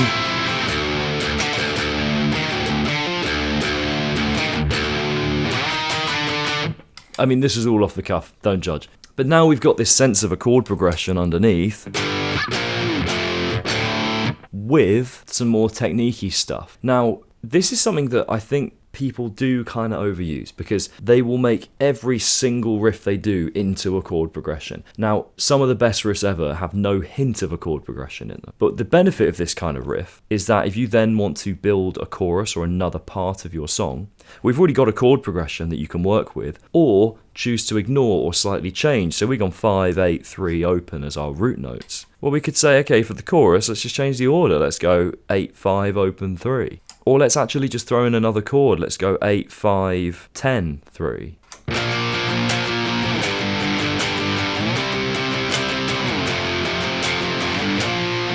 So we've already built a basis that we can either choose to continue or alter slightly. You may have noticed by this point that there's a fairly significant theory requirement for this stuff. But if you feel that you're getting stuck or that you don't want to get bogged down in theory just yet, it sounds like a bit of a vague instruction, but you can just copy how I'm playing. You notice some of these bigger stretches, Sometimes I'm throwing certain techniques in. Sometimes I'm jumping across the scale or across the fretboard. You don't always have to know exactly what I'm doing here to at least try and replicate it in your own way. If you are stuck, drop me a message, go to the theory module, bit of both, should help you to understand what's going on here. So if you combine the ideas we've discussed here with the techniques and the approach and the guidance from the previous two kind of folders, you should find that this all makes sense. But if it doesn't, go back to those earlier modules and you might find that you can come back to this with a fresh set of ears. If you've learned any sort of modern metal riffs or even some classic metal and classic rock riffs, you've probably come across an octave. So it's this shape here, so 5th fret A, 7th fret G, mute everything else. Now these are cool because they just kind of reinforce the melody. We could just go like that, or but putting them together, we're kind of harmonizing with ourselves just with an octave. But there are a few ways to play these octaves that can give you more options. So we can do them on the low string in the drop tuning, so we can do the same fret on the two D strings, the first and the third string. They sound much more direct than normal power chords. It's a power chord, it's an octave, much more straight to the point. But we can also play these shapes slightly differently. So if we went D to B string, I have to do 5th to 8th fret. Same with G to high E. But one other interesting shape that I don't see as many people playing is this kind of reverse octave. It's a little hard to catch because you have to be on top of your muting, but we talked about this when it comes to finding notes on the fretboard. You might have skipped that bit if you already know where they are. So I'm doing the 5th fret A string, but 3rd fret on the B. Now what I have to do is mute the D string with the inside of my 3rd finger here, and the G string with the tip of my 1st finger here. So those two ring together. It's the same as a normal octave shape, but you can add extra notes. You can even have strings ringing inside of that.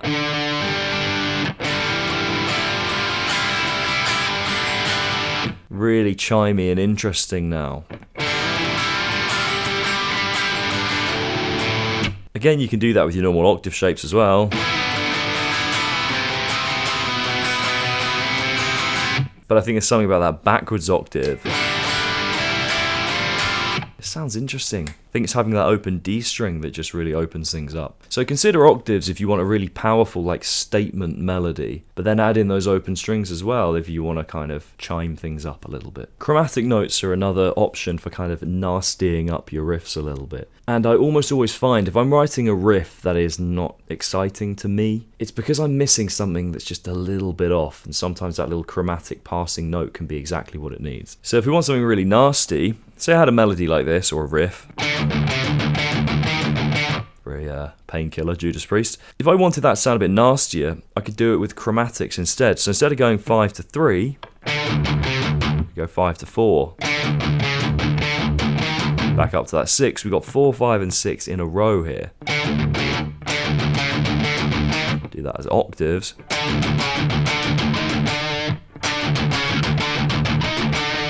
Suddenly it's getting a bit meaner. Now you can go a long way with chromatic stuff and you can start to sound really disgusting. I mean, like that kind of, slam stuff. So there I was doing this horrible chord shape. I was going 5, 4, 6, just moving that around. Sounds awful to my ears, but some people like that stuff, especially if you tune low, get a crappy guitar tone and play it really loud. Perfect example of chromatics, and I'm just going to tune up for this to standard tuning, is the sort of post-riff run in 5 minutes alone. Now let's see if I remember it. I'm going to tune back up and I'm going to play what I think it is. I'll give you my first attempt at it, and we'll figure out if I remember it. Right, I think I remember it. It's... good attempt. No, it's something like that.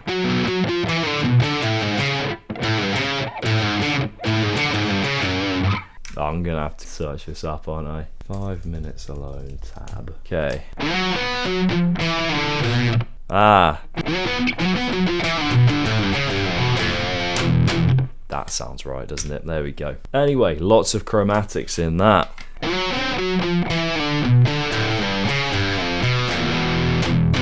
Less so chromatics were certainly out of key notes in that first bit.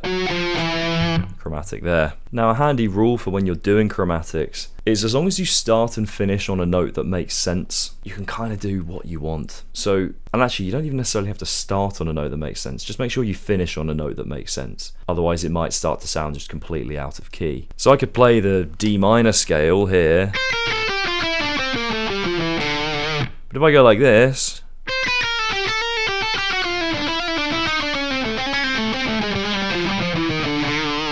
as long as I end on that note there, D, in the end, it sounds a little bit mad. I actually played almost every note. I think I played every single note between the highest and the lowest there. So that was a bit excessive, but as long as you finish on that root note, you're kind of okay. It doesn't have to be the root note, but a note that's in the key, perhaps the root, the third or the fifth of that key for a really solid finishing tone. One more little, I suppose, harmonic tool, strictly we're not in melody anymore, we're in harmony, is using dissonance. And if you love heavy metal, then this is for you. So I'm just going to show you a load of dissonant options. The thing to consider is that dissonance doesn't always sound nasty. So for example, if I play this chord, I don't think that sounds nasty, but that interval's in there. So just because you're using dissonance doesn't mean you're sounding super heavy and horrible. You can do, but it doesn't necessarily mean you are. So some of the dissonant intervals that we can use: minor second, tritone, funnily enough major second as well can sound a little dissonant. Then your minor seventh and your major seventh also sound a little dissonant. But the main ones are the minor second and the tritone, to be honest. So we can find a minor second here, it's a bit of a stretch. So I think we did this earlier when we were talking about bends. Sounds pretty nasty. I'm in E standard again here.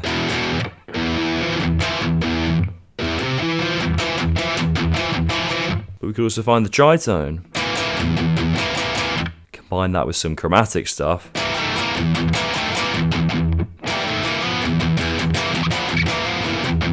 mean, we're getting a bit Dillinger escape plan now. And again, I'm not tuned very low, so tuning to a much lower tuning, that's going to sound really pretty nasty. This higher tuning, it's not got quite the same effect. I really like using dissonance as part of my melody. So again, we talked about not just replacing melodic choices with like random noises. So for example, say my melody went like that, I could go like that. So you notice I use the open G string there with my 4th fret D for that dissonance to replace the 5th fret D that I went back to, and went back to that 7 there. That dissonance, I don't even have to hold them all for that 7th fret on the end. It just changes the feel of that melody quite substantially. Tritones are more blatantly dissonant. Obviously the minor second is dissonant, but the thing with the minor second is another place that it appears is in your major 7th chords. That's the first chord I showed you in the beginning of this lesson. That was a chord inversion. So if I do a normal major 7th chord, we have our major 7th interval here. But really the way we're thinking about this, the distance from a major 7th to an octave, that one semitone movement, is a minor second. And so we've kind of got this implied minor second in our major 7th chords. So I would say the tritone is your most obviously dissonant and kind of hard to make nice chord or harmony thing. Whereas the minor second has room to be a bit more emotive, I think, because it's present in some quite nice sounding chords in the right context. Open strings, as I showed you earlier, are really useful for that dissonance because they give us access to notes that might have otherwise been quite hard to hit. So this here, it's hard to hit, 9th fret A to 5th fret D, but I can just do this, 4th fret D to open G. It's the same notes, just sounds a little different now. So dissonance is just about what you're trying to achieve. If you're in like a slam band or a thrash metal band, one of these really heavy bands, you're going to be using this quite a lot probably. And bear in mind, dissonance doesn't mean you have to necessarily have the notes ringing at the same time. You can have sort of a dissonant kind of melody, something like that in Master of Puppets.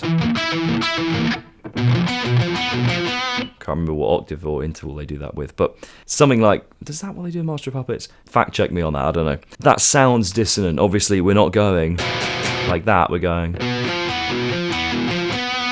So we can kind of imply dissonance as well. But then, like I said, that minor second interval in the right context is dissonant, but it doesn't sound unpleasant. So just be careful about where you use dissonance. So remember, you can write a nice sounding thing and create dissonance as like an emotive, powerful thing. One last little example, unison bends, right? If I do this, it sounds nice and consonant because those two notes are the same. But there's some dissonance. You can hear the strings fighting each other with the frequencies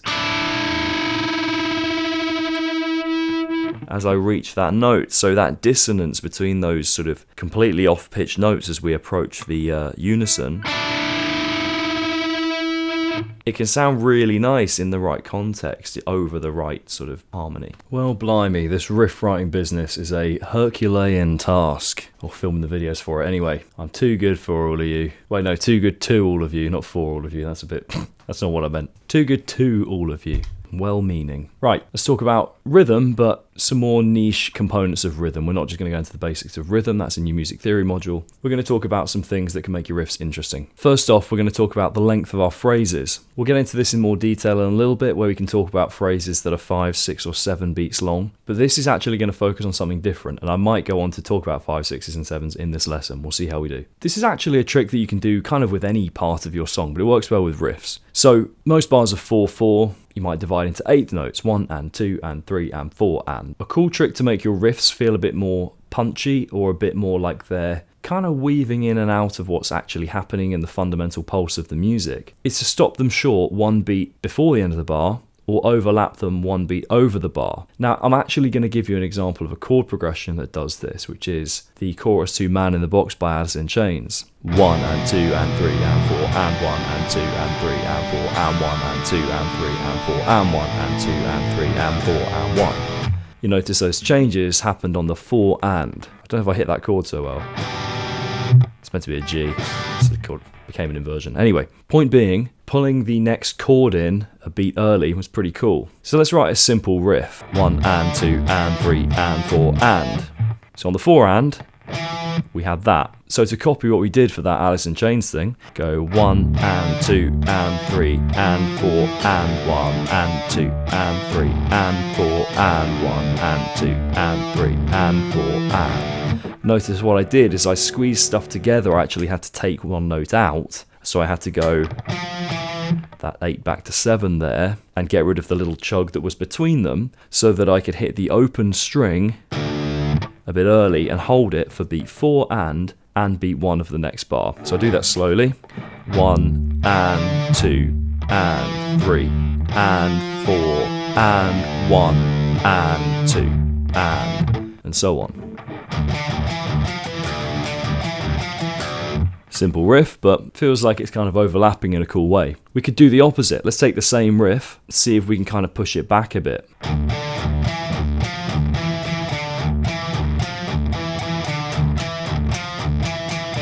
So what I did there, if I count this, I just played that 7th fret note twice to make it feel like one of those chugs is sort of delayed. 1 and 2 and 3 and 4 and 1 and 2 and 3 and 4 and 1 and 2. So essentially carried that melody over into beat 1 of the next bar. So whether you want to say one phrase is overlapping or the other one is, it's a little confusing. All we need to think about is, are we going to bring something in a beat early or a beat late? You could argue by bringing something in a beat early, something else comes in a beat late. So however you swing this, we're just basically taking a beat from the end of the bar and pushing it that way or that way by either adding a note or taking one away and putting something in its place. A simple tool to play around with that can completely open up the type of riffs you do is deciding whether you're going to play in simple or a more triplet feel. Again, there's a lot of music theory stuff here, so make sure you know what we're talking about. Simple would be something like 1 and 2 and 3 and 4 and, or 1E and a 2E and a 3 and a 4E and a. Triplet would be 1 and a 2 and a 3 and a 4 and a.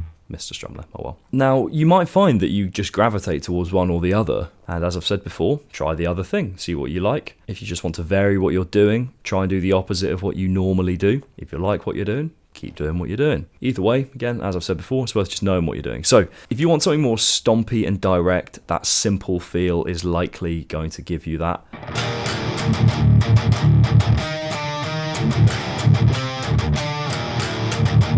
Whereas if you want something with a bit more bounce, similar riff in a kind of triplet feel,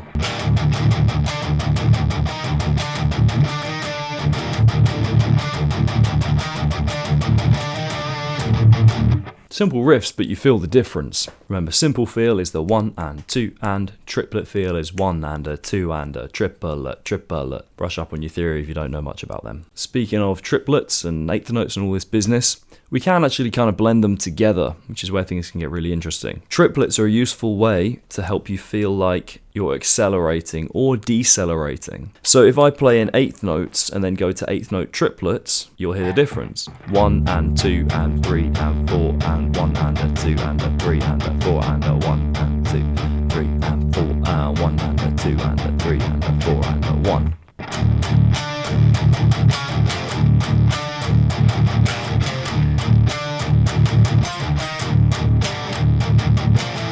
Random notes, but again, you get the idea. If you struggle to hear this acceleration and deceleration, or to be able to map it out accurately on your guitar, go to Sound Slice, where you can map in those eighth notes and triplets. Remember the way to count it, triplet, triplet. So 1 and 2 and 3 and a 4 and a 1, 2 and 3 and a 4 and a... Now remember, you don't just have to hit every single note of every single eighth note and triplet. So this gets interesting when you start to miss certain notes, just like any normal riff would. This is the kind of thing you might want to map out on a kick drum, for example. So I can just show you that, because it's a little funky to try and do if you're not familiar with Logic. So I'm going to, let's just map it out on the piano here, tell you what, rather than the kick drum. I'm going to map out my little MIDI region. Now I don't know how you do this on other DAWs, but there'll be a way to look at it. You see these little lines here that divide the bar, 2, E and they're 16th notes. Click this little down arrow here, go to custom. It shows me 16th notes are the way that the beat is divided up. It's in 4/4, 16th notes. I can divide that into 24, which is going to be 24th notes or 16th note triplet. Remember, triplet is 1.5 times the value, so 16 times 1.5 is 24. And I'll notice it's not actually changed those little division top there. But if I go in here, you will see it on this MIDI roll. If I change back, yeah, you see them change. We've got 1, E and a. But now we go here, we get triplets, 1, 2, oops, so triplet, triplet, kind of. So I'm going to map out, actually I'm going to map out eighth notes. Turn them up a bit. 1 and 2 and, let's slow that down to 100, manageable. 1 and 2 and, click here, I'm going to switch to my 24. Tell you what, I'm going to switch to 12, it's going to be half, it's going to be easy to measure this. 1 and 2 and, hear that. Let's just put the metronome on so you can hear it.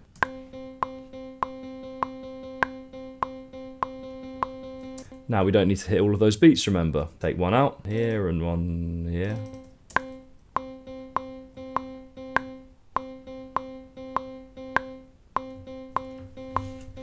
That's quite hard to follow that. Is that it?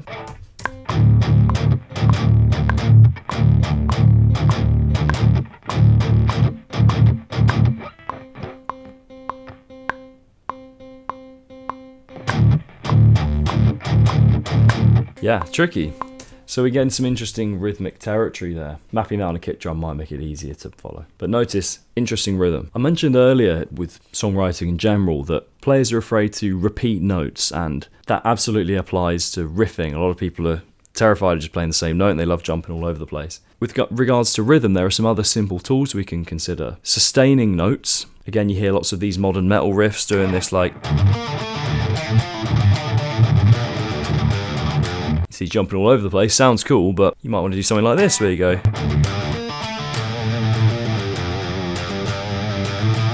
Bit more melodious word, I think it's a word. More melodic, when you kind of stay on some notes a bit longer. Another one, silence. Just don't play anything. Quite good for maybe an intro or a verse part. So in the same way you shouldn't be afraid of repeating notes, don't be afraid of holding them, and also don't be afraid to just play Nothing. Something I personally love doing that I think really makes for interesting rhythms is phrasing in 5s, 6s and 7s. Now this doesn't just mean playing 5 beats and then waiting for the next convenient time to play 5 beats. I mean continuous 5, 6s and 7s, because that's what gives them the 5, 6 or 7 feel in my opinion. So if we're playing in 8th notes, if I just go 1, 2, 3, 4, 5, chug, chug, chug, it doesn't really feel like 5s. That just feels like 1 and 2 and 3 and 4 and 1 and... But if I repeat that first 5 note grouping and then try to make it more interesting,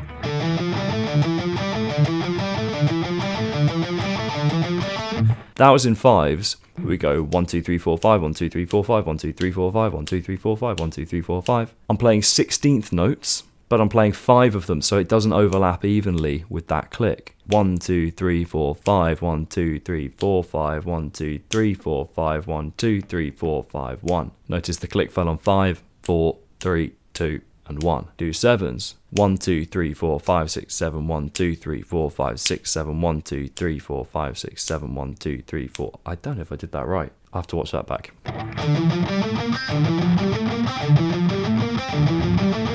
So I'm going to map this out for you. So if I just map out some 16th notes on the piano, 1, 2, 3, 4. Pretty normal if we do 4 groups of 4. 1 E and a 2 E and a 3 and a 4 E and a... Let's put these in groups of 5. So I'm just going to do this. So 1, 2, 3, 4, 5. 1, 2, 3, 4, 5. These 5 up here. Now you notice, yeah, see, we've got 1 tacked on the end there. So what we could either do is loop this singular bar with 5 plus 5 plus 5 plus 1, the metronome.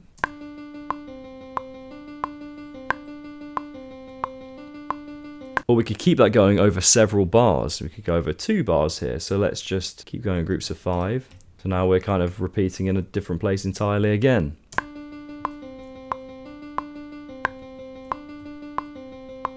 Now it doesn't sound very interesting on the piano, but if we started to map that as a more metal type riff,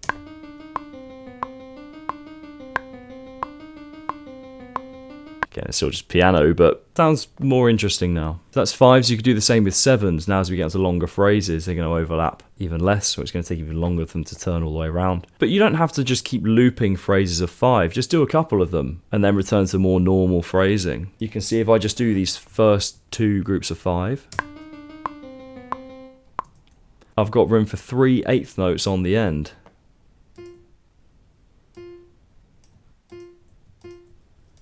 Just get 1 bar of music.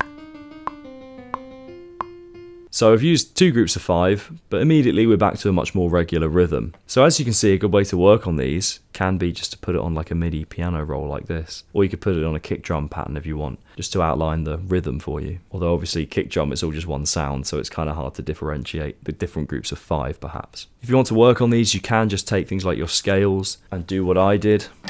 So put on a metronome, and first just make sure that you can play the 5s with the emphasis in the right place. So 1, 2, 3, 4, 5, 1, 2, 3, 4, 5, 1, 2, 3, 4, 5, 1, 2, 3, 4, 5, 1, 2, 3, 4, 5, 1, 2, 3, 4, 5, 1, 2, 3, 4, 5, 1, 2, 3, 4, 5, 1, 2, 3, 4, 5.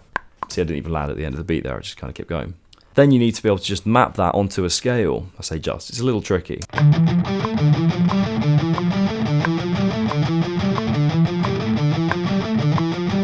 Now we could try and do that with a more creative phrase. I lost it, there you go. You get the idea though. Now we could do the exact same process with 7s. It's not so easily done, and if you struggle with this, you may have to, as we did here, map it out. Do it on SoundSlice. Again, well worth getting used to that as a program. And if you look at the rhythm section of the music theory course, you'll see how I use it there. Guitar Pro works as well, remember. Good luck working on these. They're tricky, but they can make for some really interesting rhythmic options for your riffs. We can actually sort of throw where beat 1 of our riff is when the song comes in. You know, sometimes when you're clicking along to a song and you think you have the downbeat, but you don't, and it comes in, you're like, hang on, that feels backwards. Holy Wars by Megadeth. I always thought it was da-da-dun, da-da-dun, da-da-dun, da-da-dun, da-da-da, da-da-dun, but it's da-da-dun, da-da-dun, da-da-dun, da-da-dun, da-da-da. Da-da-dun. So every time you count in, you feel like you're sort of displaced. So we can actually demonstrate that with a very similar riff to Holy Wars. We're going to do a 2-bar riff where we sort of hold the last note a bit.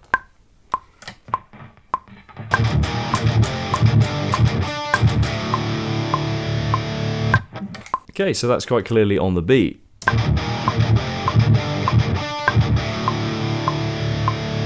bit rushed, but you know, who cares? So we can kind of cheat with this. I'm just gonna cut the empty space off the beginning of that. If you want to know what that sounds like with a beat kind of in the wrong place, simply, for example, move it back by a 16th note.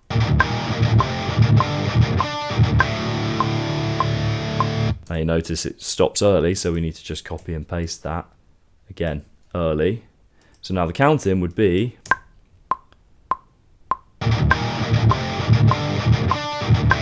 2, 3, 4, 1, 2, 3, 4, 1. Versus what we had before. 1, 2, 3, 4, 1, 2, 3, 4. So you see, this is a handy little trick. It's a bit of just something you can play around with. Again, as you can see here, I'm short of a little bit of music before coming in on beat 1. So I've got to figure out how I'm going to do that. Might need to start my intro riff half a beat early as well, or just sustain that little bit longer until we come in on the beat. Cool little trick, that.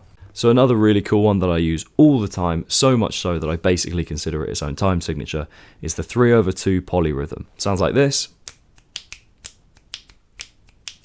This is doing 3, this is doing 2. So if I count them, and I'll explain it so that you can hopefully understand it. 1, 2, 3, 1, 2, 3, 1, 2, 3, 1. We'll count the 2.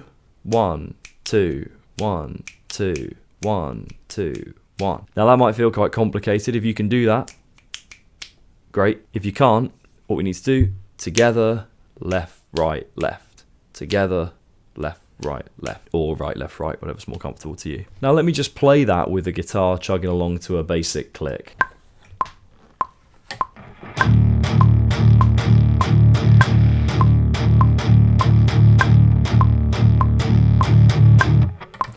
Notice I kind of turned it around a bit early. I'll demonstrate this with a piano. So what I've done is I've mapped out how this might look on a MIDI roll piano.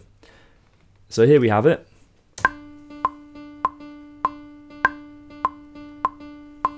So notice these little blocks, they're all 3 16th notes long, and then we just have one on the end just to bring it back round at the beginning of the bar.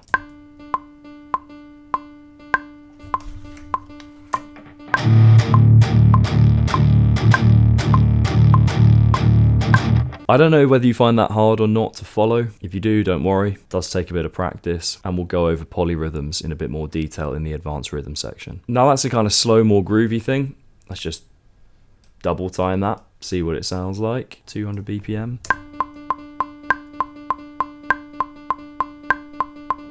Okay, double time sounded a bit too ridiculous on the piano. Let's just do like somewhere in the middle. Dun dun dun dun dun dun dun dun.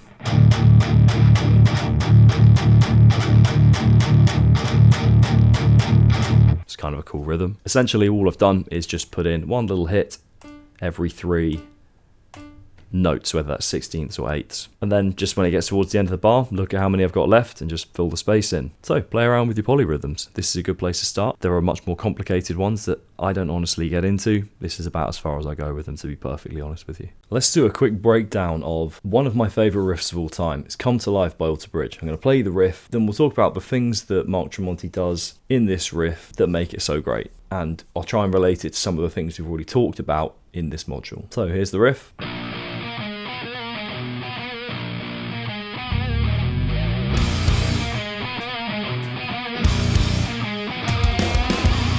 So immediately what you can hear is the A, B, A, C riff structure. So let's just do it bit by bit. Part A, then part B,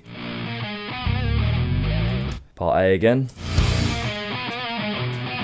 now part C, slightly different. If you didn't quite know what that A-B-A-C structure kind of sounds like, now hopefully you do. Notice it's panned just to one side and the second guitar comes in on the other side as well. What's also interesting, if you listen on good speakers or good headphones, you can hear just a tiny bit of reverb on the other side. You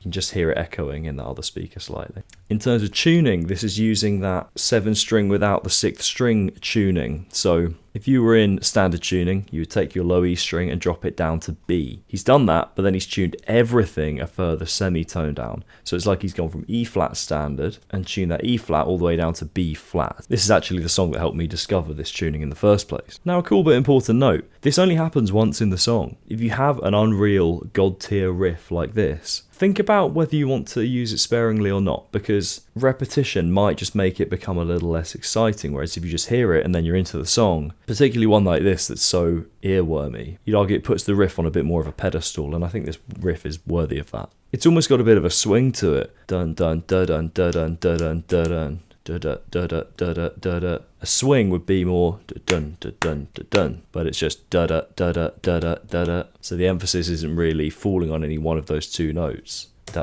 da da da da da da da da da da da da da da da.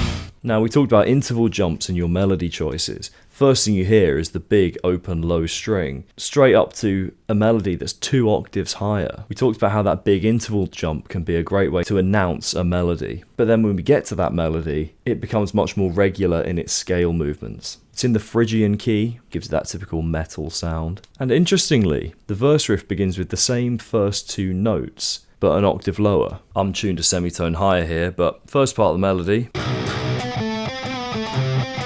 that first bit,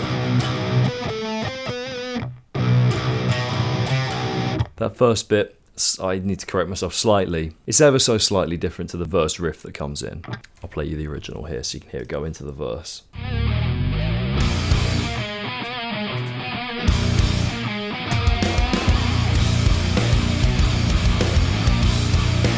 Similar kind of movement, but we've now taken it down the octave for that melody part, so it's all feeling a lot lower now. And that riff goes on to be the verse, but he just kind of palm mutes the whole thing. There's also some sort of wah kind of effect on just the lead guitar part, not that low chug. I don't know how they did that exactly. It might have literally been with the producer or with Tremonti himself stepping on the wah just for those melodic moments. It's quite a cool little trick which you could do with automation with modern technology, automating the wah to come on and off just for the melodic parts. Something else is quite cool. This is track 2 in the album. Seems like an unimportant point, but I always think track 2 is the one that has room to be really nasty. Like, track 1 is your opener. It doesn't have to be a horrible one. You know, like, even if you're a metalhead, you don't have to have it be like a big horrible riff. It's just got to be one that introduces things, perhaps in an energetic or in an exciting way. But I always think track 2 has room to be like a bit more of an evil one. I don't know why. Maybe that's just me. So yeah, I mean, this is one of my favourite riffs of all time, and I hope you can see why. I think it does the heavy thing without being too techy, but without being too simple either. The rest of the song's great too, so give it a listen. Okay, so you got your riff. Now, something that's going to completely dictate the feel of the riff is the timing of the drums.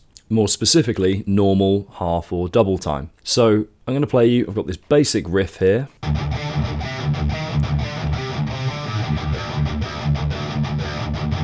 Pretty simple metalcore type riff. I'm going to play it to you with probably the most sort of generic drum beat that I could put underneath it in, I suppose, what you'd probably call normal time.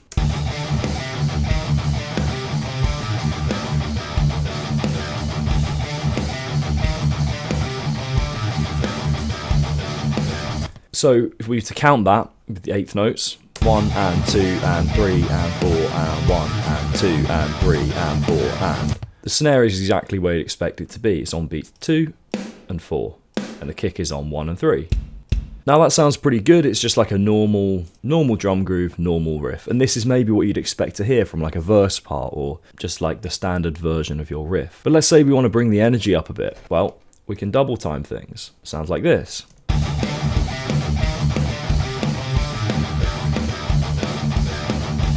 Now this is kind of going to cross over with our drum programming masterclass as to what we're covering. But now you can see the snare is on the and. 1 and 2 and 3 and 4 and 1 and 2 and 3 and 4 and. Happening twice as many times. So if I just play one into the other, you should hear the change of feel.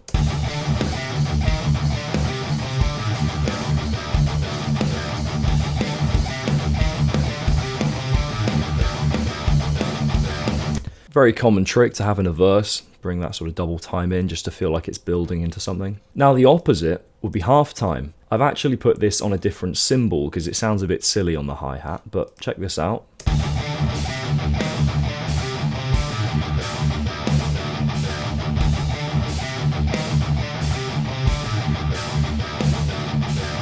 Now that's got more of your sort of breakdown feel, right? And if we go double time into that half time, we're really going to feel it fall away.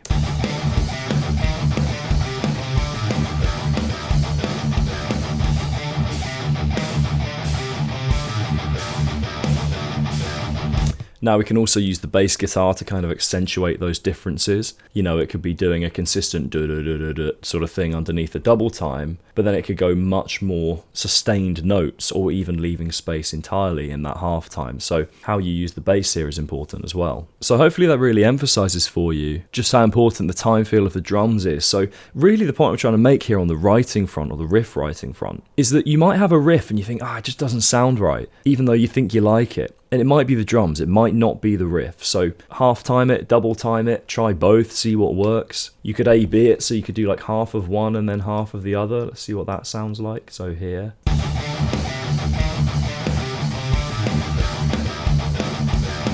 So you're kind of switching in and out there, that's kind of cool. Play around and just double check before you go, oh, this riff sucks. See what the drums can do for it. Back with another handy, weird little tip. So this riff you're going to see in the half versus double versus normal time lesson. However, I actually thought this is a good riff that we can reuse to illustrate another point. So what we're going to do is we're going to talk about taking a beat out or actually adding another beat in to give the riff a bit of an odd time feel and to modify it in a way that might confuse the listener in hopefully a cool way, not a just plain confusing way. So here's the main riff again. I'm just going to play it one repeat. Oh, wait, no, I'm going to play one repeat.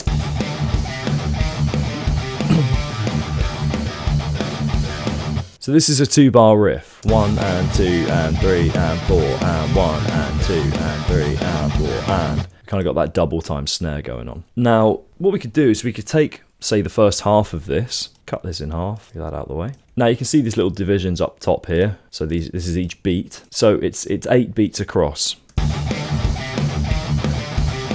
What if we just loop 7 of them instead of 8? See here, I'm going to grab this, pull it back. So it's only going to loop here. I could actually do this as well. There we go. 4, 5, 6, 7, 1, 2, 3, 4, 5, 6, 7, 1, 2, 3, 4, 5, 6, 7. Feels weird, but it's kind of cool. Now what we could do, if we wanted to get creative, work with that still, I'm going to do 3 repeats of that. But on the last one, this isn't going to add up on the bars here, we're going to do the full 8 beats. So you should hear 3 repeats of 7 and then a nice little full repeat of the riff to finish it off. 1, 2, 3, 4, 5, 6, 7, 1, 3, 4, 5, 6, 7, 1, 2, 3, 4, 5, 6, 7, 1, 2, 3, 4, 5, 6, 7, 8. You know what, I should have done that, just 2 repeats of 7 and then the repeat of 8. Here we go, let's do that. 2, 3, 4, 5, 6, 7, 1, 2, 3, 4, 5, 6, 7, 1, 2, 3, 4, 5, 6, 7, 8. And then that is where I'd bring that second half back in. Hear that? There you go. See, I'm figuring this out in real time with you here. I would chop this, but I think it's good that you can see I don't do everything perfectly straight away. So, let's play it all the way through. 3, 4, 5, 6, 7, 1, 2, 3, 4, 5, 6, 7, 1, 2, 3, 4, 5, 6, 7, 8, 1, 2, 3, 4, 5, 6, 7, 8. Kind of unusual that. So you see, I've done all this within the DAW. I don't have a guitar with me right now. So you don't have to do all of this on your instrument. It can be quite tricky to just like take a beat away and be able to loop it without first hearing it. So this is a good little trick. So let's take the normal groups of 4 that we've got here, get rid of our silly 7s. We could also introduce more beats. So what I'm going to do, I'm going to take a couple of these 8th notes. I'm just going to copy them over. Let's hear what this sounds like when we loop it.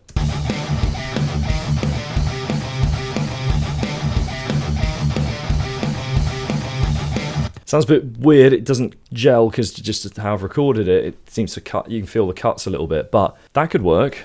Or we could even have the first beat of the next part in there. Just this, let's try this.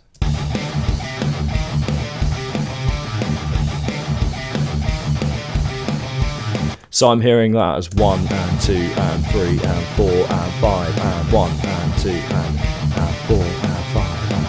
So you see, I'm just getting creative with chopping and changing stuff around here. 5s feel very uneasy and awkward, but they're cool. So the key point here, you don't have to do this all on your guitar. It's great if you can, because then maybe ahead of recording it, you can not just chop things together and actually record it properly. But this is a really great way to work with ideas, especially if you can't quite hear them in your head yet, or if you think you know what you want, but you don't fully know how it's going to sound. Fun little trick for you, that. We need to have a quick word, me and you, about the most underrated riffs of all time, because this is one of them. Or maybe just underheard. I mean, it's got 5 million plays, so, you know, it's doing okay. But as an intro riff, like, I'm just going to let it do its thing. I'm not going to play, well, I'm going to, I suppose, play the first bit of it, but we'll discuss it. So anyone trying to get me in trouble for copyright, I'm talking about it. This is fair use. Don't come at me, because I'll come at you.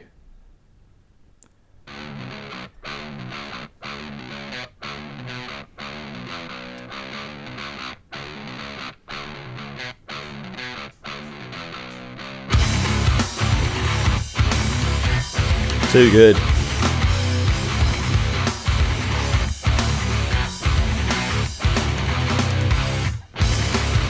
Okay, so it goes like that for a while. I do actually not want to play too much of it because of copyright. So, let's talk about it. First off, we've talked about displacing that beat 1. So, it's quite hard to place where this displaced beat is. What's interesting is actually the riff kind of feels on the offbeat, but it comes in on beat 1 with the drums. So it starts like this.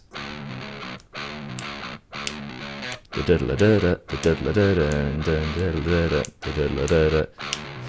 then it's going to come in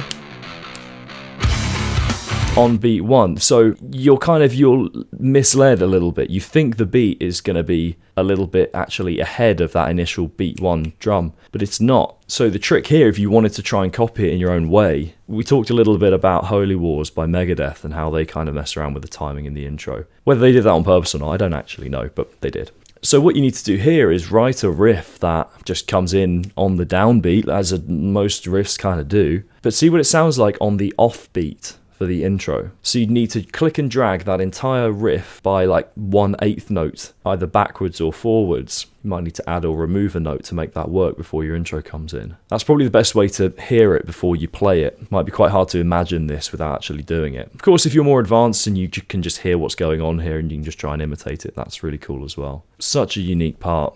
It's also got this polymeter thing going on. The length of each phrase is, I still can't figure it out exactly. It's quite odd. But 7 beats. There's like a little pause. So it's a 7-beat phrase with a bit of a pause between each one. And then I think there's like 3 or 4 beats between each phrase. And that triplet feel, a 1 and a 2 and a 3 and a 4 and a, I think that's kind of the timing, again just gives it that real bounce. We talked about how triplet feel has a bounce, and that's kind of what we've got going on here. I want to talk about the riff. I'm going to sneeze. Wow. Sometimes sneezes just completely knock me sideways, don't they? I'm just too damn powerful. Anyway, this is another one, a bit like Come to Life. Oh, that sneeze really knocked me sideways. Where you only really hear the riff once in the song, because it's such a good riff. You don't need to have it again, which is a weird thing to say, but there are some iterations of the riff, right? Let's find them.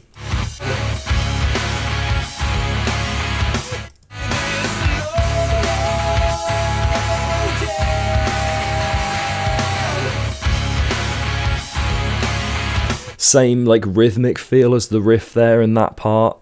Very much a different part, it's simpler, but same rhythm.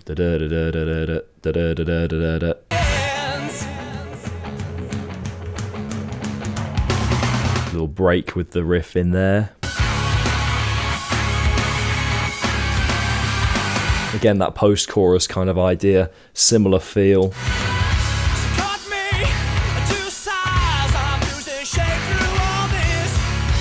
So again, this is different to the riff now, this verse, but it's got that space in a place that we maybe feel we can expect it to be. I don't know how to explain that any better. I'm going to skip through the song a bit more.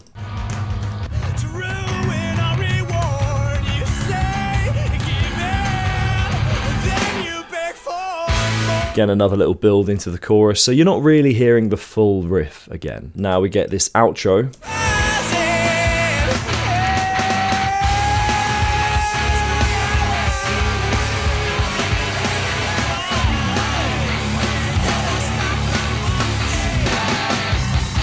So again, you're hearing like a version of the riff, but you're not hearing that same riff that we started with here.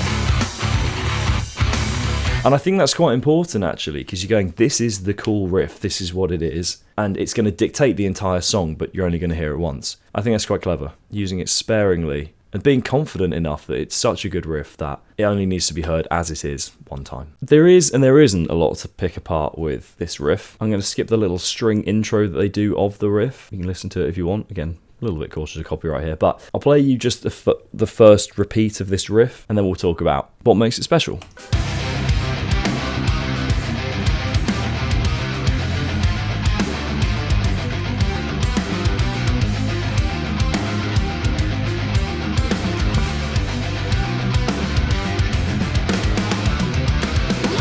Okay, so first off, it's in 7, which is just interesting, but I think your average listener is not going to go, ooh, 7. It just grooves really well. 1, 2, 3, 4, 5, 6, 7, 1, 2, 3, 4, 5, 6, 7, 1, 2, 3, 4, 5, 6, 7, 1, 2, 3, 4, 5, 6, 7.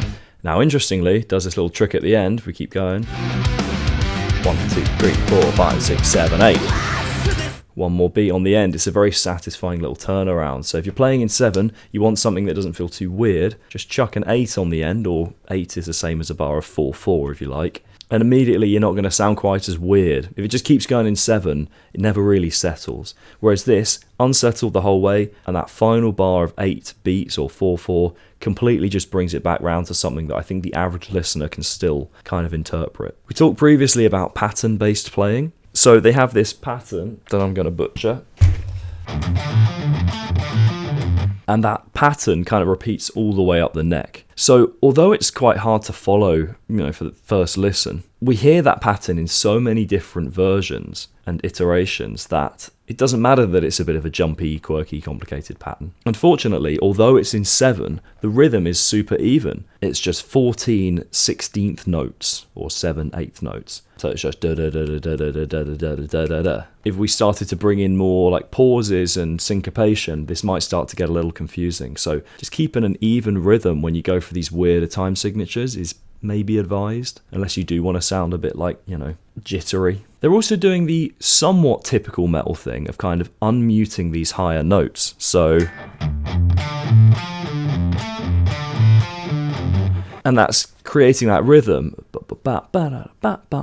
It's kind of popping out in an interesting way. You could argue maybe they could have gone for just something that doesn't pop out at all, but I think there's some interest in that super even rhythm that then just spikes every now and again with those unmuted notes. So we don't feel jittery from like stopping and starting, but we do allow a bit of interest to come through by just unmuting certain notes here and there. What's also interesting is bit obvious to point out, but until you think about it, maybe not. Goes up in pitch, that pattern goes all the way up to around the 8th, 12th fret, and then it goes all the way back down again. So it tells a bit of a story. The riff doesn't just kind of jump across the fretboard. The pattern goes up and up and up, and then back down and down and down, and it ends with a little harmonic minor turnaround. The harmonic minor is super useful for turning riffs around. That it just wants to go back to the beginning again. So harmonic minor is going to be super important if you want to get that kind of turnaround thing. Also notice that it's not full on with the drums. It's just a nice groove. I mean, the drums sound unreal in the mix, but it's just a really nice groove on the hi-hat.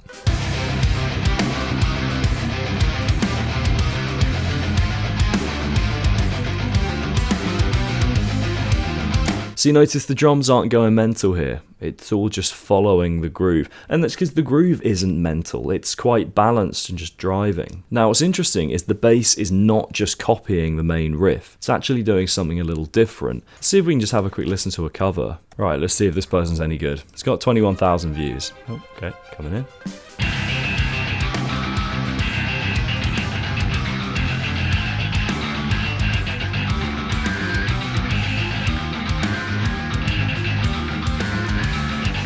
So can you hear the bass is kind of just outlining the fundamental root note of the chord behind each part. It's a really high mid-rangey bass tone, and weirdly I can see that there's a cut in the upper mids there, so that must be a super aggressive bass sound that's coming out of that instrument, because it already sounds aggressive. Anyway, the bass is not just doubling what's going on in that riff, it's supporting in an interesting way. It's still playing those continuous 16th notes, but they're just outlining what the fundamental root note of each part is. So if you want to go and learn the bass part for that, be my guest. Well done, Nolly, for writing a very interesting part, I would say. And plus, let's face it, playing that on the bass would be almost impossible, or you'd have to have like giant hands. It's one of my favourite periphery riffs, and I think it's most people's favourites. And it's so good that they keep doing it in the verse.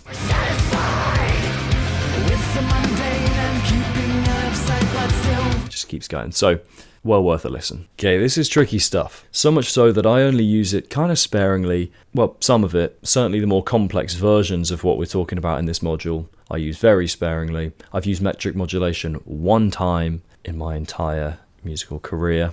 Quite recently, actually, but we'll get onto that another time. It's in that 7-minute song case study that you'll find in the Turning Ideas into Songs. I've given it my best shot to explain things in a way that I think makes sense to me, and oftentimes I'm using the MIDI drums, as I find that because you can see the actual number of beats on the screen, it just helps you map things out in your head. Polyrhythms can get really wildly complicated, but the main one that I do, really pretty much the only one I tend to do, is the 3/2, the 1, 2, 3, 1, 2, 3, or 1, 2, 1, 2, 1. That's like the main polyrhythm I use, if not the only one. I do play in 5/4 and 7/8 quite a lot, though I tend to go for quite basic drum grooves, and I let Mike, the drummer, kind of figure something a bit more exciting out for that. So what I've done is I've gone through the basics of how to put a drum groove together in those time signatures, and then I've given you a couple of videos to check out that just give you some slightly more detailed drum grooves for those time signatures. And anything that you learn in the drum programming masterclass,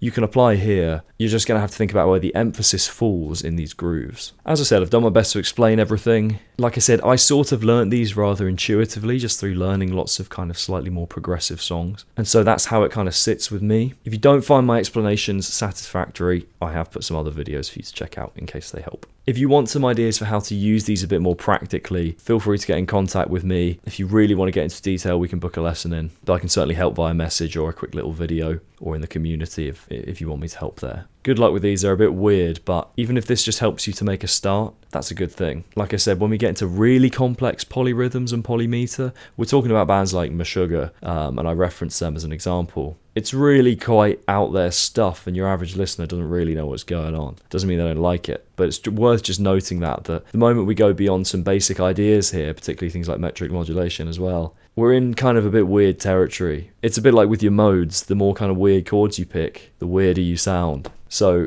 you got to decide for yourself how weird you want to sound, and you'll find some weirdness in here. You'll also find some just clever things, like I said, 5/4 and 7/8, and some other kind of time signatures like that are not too weird as long as you kind of phrase them in the right way. They can just sound like a groove, like minus a beat or plus a beat, which doesn't necessarily sound too awful and strange. For now, I think this is a strong start, so let me know how you get on. And again, if you get stuck on anything, message me and we'll figure it out. Here we are looking at advanced rhythms. They're not always too complicated, but they can get quite complicated if you take them further, some of these concepts. So let's start with polyrhythms. They're pretty commonly used, and you probably will recognize the sound of some of the bits that we discuss. So what is a polyrhythm? It's simply when we have two contrasting rhythms happening at the same time. So what a polyrhythm isn't is, for example, if we have one hand doing eighth notes, 1 and 2 and, let's do it a bit slower, 1 and 2 and the other, for example, doing 16th notes, because that's just double what the left is doing. So they're going to go 1 E and 2 E and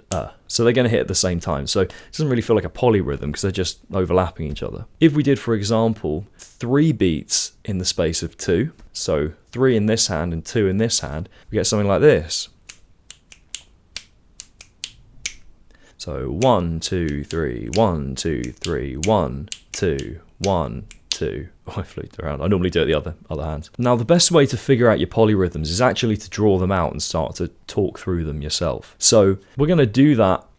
Let's just do that in a graph on our Pages app on my computer here. So we're going to have the beat, and we're just going to have, well, we'll get into how many of them we're going to have. And we're going to have our hand that's doing 2 and our hand that's doing 3. So the best way to find out how this polyrhythm works, we need to find the lowest common multiplier of these two. We just need to multiply them together, basically. 2 times 3 is 6. So we're going to have 6 beats here. 1, 2, 3, 4, 5, 6. There. And now we need to divide 6 up into 2 even divisions. So we're going to have 1, 2, 3, 1, 2, 3. So in our 2 column, we've got 2 hits. So we need to divide our 6 by 2, which is 3. So for every third one, we've got an X there. Now we do the opposite for our 3. If we divide 6 by 3, we get 2, so we're going to have a hit every 2 beats. So you see 3 of them fit in here, whereas only 2 of them fit in here. So we've got, this is our 2 column where we're hitting 2 beats. This is our 3 where we're hitting 3. Now we just need to count these 6 evenly and hit accordingly. I'm going to do 2 in my left hand and 3 in my right hand. So they're going to happen together on 1, 2, nothing. On 3, right hand. On 4, left hand. 5, right hand. 6, nothing. So 1, 2, 3, 4, 5, 6. We speed that up. 1, 2, 3, 4, 5, 6. 1, 2, 3, 4, 5, 6. 1, 2, 3, 4, 5, 6. 1, 2, 3, 4, 5, 6. That's what we get. We could do this with far more complicated rhythms though. So let's do something a little confusing. Let's maybe do 7 and 4. So this is where it gets a little tricky. So 7 times 4, because this is going to be the lowest number that they both sort of multiply into, is 28. So we're going to have 28 beats before these start over again. So 28 divided by 4, because we need to hit it 4 times in our 28, is 7. So every 7 we're going to hit here. So 1, 2, 3, 4, 5, 6, 7. 1, 2, 3, 4, 5. Now it's divided by 7. That means we're going to hit it every 4 beats. 1, 2, 3, 4, 1, 2, 3, 4. So this is confusing, right? Because we're trying to play these against each other, and it's going to take a while to get through it. But so we got 1, 2, 3, 4, 1, 2, 3, 4, 1, 2, 3, 4, 1, 2, 3, 4, all the way down to here. 1, 2, 3, 4, and then we come back to the beginning. So do them together. 1, 2, 3, 4, 5, 6, 7, 8, 9, 10, 11, 12. 13, 14, 15, 16, 17, 18, 19, 20, 21, 22, 23, 24, 25, 26, 27, 28. That's confusing, and it does take time. We could do this to a metronome if we're kind of wanting to build this up. Again, I wouldn't expect you to suddenly get a 7/4 and you might be, or a 7/4, and you might be thinking, why do I even need to know this? I don't even do a 7/4, honestly, but we can do this with a polyrhythmic calculator. So this here is Ploop. It's by 44.io. So let's do 7/4. Let's just hear what it sounds like. We've got 7 and 4, the 2 ones we've selected. Ooh.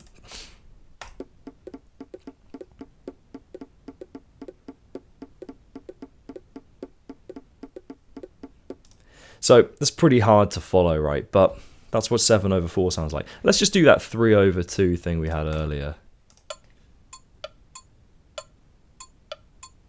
That's much easier to follow. You can do this with any combination that you like. 5 and 3.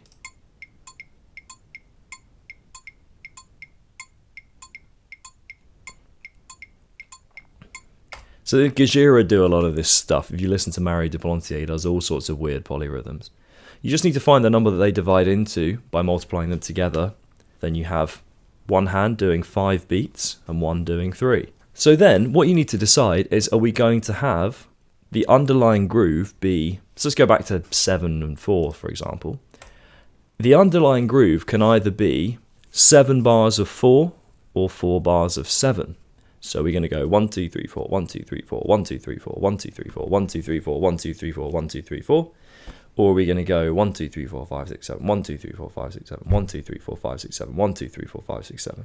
One of these is going to kind of take the front seat in terms of the underlying groove. So we've talked about polyrhythms. Now they're actually way more complicated, in my opinion, than what we're about to talk about, which is polymeter. Like polyrhythms, the more complicated this gets, the less likely you are to hear it at any one point. Polyrhythm is when we fit 2 differing kind of rhythmic values into one space. Polymeter is when we have a phrase that is not matching the length of our bar. So for example, we might be in 4/4, which is 4 beats, but we might have a phrase that is 5 beats long and repeats every 5. So we could go 1, 2, 3, 4, 1, 2, 3, 4. But if our phrase, let's just take a minor scale, is 1, 2, 3, 4, 5, and just keeps repeating like that, well, if we count 4 against that, 1, 2, 3, 4, 1, 2, 3, 4, 1, 2, 3, 4. You notice the emphasis changes with each one. 1, 2, 3, 4, 1, 2, 3, 4, 1, 2, 3, 4, 1, 2, 3, 4, 1, 2, 3, 4, 1.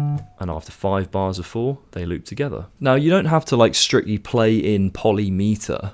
you can just have like the odd polymetric phrase or two. You don't have to just always be playing the polymeter to be using polymeter. So I might just play like 3 repeats of that 1 2 3 4 1 2 3 4 1 2 3 4 1 2 3, and then just go to like a more regular phrase to finish. This is all helpful if you map it out on a MIDI piano. So let's do that. I'm going to map out exactly what I just played actually. So if we just have a regular drum groove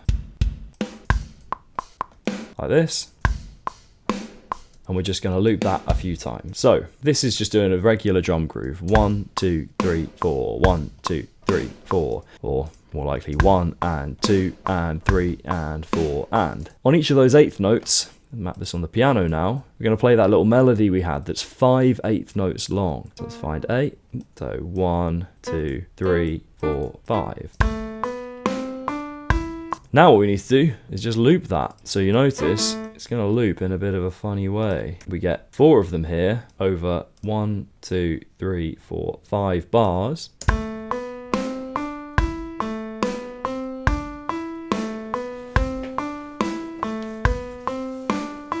But let's say we want to loop that a bit sooner. Say we just want to play 4 bars of music. Well, you can see where that cuts. I'll get rid of these. Now we've got 4 bars of music.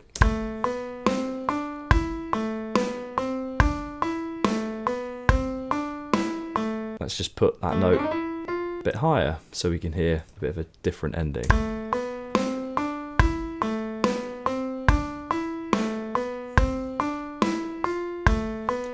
Kind of feels like that kind of rounds it off nicely. So polymeter, again, it's a little tricky. 5s and 7s sound really cool. It's just a handy way to get some quirky sounding melodies that don't turn around in a way you'd expect. Oh, quickly, one more thing. I could take that melody, but let's say get rid of that middle note. We don't have to play every single hit for it to be a phrase that works in 5. I'm actually going to speed this up a bit to make it easier to hear.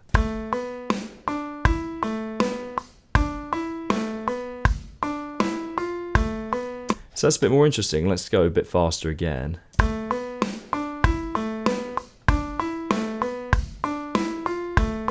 So we've got our phrase of 5, 1 2 4 5. We're just missing number 3. It's still a 5-note phrase, it's just we've got a miss in the middle there. So it's worth bearing in mind that you don't have to play all 5 notes to make it a polymetric thing. Let's go for a song example here. So Lethargica by Meshuggah, not acoustic appropriate. I'm going to give you the 2 things that you can count to hear this polymeter in action. I was taught this at music school by a very jazzy music teacher, which is quite funny. First off, we're going to count the guitars, because weirdly I'd say those are the most prominent thing, and then when I count the drums it'll make sense to you. So let's see how many beats we've got in the first guitar phrase. 1 2 3 4 5 1. It comes back after that 5. And it starts again. So 1 2 3 4 5 1 2 3 4 5. It's 6 on the next one.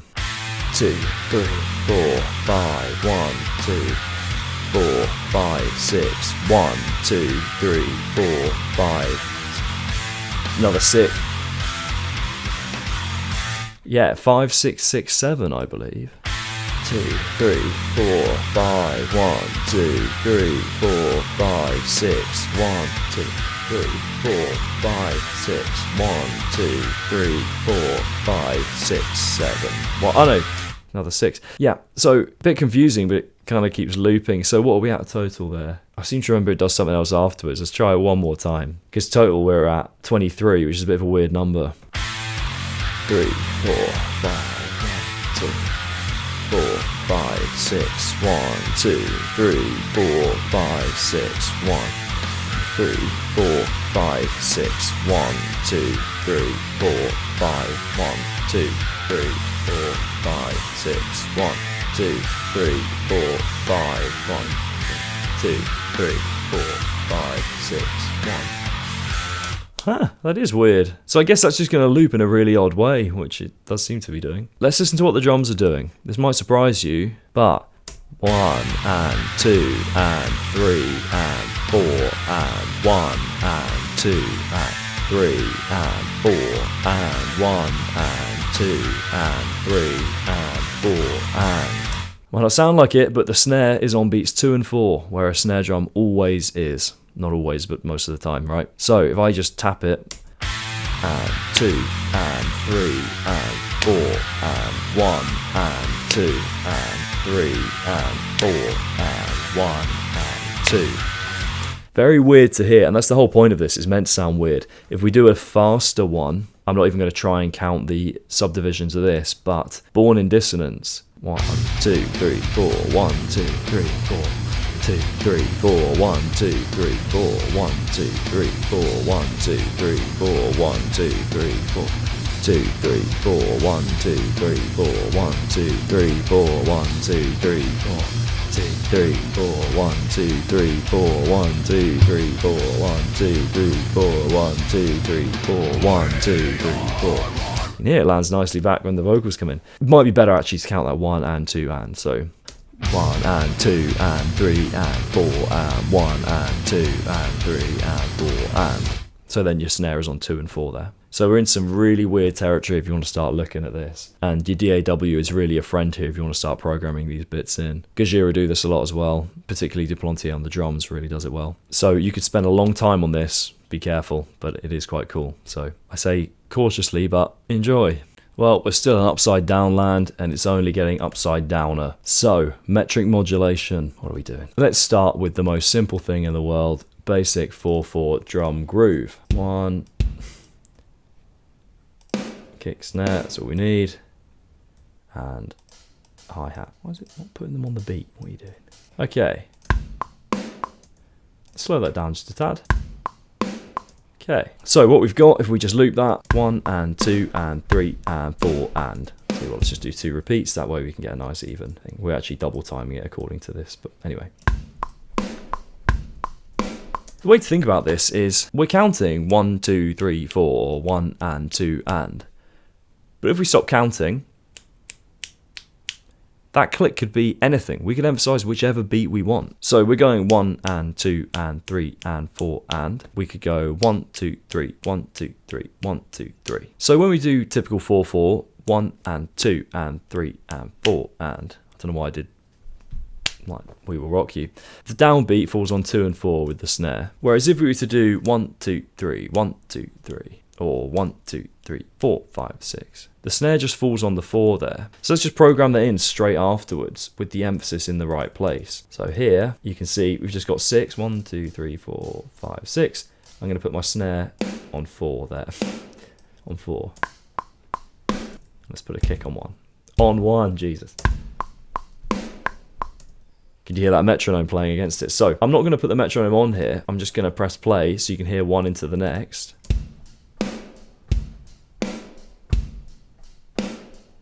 Sounds a bit weird. Let's just speed it up again.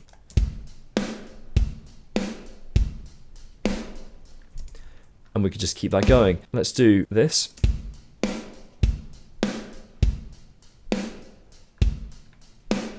If you just kind of forget for a minute we were ever in 4/4 and you just start programming in a standard 6/8 drum groove here with those same subdivisions that we were using for 4/4, just with the emphasis falling somewhere else, we've not changed the speed of anything, but it kind of sounds like we have.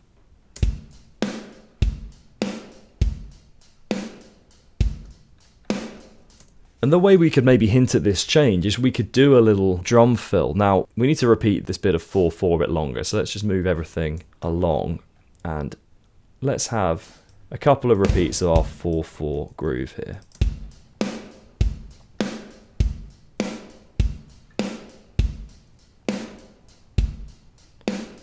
Okay, so the way we could hint at this upcoming change is we could do a drum fill that kind of emphasizes that da da da da da da. I'm actually going to get rid of everything here, and we're just going to do a little drum fill.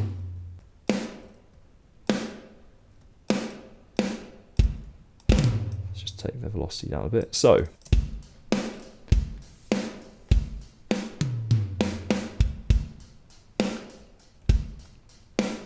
Maybe if I just put the emphasis a little more strongly by highlighting these 1 and 2. I'm going to take these down as well.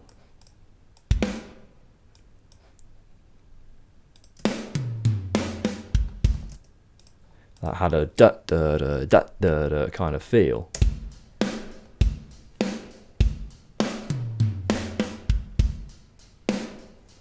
Now we've changed time feel entirely. Now where it gets really weird. So we're going 1 and a 2 and a 3 and a 4 and a... Now we could keep that same thing. Kick, snare, kick, snare. Stay with that. But between this kick and snare, you can see here, I can just hit the hi-hat on the kick and snare. But what if instead, in the midpoint between the two of these, we just placed a hi-hat? Now, it's quite hard to find that midpoint, but it's here. And now you're going to hear some real trickery. That's it.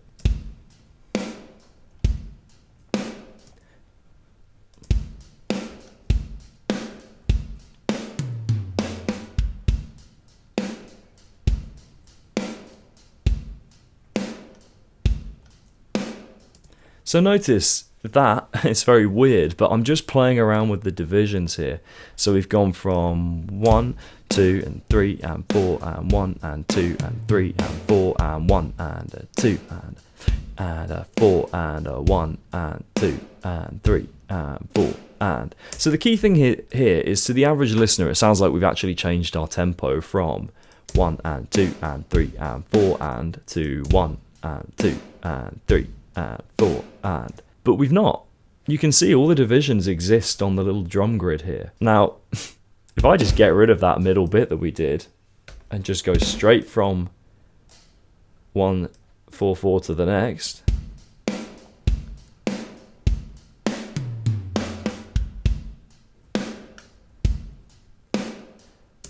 it might as well be a tempo change. But what's important is all of the subdivisions you can see here that I'm playing in exist. These are actually little 30-second notes that we've sort of divided into in some way. Oh no, they're not 16th notes, sorry. So this is a little bit of a complicated concept, but you can use metric modulation to create an apparent change in your time feel. It's a little bit abrupt when you just go from one thing to the next, so sort of finding that intermediate one that we had before makes it feel a little less abrupt, but it can be done. Very rare technique. I can't point you many times in music where it does actually happen, but it's kind of cool to know about. We're getting into very proggy territory here, so it depends what you're looking for. Yeah, so in short, what metric modulation does is it takes the exact same subdivisions that you've got in whatever beat you're in, or whatever time signature you're in, but it changes the emphasis, and as such you can completely change the time feel of what you're doing. If I leave the metronome running, I mean, it's going to sound like a bit of a mess, but see how it sounds.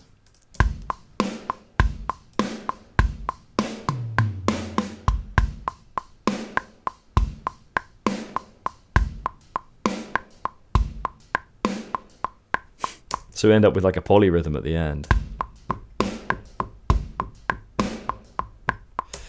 Very unusual. So this requires a pretty advanced theory understanding, certainly to make it work. I've only done it in one song ever. So if you head to my 7-minute song case study in the Turning Ideas into Songs section, you'll see that happen in the bridge. In all honesty, you may never ever use this. It's just kind of interesting. I'd say give it a shot, but if you don't want to, don't. Chords? What are you doing here? This is rock music, we don't do chords. You know what I mean. Welcome to the chord bit. I know we don't like them, but we gotta use them. Now I just want to outline how I'm gonna kind of take you through this module. First off, just like the riff writing one, it's important that you look at your idea generation module before you address this. You don't have to, but I would suggest that you do. This module is going to give you the framework and the tools to build chord progressions and interesting chords as well, and how to vary them and make them exactly what they need to be for the song that you're writing. But here's a short list of what you're not going to get. I'm not just going to give you a big list of chords you can play. I'm not just going to give you loads of obscure chord shapes. And I'm not just going to give you loads of progressions, but I am going to outline quite a lot for you, and I'm going to tell you exactly how to figure all that stuff out for yourself and how to guide yourself to get interesting chord progressions. All while I was saying that, I was kind of thinking I take that back a little bit, because I will show you some stuff. It's not like I'm not showing you anything here. I'll outline for you how to figure out chords,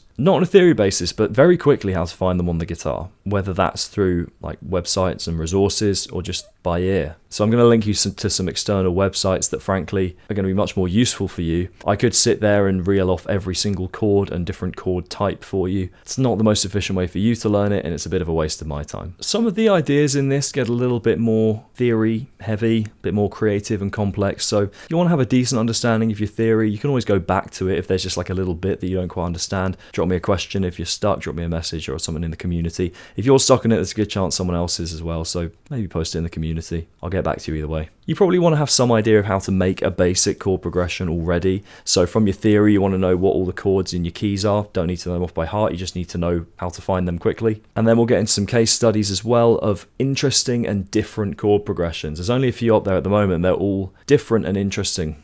So definitely check them out because they're just going to go a bit beyond like normal boring chords. They're going to show you some interesting ideas that you could play around with. If you can get the hang of this, idea generation and riff writing, you are so well set for developing the basis of a song. Obviously, we then got drums and bass and mixing and all that stuff to talk about, but this on its own will give you so much to do. So have fun with your chords and don't be surprised if you come across one or two where you go, that's what that sound is. There's a good few of them in here, so go learn them sounds. Teach a man to fish. Wait, give a man a fish and he'll have a fish. How does the phrase go? Teach a man to learn his guitar chords or how to learn his guitar chords and he'll always have fish. Yeah, you know what I mean. Right, I was thinking about how I wanted to demonstrate chords on the guitar, and there are a couple of reasons why I'm not just going to play you all the basic guitar chords and all of the shapes, because firstly, I'm aware that a lot of you might already know quite a lot of chord shapes, but I think a much smarter thing to do, and I do this with my guitar lessons, is I'd rather teach you how to learn chords than just teach you a massive list of them. And you might notice by now that that's how I like to do things in this course anyway. It saves me a lot of time. I'm not trying to be lazy, it just does, because if I show you every version of a C chord and then every version of a D chord or even a C sharp chord, we'll be here forever. So I want to show you how to learn chords, how to work with them, and then where to go from there. So to get started, I'm just going to show you a couple of websites. And now I hope that these stay up in the whole time that this course is running. If they don't, then tell me and I'll find you some other resources or I will explain them to you. But the fact is, these websites are going to explain the chords and show them just as well as I would if I wrote out every single one and played them all on the guitar for you. So this website here, guitar-chords.org.uk. Perfect. Guitar chords, top left. Here's all the chords you need, at least in their kind of basic forms. So major chords, and then you've got all of your, so C, C sharp, D up on the left here. I've got so many ads on this website, right? Of guitar, at least the guitar ads. Okay, so here you have a basic C major chord. There's another kind of variation of a C major. It tells you which fingers to use. This is a bar chord. We have another bar chord here. These are all standard tuning. Again, this is your caged system, C-A-G-E-D. If you want to look up the caged system, you can do. I don't know if that's necessarily the best way to kind of learn your chords and things. But actually, that's prompted me. We're going to get onto an interesting way of thinking about the caged system that I will take you through, because this is something that I do teach that I haven't seen online much. So these are your chords, and we can get into the more complicated chords. Again, look at your music theory if you're not sure what they are, but here we go. Major seventh chords. Let's see what it shows us. Okay. So we've got a bar chord, got this kind of staircase shape here, another bar chord, another bar chord.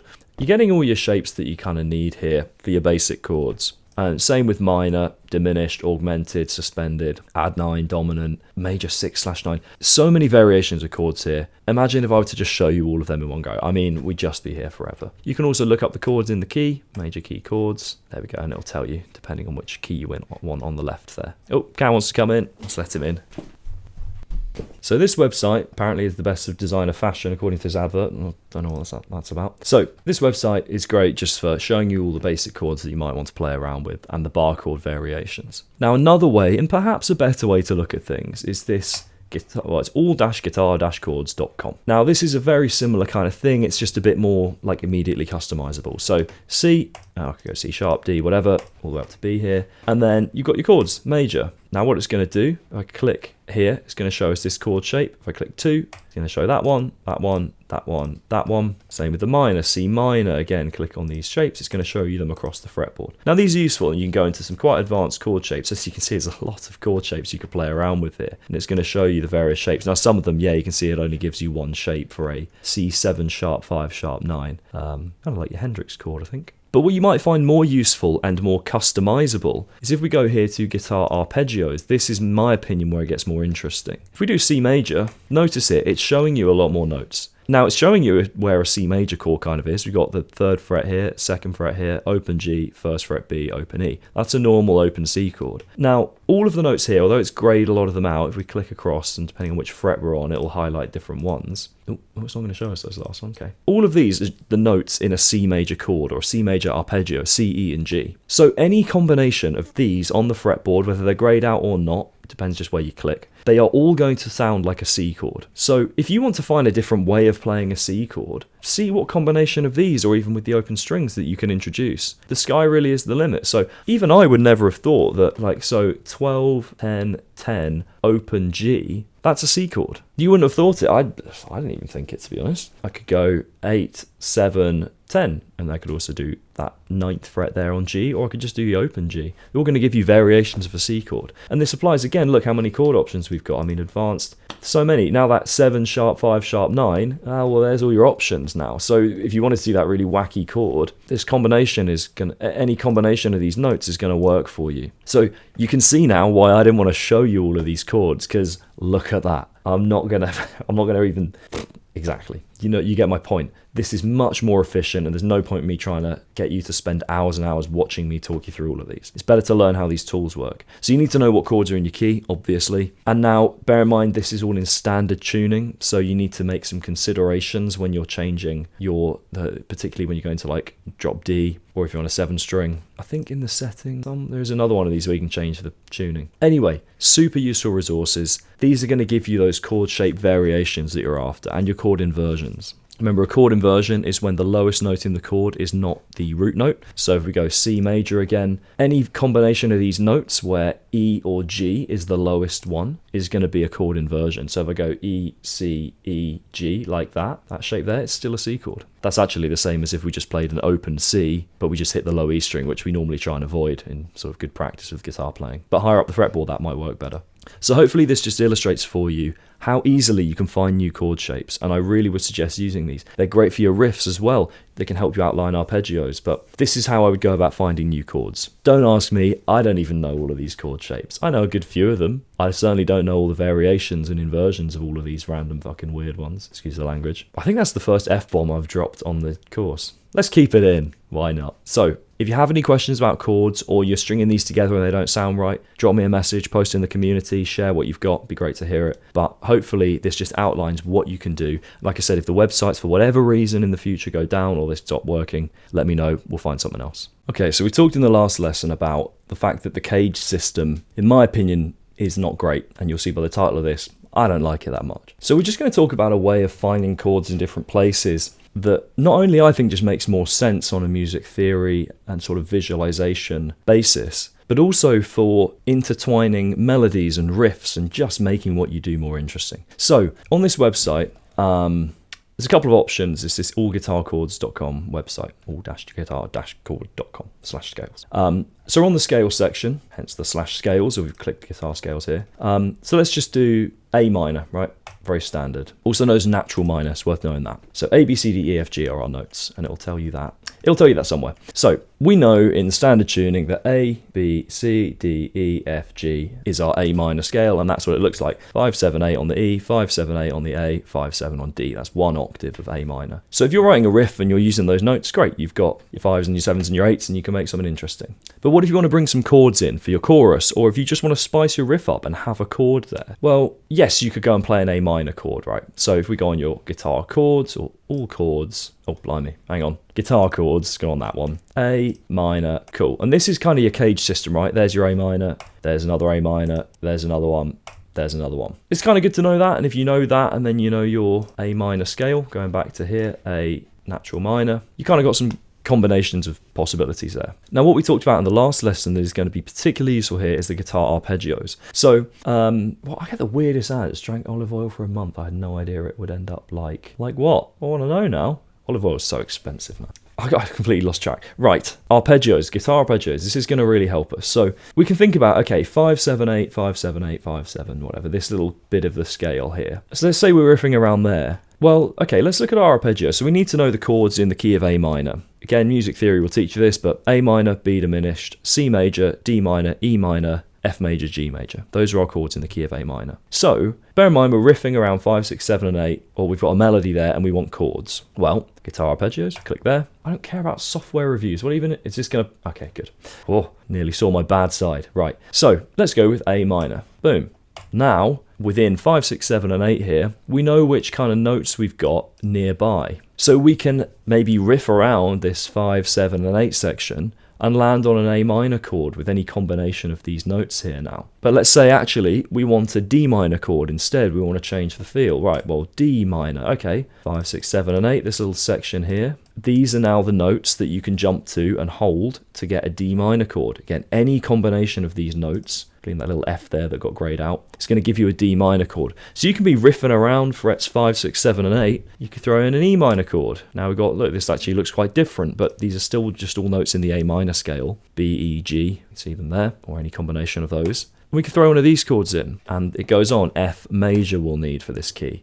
Again, we've got a load of options here. These are arpeggios, but if you hold them at the same time, we get a chord. So this is really important because now if you're playing a chord progression and you want to bring in a melody or a riff, then you know where you are in the context of everything. You know how your arpeggios sit within your scales. Now, as a guitarist, it's good to know where these arpeggios sit and where all your scales are so that whenever you're playing this note here, this F, you know that it's the root note of an F major. You also know that it's the third in a D minor chord, which is in our key here. You also know it's in your B diminished chord. It's the fifth of the B diminished, or the flat fifth. But it's also just a note in your A minor scale. So when you look at that note F, you're not just looking at like one of the notes in the A minor scale. You're looking at something that represents a much wider framework. I'm not going to go into too much more detail than this, other than just to say to you that you should play around with these. You can do this in standard tuning, and you don't have to do it in like a rock and metal way. You could do it in a more bluesy or funky kind of or poppy approach. If you just want something just to outline things without too much complication, just play a chord and outline some notes from the A minor scale around it. And you can do this in any key and in any tuning. Now, we mentioned before, this is all configured in standard tuning. I believe, guitar scales, normally they don't do this with the other ones, but tunings, you can try different tunings here, so drop D. Now, what it's not going to show you is your arpeggios, but if you can remember them, or if you know which notes are in the arpeggios, if we do let's do D minor, because we're in drop D, natural minor. There's all our notes. So if you know your arpeggios a little better, you might be able to find some of them in drop D tuning here. Annoying, does it do it on arpeggios? Yeah, it gets rid of the tuning option here. It's a little annoying, but anyway, there are workarounds for that. So this is really important because this is going to tell you how to intertwine your melodies, riffs, and your chords so that you don't just have to strum chords the whole time. And you can find which notes you might want to add into your chords that aren't already there in a standard major or minor chord. Things like chord extensions, suspensions, all those kind of fancy schmancy things. Okay, so we're kind of going to get into some more interesting chord ideas now. And this, again, it's going to relate to the last two lessons. So what I'm going to show you here might not be too new, but it might just be something else to think about with regards to how you treat those new chord shapes that you might be looking at. So take any of your basic major chords, minor chords in standard tuning, and just see what they sound like higher up the fretboard. This is a really common one. C, if I go 2 frets higher, and if I tune my guitar, still doesn't feel right, but we'll trust the tuner for now. If I go 2 frets higher, really nice. It's kind of a type of D chord. But we can go on other frets. Let's just try these. Trial and error. We're not going to work with a key. We're just going to see what it sounds like. Let's try that 4th fret. Now, weirdly, I wouldn't strum that. But it's kind of mysterious when played as an arpeggio. Unlikely that's going to work, but you might find a context for that. Let's try the 6th fret. Okay, not great, that last one. Again, sounds a little weird. Let's try 7.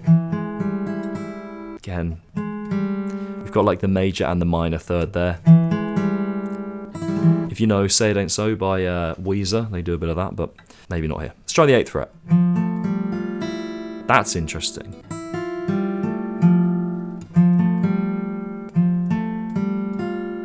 It's like I think what that is a major 7, 9. Because we've got the 9 there, we've got the major 3rd, and we've got, yeah, it's a major 7, 9. Really interesting. Try the 9th fret. No, 10. I think that works.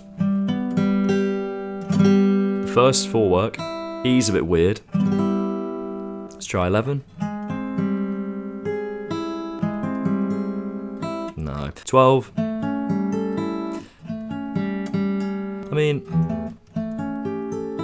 it sort of does work. It kind of becomes like a dominant chord. But that, we play that on the 12th fret there instead of the open string, the octave higher. That sounds nice. Let's go to 13. Not really. 14 doesn't work. 15 is just the octave of the C chord now. So you can see quite a lot of them didn't work, but a lot did. Now, the interesting thing we can also do is we can take a string out, or we can maybe change like one fret. So let's take, say, what was a nice one? I like the 8th fret one. Let's just take one of those fingers off. That's cool. Let's actually, instead of that C chord, that's interesting as well, and move back to this 7th fret on the A string instead of the 8th. Let's take the first finger away. Ooh, maybe not. Okay, let's add the little finger under here. That works. Let's try this.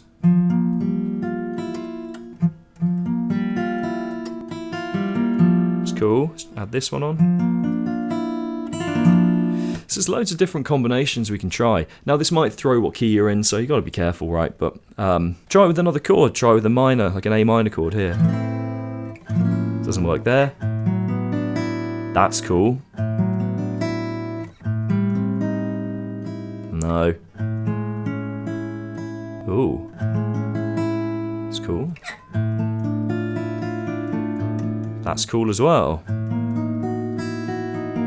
No. Yeah? Oh.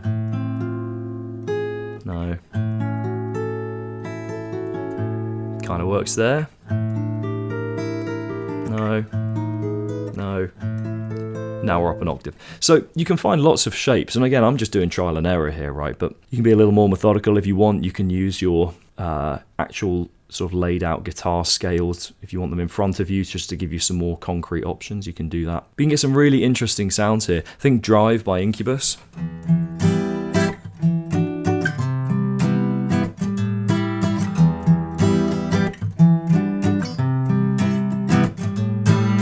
Really interesting shapes there. So don't be afraid to play around with these. Now when you start adding lots of distortion, these chords can start to sound a little bit crunchy and a bit messy. Equally, they can sound quite nice. So what's quite a cool option is to take, say, a chord like this. Maybe let's go with this one.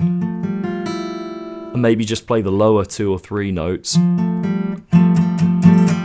on your distorted guitar, but have like the higher ones on like an acoustic guitar as a layer, or as a clean guitar, or just like a slightly crunchy guitar. Separate them and you won't get that nasty crunchiness. Periphery do a lot of these chords from what I can hear anyway, but they open up a lot of sort of ambient, ambiguous options for your chord shapes. Once the open strings start to come in, it can be very hard to name your chords, so you have to kind of trust your ear with picking like a root note for them. As long as you've communicated with the rest of your band, or if the rest of your band is you, then as long as you know what you're doing, it doesn't matter what the chord is called, as long as you pick the correct root note, or the one that serves the chord best. So just play whichever note you want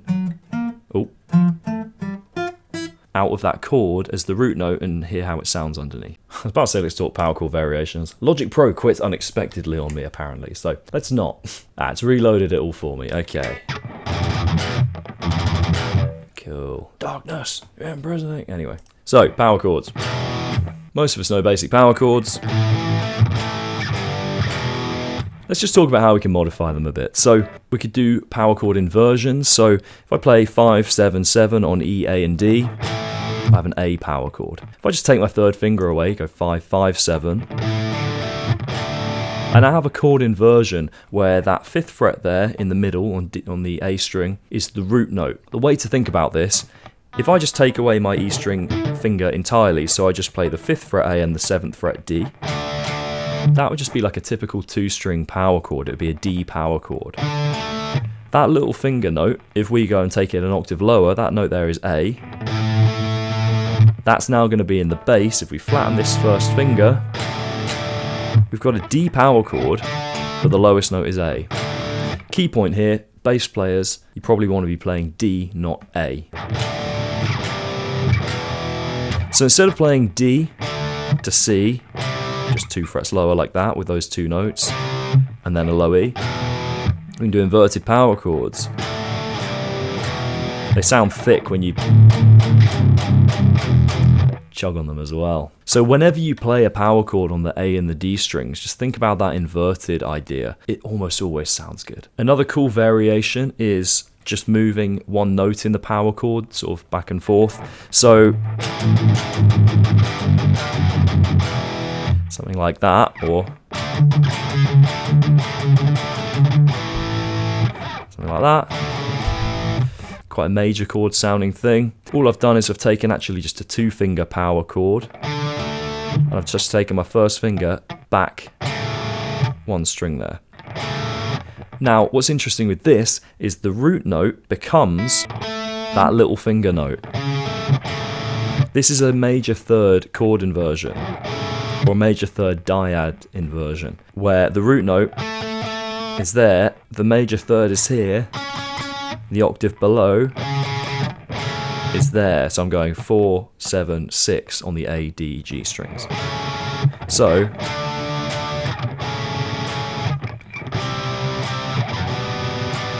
you can hear it gives quite a cool sound, quite a cool flavour. So this here, again, your root note is not just that 4th fret there, it's not just the lowest note, it's the 7th fret D string, which is A. Really interesting chord shape. My Chemical Romance use it all the time, Alter Bridge use it all the time. I'd still kind of think of this as like a power chord variation, even though technically it's just a chord inversion. Oh, just a quick thing. Remember that D inverted power chord? Well, we could even add the little finger underneath, so I can go 5, 5, 7, 7. Really thick sounding chord there. 2 frets lower for C, down to E.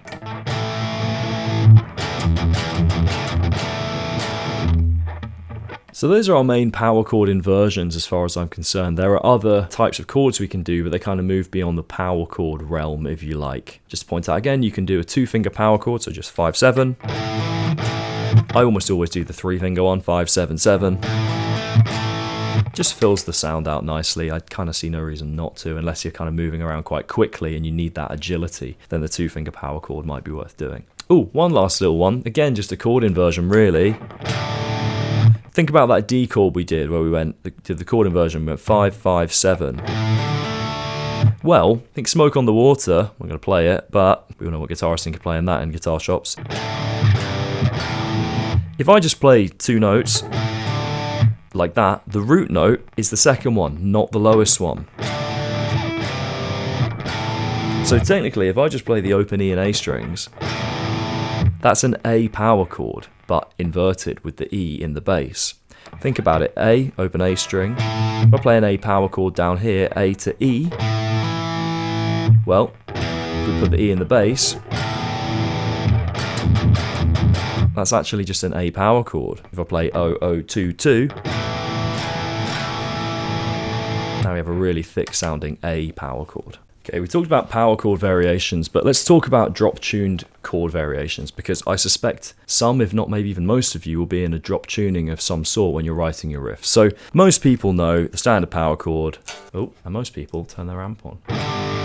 So just holding 1 finger across 3 frets. Works. Right, so let's just think about some chord inversions. I'm going to run you through them pretty quickly, but I'm going to tell you where the root notes are, and I'll just call out the fret numbers. So this is going to be a bit of a run through, and it's going to require a bit of theory knowledge to fully understand what's going on, but you can just kind of copy these and use your ear if you trust that. So let's do an add 9 chord. I'm going to root these around the 5th fret for minor chords, or minor kind of based chords, or the 3rd fret for more major chords. That might change, you'll see that'll change somewhat in a bit, but anyway, add 9. So I'm going to go 5, 5, 7. The add 9 is the 7th fret there. Very Deftonesy. Think Be Quiet and Drive. That. We could do a minor chord, 5, 5, 8. Goes nicely back into that add 9. Now remember, with a lot of these chords we can flip them upside down. So that 8th fret there, this is the D string, the low string is also the D string. So I could go 8, 5, 5. A bit darker. Let's do the major chord version of that, 3, 3, 7. Again, upside down, 7, 3, 3. Bit darker sounding. We can do some other chord inversions, so I could do 5, 6 and 8. Now your root note is that 6th fret in the middle. This is a chord inversion. It's actually a major chord, that 6th fret there.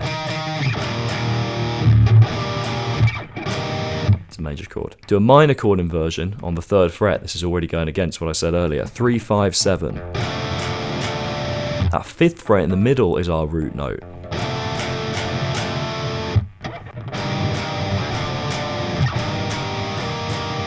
We can also do those chord inversions in more simple ways, so we could just do 5, 6, 5. Your root is still just that 6th fret. You could do 3, 5, 3. Root is the 5th there. So already we've got a few different versions of these low string sort of power chord types, but flipped around a bit. Let's do some slightly more exciting ones. We could do something like this. That's a dominant 7th chord. And the root is that 3rd fret there. I'm going 3, 6, 7.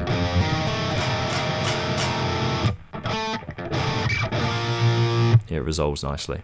We could do major 7th and minor 7th chords. So minor 7th chord, 5, 8, 5.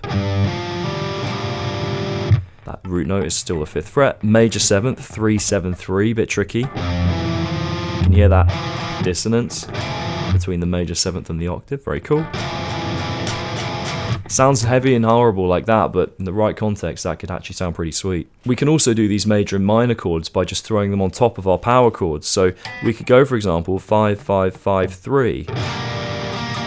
That's the minor 3rd on top. We could go 3, 3, 3, 2. That's the major 3rd on top. Adds a bit of emotion into this otherwise normal power chord. We could just play 5, 5, 5, 5. That's going to be an add 11.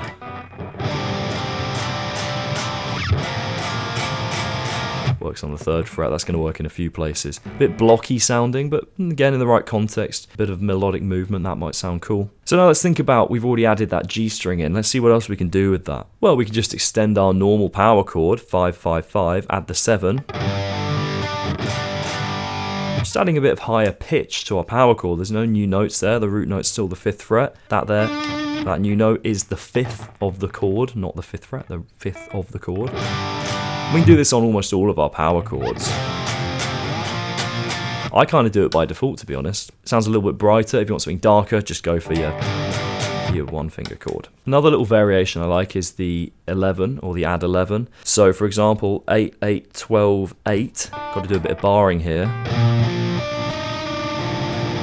So we've got the 3rd and the 4th interval, or we'll call it the 11th. Oh, we could do that around the 3rd fret, 3, 3, 7, 3. It's the same model. We could do 5, 5, 8, 5. So that's the minor 3rd plus the 11th. Again, root note is the 5th fret on the low string. We could do a diminished chord. Oh, actually, I'm going to do this on the 8th fret here. It works quite nicely. Back to your open. 8, 10, 11. When you can kind of move them around every 3 frets if you want. That resolves pretty nicely there, quite evil sounding.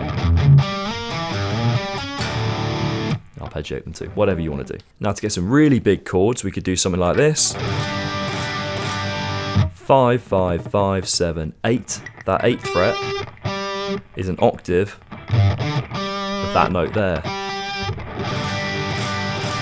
Big, bright, powerful sounding chord now. You can move these around quite a lot. This is still just a power chord actually.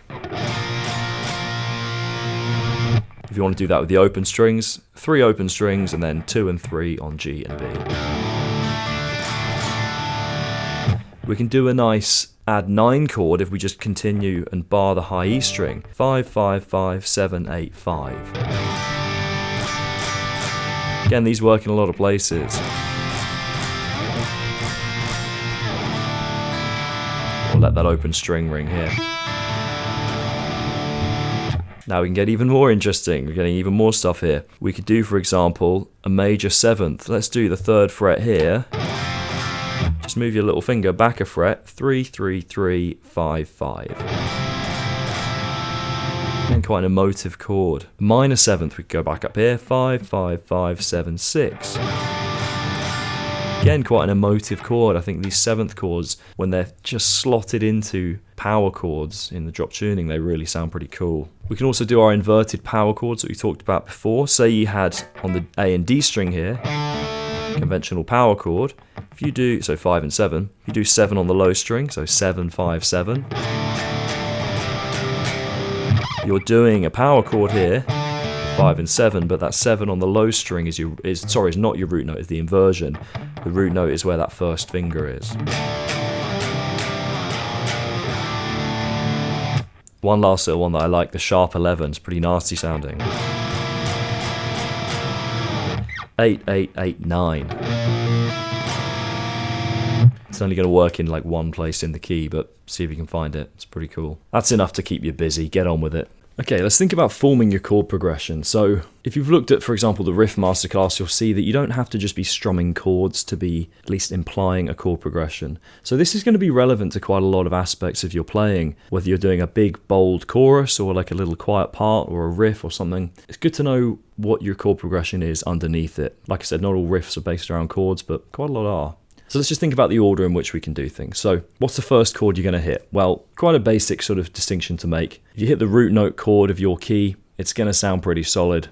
Anything else is going to kind of change the feel a bit. The 5th chord in the key is another one that's going to sound pretty strong, but your root note's always going to feel like home, right? So if you're in the key of A minor, big A minor chord, we know where we're at. Seems obvious, maybe blindingly obvious, but it really is worth thinking about. If you want a happy sounding chord, play a major chord. If you want a sad sounding chord, play a minor one. Now, we've talked about this, most people know this intuitively, but then when they go to make their chord progressions, they wonder why they don't sound maybe how they want them to. They realise they want a more happy chorus, but they're playing loads of minor chords. They go, why doesn't it sound happy? Well, you're playing loads of minor chords. So even though you might be in a minor key, you could lean more into your major chords, or if you're in a major key, you could lean more into your minor chords to dictate the kind of feel and the movement of your progression. Then we talked also about chord extensions, suspensions, all these things. They're going to, again, add some curiosity and some different flavors to your chords. That's all in your music theory. So think about the direction of your chord progression. You can write it out. So let's say you start with your root note, you start strong. Then you think, I want to go to something a little more curious sounding and uplifting. Well, maybe go to a major chord, but add in an extension or a tension or alter something there so that it sounds like happier but like different. And then you think, right, I want another solid chord. Well, let's just go to like another minor chord or something like that. And maybe we'll hold that chord for 2 repeats. Very important to remember, you don't have to just keep changing chords. You can hold chords for more than 1 repeat, or you can come back to them. Speaking of direction, you notice I'm rushing through all of this. This is all stuff for you to try, by the way. I'm just telling you what to try. So it's important that you go and mess with this yourself. So direction, firstly, are we going up or are we going down? You can just kind of jump around the available chords in a key or on the fretboard, but sometimes it sounds nice just to step up or down the scale in order and play the relevant chords. The chorus to Blackbird by Alter Bridge is kind of like a downwards motion. Can't think of an ascending motion immediately. I'm sure there are plenty of songs that do it, but you can go for a less predictable kind of movement as well. So you can jump around the fretboard or change chords in a way that doesn't have a specific direction, that's just kind of bouncing off of 1, 2, or 3, or 4, whatever. So we've got that stepwise direction where we're just doing like 1 chord at a time in the key. So if we're in the key of C major, we go C, D, E, F. We go back down, F, E, D, C. But we don't have to move in just in a linear fashion like that. We could go up in thirds. We could go C, skip D, go to E. So we could do C major, E minor, skip F, play G major. Or we could go G, E, C. We could do that. Moving in thirds is another strong way to move through your chord progression. So it's quite common to kind of jump through normally 4 chords in a chorus. We've all heard of the 4-chord song. We'll get onto that. But actually, don't be afraid just to repeat and restrict yourself to 2 or 3 chords. Maybe even just 1. Have a look at the choruses that you've written to this point, or just chord progressions in general. How many chords do you tend to play? You might find that you always play 4 chords. I have a couple of students actually, we've discussed this, and they realised, oh, my choruses always have 4 chords in them. It's like, yeah, let's change that, let's try something new. So you could pick 2 neighbouring chords, so 505 by the Arctic Monkeys, D minor and E minor. That's it. Kind of makes the key a little ambiguous, because when you only play 2 chords, like, well, what's our key? We haven't really given you much more information. So that's quite interesting. But they don't have to be neighbouring chords. You could go C major to F major. They're a fourth apart. You could just flip between those two. And you don't have to flip back and forth. You could go C, F, F, C. So repetition and bouncing off of neighbouring chords is another interesting little tool. The other thing we can think about is cadences. Essentially, these are just chord progressions that bring us back to the root note chord. So the two main ones are perfect and plagal cadences. We don't need to get too much into your theory. Basically, a perfect cadence is when you play the fifth chord of the scale back to the root note chord. So G major back to C major. Plagal is the fourth, F major back to C major. G major to C major, or the perfect cadence, has a really strong pull back to the root. F major is a bit of a more friendly, less forced kind of push back to the root note. It still kind of pulls back there, but not quite so aggressively. So I always find actually that the perfect cadence, not always, but often, is too strong a pull back to the root note, and I just find it a little too, it just sounds a bit cheesy, to be honest, in a lot of cases. So if you're finding that you're playing the fifth back to the root, try the fourth instead if you want a resolution that isn't too strong. Now, speaking of which, we can talk about the 4-chord song formula. The sort of primary formula that the 4-chord song uses, whether it's major or minor,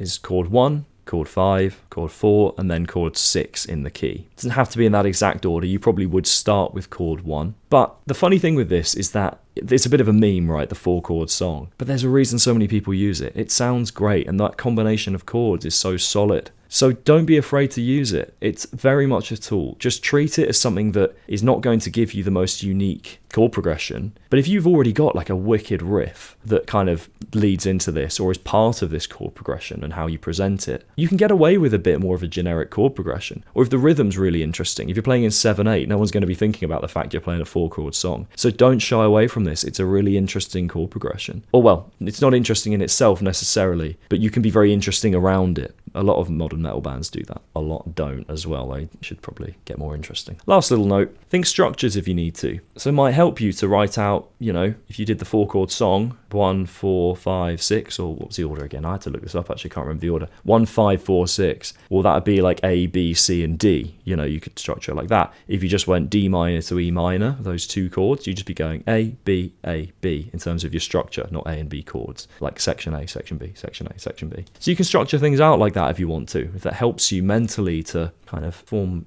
different chord progressions that you maybe don't tend towards. So those are just some ideas for chord progressions that you can use. Notice I've not just given you chord progressions, just given you things you can think about. We talk about things like bringing in riffs in between them, bringing in melodies. That's something we can get onto as well. But for your fundamental chord progressions, you'll notice there's only so much you can do to make them different. And we've kind of already discussed a lot of it in, well, how long have I been filming this for? 10 minutes. So, and the edit will be shorter than that. So maybe think about, okay, have I used this progression in the song before or not? Do I want to use it again or do I not? Do I want to just alter like one chord? If your verse progression is C, D, E, F, maybe change it slightly, you know, just change the order of the chords. You don't even have to put a new chord in. But if you do want something different, put a new chord in. Hopefully you've realized that a lot of this course is about thinking critically. Again, I'm just giving you things you can do here and try them out, trial and error, see what works. Okay, so something that particularly classical musicians love to talk about is voice leading. Now this requires a bit of knowledge of chord inversions, but hopefully you've seen if you look at the chords section of this masterclass that we can get around that knowledge just a little bit with our diagrams and websites that we reference. So I suppose in layman's terms, voice leading is just finding a neat way from one chord to the next. So if I'm in, for example, actually I'm going to grab my acoustic for this, I could play a C major bar chord here. And I could play an E minor bar chord here. And that sounds perfectly good. There's nothing wrong with that. It sounds nice, actually. It's quite a nice rise. But what if we want something slightly different? Or what if we want it to feel like those two chords are a bit closer together? Well, we will need a chord inversion to maybe find a way of getting these chords a bit closer together. So the first inversion of a C major chord is this. I'm going E, G, C, and another E. 7, 5, 5, 5. Now you notice it shares a note with, well, that E, obviously, with E minor. So now if I play this, it's not quite such a jump between those chords. I could even do a different C. I could even do a different C major chord. I could do this one. That was a very different feel there. So I essentially took like a C major bar chord, but without that lowest note. Notice that's a very different feel to that. That's a rise, right? But this is a fall. And so voice leading is going to dictate these things, the direction and the approach from one chord to the next. So this is why our chord inversions are so important. So what you want to do here is make sure that you've learned a few chord inversions, or use that Guitar Arpeggio website to find them, and see if you can find a version of your chord that sits maybe slightly above or slightly below the next chord that you're going to, so that you can get a nice neat movement, and you can decide, do I want to fall into that next chord, do I want to rise into it? Or if you want to, yeah, separate them and don't do voice leading, just like pull them way apart. That's another sound that you might like, but just make that choice. So voice leading is super important. Again, you can see that requires a bit of theory understanding, what I just did there. You can go and reverse engineer that though if you need to. I did C major to E minor. So you need to look up C major arpeggios, E minor arpeggios, and see how they overlap and where they might just neatly slot into one another with just like one or two little note changes. With almost every chord, you can find an inversion of the next chord you're going to very close by. Now again, you don't always want to do this, it just depends if you want that sound. It's a really important choice that you can make for like having a nice neat thing to do. It's very popular on the piano, which can you see? Oh, you can see my piano here. So if you're a pianist, this is probably pretty common knowledge to you, but guitarists don't work with this so much. So think about those chord inversions and go and revisit them if you don't feel confident with them, because this is mega useful for giving you more nuance in your chord changes. Okay, here's one of my favorite tricks for taking a simple chord progression and just making it a bit more special. All we need to think about doing is identifying a single note. Now this could turn into like a phrase or something, but for now we're just going to stick with a single note, and we're going to make sure that it appears in every single chord that we play in our chord progression. Let's do it with open chords just so we can make it easy. I'm going to keep this note D in the progression the whole time. We're going to be in the key of C major, so D is the second note in C major, so it's going to be here in our C chord. Let's then go to a D minor chord, why not? Still there. Now if we go to an E minor chord, that D is no longer there, but we could bring it in. It would give us an E minor 7 chord. Then we could go to an F chord. Now for an F chord, it's going to give us sort of a major 6th kind of vibe. Let's see how that sounds.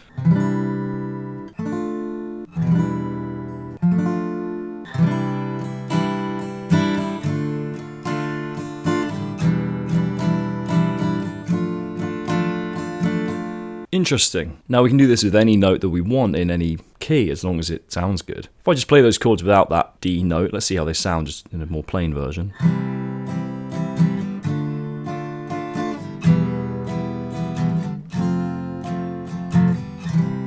Fine with D.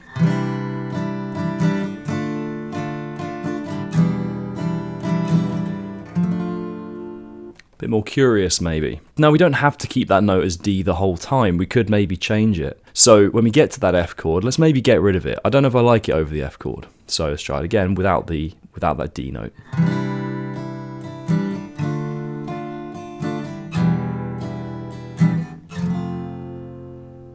That was a nicer change actually. Now you can bury this note within your chord and actually play it as like a chord extension or alteration. Or you can just have this as like a layered guitar that sits on top of your chord progression, just playing that singular note, or maybe moving to one note or something different. Or you could even have that note as like part of a phrase or an arpeggio or something. So you could repeat a singular arpeggio over all of those chords. See how that sounds as well. The key bit here being that we've got a singular idea that repeats with different chords. Now each chord is going to give a different context to that note. So the note doesn't change, or the arpeggio or whatever the lead line is doesn't change, but everything behind it does. It's really powerful stuff, because then that little motif that you've maybe created, or that note that you've chosen to highlight, becomes the focal point around which everything kind of pivots. Let's say you've got your chord progression and you've already done a version of it for a chorus, for example. We don't have to just play the same version every time. So what we might want to think about doing is altering that. Now this is really good for like doubles or repeats of things, so like a double chorus or a final chorus, or maybe for verse 2, or maybe if we want to do a pre-chorus where we have a verse progression and then the pre-chorus is just like the verse but slightly altered. And there are a few things we can think about. First of which, I've kind of already said, but you can just play the progression twice. Sounds really obvious, but sometimes just doubling a part is useful. But anyway, let's get into how we change it. So let's assume we've done a double, but we want to change that second half. The most obvious thing is just to change one of the chords. If you change more than one, it's going to just sound like another part. So let's just change one. Changing the third chord, not as in the major third, but like chord number 3 in the order of the, let's say, 4-chord progression.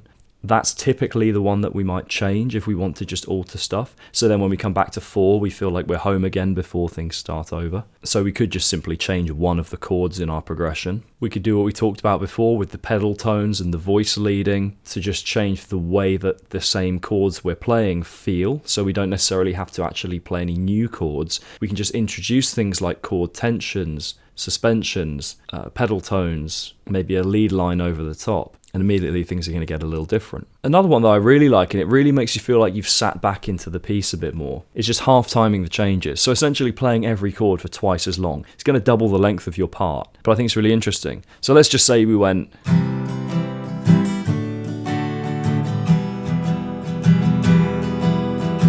So C, D, or D minor, C, D minor, E minor, E minor. So 2 E minors on the end. Let's just do that and then go into the double or half-time version, sorry.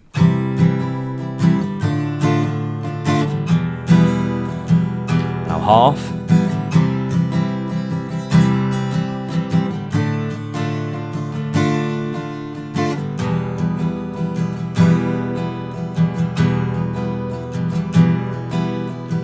Now, because we're spending twice as long on every chord, we've got time to play around.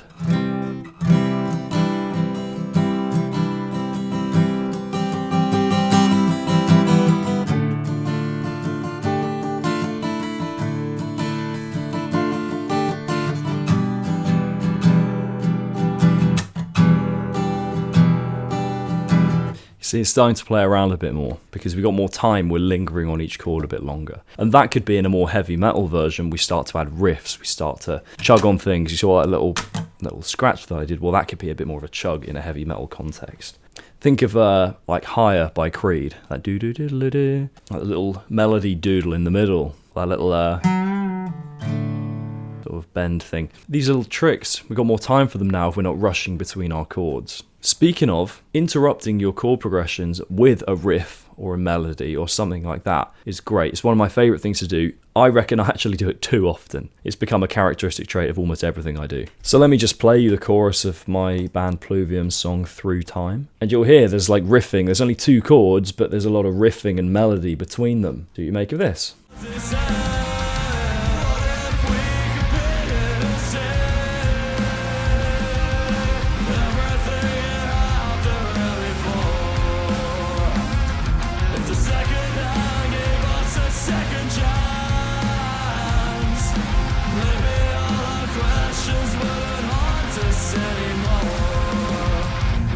So yeah, loads of riffing. I'll just play you that part so you can hear what I mean. We're going to be up a semitone from that. I'm just going to be in standard tuning. That's in E flat. So it starts with a little melody.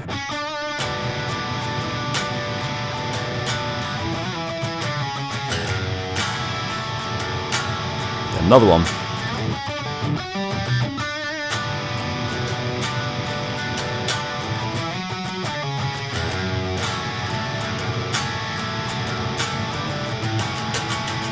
Bit much overdrive on that guitar tone, but that'll do. So you can hear lots of jumping around, but I do hang on the chords for a while, so there's time to do that. Whereas if I did like double time chord changes plus that, it'd be too hard to weave it in and it just wouldn't be very catchy. It needs to sit on those chords for a minute. If you're thinking about adding riffs and melodies into your chord progressions, you kind of got a couple of choices. You can just kind of riff away and do whatever melody you want. That's kind of what I've got there.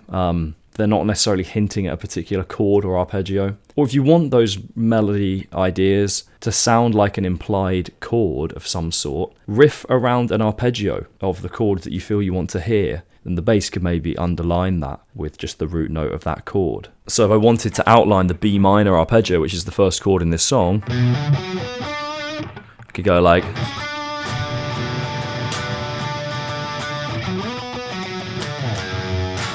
that would be B minor. Could have done that.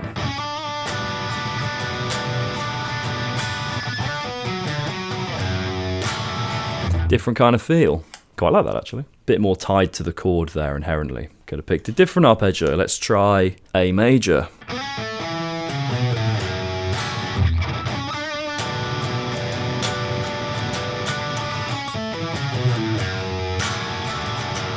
So I added another note in there, but kind of vaguely outlined an A major chord, which would have been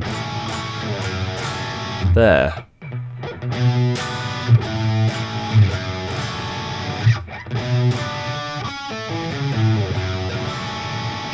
So you can get really creative with these ideas. So let's talk about borrowing chords from parallel modes, or other keys, basically. Again, you might need a bit of music theory for this, but let's take a typical B minor chord progression. Let's go B minor, A major, E minor, back to B. Sounds pretty good.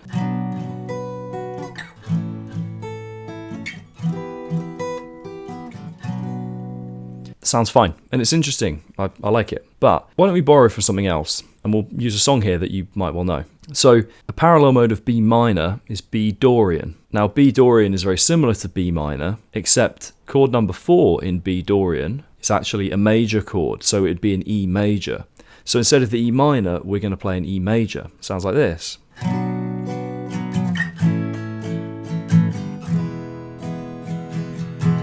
Wicked game.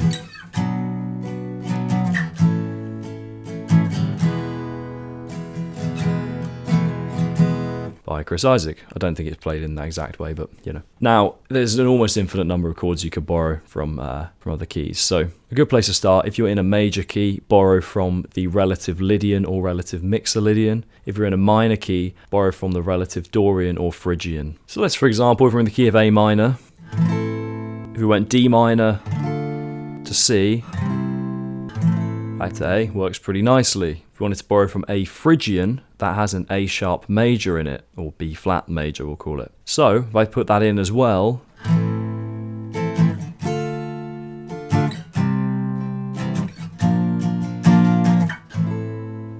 suddenly we've changed the feel quite dramatically. So there are so many possibilities that you could use here. Try them out. Feel free to drop me a message if you've got any cool examples that you want to share. And if you find that you get stuck on a chord, you might find that the circle of fifths down there or down one of these sides might help you just find your way back to the root note if you need it. Another really cool trick is the secondary dominant. So what we do is we take any two chords, so for example C major to A minor.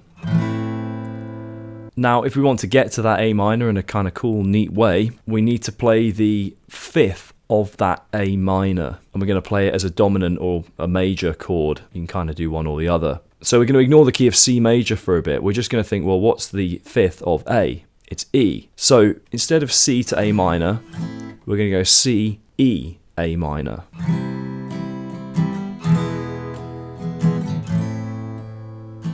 Really interesting sound all of a sudden. It sounds like we've actually borrowed something from A harmonic minor there, that E major chord. We can do this with something else. Okay, so we're going from C.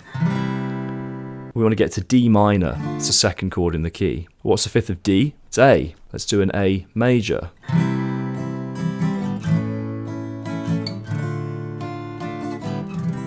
Very interesting. Again, just a little different.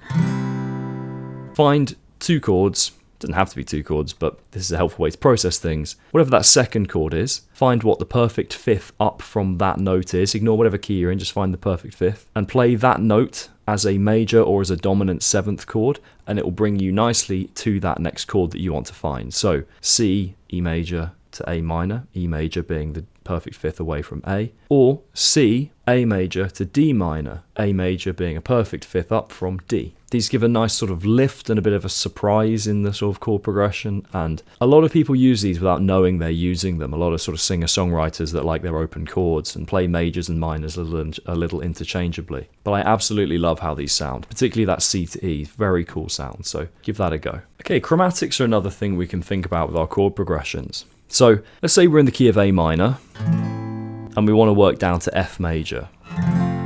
There are a couple things we can do. I could just kind of pass by major and minor chords all the way down until I get to F, so let's see what works. Sounds a bit harsh there, so let's try going back to a major. Minor worked there nicely, okay.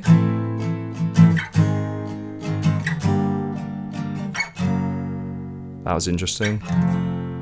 Okay, so that kind of worked. It's a little unusual, but it did kind of work. Perhaps a neater way to do this is with chord inversions. So for example, I could go here, A minor. And now when we go down to this 4th fret here, I'm not just going to play like a 4th fret root chord. I'm actually going to play this. Major chord inversion. Could actually add that note as well, that bar. So I'm going 4, 7, 6, 4.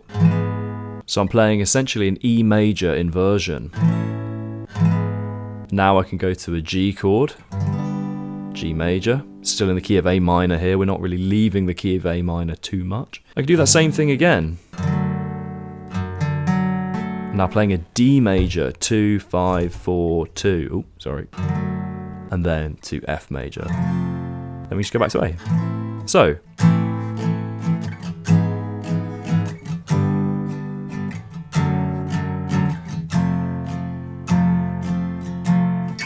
maybe go via the G, back to A. So the progression there, strictly, was A minor, D major, sorry, A minor, E major, G major, D major, F major, which you wouldn't typically think works, but hey, sounds pretty cool, right? The other thing that we can do is use diminished or half diminished chords as sort of passing chords from one to the next, particularly if we have, actually almost exclusively when we have neighbouring chords. So say I have a C major bar chord here, 3, 5, 5, 5 on those 4 middle strings, and I want to go to D minor, 5, 7, 7, 6. So we've got this 4th fret in the middle that we've not touched, and it's not in the key, right? So I could just go, kind of works as just like a passing note, but it maybe doesn't offer too much. So on that 4th fret, let's try a half diminished chord, 4, 5, 4, 5. Now if I play that in the middle, nice passing moment. Let's try a fully diminished chord, 4, 5, 3, 5.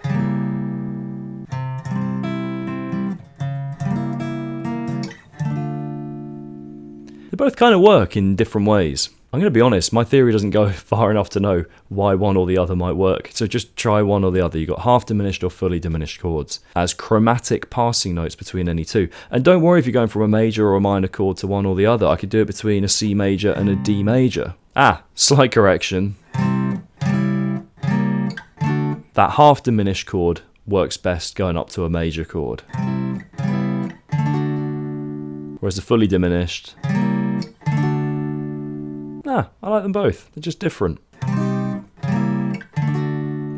So try various combinations, see what you like the sound of. If any of you are proper music theory nerds, you can tell me why I might pick one over the other. I'm going to chat GPT that right now, and I'll probably write a little amendment underneath this video. But yeah, chromatic passing notes, or diminished, half diminished chords as chromatic passing chords. Very interesting. So these are some ways you can break your rules outside of your normal chord changes. Another harmony concept we can play around with is the circle of fifths. This kind of plays off that secondary dominant thing that we just talked about, and it's a little more rigid in its structure. It's very simple. Hey Joe by Jimi Hendrix uses it.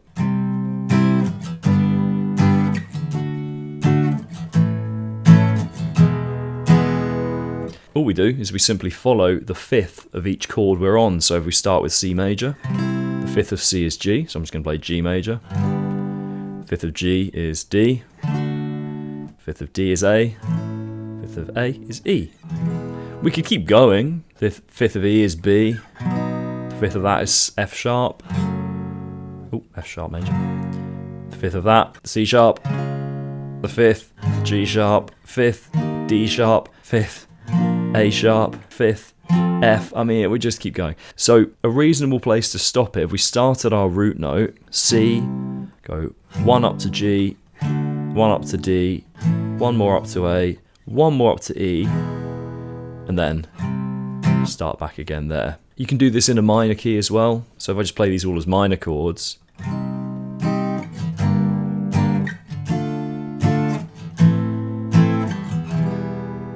sounds a bit weird, kind of flicking back and forth, but it still works. Most people don't pursue this circle of fifths thing too far. But the circle of fifths can be a useful tool if, for example, you land yourself through some sort of parallel modal interchange on a bit of a weird chord. You could just follow the circle of fifths from that chord until you reach a chord that is in the key. So if you're wondering how to get yourself back, that could be a way to do it. you could also use those chromatic rules that we talked about in the chromatic section. Another one we can do is a circle of fourths. It's just the circle of fifths, but backwards. So let's just play this in reverse.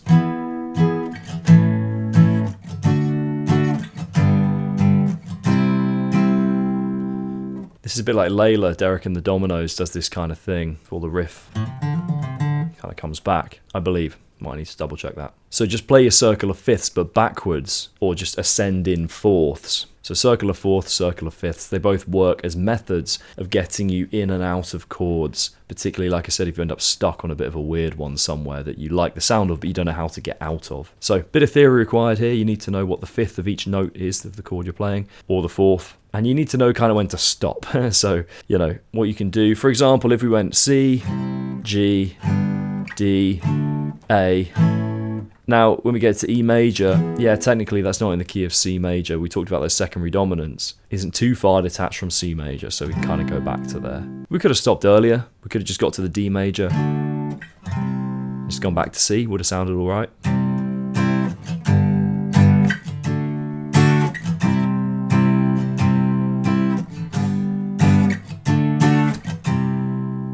Sounds cool. Bit unusual, but still works. So play around with your circle of fifths, circle of fourths, particularly if you're stuck on a chord that you don't want to be stuck on. So now we're just building again on pretty much all the things we've talked about. Key changes. We've all heard that key change in Living on a Prayer. It's a classic example of a key change. And there are a few ways that we can do these. So number one is called direct modulation. And this is where we literally just take our chord progression and just shift it up, say a semitone or a tone. And that's what Living on a Prayer does. So let's take a basic C, G, A minor, F.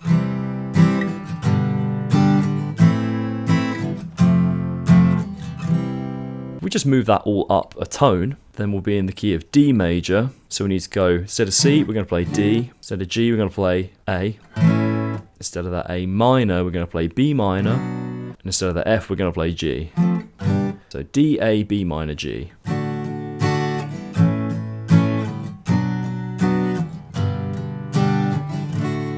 So let's try them one after the other. I'm going to look at the screen so I don't forget them.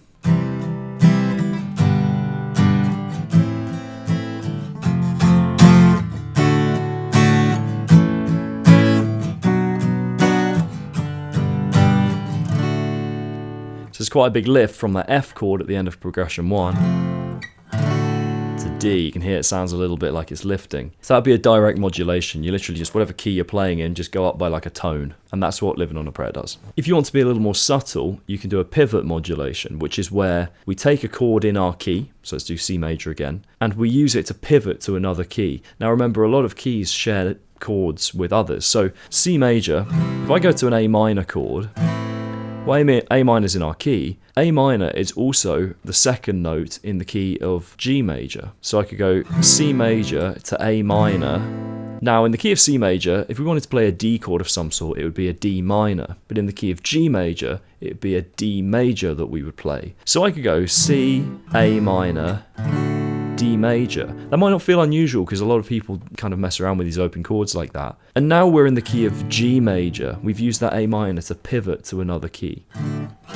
Funnily enough, that G is in the key of C, so we could just go straight back to C again. So to go C, A minor, D, G, C, it's not that drastic, and actually the funny thing is all of those chords, even the C, are in the key of G major, so you'd probably just argue, well, we're just in the key of G. It's all context, isn't it? If we go a little more complicated with this, we will start to move into areas where chords aren't just immediately shared. The other thing we can do is that secondary dominant that we talked about, so head over to that video if you want to find out a bit more about that. Key changing is not a super common thing, particularly that direct key change. That's something for like final choruses, bridges, substantial changes to the song, basically. Doesn't mean you can't do it, just save it for a particular moment, I would say. Here's one that you're not going to use so commonly, or you might, it's up to you, but kind of relates to what we talked about with those chromatic bass lines, or at least it appears in them. It's called Tritone Substitution. So when we take the dominant chord, the fifth chord in our major key, and we replace it with another dominant chord that is a tritone higher than that dominant chord.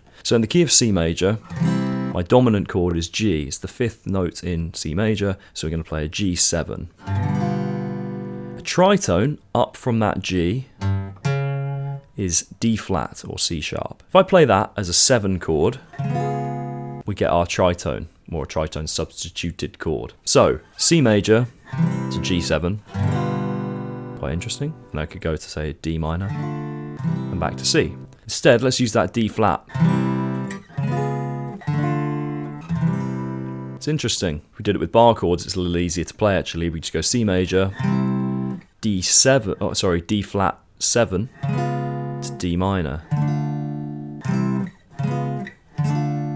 So we've got that chromatic movement up there. So the basic rule is, if you see a dominant chord, replace it with a dominant chord a tritone away. This can lead to more neat kind of voice leading, kind of more jazzier sounds. I don't honestly use it a great deal, but it's cool to know. Right, so you've got plenty of options now for chord choices, not only in your knowledge of chords and how to play them on the guitar, but also how you can move through them, and some of the less conventional ways you could also do so. Also do so sounds like sort of AC/DC in another universe, doesn't it? So now we need to think about, okay, how are we going to play these chords? Well, I mean, this is another one of those ones. I mean, the possibilities are endless, right? We've talked about it a little bit with the altering your progression. We could kind of riff them up a little bit. We could put riffs in between our chords. There are a couple more things we can think about, and rhythm is one of them. So let's say we've got, you know, a basic metal chord progression or a basic rock chord progression.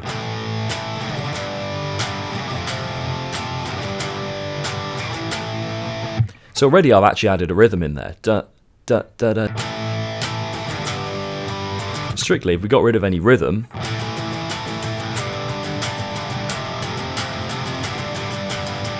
it'd just be that. Let's try another rhythm.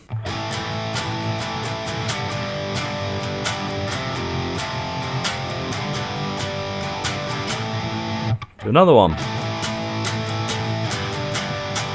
And so on. I'm not going to play too many of them. Again, not the most interesting chord progression, but rhythm can kind of change the feel. Now, this is another one of those ones. Are we going against the grain of the song or with it? So you might want to think, okay, well, what's the rhythm of my verse riff? If my verse riff is going da da da da da da da da da, you might not want to go, because then you're just going to be copying the rhythm in the verse. You might want to do that, it's up to you. But maybe what I'd suggest is actually that you change the rhythm or go for a simpler rhythm, or maybe a more complicated rhythm, just a different rhythm to what's happening in another section of the song. It's handy to match this with the kick drum, so either you could match the rhythm that the kick drum is doing, or vice versa, the kick drum can match you. By kick drum I mean drummer, unless you're programming it. Quite often you can get away with less strumming than you might think. You know, a big sustained chord.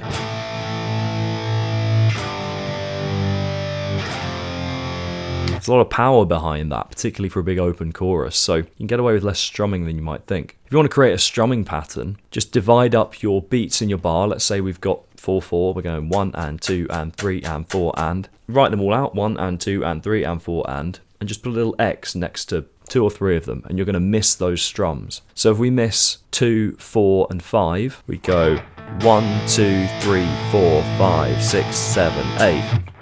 1, 2, 3, 4, 5, 6, 7, 8. 1, 2, 3, 4, 5, 6, 7, 8.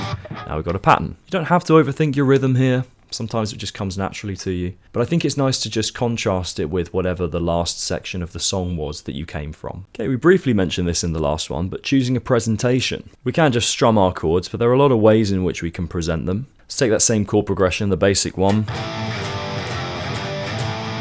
Well, we could palm mute. We could arpeggiate.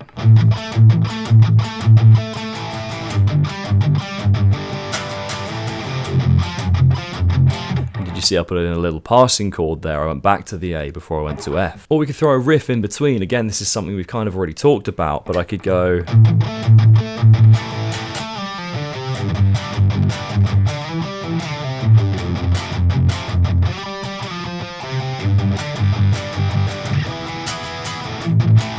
This is very classic rock, right? We're nowhere near like metal territory or even modern territory. This is kind of classic stuff, but just to demonstrate some of the things you can do. We'll talk about this in some more case studies because, again, this is another one of those ones where the sky is the absolute limit.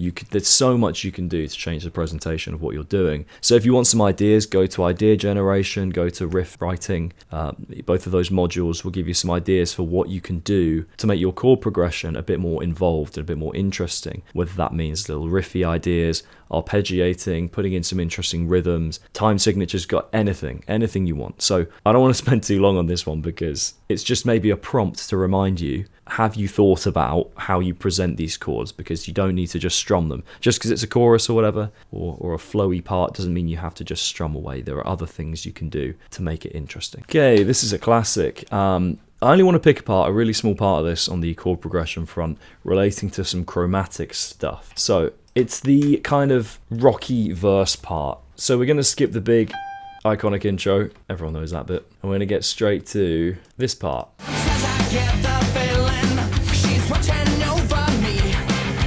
What we've got here, if you just break it down to simple chords, we've just got G, D, E minor, C, C, G, D.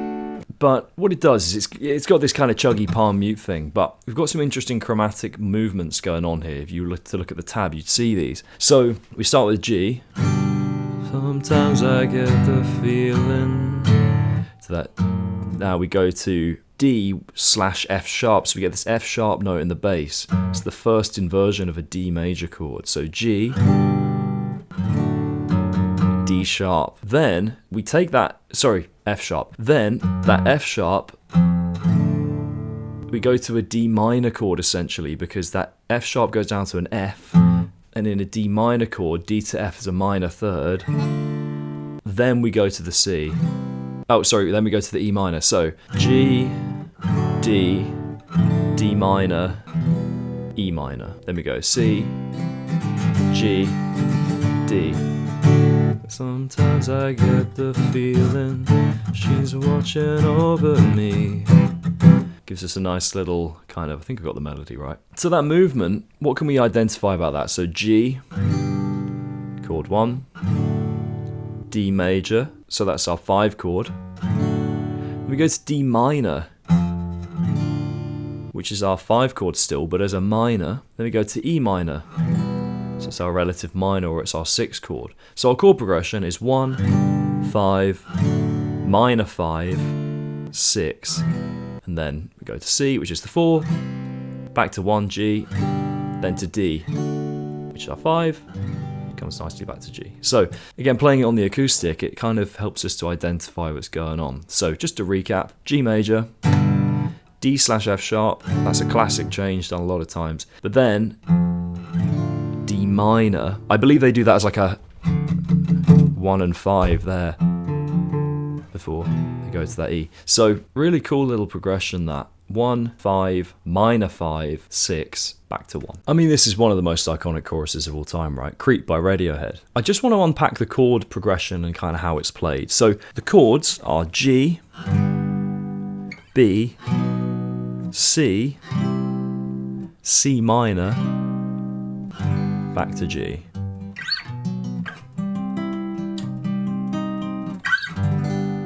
If I just strum them so you can hear them together.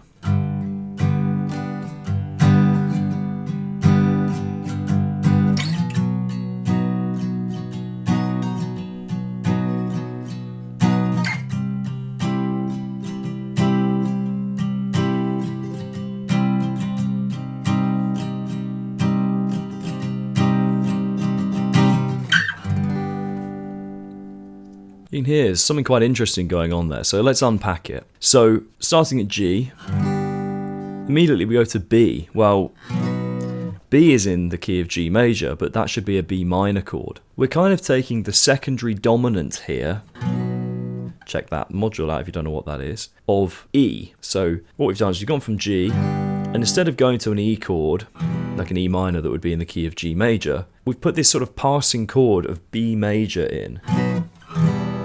Here, B to E, or B major to E minor in this case. It's a very strong pull, right? But instead of going to that E, we've kind of just disregarded that and we've sort of subverted expectations by just going up to C. Now that is in the key of G major. It's just a chromatic movement from B major to C major. So that actually, although it sounds weird because we moved away, it's actually not a weird chord to go to. Now we're going to do another really common trick, which is to take the 4th chord in the key, G, A, B, C, and instead of playing it as a major, play it as a minor. So we've already played it as a major, C major.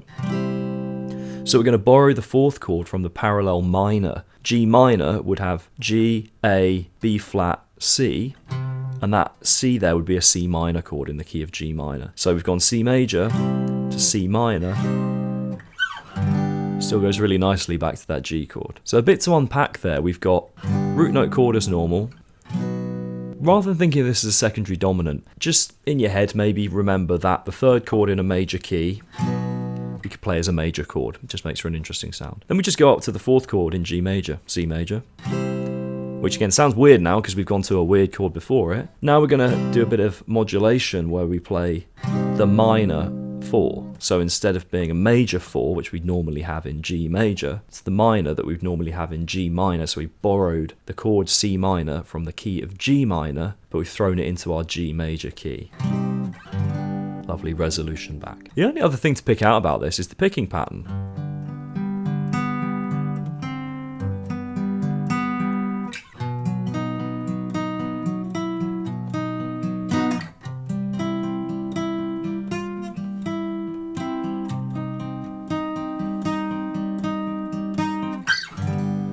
So I don't think I played it exactly as they did in the original there. It was just kind of a close interpretation. They've added in the fourth with each chord. So here,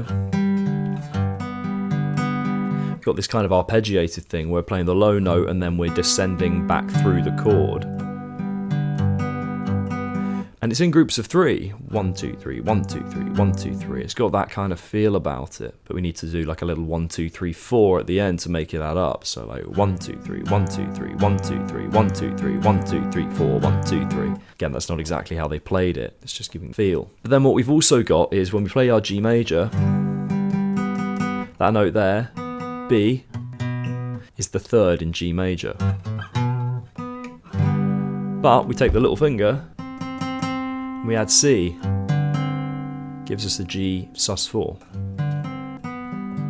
Do the same with the D major chord and the C major before going to the C minor. It just adds a little bit of detail, these chord extensions or suspensions. Just add a little bit of a question on the end of that chord. So there's a lot to unpack here actually in a very short space of time. So go back over those, maybe write down what you learned because it's a really interesting chord progression. On the face of it, quite simple. They're all chords that a lot of people have played, except the C minor is a bit weird maybe, but it's the combination of the interesting chords. Also the polyrhythmic picking pattern. Kind of groups of 3 there, even though we're playing 8th notes, and it's adding that sus4 in. So it's amazing. 3 not too complicated concepts. The modal stuff's a bit tricky, but suddenly you've got one of the most iconic chord progressions anyone's ever played. So you don't have to go mental in finding interesting things to do. You just need the right combination of semi-interesting things together. All-time favourite of mine here, Blackbird by Alter Bridge.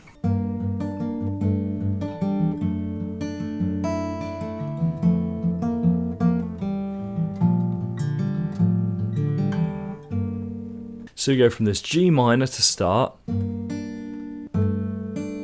It's like a G add 9. We replace that minor third with the minor second. Oh, it's the second interval in the minor scale. Then we go to a D/F sharp, so a D major. So typically in the key of G minor, D minor would be the 5th, but we're going to D major instead. So borrowing from the relative major. Very interesting. Then we go to an F major kind of shape. It's just the root and the third. So this is kind of borrowing from G Mixolydian. So in G Mixolydian, the 7th chord is a major chord. So we go G, F, G. It's a nice little kind of turnaround there. So this, again, we're just doing this through a chromatic movement. I highly doubt that Tremonti was playing this going, oh, I'm going to play the minor 5 instead of the, oh no, the major 5 instead of the minor, and then I'm going to go to the mix. There's no way he was thinking that. Maybe he was, I don't know, I don't want to discredit him. I wouldn't be thinking that, and I think most people wouldn't. So minor 1, major 5, which is unusual, kind of stealing from the harmonic minor, and then to the major 7th, where that would normally be a minor chord. Actually, that's a lie. Normally you wouldn't even have a chord there in the major key. You'd have the diminished chord just below the major, but we've got a tone below, we've got the major chord. So we're going from G minor, number 1, D major, it's our major 5, then we're borrowing from G Mixolydian to get that F major chord, and then we get this. That's a pretty typical rundown. Look at that. That minor 3, 2, 1 rundown, but we're just holding like a power chord, some open strings. So yeah, really interesting. Again, just breaking the rules a little bit. And the fingerstyle, I mean, it's just outlining the notes in about the best way. I mean, how could you fingerpick that in a more interesting way? I mean,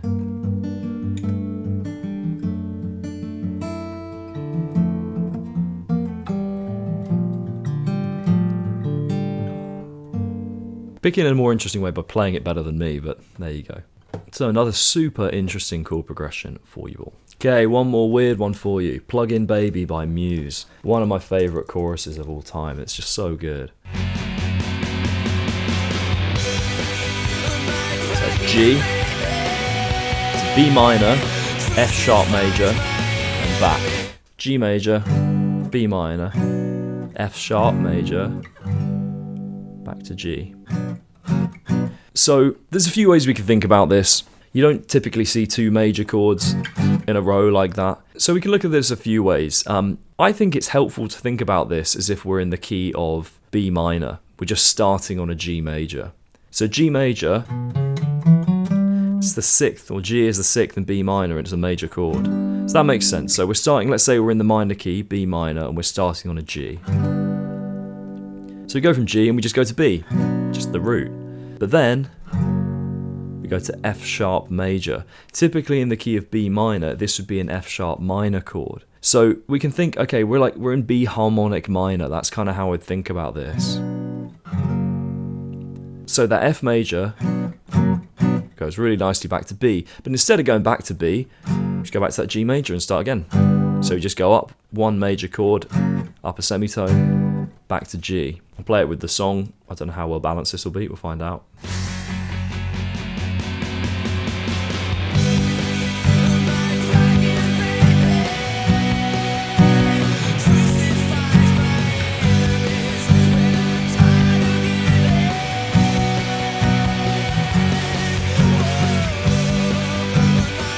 So on. I mean, it's such a great melody.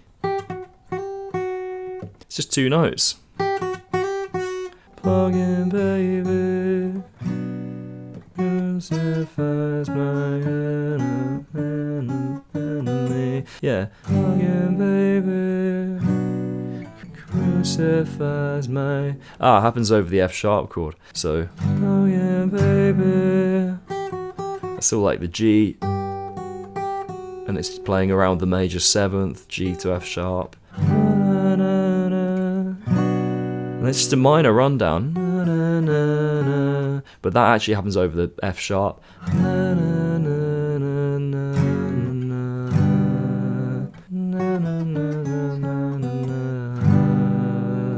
Then we get that B, which is that note.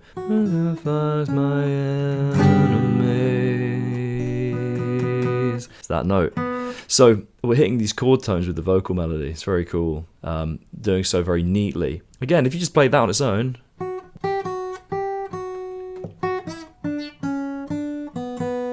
vaguely that, isn't it? It's not that special on its own, but with that slightly weird harmonic minor kind of chord progression, it suddenly becomes really cool and interesting. So, great song. So you've got an idea, but that's not enough. And we don't want to just throw it in the riff graveyard or the chorus graveyard or wherever it is. We want it to become a fully fledged living song. Now this is where a lot of people stop, so you've already made it past the friction point, as it were. So let's just talk about the module a bit. So there's going to be a fair bit of crossover between this and the idea generation and the riff writing masterclasses. But when I say crossover, I mean more in just how it's approached. There's lots of fresh ideas here. This is going to focus on how to tie your song together, but also how to think about coming up with new parts. Like the other modules, there's no free lunch here. I'm not just going to give you a chorus, you know. You're going to have to use your imagination a bit, but I'm going to do my best to guide you to think about that in the most productive way. So one of the things I like to refer to is the comedian analogy. So I love it when a good comedian tells a joke early on in their set, and then right at the end, they call back to it, an hour later, half an hour later, with a bit of development. You feel like you've gone on a journey,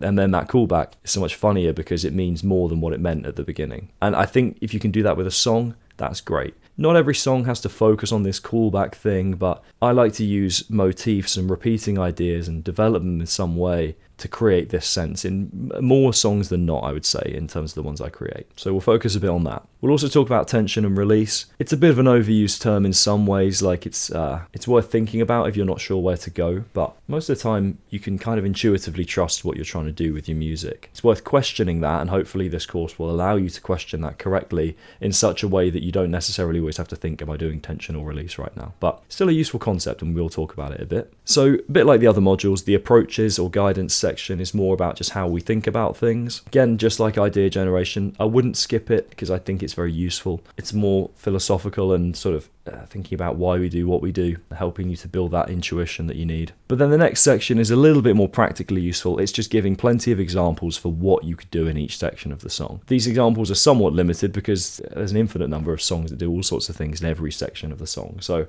it's just guidance and examples. I don't play you any because copyright, I don't want to mess around with that too much on this platform. So you might have to go and just listen to the songs as you go. There are a million ways to do these different sections. So if I tell you could do your verse like this, you're always going to find an example where someone does the opposite, right? I'm just giving you what I think works. And if you go to the artist case studies module, you'll find more examples of like how whole songs are put together. That's meant to be a more holistic view at the song. So we might focus on the riff, but then we'll focus on how it all ties together as well. So that module, and that's going to continually build as the platform builds. That module will grow and grow, and it will become more and more useful to you for sort of learning how songs work as complete ideas rather than just, a sequence of ideas. By the end of this, you should have some idea of how you could think about putting your song together. If you're still stuck, the frank sort of point to make is that you might just not have a good enough idea or enough good enough ideas yet. If you really take in the information here and in the previous modules, and you've got a few parts and you really just don't know where to go, just ask yourself the all-important question, is what I've written good enough for me? It's just worth thinking about. It's a little harsh to say, but you've got two options. You can ditch what you've done and just start again, or you can go through some of what we've talked about and make it work. I'd say if you're already part of the way through, just finish a song, finish it quickly, if you don't think it's going to be good, whatever. You never know what will happen. That's not to put a downer on things, like just because you're having trouble doesn't mean you've written a bad part. It might just mean you're at a wall, but just ask yourself, are you happy with your parts, before you proceed? You don't have to be, again, talk about the 80-20 rule, you don't have to think it's the best part you've ever written, but it's got to be strong enough to build something out of for sure. So just think about that, but otherwise, have at it. Cool, so you've got a part for your song. You've written your first part. Maybe not ever, but for this song. But what part of the song is it? Is it our chorus? Is it our verse? Is it a pre-chorus, a bridge? Is it our main riff? Like, what is it? And the answer is, you won't know until you write the next part. So my main instruction here would be, write another part. And it can be based off of this part. It can be completely different to this part. It just needs to be in the same tempo. It doesn't even need to be in the same time signature, but same time feel. And at least appropriate for the mood of the song. Although, if you want to go really wacky, maybe not. Either way, I think it's pointless trying to decide whether you've got a chorus or a bridge or whatever, or a main riff or a verse riff, until you've written another part. Now, you might just hear something and go, that screams chorus, but then you don't need to be watching this video. That said, even if you have a part and you think, that's got to be the chorus, try and approach with an open mind, because you might, for example, write another super catchy bit, and you're like, hang on a minute, maybe that's the chorus. I give an example in one of the case studies. It might be in this module, I haven't decided where I'm going to put it. I'll let you know I'll make a note underneath this video, of Ignorance by Paramore. Great song, and the pre-chorus to me, when I first heard it, it's like, oh, what a great chorus. And then the chorus comes in, you're like, oh, that's the chorus. Whereas if they just decided that was the chorus before they got anywhere with the song, assuming they'd written that part first, they never would have written like the best bit of the song, which is the chorus that follows. Don't get me wrong, that pre-chorus is really good. But they never would have got a chorus, so don't necessarily box yourself in. Write another part, write another couple of parts. Piece them together. Your DAW is fantastic for this. Put one in front of the other, see what goes where. and see how things flow together. Don't name them yet, just put them next to each other and listen. Close your eyes, don't have to. Just listen to how they flow together. Remember, tension and release is super important. So we don't have to just go tension, release. We can kind of build things and move around wherever we want. But just bear that in mind as you put parts together. Just because you've written a tense part doesn't mean you can't write another tense part. Write what feels right. And you can go back to the idea generation, riff writing, chord writing masterclasses if you need help with writing what the next part's going to be. Like I said, it can be totally related to what you've already done, and we'll talk about that in the next few lessons in this module. Or it can just be completely different, just in the same time, feel, and key. Alter Bridge do this a lot, where Mark Tremonti and Miles Kennedy will write like completely different parts, but they're in the same key. Mash them together, wham, you got two really different but great parts that work together. So I think the main note here is don't overthink it. It doesn't matter what part you've written yet. We can get 2, 3, 4 or more ideas done before you need to start thinking about structure if you want to. If it just is screaming chorus at you or first riff of the song, that's cool, but still just keep in mind that might change and be open to it changing.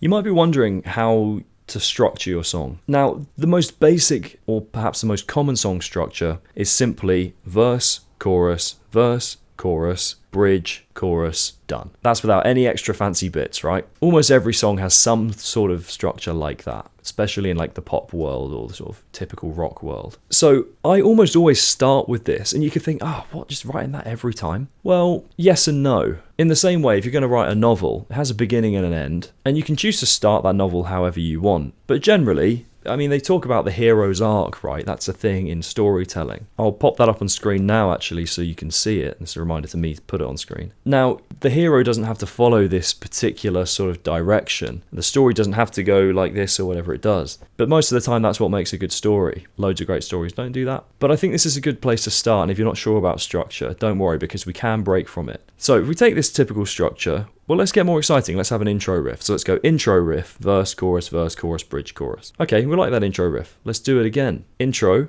verse, chorus. Let's do the riff as a post-chorus. You see how now it's already getting more interesting? What if we went verse, chorus, double chorus? You see, it's still vaguely following this structure. What if we chuck an outro on the end? What if we got rid of chorus 2 and just went straight from the verse into like a bridge or a breakdown and just finished with a final chorus? Or had then another bridge after that and a chorus? I think start with what works if you're not sure. And we'll go through in the next part of this masterclass how to nail each part of the song, and basically I'm just going to give you tons of examples of what you can do. But if there's a shadow of a doubt as to how to structure your song out, start simple and build. You don't want to just start with some random structure that doesn't make any sense, where you go like chorus, bridge, verse, chorus. That might well work, but let's find our way there. That's how I do things. So start simple, verse, chorus, bridge, chorus, done. Then add or remove sections as you feel they're needed. And you might do that to such a degree that it doesn't look like verse, chorus, bridge, chorus, done anymore. It might look like something totally different. You might have 3 verses before you even get to a chorus. But start simple, build out, because we need somewhere to start. We talked about storytelling, and this is super important. Once you've got an idea that's really good, and sometimes this is referred to as a motif or like a repeating melody, use it. Don't just get rid of it or just use it once. Now, I'm not just talking about, we talked about like god tier riffs, right, that sometimes just appear at the beginning of a song, but that's not necessarily the motif of the song. That's just like a hard-hitting intro riff. If there's a fundamental melody that works, try and reuse that melody 20 times and see what you can come up with. You'll hear in my 7-minute song case study that I do that particularly notably. You've got your protagonist, don't kill them in chapter 1, right? Unless you're doing Game of Thrones style songwriting. Sorry if that's a spoiler for anyone. If it is, it's too late, I'm afraid. So if you've got a riff with a catchy little motif in the middle, see if you can fit that into the chorus. Can you make a simple version of that for the verse? Can you make it as like a guitar layer that fits in neatly somewhere else as like a bit of a subconscious part? Can you play it 2 octaves higher as like a high up part? There's so many things you can do creatively with an idea once you've come up with it. You could half time that melody. Or you could double time it, play it twice as quickly. It will still sound like the idea, but a development of that idea. Again, check out the 7-minute song that I talk about, because that's, to me, a really good example of that, not to toot my own horn. So if you want an exercise, write your riff or take the part that you've already written, because I guess that's probably where you are by now, and rewrite it in 10 different ways before you even think about doing anything else. If none of them work, then yeah, maybe you need to just write something new. But You might find that when you write something new, it gives you an idea of how you could reuse that first part. Do not be afraid to overuse ideas. If it's a good idea, it's a good idea. If your song is 4 minutes long, you're not going to bore someone by doing the same idea 2, 3, 4 times, right? Don't worry about boring people just because you're playing it more than once. If anything, the opposite is likely to happen. So start to vary your idea, but don't just bin it off straight away. Not necessarily. Again, it's always one of those, it depends. Maybe you will. Maybe you'll just bin off a good idea because it suits the song to do so. But I think too many people go away from ideas that they could otherwise actually really capitalize on. Okay, we talked about kind of picking up on or simply writing the catchy part of the song or identifying the motif. But how do we know which bit it is? Now, again, I'm going to refer you to my 7-minute song case study, which will have a name at some point in the future, but for now it's just a demo, so it's my 7-minute song.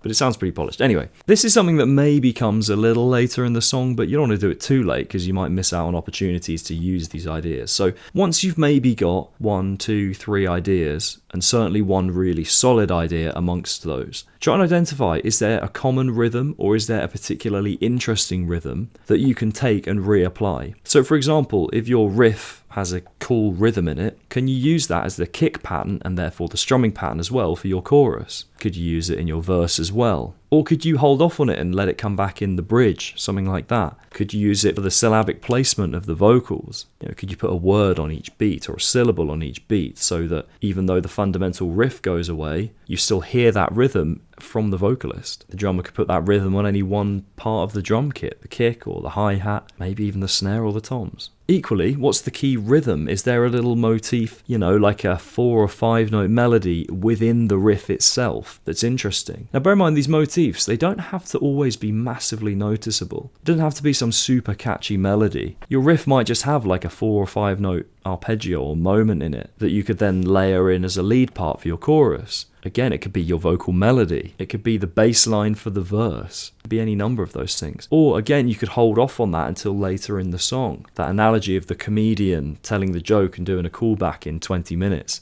Kind of what I'm referring to there. So what's interesting about this is identifying like the key rhythm and or the key melody just gives you that choice of, are we going to use it here or not? Between those two things, you could probably have one or both of them in every single section of the song if you wanted to, and you could choose to omit them for a really dramatic change in what's happening. Interestingly, that key melody, just one more little point, it doesn't mean it's every single note. So for example, let's just take like an A minor scale. Say your melody is...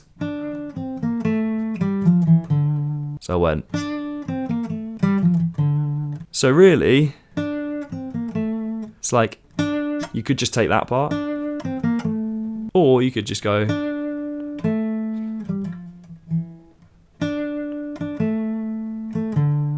I just missed some of those notes, but I kind of followed the general feel of it.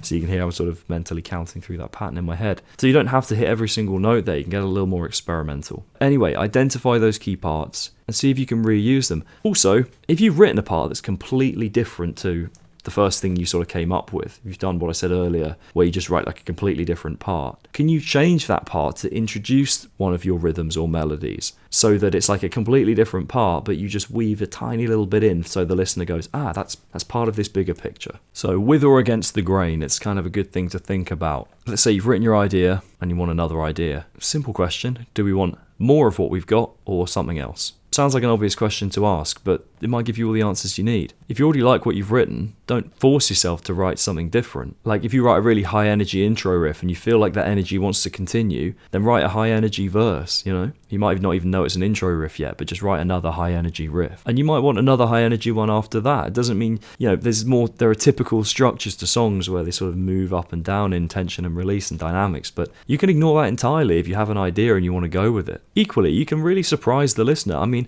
look at Sleep Token, right? Like, they're one of the most popular metal bands on the planet right now, and their songs do like this, they'll go from like the cleanest thing in the world to sudden heavy metal. Like heavy metal. Now, that's not for me, but it is for a lot of people. So you can completely fight against what you've done. You can really break the rules if you feel like it's going to suit your song there and then. So what I'm saying is don't fight your intuition. Or just for a basic prompt, if you're not sure what to do next, just decide you're going to go with or against the grain. If you don't know which one to go with, roll the dice. pick one, pick the other, and just do it. I think we've talked before about how writing fast is important. So just, if you've got a part and you go, I have no idea what to do next, either write something exactly the same, but like, you know, or same feel at least, or something totally different. Do 10, see what you like. So another thing to consider when you're writing your next part, whatever that is, or your next selection of parts, is dynamics. In the with or against the grain part, I made a note that you can have 0 dynamics if you want. If you just want an all-out thrash song, go ahead. But here are some options you can think about with dynamics. So first off, could we drop out or introduce an instrument? You know, going into the verse, could we just completely take the guitars out? And how would that sound? Can we just do like one stab on the guitar and then let everything else do the work, the drums and the bass and guitar layers? Can we take the bass out and just have like a guitar line? Can we take the drums out or even just have like an instrumental section with no vocal? The other thing is, what do we want the time feel to be? Do we want double time or half time? If you're really stuck, let's say you've got, you know, your guitar, bass and drums for one part, just copy and paste the drums over and half time them or double time them. Play one into the other, so you're just going to have your guitar, bass and drums playing into just your drum groove, and decide if you want that groove to continue or not. Just hearing a double time groove might make you go, oh, we need like a busy riff next. Or a half time groove might make you go, oh, we need a chorus now. Just having those drums there might prompt you to come up with something new. The other option, or one of the other options, is think about tones, particularly guitar tones. Do you want a clean section, a heavy section, or something a bit more in the middle? Do you want an ambient section with lots of reverb and delay? Do you want like a crunchy, more like rocky sort of part? Do we want like a ridiculous like octave part with a stupidly low heavy riff? Seems basic as well, but just consider how hard you're hitting each one of the instruments. That's going to make a massive difference as to the dynamics. Most metal riffs, you're whacking the strings, but anything that's vaguely not metal, you could just kind of pull back a bit and see how that feels. So if you're stuck for writing another part, write another part quickly, whatever it might be, doesn't matter how good it is. Just take one of the instruments out and just see what it sounds like. Or play it cleanly, you know, find a clean version of the part. It's just a couple of ideas to prompt you in the right direction there. I was up bright and early this morning to work on some video editing, and here we are. So this is, get my screen right, is my 7-minute song, as it's so titled at the moment. Actually, it's titled Songwriting 21st of Jan 26 at the moment. So that's when I started it. I think I started it before that. Anyway, the purpose of this is what I want to show you is how I turned an idea into a song. And we'll talk about, firstly, the riff I started with and kind of how I built out of that, if I can remember. But more importantly, the things I've used to tie the song together. How I actually got to the point of having the different parts is less important for the purposes of this video. It's more about how I've actually tied the song together, made it feel like a complete song rather than just a collection of ideas. So, if you're watching this, it's a good chance the song is out by now. If it's not, what I'll do is I'll upload it to YouTube with a private link and I'll let you have a listen to the full thing in case you want to get some context. So check out the link below if you need to listen to the songs. I'm not just going to sit here and play you the 7-minute song while I just stare at the screen. So the first thing I came up with was this riff here.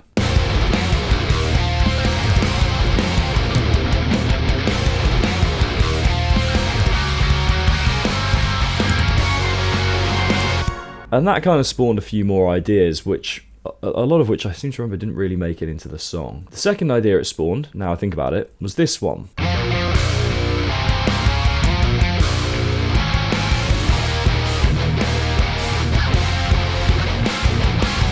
Notice how that's like 4 minutes or 3 minutes, yeah, sort of later than that idea. They're not next to each other. So clearly a bit of work's gone in to find some stuff to put between them and find their appropriate place in the song. So quickly, the layout of this song is clean intro, pre-chorus, chorus, heavy verse, clean verse, pre-chorus, chorus, heavy verse but slightly shorter, chorus, double chorus, bridge, build up, breakdown, chorus, double chorus, outro. It's a long song. So there's a couple of things that are, I suppose, motifs in this song. There's a rhythmic motif and there's a melodic motif. Now I wrote this chorus part quite quickly.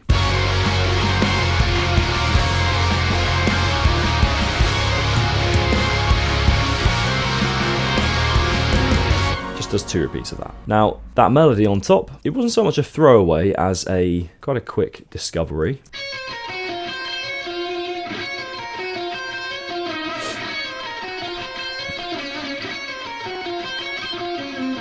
Here, that is actually the first take I did. Let me grab my guitar. So it's all based around this minor 9 arpeggio. And it's just variations on that. I just thought, oh, well, I've got this chorus part here.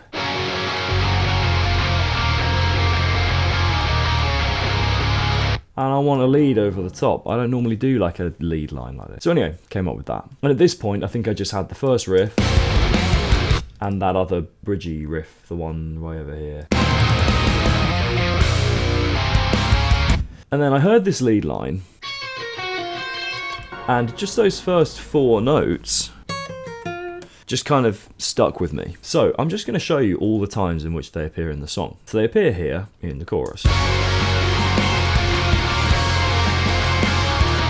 Now, we go into our verse part, and it does just change for the verse. There's not really much of a hint of this part here.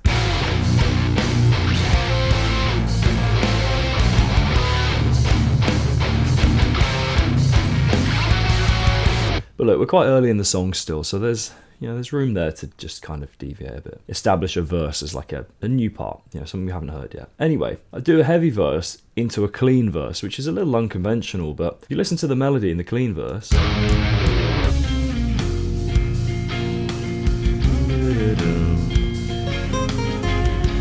it's that, but played as octaves.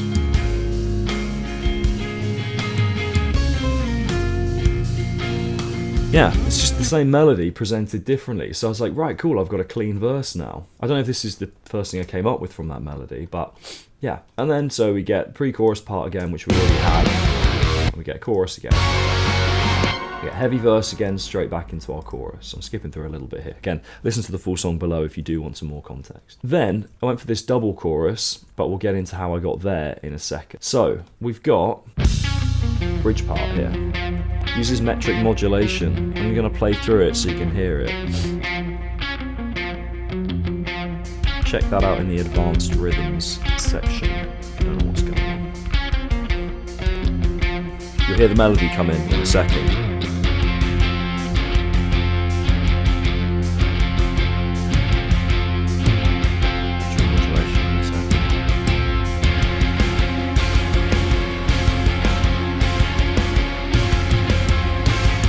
Here you'll hear the chorus melody.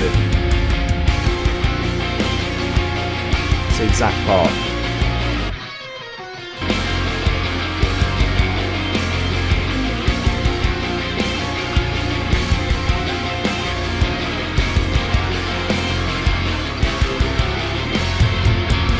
Now, before we get into the next bit, which is one of my favourite bits in the whole song, I want to show you the rhythmic motif of the song. And it is a mistake I made when programming the MIDI drums. So, this first riff we hear in the song. So I select the drums. Can you hear that little sort of stuttering kick drum pattern there? If I isolate, I'm going to mute everything except the kick drum. I put the metronome on. Tell you what, let's put the snare drums in, just to get rid of the cymbal. You hear that kind of awkward That was a mistake, but I listened to it and I was like, ah, cool. So I embedded it into the guitar riff because I just thought it was cool. That's like following the same rhythm, right?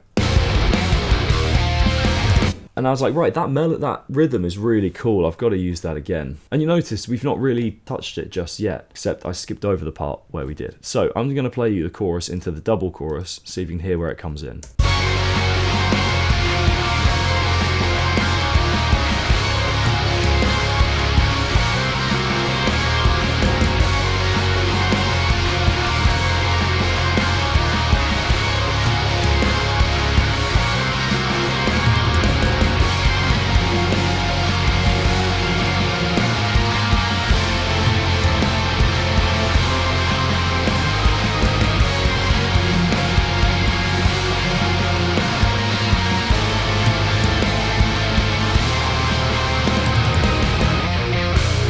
So, chorus part 2, so I select the drums, little drum fill into it.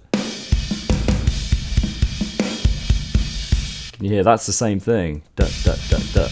But combined that with that melody we had. Oh,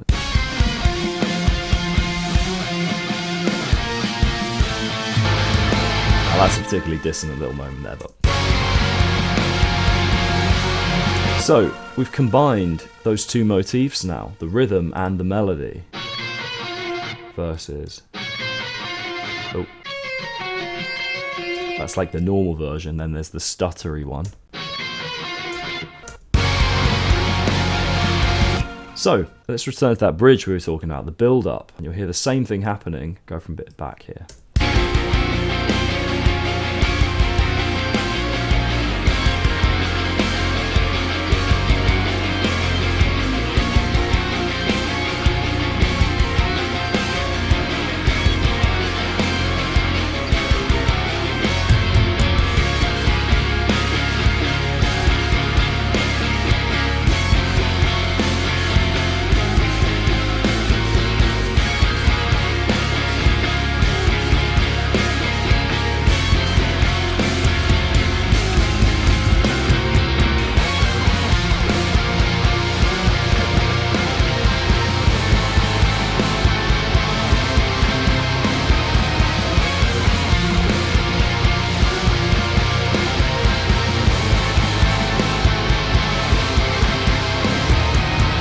So, a couple of points to make here. Notice this part here, the lead, and that super heavy part is the same as what we have in the chorus. Exactly the same. So we've got it here. We've also got it here. Context completely changes the feel of that part. So, you notice we have that lead line in the build-up. And we've also got it over this heavy part. Now another little connection, this heavy riff. Well, same as this one, but with a different time feel. Same thing.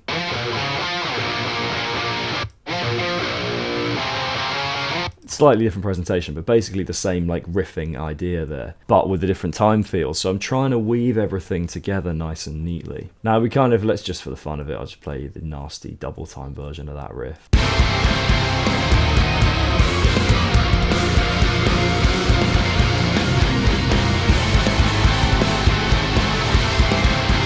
Cool layers.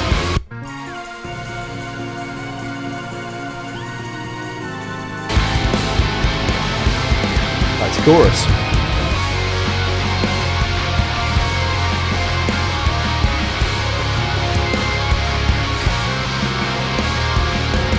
We get a double chorus again.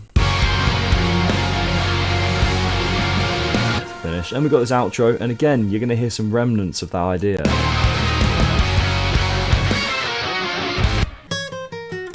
Same thing, just one more note in there.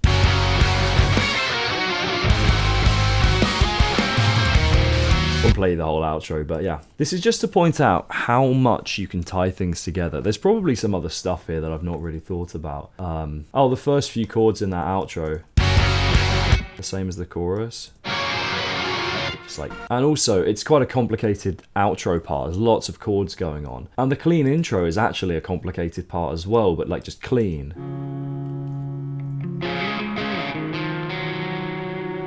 So it feels like if you kind of bookend the song, you've got like the clean, complicated intro on the guitar, then you've got the sort of bold, bombastic outro that's also quite complicated. It's quite guitar driven. So we haven't really talked about the verse, but that is sort of its own part. It does kind of just do its own thing to some degree. So the two motifs, you had that rhythm, that dut, which I've kind of tied in and woven into some parts. Same with that lead melody. And now this is a 7-minute song, but in my opinion, it's not boring at any point. And I think that's because I've taken these two motifs and reinvented them several times. You'd argue that's kind of what like prog music is about, but a 7-minute song with just loads of different ideas, this probably would have, unless they're like really great ideas, you'd argue it probably get boring at some point, whereas I don't think this does. So you can go a huge distance with one or two motifs, particularly if you can bring them together. One rhythmic motif, one melodic motif. Now you could have two different rhythmic motifs, or you could have two different melodic motifs, more likely two different melodic motifs, but if you can weave them together, again, we did that comedian analogy of the comedian telling a joke and doing a callback 20 minutes later, how that's so good. Same thing here. See if you can do something like this. Take a melody and rework it in as many ways as you can. Slot it in ways that you or the listener might not expect. You can go a really long way with just one little idea. We spoke in the riff writing module about turning riffs into chord progressions, or kind of using a chord progression to write an interesting riff. So what we can do, for example, is we can look at the notes in each arpeggio of the kind of chords that we want to target and sort of riffify them, put techniques and rhythmic motifs in to turn a basic chord progression into a riff. Well, what if we've already written a riff and we don't know what the chord progression is, and we want to make a chord progression out of it, or we want to find out what the chord progression is so that we can start to put some defining lines in our song. So let's say I'm going to play a basic E standard riff, and you'll probably hear a chord progression underneath. I'm doing this quite purposefully so that it's hopefully easier to identify. So let's like...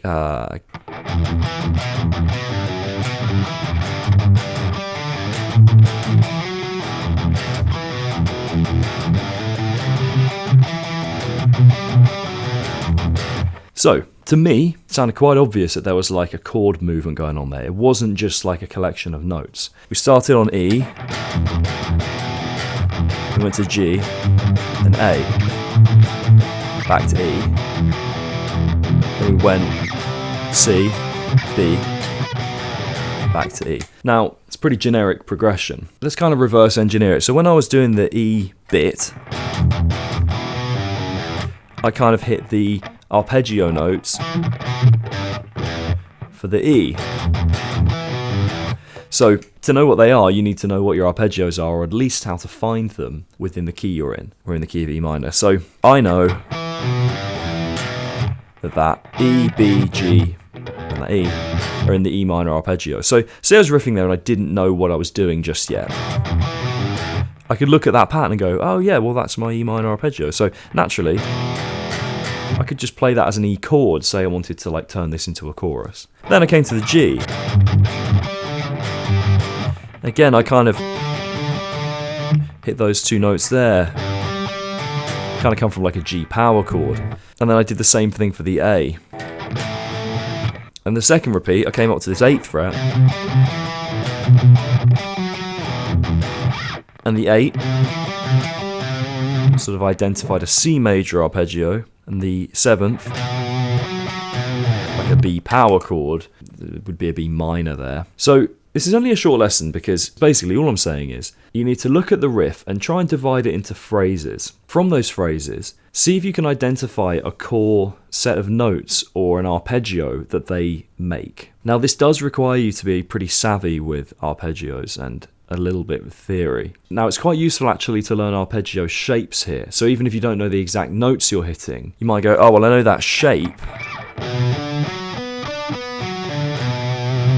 and I know that's a minor arpeggio shape, I might not know what notes are in it, and I know that note there is B though, so I'm in a B minor arpeggio. So learn your arpeggio shapes as well. You'll often find with like sweep picking exercises on the guitar, they teach a lot of these, so they could be useful to look at. Or you can just find them on the Scale Finder website. So this is essentially the reverse of what we were doing on the riff side of things. So now from here, you've got your chords. So for me it was E, G, A, E, C, B. Just starting again. So if I know that's my chord progression, I've now got a choice. Do I build on that or do I change it? And we've talked a little bit about what to do there already, or at least the choices you might make. I would say the likely case is that you might want to just adapt that slightly. But if you do want a completely different section, then you can do that. So again, it's just about being aware of the choices you make. This obviously gets harder when you get into weirder tunings or you start using chromatic notes and things. You might have to sort of ignore them a bit when trying to find what arpeggio you're using. And if you happen to find that you're playing like a major 7-9 arpeggio, you don't have to play a major 7-9 chord underneath. You could just play a major chord instead. So see if you can find what your riff is doing harmonically. Find a chord progression that fits that and see if you want to use that. Again, if you don't want to use it, don't, but at least be informed, or maybe even just take one of the chords. You do you. Let's talk about nailing each part of the song. We'll start at the start with the start, the intro. You'll notice with almost all of these sections, the possibility to what you can do are endless. So I'm just going to give you some examples, case studies from songs as we go, and just give you some general guidance that kind of applies, let's say, more often than not. So, intro, you're setting the tone of the song, but don't overthink how you're going to set that tone. Some stuff works, some doesn't, so don't plan this forever. But I'm going to give you a few options for what you can do. So, the first thing you can do is kind of almost not have an intro, just come straight in with the verse part. That can be the whole band and the vocalist coming in. Or what you could do is identify the most interesting part of the verse, whether that's a drum groove, a bass line, or a guitar riff, and do maybe a bar or two of that before the whole band and the vocalist come in. So an interesting example would be Around the Fur by Deftones or Danny California by Red Hot Chili Peppers. They start with the drums. It's a really interesting drum groove underneath, so you could start with the drum part and then just let the verse come in. Blackbird by Alter Bridge, we talked about that in the chord progression masterclass. Starts with the guitar part because it's a really iconic guitar part, and then the band comes in, right? They actually do a riff, but then they go straight into the verse. Another cool one that I really like is Roads Untraveled by Linkin Park. It starts with this kind of tinny sort of melody. It sounds like it's played on the spoons or something. Not spoons, like a sort of cheap like metal instrument. I don't really know. And that melody continues in the verse while the vocals go on top. So yeah, you can just jump straight in with your verse.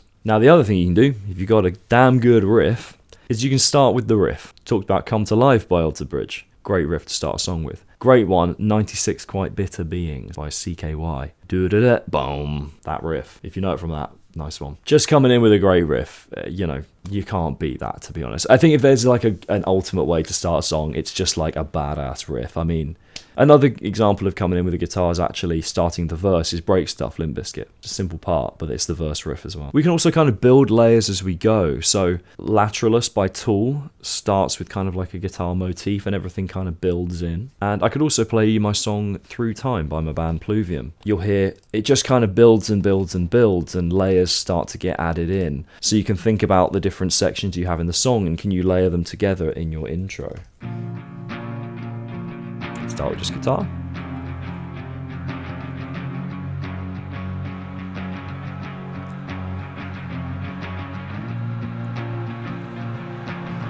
There's a background effect, I'll tell you what that is in a second. Drums. Just a kick drum. And a guitar layer, quiet one. It's kind of tremoloing back and forth. There is another guitar layer buried in as well. Toms. So that's the intro to that song. What that effect is in the background is it's the final chorus of the song reversed and faded in. Thought that was a clever little trick there. I do it at the end of the song as well to kind of bookend. Go me. Another example is you could come straight in with the vocals. Something like The Pot by Tool or Going Under by Evanescence. Going Under has the guitar underneath, but still it's just like a vocal intro. And you could also come in with like the core melody of the song. Think Where Is My Mind by the Pixies or Revolution Radio by Green Day. Just find like an iconic part that kind of defines the song, probably going to be a melody in this case, and play it. Or maybe play it with drums behind it, or play it over the main chorus, something like that.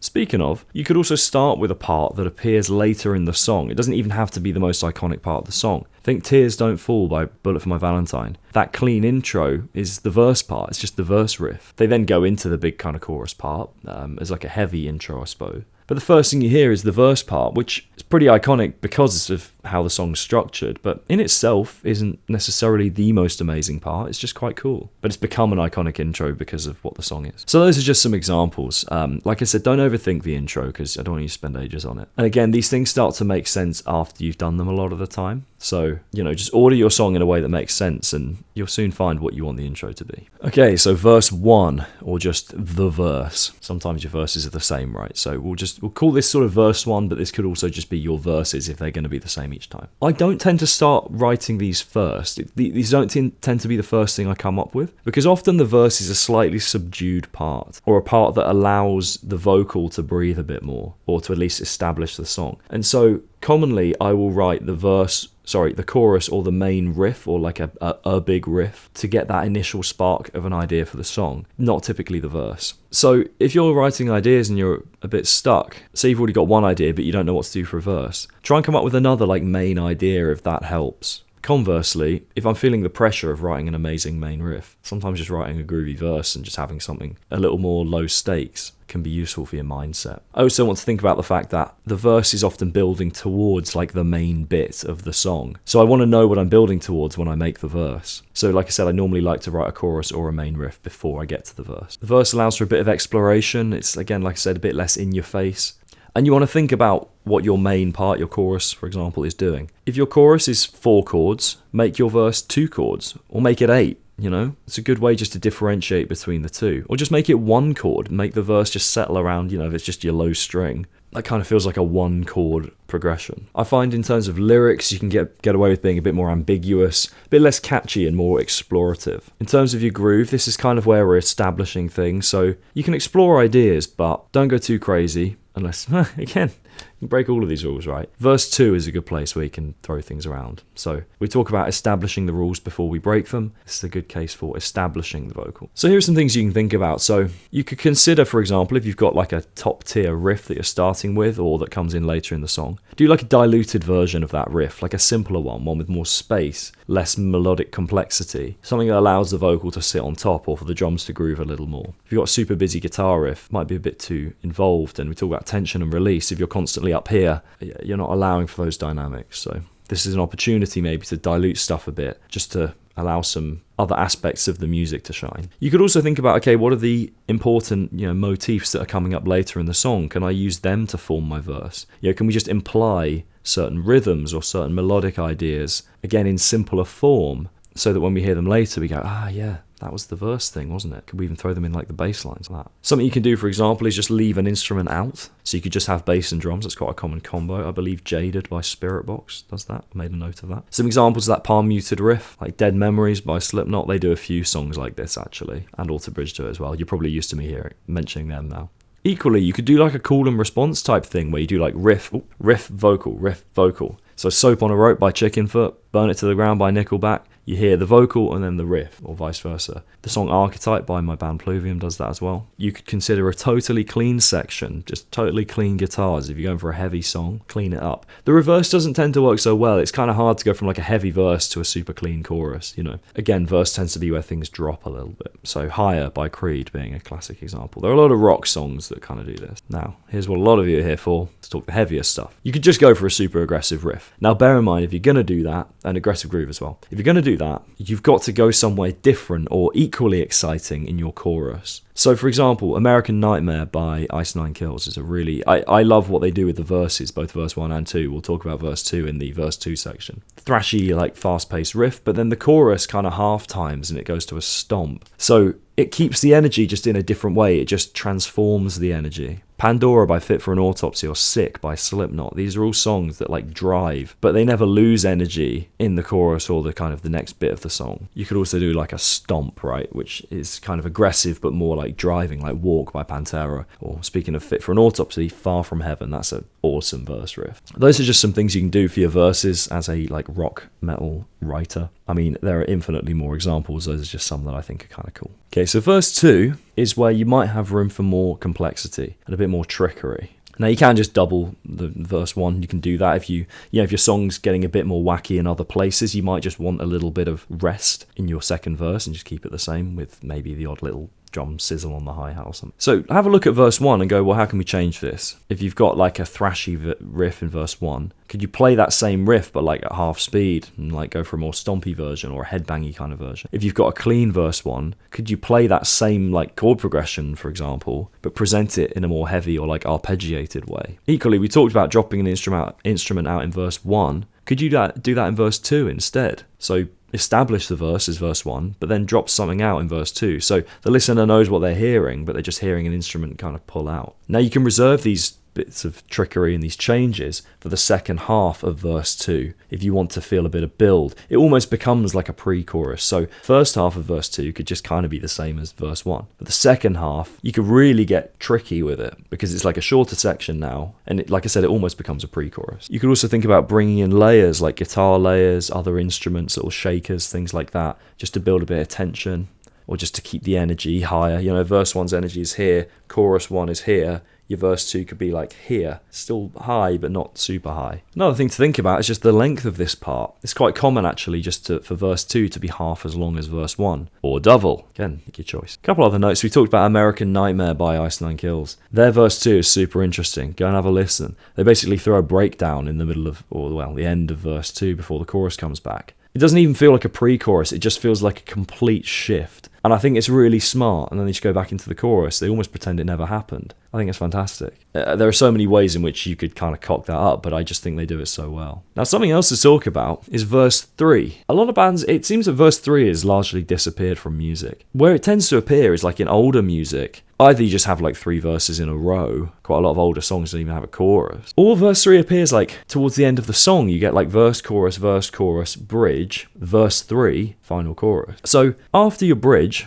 or towards the end of the song, if you want to just like reset the energy a little bit, throw in another verse. And then you could really trick things up if you want to in that third verse. Or you could just bring it back to what verse 1 was and just like reset the energy. If you've got a totally mad bridge section, you might just want to let things settle a minute before we do that final chorus. I think with the way the modern world is, we're used to our attention being consistently on the increase, and then the song ends and we're done. So songs have started to just kind of do this and then they're done. Or they start high, dip a bit, and they just go straight back up again in terms of their excitement. This is breaking those rules a little bit. So if you're going for those attention-grabbing TikTok songs, this might not be the one for you, but I hope the people in this group perhaps aren't trying to do that. Okay, so let's say we've made it to our pre-chorus. We'll talk about the chorus in a bit, but this is quite a common thing to throw in. Now, I'm not going to give you so many examples for this, purely on the basis that your pre-chorus can be almost anything. I mean, the verse, it tends to drop, right? The chorus tends to be big. The pre-chorus has just got to be essentially a sort of segue between those two. So it could be lower energy than your verse. It could be like a dip before the chorus. It could be kind of slightly higher energy, just feeling a bit of a lift. It could be way higher. It could be like a big riff before your chorus. All it says, you probably don't want it to be the same energy as your verse or your chorus.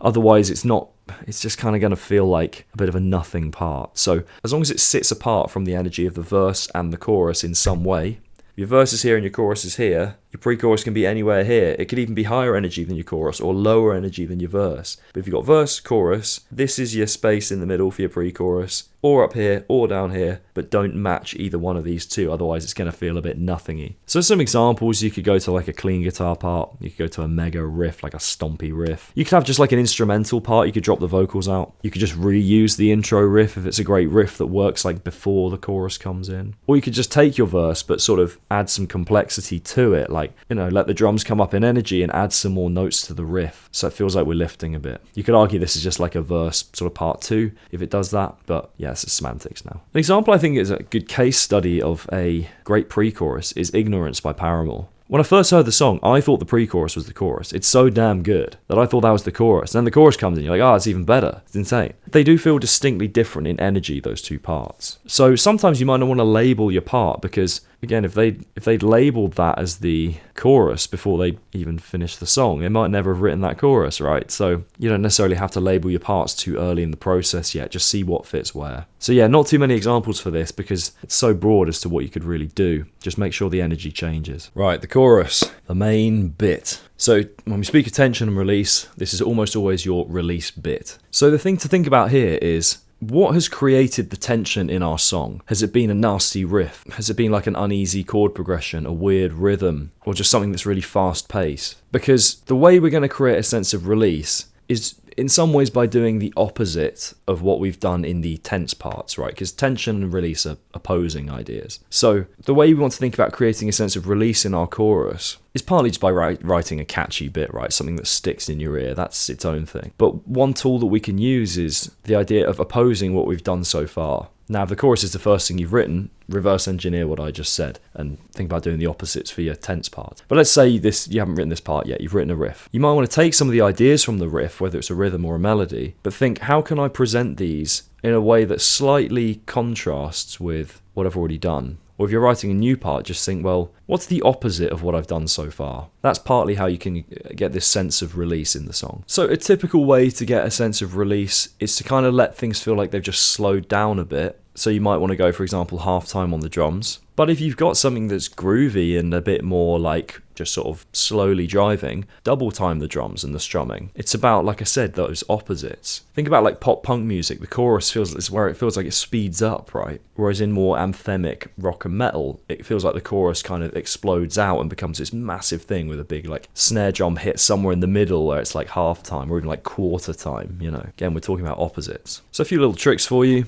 Chorus 1 sometimes can be quite nice as a clean part, so play the chorus cleanly. Even if you've got like quite a high energy verse and pre-chorus, just let the chorus drop out and be a clean chorus. So Through Glass by Stone Sour, I mean, he kind of builds this up, but the first chorus is just clean. You could also start to throw some riffs into your chorus chords. If there's a riff that's like really, or even just a melodic idea, motif, that's sort of the main iconic part of the song, see if you can just like throw that in somewhere so that people go, ah, yeah, that thing. Again, you could overcomplicate things here, but just throwing in a little melody can just remind the listener of what that main motif is. We mentioned Higher by Creed. I mean, that's like your OG example of this. So let's just go through what you could do for a chorus. So most of the time you're going to be strumming chords, right, in some way or other. Typically in a repeating rhythm, if you're doing some weird polyrhythmic 7/8 thing, depends who you're trying to appeal to, but that's not going to sound necessarily all that chorusy. Equally, you could go for like chord stabs. So like Circle With Me by Spirit Box, I Hate Everything About You by 3 Days Grace. It's a little bit riffy, but you got these chord stabs that da-da. It's like a call and response with the vocal. Alrighty Aphrodite.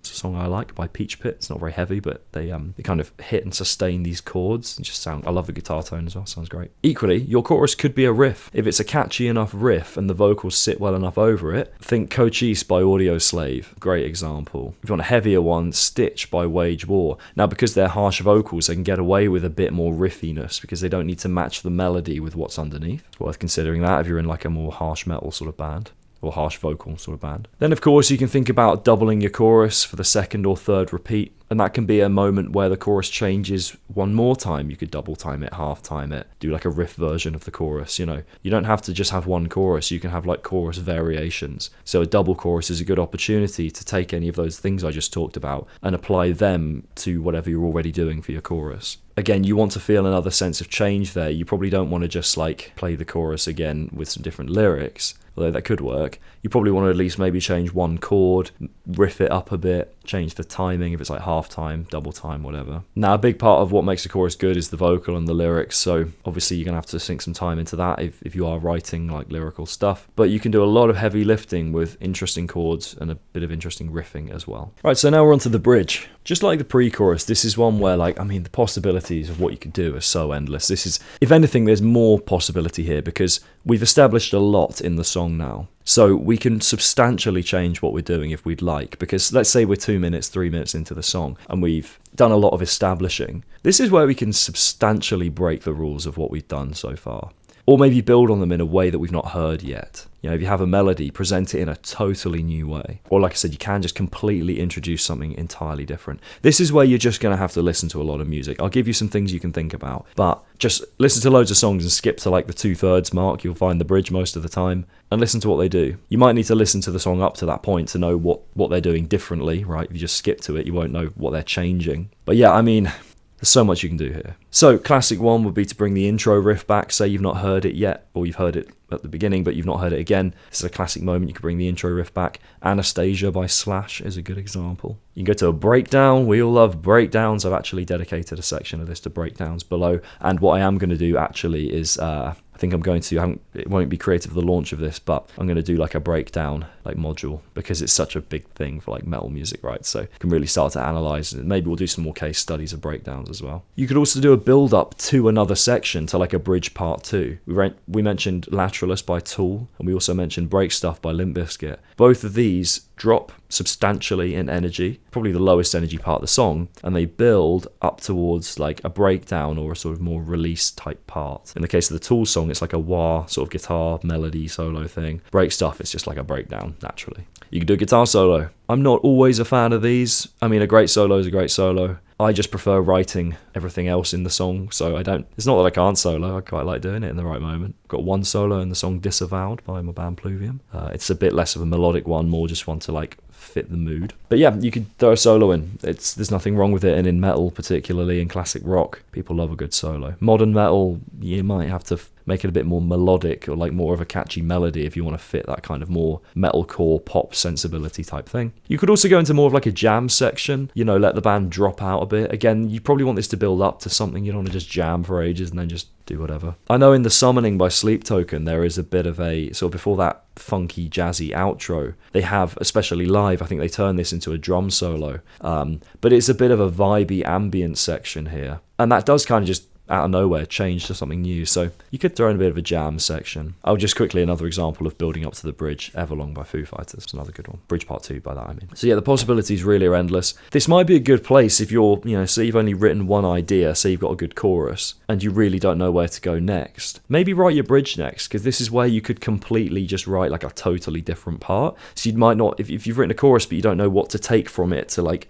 rework into other parts of the song, just write a whole different part as long as it's in the same tempo and whatever. This might be a part that you find yourself writing as like the second part in the song quite often. Yeah, if you've got a main riff and you don't know where to go, try a completely different part and call it your bridge for now. You might change it later. But yeah, it's good for that. If you're a bit stuck for ideas, just write a weird bridge, see what happens. An alter bridge, as it were. We all know I love them by now, right? If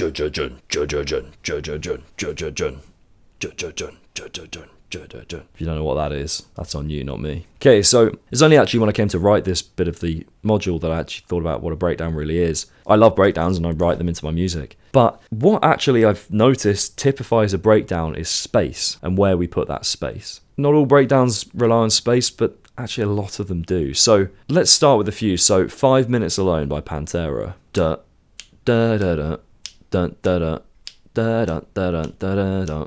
Loads of space. I think 1 by Metallica. Terrors by Stylosis. That's a really cool breakdown. Very like Metallica or like modern day Metallica sounding. These all vary in their sort of tempo, but they all rely on space in between these aggressive moments and then space. Aggressive moment, space. And it doesn't have to be like call and response. You can have like aggressive moment, little bit of space, straight back in, bit more space in a different way. But yeah, space is a big one. There are some alternatives as well. You could just go for something a bit mental. Think the bridge part to Surfacing by Slipknot. It's just all out, fast-paced drums, mental riff. That's when you think your circle pits, if you're at a gig. Or you could just go for like a stompy riff. Hands of Sin by Bleed From Within is a really good example of that. Because it's a great riff, they can kind of just stomp it up. And that works as a breakdown. It's maybe less a breakdown and more just a stompy riff. I don't know if you would define a breakdown as something where you do like simplify it, where the music breaks down and leaves space, right? So if you're writing a breakdown or you've written a part and it doesn't feel right, think about the space that you're leaving and how you could modify that. Could you leave more space? Less? Are you leaving any at all? One more that I quite like, Cellar Door by Spirit Box. It's pretty nasty. Kind of a polyrhythm going on. So yeah, if you're stuck for breakdowns, space is your key word here. Yeah, let's talk about the outro. Now, you don't need an outro. You can just finish on the chorus, you can finish on a riff, basically any part of the song that you've already done, and you can finish on that. You could either kind of just like do one big stab at the end, or you can finish on like beat 4 of the chorus and just like let everything kind of freeze, so it feels like we don't get that resolution. That'd be a typical way to end a song. It's not lazy if you just feel like that's how you want to end your song. Equally, we could do like a fade out, if you've got a good riff that one that you've already done, or you've got a catchy chorus and you just want to fade that out, maybe with a bit of variation, you could do that. So for example, 5 Minutes Alone by Pantera, we talked about that. Blood Eagle by Periphery, My Curse by Kill Switch Engage. They all fade out on quite interesting parts that kind of vary slightly as well as they go. Rather like the bridge, the kind of possibilities for what you could do for an outro are pretty endless, but it's nice to tie them to what's already happened in the song. Like for me, I don't want to finish on like a concept that is like totally new,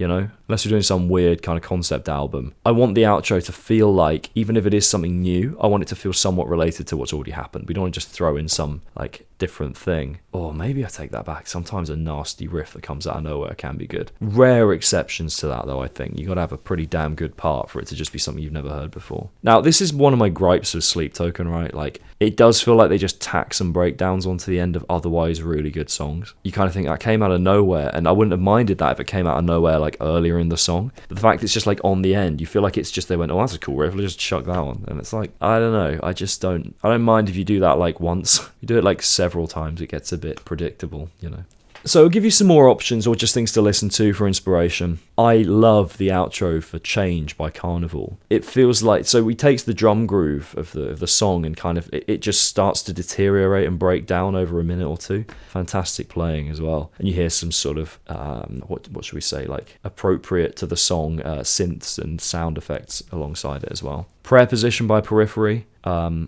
actually somewhat mimicked this with my 7-minute song that doesn't have a name yet. There's a case study for that earlier in here, if you haven't checked that out yet, in the approaches and guidance. So that's all rooted around some of the chords that have been used in the song already, but I've quite substantially altered how I've played them, but I've still used something that people understand from the song, it's not totally new. And then you could also go for something that is a bit more fanfare-y and bit more of a proclamation of here is the end, you know. The Last Hero by Alter Bridge or Cry of Achilles by Alter Bridge both do this, where it's like it's a part we've not heard before, and it relies on like big chords, big rhythmic, we avoid like syncopation, we go for like a consistent rhythm, big chords, you know, something you can really follow as the like final full stop or period, whatever we're going to call it, if we're English or American, on the song. So this isn't where we want to get wacky and weird if we're going to go for one of these fanfare-y big outros. This is where we want predictable rhythm, predictable chords, vocals that feel like they're tying everything together, you know,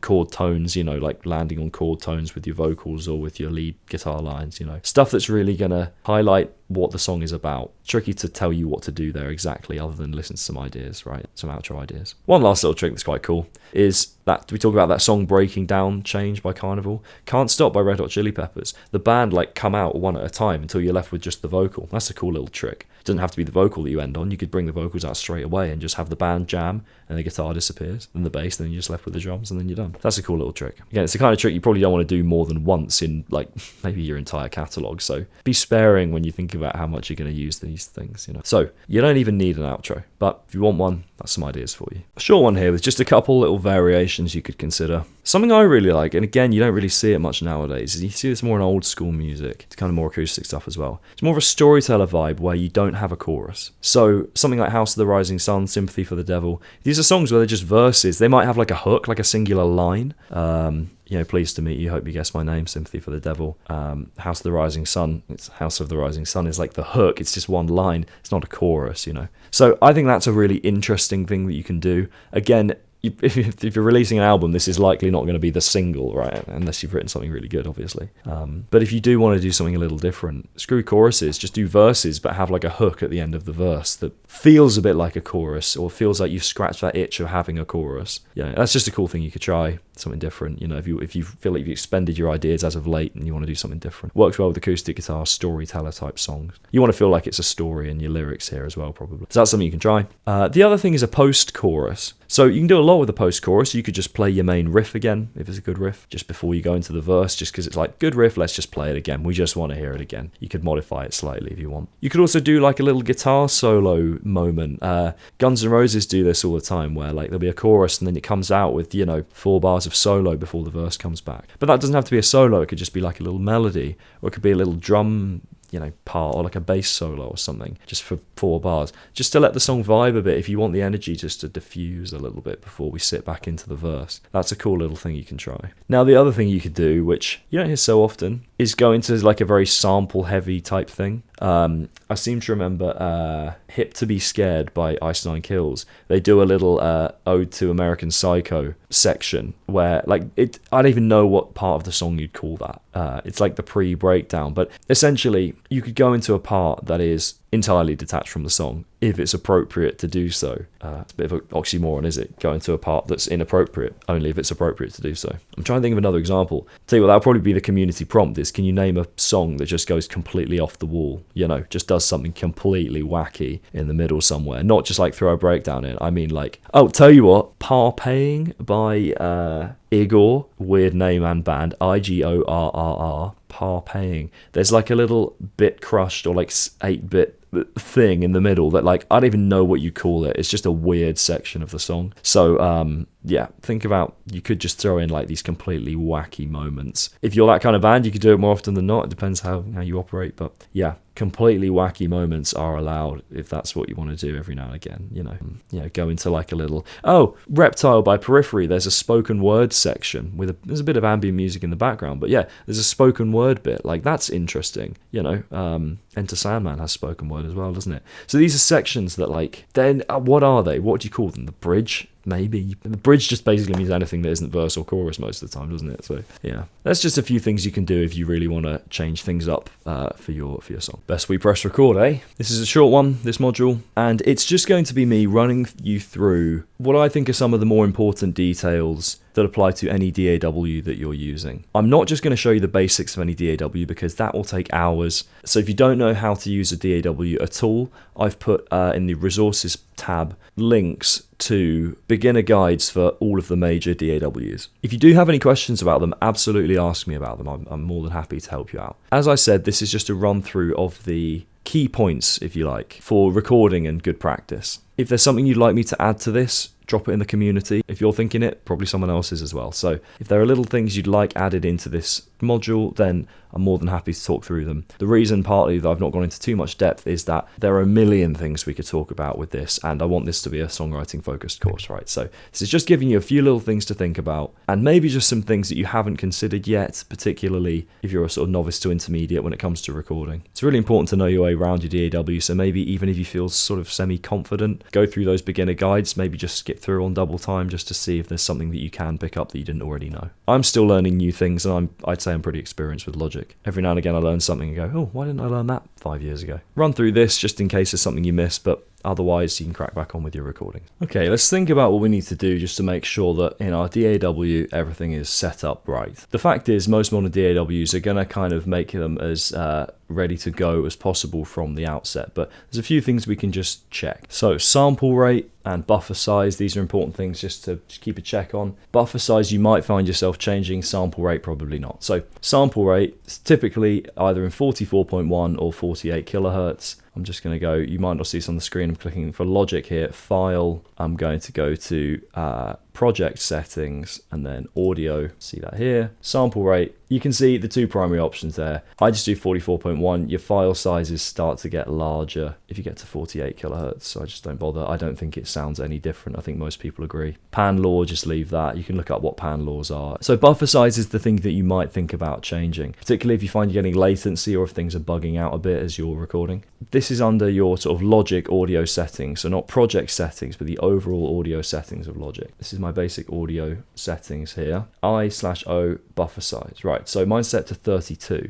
Basically, all you need to know is the lower this is, the shorter your latency is going to be. So if you're recording instruments, you want this number to be as low as you can set it. And you might have to play around with your computer to figure out how low you can go with that. If you have a really crappy computer, you're going to struggle to get 32. Now, on the flip side, if you're starting to throw loads of plugins into the mix, you know, you're literally mixing things, you might start to find that things start clicking and bugging and jumping and moving around and playing up on this low buffer size, and you might need to bring that up. I tend to either operate on like 32 or 1024. I'm kind of at either end of the spectrum here. Your plugins will reload when you change this, but so don't worry about that. But basically, I operate at 32. You can track at 64. I think you can even track at 128. It starts to get a bit more silly. You can see how long the output is, 1.7 milliseconds output. I thought mine was normally faster than that. Maybe it's because I'm running some other thing. Anyway, yeah, and better interfaces will have lower latency. But generally, put it here for tracking, put it here if you're mixing, and just, yeah, you see like 24 millisecond delay. So that's, you're not going to be able to play along with that, particularly at higher speeds, or really at all. So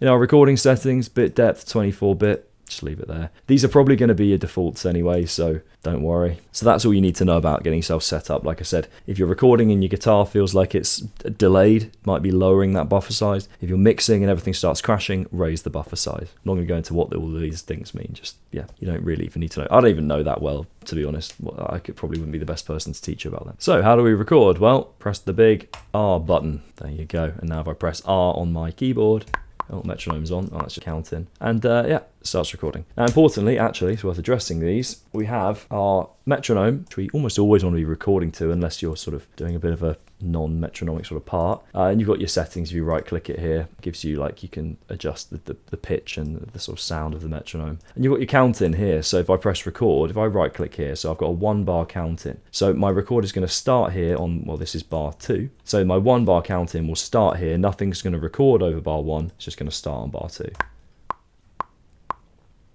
Oh, and the metronome wasn't on. So the count-in happened, but then the metronome didn't come in. So generally you want both of them on. Quite often what I actually do is I ignore the count-in, but I just start recording a bar early. We'll talk about recording guitars, but what you don't want to do is just start recording here, because quite often you'll hit the guitar just like a few milliseconds before that. And you'd be surprised if you chop those few milliseconds off, it can sound a little bit weird. So quite often what I'll do is if I want to record on bar 2, I'll just start on bar 1 and just start playing on bar 2. And then, you know, if I were to chop it up, I wouldn't chop it like on the bar like that. I'd make sure to catch, you know, the little bit of guitar hit that I do sort of here, you know. You see we've got our tempo settings up top here and our time signature. Again, I'm not going to go into too much detail on these because if you're not using Logic, then, you know, these might be located in other places. Now, the other thing to just think about is input monitoring. This little I here. Again, that might be somewhere else in your DAW. Generally, you want that on. I can't think of many times where you wouldn't want that on, really. if what you're doing is like quite off-putting to record, maybe turn it off. But most of the time you want to hear what you're recording, right? Generally speaking, you're going to want that on. There might be some exceptions where you want to turn it off, but most of the time not. So then you might have seen me do this. I don't know if I've done this yet, with this little yellow bar at the top. So looping is really important. So if I do this here, do the loop, I press play, which is going to loop that bar. Now this is really important because say I've just got like a little 1 bar part that I want to ace, so I can just press record and it's just going to loop that, and it's just going to keep recording it, and you can see here it's getting a few takes. That's 3 takes of that part there, and we'll get into how you can sort of select them. And what's quite useful with Logic, so you can open a new track with this little plus button. So this is my guitar track here, I'm not doing anything with it. You can just double click, I'll just open a new audio track there. You can also duplicate your track, so if you've got something, so you want to double track your guitars and you just want the same tone, just press duplicate, and now you can see all these little plugins on the side here. I've loaded on both of these. So say you've recorded your part. I didn't press record arm on anything, so we didn't record anything. So anyway, let's say you've recorded your part. Say it's 1 bar, it's a 1 bar song, a second long. If you wanted to get, get this so you can listen to it, go to File, Bounce, Project or Section, and then you'll get these settings here. You see dithering, I've gone for this Power 3 noise shaping. Format interleaved. I mean, just check all these, you can screenshot these settings. Uncompressed wave file is going to give you like the highest quality audio. MP3, you could do both of these actually. You can have both of these be bounced out as separate files. MP3 is generally lower quality, so if you're thinking about the song like uploading it to your distributor for release or whatever, WAV files are what you want. MP3 is more compressed. There are times where you might want an MP3 though, particularly actually if you just want to send someone a smaller file. If you're just sending someone a demo, MP3 is fine. I tend to send WAV files anyway, because I'm lazy. So I've not given you too much instruction on like where everything is, because again, if you're not on Logic, that's a waste of time, right? So you might have to just go on YouTube and type in basics of whatever DAW you're using, but that's just outlining the very basic stuff that you might need to get started recording your instruments here. Oh, one other little thing you can see on the left here. So I've got my choice of input. So my interface has 14 inputs. Most have like 1 or 2. Just make sure you select the right one. If you're plugged into input 1, you have to select input 1, right? If you're plugged into input 2, then that's the one you select. And then just one other thing, you need to know whether it's a stereo or a mono track. So if you're recording just one source, it's going to be mono. So that little circle there is mono. If I double click it, it becomes stereo, and all those plugins were reloaded now as stereo plugins, and the input monitoring turned on. So be careful, like if you have a stereo recording that you drop in here, and you accidentally, I've done this before a few times, if I have an audio track, so it's mono, that one circle, say I were to drop in a song here that's a stereo song, it would turn that song, it might give me the option actually just to make the track stereo. Normally it's smart enough to know that, but sometimes you'll drop it in and it will sound mono and it'll just sound rubbish. It won't sound like a good mix of the song, and you need to actually, all you need to do is just click that little button to make it stereo, and it'll stereoify the track. There are probably going to be more things that I add to this in future. This is really just a quick little introduction, so I'll make some notes underneath if I think of anything else that's worth considering, and if there are substantially more things to think about, then I'll make another updated video. Also, we have the notepad over here. I think this is really useful, this little bit here. So quite often I like to just write my notes about what I want to do in the track here. It's a little reminder for what we're working on. Very useful to have. So just use that if you write, I write lyrics in there sometimes as well. So just use that rather than having a whole other notepad set up if you don't want it. Just remember you've got it there, because sometimes I forget I've written notes there. We can also adjust the scale here with these sliders. So if you want to, zoom in and out, you can also do this. So if I scroll, if I hold shift, I scroll sort of left to right. Option shift, zoom in and out, and then just normal, I'd need to create more tracks here, scroll up and down, but just normal scroll on the mouse will just take you up and down like that. One thing I'd also suggest is make sure you learn the hotkeys, your keyboard commands for this, because knowing what they do is super important. Another thing is you've got your, up here, so you see I've got the pointer tool, it's my primary tool, is my pointer. In other words, when I click the mouse, it clicks on stuff. But what I tend to set as my secondary tool, this one here, I tend to set it as the scissor tool. So if I record something and I want to chop it somewhere, all I need to do is hold command, and I'll now be using my secondary tool, which is the scissor tool. If I want to cut it in half, I'll click at the halfway point, hold command, click, I've chopped it in half now, and I can move it around. I think that's the thing I use the most, so that's why I have that as my secondary tool. Other people have other things, but that's what I go for as the secondary tool. So as you record more and more stuff in your projects, you'll get more and more files building up, and the size of the Logic folder will get bigger and bigger. Now, this isn't a problem for one, but once you've written 10, 100 songs and you've mixed all this stuff and whatever, and done however many, God knows how many takes you might have done to record things, you can end up with some really sizable projects that don't need to be anywhere near that size in terms of gigabytes. So we're going to see if I've done this, and I don't think I have. Click on this icon over here. So on Logic, again, you have to find where your audio files are located. Oh, I've definitely not done it here. Now, these are all the audio files I've recorded for this song. Bear in mind, this is my writing project, so there'll be lots of just like random takes of things I didn't even want to keep, me just attempting stuff, writing new ideas. We need to clear everything out of here because this project is probably way too big. I don't know if I've got the can I look at project management? Oh, there's a cleanup. We're going to find out what that does, but not right now. Maybe that does what I want it to, or consolidate. Well, maybe. Right, anyway, the way I've done it so far, might change this. Select unused. Do not click all or used, because those are the files you're currently using. And there you go. It's a lot of files that I am not using. I've just deleted them. They're stuff that I've written or takes that I've done that I've not kept. But when you delete them from your project here, they don't just go away. They stay there, which is kind of helpful because then if you delete something by mistake, you can actually go and find it again if you're desperate to. Let's press backspace, and they're all gone. And just double check you've not deleted anything. So here you go, I'll play a bit of the song. See what you think of this chorus.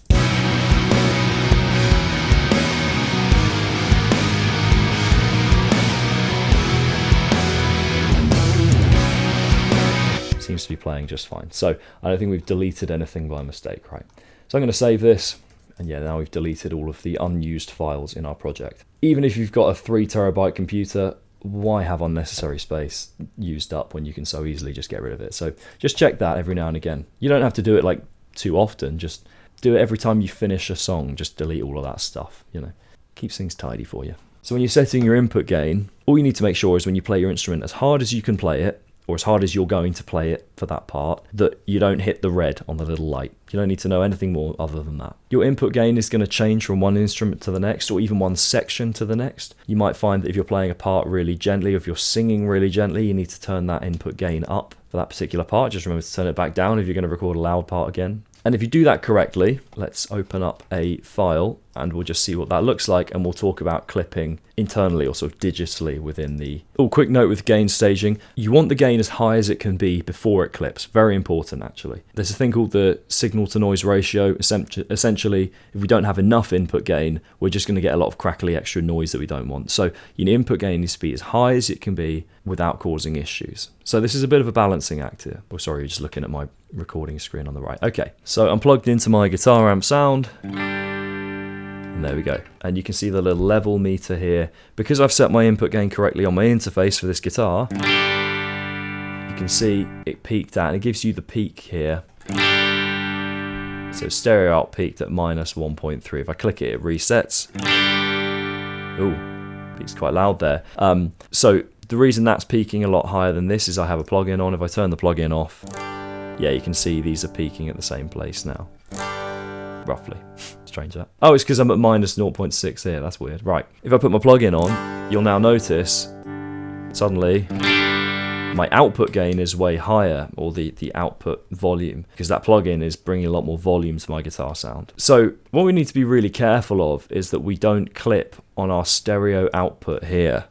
So if I was just turn my guitar up, or my guitar amp up to +6, you see we're redlining here on the stereo output, 3.9. So we need to turn this down by at least 3.9 dB to get where we need to be.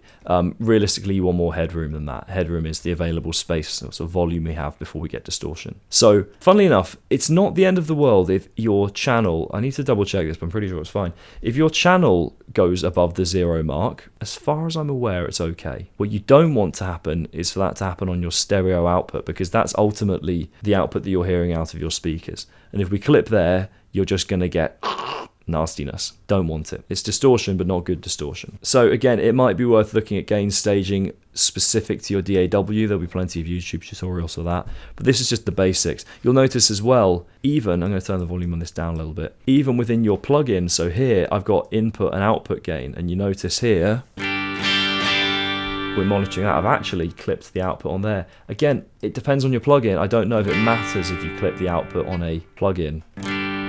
I think it's probably a good idea to keep an eye on it. I think it's probably plugin dependent. So generally speaking, I mean, there's a joke, if you're not redlining, you're not headlining, but That's more just a joke about playing the music loud out the speakers. That's not something you want to live by. So, I mean, the basic thing is if you see red, just turn it down. But turn it down at the earliest possible stage you can. Just double check you're not clipping on the way in. That's super important. Double check you're not clipping on the way out on your stereo output here. I don't think it's quite so important on your channel strips or within the plugins themselves. So yeah, but it's very important you keep an eye on this, but you'll very much just get used to doing this by good practice. So one thing you can do, you'll notice if you turn the volume down here, so currently if I turn it down, let's go to this fader at the bottom left. See, I turn it down here, it goes down -1, -2, 3, 4, 5, 6. But this isn't a linear thing. The difference between 0 here and like -3 is that much. If I go all the way down here, that tiny movement goes down several more decibels. And so you don't want to be making adjustments at the -34 region here. If your audio needs to be turned down 30 decibels, it's a much better way to do it, and you'll be able to do this in whatever DAW you're in. You want a gain plugin. So that means that we just have a plugin for turning the volume down. So if we need to turn our volume down by 30 decibels, you're better off doing it on this plugin, and you can turn it down by 96 decibels. You're never going to need that much. So you can turn it down by 30, and then your fader, if you want to go down another 1, you can do that. So gain plugins are super useful for adjusting volume rather than having all your faders down here. You want all your faders in roughly the same place so you can make adjustments in a more sensible way. Another really important thing to think about is comping. Let's say it's particularly important with singers, for example, where they might want to try multiple versions of a take, or drummers as well. Let's say you're recording something and you need, I don't know, 4 or 5 takes. So I'm just going to record 5 takes of me chugging along in with a clean guitar. Let's give myself a count in.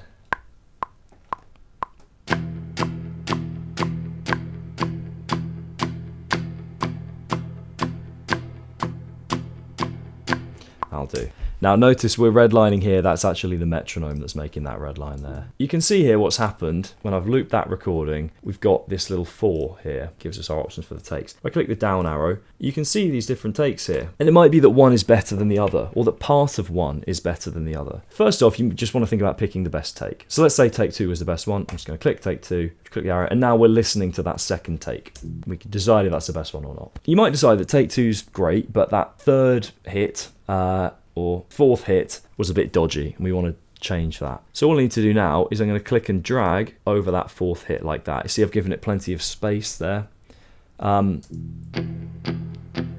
Could you hear those little clicks? We'll get into how to get rid of them in a second. Let's decide, we want the first 3 hits from take 2, but we want that little hit from take 3. We can do that there. Again, you're going to have to look at your own DAW, maybe look at the instructions on how to comp. Depends on what DAW you're using. It's important when you're doing this that you can actually see, for example, you can look at how good the timing is for these chugs. So I'm on the beat line here. So you can see probably actually take 3 here is the one that's most neatly aligned with the beat 2 there. So let's maybe, we could take, well, we won't do this now, but beat here, okay, again, so it seems like take 3 I was the neatest. Trying to make sense, maybe it took me a couple of takes to really get my ear in on the metronome. Now, you want to be careful when you're comping that you pick, if one, for example, if one takes quite far out of time and the other's not, they're not necessarily going to blend together so well. Bit of editing, you can make that work, but you're giving yourself more work to do. So this is an important part where we pick the best takes possible. So let's say that's our group of takes. So what I'm going to do now, I'm going to click on that little thing and I'm going to click flatten, not flatten and merge. So flatten. So can you see now it's given us like the separate bits that we comped. This is our take 2, that's our take 3, and that's the end of our take 2 there. So we could just join these together. I could just do that and press J and it will just join them. But remember, we got these little clicks that were happening. Can you hear that little click? Either side. You get this when the audio is kind of not perfectly matching up. It's very common, it happens a lot when you do comps. So all you need to do, you don't need to worry about that at the comp stage too much unless it's really noticeable. I'm going to highlight these and we're going to put a little fade in. So on the region here, I'm going to click more, fade in, and I just only need to set that to 1. The smallest fade in and the fade out at 1. See these little little sort of triangles at the edge here. So it's just going to fade the audio in and out. Now let's play it. Got rid of that. There's still a bit of a noise. You can still hear a little bit. So I'm thinking actually I might just make that fade in a tiny bit more substantial. Let's go to like 3. Oh, has it done it on all of them? Ah, it didn't do it on that one. Why did it not do that? So So I'm just going to remove all the fades so we can do this. Ah, it's put in a crossfade. That's annoying. Yeah, that shouldn't be a crossfade. That should be a fade out. I don't know why it did that. It doesn't normally do that. So now, there you go. We didn't want crossfades. I think that's why they sound funny. So you see, I had to say, you guys, it's useful because if you have that happen, then you know why it's gone wrong. So, yeah, it feels like that's better. Okay, we got rid of the clicks. Now highlight it, press J, join them together. Now I've got a nice clean looking take there.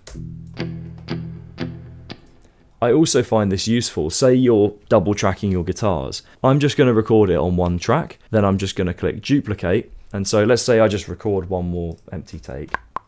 Nothing going on there. Okay, so we've got 2 takes. If I now duplicate this, and I'm going to click on this, hold Option, click it and drag it. It's copied it over, or you could just copy and paste. I could select the other take for my other guitar, pan these left and right. And now I've only had to record on one channel, but I can then pan them left and right as I duplicate that track. So that's a handy little tip for your recording. So that's comping. Well, I filmed this video yesterday and realized that I had my layouts all wrong, so you couldn't see what I was doing. Templates, these are going to save you an awful lot of time. So I'm just going to show you, for example, I have a few templates here. I'm going to show you my mixing template. It's going to take a second to load up. There's a few things on it, and we'll talk about just how to save them. And again, this is going to be DAW dependent, so depends what DAW you're running. Okay, so this is my mix template. It's just got some stuff saved on it. You can see I've got like a little folder here with my kick, snare, and all my drums obviously in there, bass guitar, FX, vocals, and then a few things here, reverbs, instrumental bus, 2-bus master. And on here, for example, I've got my SSL 4KE plugin. I know that I like that on my drum bus. I've got my parallel sends if I want particular types of sounds on my drum kit. I've got my kick plugins all ready to go. Got an empty EQ there, got an empty virtual mix rack from Slate, and a clip. So this is super useful, right? It means I don't have to load up a whole template just to mix. Although I don't tend to use it because I feel like writing, I tend to start from scratch. You can have like a writing template, you know, with all your different things laid out. I find with writing, because I kind of build as I go, I don't necessarily feel the need for a template. But I also have one for my guitar lessons where I just have 2 strips, one for me, one for the student, with guitar amp VSTs preloaded in. So the way we save these, you're not going to see this on the screen, but you just do File, Save as Template, and then when you load up a new file, you do New from Template rather than New File, and then you can load up whatever it is that you save here. When you do this, we talked about cleaning your projects up. Make sure you don't have any files in the template that you save. So say you've recorded something and you've laid it all out and you like the layout that you've got and you want to keep it for your next song, make sure that you don't save any files in there, otherwise your template's going to have all the files from that song you were doing in it. Now this is really useful, but what is perhaps more useful, depends how you look at it, is saving channel strip presets. Again, I can show you how to do it on Logic, but if you're on another DAW, you'll need to find out. So let's look at my kick drum, for example. So on here, I've got an EQ, another like channel strip thingy, and a clip plugin, and a load of sends down here that are inactive. So see this setting thing here? What I can do is I can do save channel strip setting as. Now what I can do from here is, if you look at my user channel strip settings, oh annoyingly it's only showing me one of them. Standard flow, I don't even know what I saved on that. But if I click, let's load this up, see what I put on there. Oh, so I've got some gain match plugins, virtual mix rack, with a couple of EQs, they've been altered, that's not very helpful. I won't be using this again. A flat EQ, compression, saturation. So I've basically got EQ, compression, saturation, and gain match plugins either side. So say I wanted to load that up, I could just click there, user channel strip settings, standard flow. Let's say I wanted to load up the Logic electric guitar distorted fuzz overload. Right, cool. So Logic comes with presets, I'm sure other DAWs do. They're normally rubbish, no offense Logic. So EQ, fuzz, amp, whatever amp that is. Is that not a bass? That's a bass amp. That's an Ampeg. I stand by them being rubbish, right? And then this EQ, oh, boosting the bass on a bass amp, nice. Anyway, you can save your own presets for like guitar tones, drum mixes, whatever you want. And then if you know you have just a standard flow of stuff, you know, EQ, compression, saturation for like a kick drum, a snare drum, anything, you can just load that up nice and quickly. I would save it flat without any particular settings on there unless it's a really specific use case. You know, say you create like a really weird affected guitar tone that you like. That might be worth keeping. I've done that with a few guitar tones. So this is going to save you a lot of time, and it's also going to give you a bit more of a consistent sound, a bit more of a consistent approach if you're mixing and things like that. Don't just let the templates box you in. You've got to make a few choices here or there. This template that I've got here for my drums, ignoring this random fuzz guitar, I've now got my kick drum. So it's pretty minimal. Just snare, I've just got EQ and virtual mix rack on there. It's just things, oh yeah, virtual mix rack. Saturn 2, that's saturation, but it's pretty universal, that. Same on the snare bottom. That's for a particular snare trick that we'll get onto with drum mixing, actually, and my snare trigger as well. So sort out your templates, sort out your channel strip presets, and between those two things, you can be in and out of different sounds very quickly. We are not, and I repeat, we ain't gonna have you programming drums like a guitarist no more. Now, I still kind of do. That's the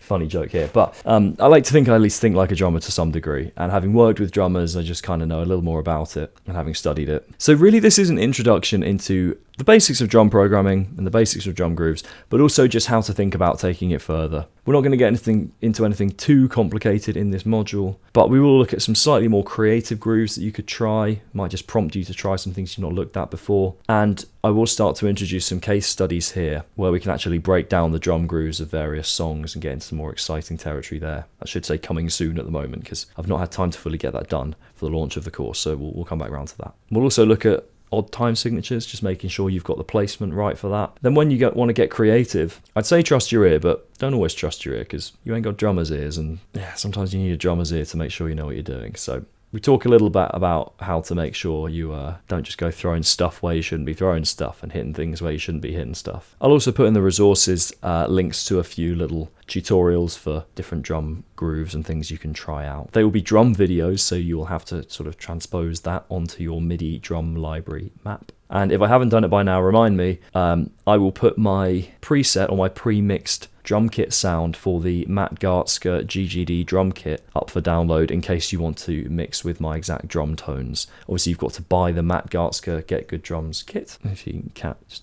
licking himself over there. But if you get that, it's a fantastic kit, so it's no harm buying it. It's not cheap, it's about £100. You can then have my pre-mix. There are loads of other great presets on there, but if you like how my drums sound, then you can download that. Let's get those drums sounding like real drums. The right drum groove can transform your guitar part. And I think most musicians recognize this, but in the writing process, in that crucial moment where you're deciding if something is good or not, or worth keeping or worth pursuing further, the difference between the keep bin and the bin could just be the drum groove or the time feel. Now, if you're lucky and you're in a band with an excellent drummer, this probably happens less often. But if you're just reliant on yourself and you don't know too much about programming the drums, or you do but you feel like you're not very creative with it, this is the right place to be. Now, if you're just writing a basic kick snare drum beat underneath what you do, you're always going to be a bit limited. And so the thing to do is learn from real drummers. Now, in my opinion, the best way to do that is learning from drum covers. So go on YouTube, find a song from a band that you really like. Drum playthroughs, by the way, are good as well from the original artist, obviously, but there's not so many of them. Search up the song, whatever it is, drum cover, find one that you think's pretty good and that has a good, view of the drums, and just copy it, program out what they do. Now, obviously, it's quite hard to monitor everything, especially if you're not a drummer and you don't know what's going on. And I'm going to assume that you know what the kick, the snare, the toms, and the different cymbals are. If you don't, you do need to look up what they are. So all you need to do is look up a cover of a song you like, and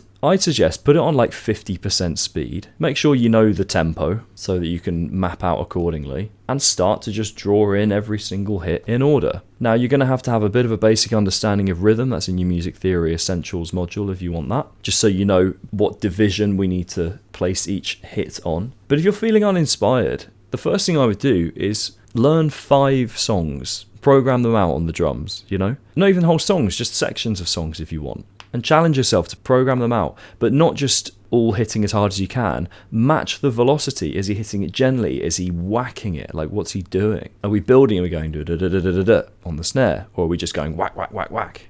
Get the articulation right. So that would be my number one tip, just for getting you started in terms of getting more inspiration. There might be drum grooves that you just didn't even think existed, or the drummer might be hitting the snare in a place that you thought, I didn't even know you could hit it on that beat. So if you want to learn new drum grooves, it sounds obvious to learn them from songs, but I think a lot of guitarists just assume that they'll magically come up with the right drum groove because they're good guitarists, so I guess we'll be a good drum writer as well. Not the case. You'd be surprised how many little details drummers put into their grooves as well that you miss out on until you actually go through and you either watch a real drummer and work with a real drummer, or you copy these covers. They've got to be good covers, right? They don't want to be bad covers. There's a guy on YouTube who's done a full drum cover of Tool's entire discography. It's like 7 hours long, and he did it in one take. It's insane. And so if you want a challenge, if you can program that, I'm not saying you should, but you'd be pretty up to date with what what you could do if you were to program that out. So if anyone does that, well, you won't have done any of the lessons in here, you won't have any time, will you? But well done if you have. So you can learn covers, but the next thing to do is just speak to real drummers.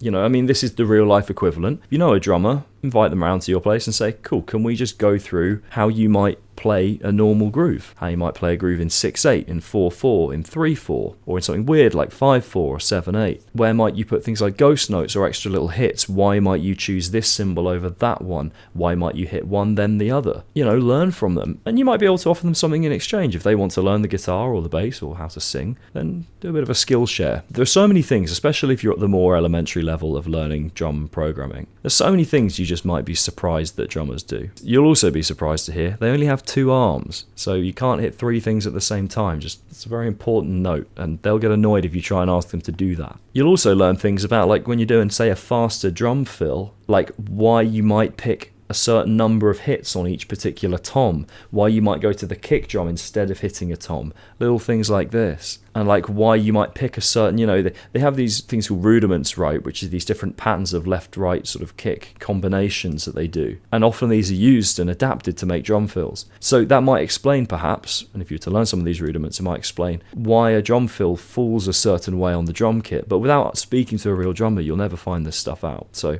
post in a forum, you know, if you need to. If you don't know any drummers, go to a gig and speak to a drummer, you know? There's places to find these people. So yeah, speak to some real people. Now this is where a lot of guitarists particularly fall down when they're programming drums. Dynamics. First off, I believe it was Joe, the guy who promotes Get Good Drums, who says 120 is plenty. So your MIDI velocity, 127 is the highest you can go. And as he said, 127 is probably the highest you want to go. 120, did I say 120? 120 is the highest you want to go. 127 is literally the hardest possible hit a drummer can possibly do. That's not realistic. If the drummer's playing the drum kit, we're talking about up here, crack. Now, they might be useful for like cool effects, and every now and again I do chuck in a 127, but it's not realistic to expect that of a drummer, particularly on a cymbal or something like that. So first off, just make sure for your harder hits, they're probably somewhere in the 90 to 120 range, probably the 100 to 110 specifically. And the general rule for dynamics is the faster the playing, the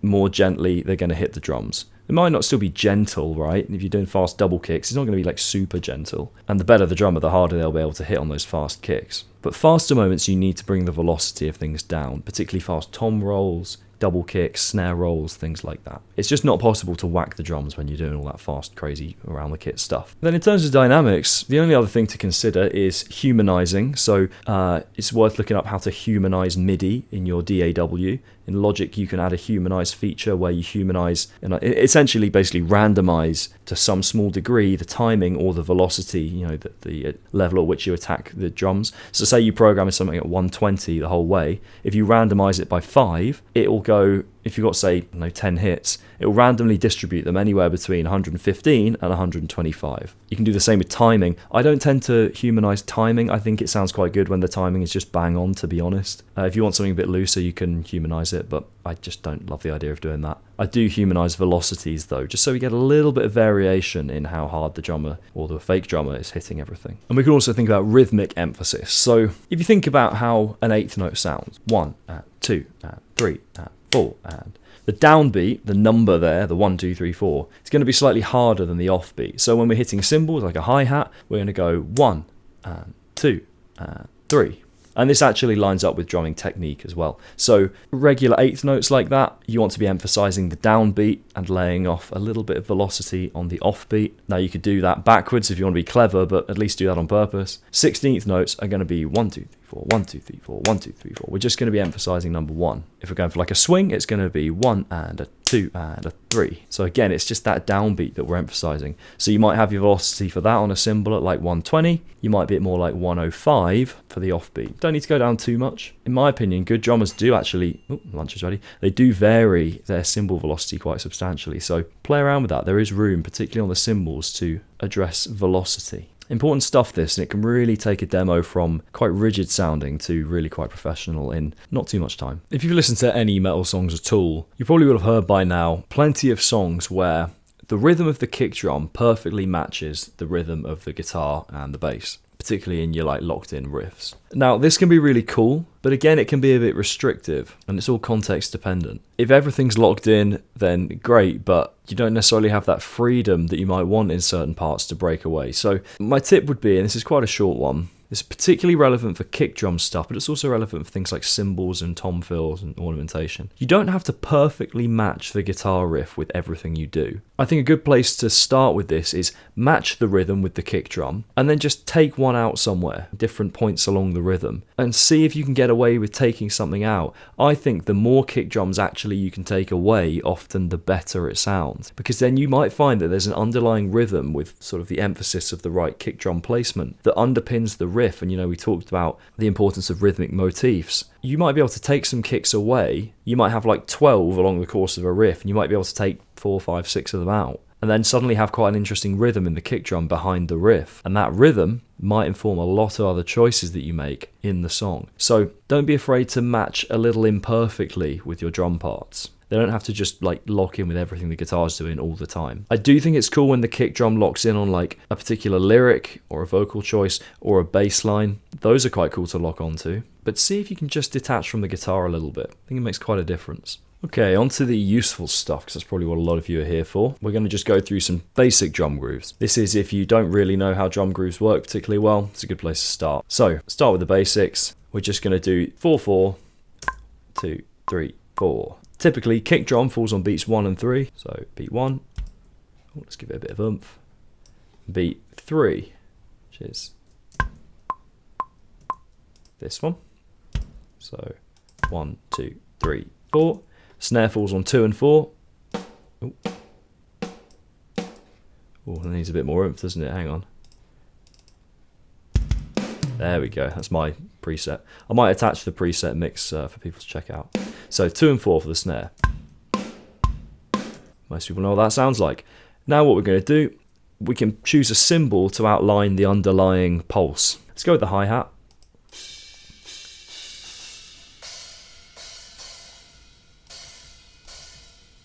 So 1, 2, 3, 4. I mean, that's the most generic drum beat you could possibly want. So the first thing we can do to alter this is just decide what cymbal we want to put this on. Now, if you don't know much about the hi-hat, you can vary the openness of the hi-hat. You can go from quite closed. I can barely even hear that. There you go. Just a bit of a sizzle all the way to fully open, really sloshy. So this is good for builds. You can start with it a little closed and open it up. And this kit offers,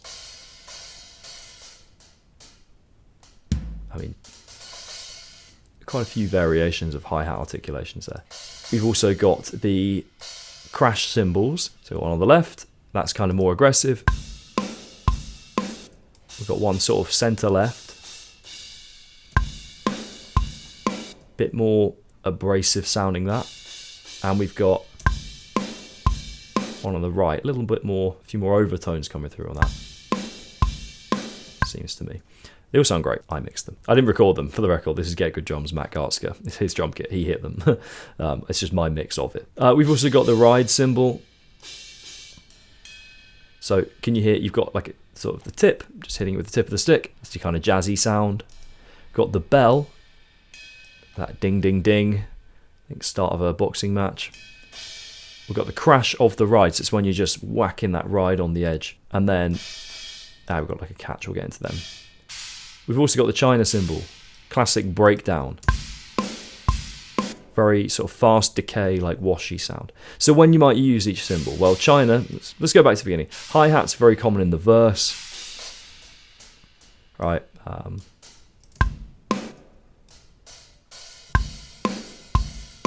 Super common there.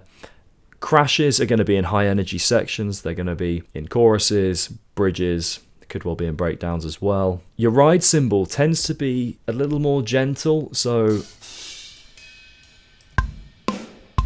you can barely hear it there. We can crash on that ride and it can be like a crash cymbal. It's got a real kind of wash to it. That's a big cymbal, right? So it really washes and sounds quite cool actually. So choruses, it's good for them, but also it can be quite gentle if we just turn that down. doesn't really match the kick and the snare there, but anyway. Now realistically, let's keep this on. Let's do it on a crash. Realistically, the drummer, they may well do a groove like this, but they're probably going to hit a few more things, right? So first off, we're probably going to add in our eighth notes on the cymbals. So I'm going to take these, I'm going to hold Option on my keyboard, and I'm going to drag it across here. Now, we're going to hear eighth notes. But at the moment, the drummer's going, it sounds silly. We need to turn those off beats, the ands. I'm going to turn them down to taste. Let's try 90 something. Bit less.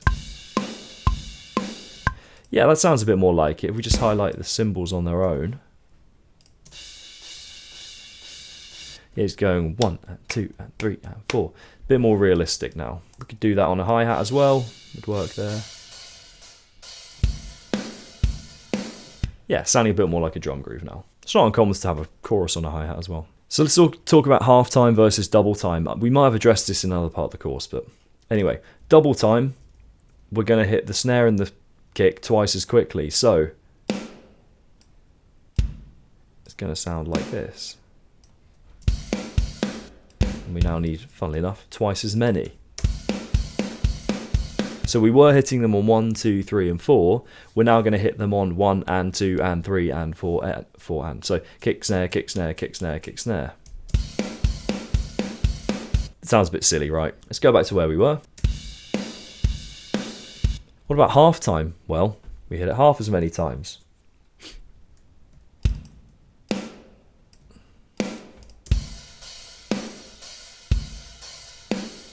At this tempo, that doesn't sound too ridiculous. Bit empty, but yeah. Just a quick outline of where the drums are going to fall for these. You'll see that we've got kick on 1 and 3, as we talked about, snare on 2 and 4. When we go to double time, the kick is on the downbeat, 1, 2, 3, 4. Snare is on the off, so all the ands. Half time, we only have 1 kick and 1 snare. The kick is on 1 and the snare is on 3. 1, 2, 3, 4. And depending on what part of the song you're in, that might well change. As in which part you pick might change, not what half or double time is. So then I would say the most basic thing you can now do, let's go back to standard time. The most basic thing you can think about now, I think, in terms of extra stuff beyond the most basic drum beat, is adding in more kicks.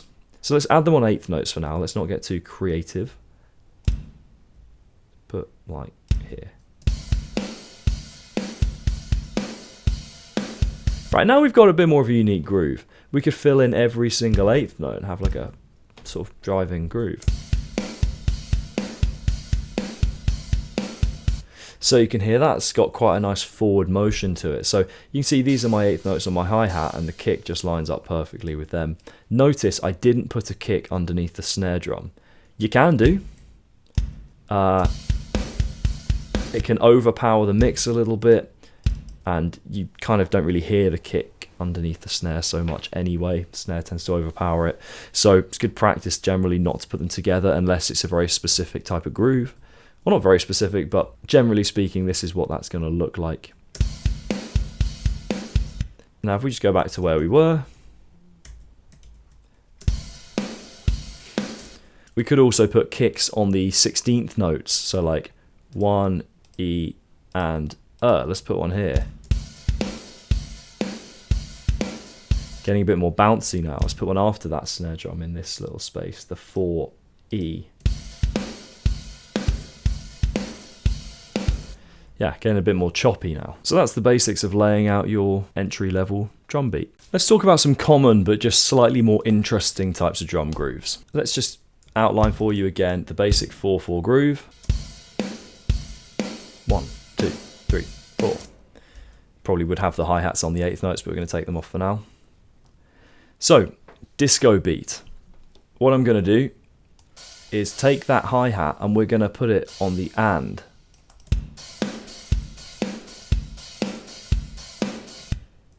Pretty cool. 1 and 2 and 3 and 4 and.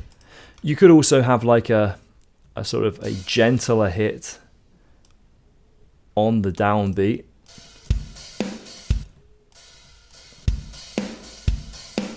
Just to kind of keep the wash going, but it's got a bit more drama if you just take it out.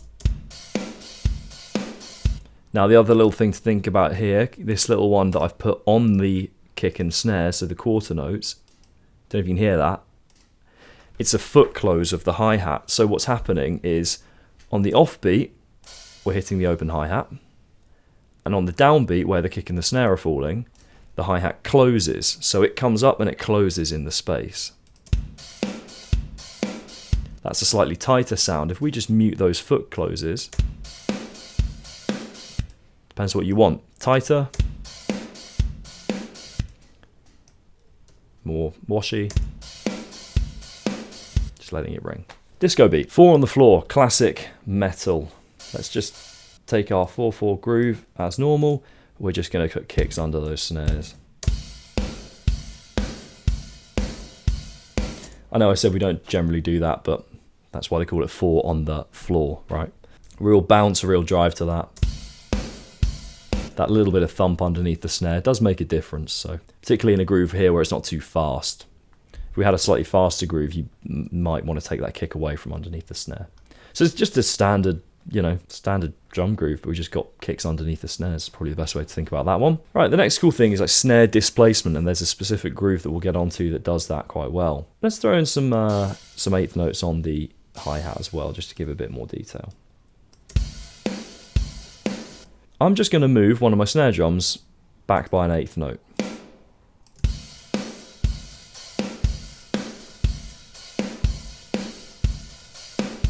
Pretty cool. Let's move this one, see what that sounds like. Okay, bit weird, but works in the right context. It might be the groove that you want. So just move your snare around. Now, you don't want to do this too much, or you want to do it sparingly. See if you can find good examples of grooves where this happens. I believe The Kill by 30 Seconds to Mars, I think the chorus, he does a lot of that. You can also do like a little double hit. That's less displacement and more just getting busier with the snare. Do it twice. I mean, choice is yours really as to how much you hit the snare. So snare displacement. Now we're well into metal territory with this one, double kicks. Now, double kicks are only going to come in when you get to a certain speed. The drummer is generally going to prefer just using their right foot. Oh, we still got that displaced snare, oops.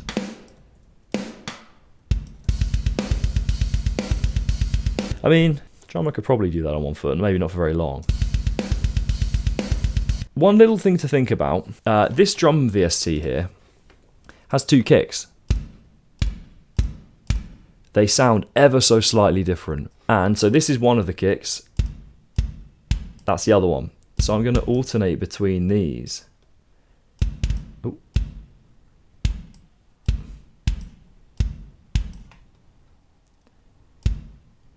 And I believe actually, we'll look at something else, I believe the one below is automatic double kick. We'll find out about that. So anyway, slightly different kick sounds. It is, when you isolate the drums, it's kind of noticeable. Yeah, I can hear the different slap sounds, like the tones of the 2 different kicks. So if you have got that option in your VST, it's worth doing. It actually sounds like 2 different kicks. Generally, they're going to hit one a little harder than the other. So maybe take that offbeat, the and, or the E and the so 1 E and just take that down, not much, but a little bit. There you go, double kick. Now obviously if this were done a bit faster, it'd be a bit more like your typical, yeah, like fast metal type thing. Bear in mind, you don't have to do this for the whole groove. You could just have like, I don't know, let's get rid of some of these. Now we're getting into some quite syncopated territory, right? Again, if we speed this up. Still very much double kick. So basically we're talking about 16th note kick drum patterns here. So I've loosely called this double kick, but what we're talking about is 16th notes on the kick and using that second kick if you have it. A lot of people just have a double pedal that just works on the one drum, then you still might want to think about those velocity changes though. So here we are back at normal groove. Come a long way. So another cool little trick is actually putting the snare on the quarter notes.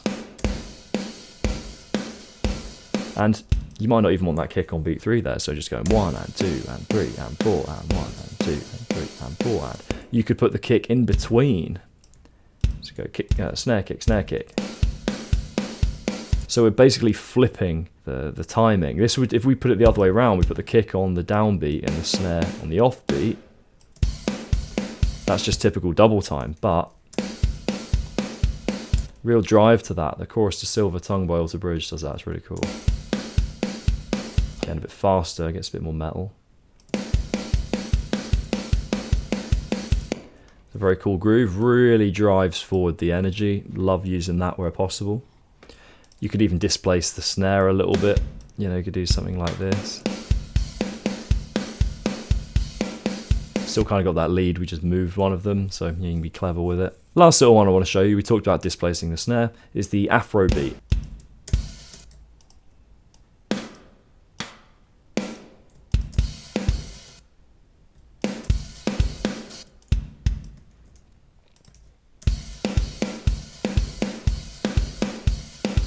So the kick is just on 1, 2, 3, 4. 3, 4.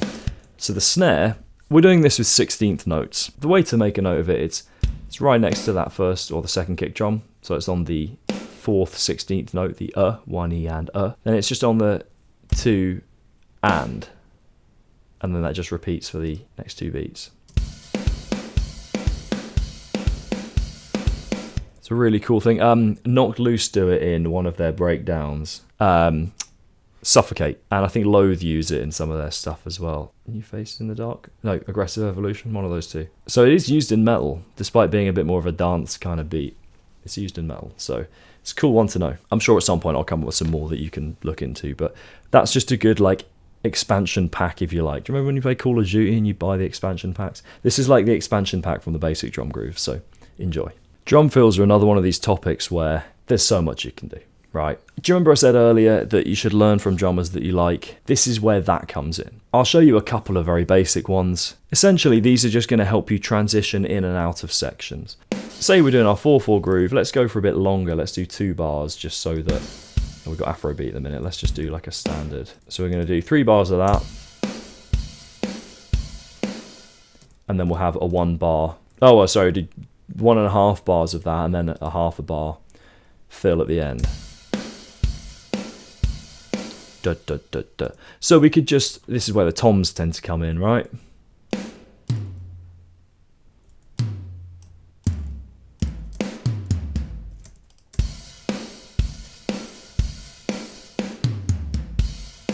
Yep. If that fill were going into like a quieter part, I'd maybe think about gradually taking those velocities down on the way out of the fill. So kind of getting more gentle as we fall out. See, it kind of fell away a bit there, which is cool. You'd kind of do the opposite if you're coming out of a clean part into something heavier. We could do these as 16th notes. So let's just do that.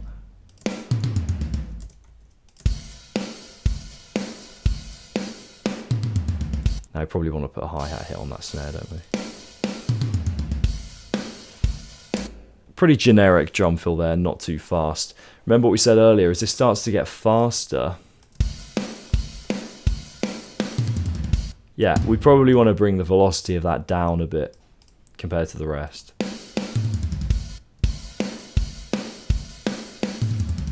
Because playing that fast is going to get trickier. Still not ridiculously fast there, but anyway. What you can think about here is groupings. So could we maybe group things in 3s? So for example, the fill, and this is where learning your rudiments is quite useful.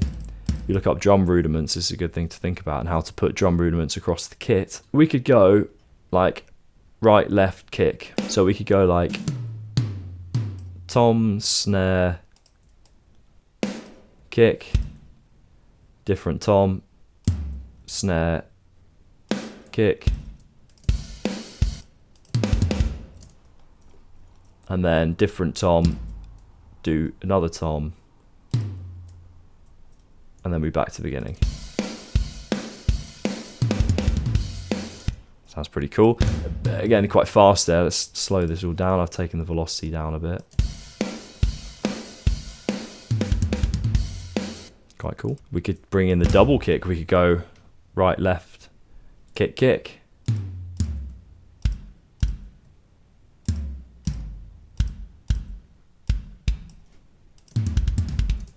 It's quite cool. Turn the velocity up a little bit. Turn the speed back up.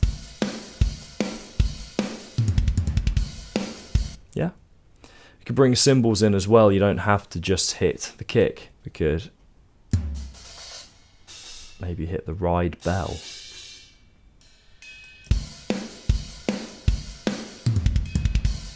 Kind of cool. Again, I'm not a drummer, and this is where my knowledge is a tad limited. I kind of trust my ear as to what I want to hear. So learn some songs, program them out, and identify what's happening. You don't even have to know your rudiments perfectly. You just need to know kind of how drummers tend to put fills together. Obviously, toms are a heavy part of fills, but cymbals and kicks get used a lot as well, and so does the snare. So the main thing to do is put the time in, research it, listen to what drummers really do, and pay attention to dynamics, particularly with fills. Bring the dynamics down if you're coming to a quieter part, or up if you're going to a louder part, generally speaking. Let's talk about ornamentation, adding a bit of flair and a bit of real-life excitement to your grooves. So the first thing I think about is ghost notes on the snare. So when we take the snare, but we bring the velocity down, I'm going to bring it to about 60. Let's put one before each snare drum, see how that sounds. Kind of cool. We can be a bit more tricky with these, put them on the 16th notes. It's quite hard. You want to be careful putting them right in front of a snare drum, because then that means the drummer has to go like da-down. They have to hit a rim shot, like a hard hit straight after a gentle one. So be careful putting them right next to the snare. Put one after maybe, but see, it's got quite a groove to it. All those extra little hits, they add quite something. You can really fill the space. If you want to listen to like Eli from Slipknot, starting to sound a bit more groovy, a bit more like forward movement in that. So ghost notes are great. You can think about adding extra cymbals in, maybe on that there. Let's hit a crash on that snare drum. Put a china on the other one. I love a china with a snare.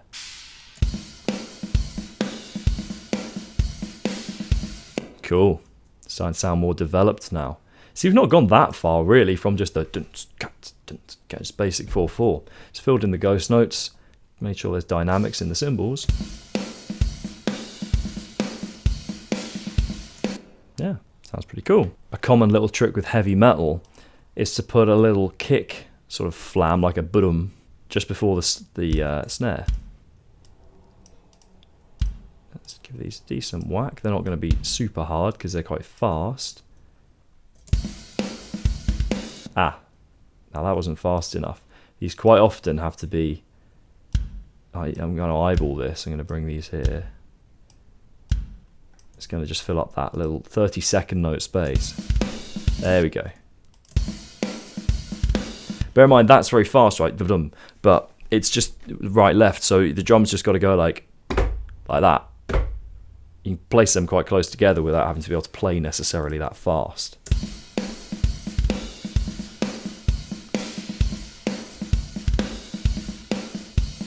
So I mean, it's not the best drum groove in the world, but it is quite cool, and it's way more interesting than just a standard, backbeat. You could also throw in a little tom hit here or there. Let's change one of these. Let's change a hi-hat hit for a tom instead.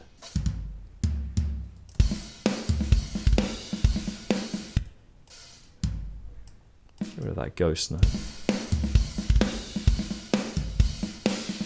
Then let's keep that there and put a right hand floor tom.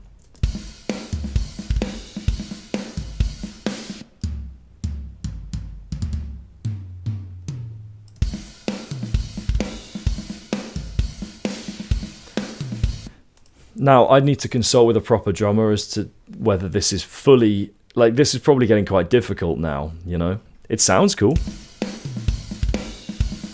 So something I thought about, for example, here, we've not got a hi-hat with the tom because it's the rack tom here. So you could hit the hi-hat and the tom together, which is fine. But then I have got them when it's the tom over here. It's maybe more likely I'll be... Oh yeah, actually, no, you probably wouldn't hear them together. Maybe you would. Ask a drummer. Okay, so we've got some stuff going on now. You can also throw in some little hi-hat sizzles. Little 16th notes. Close the hi-hat a bit. Can you hear that? It's quite cool. Let's turn the velocity up on them a bit.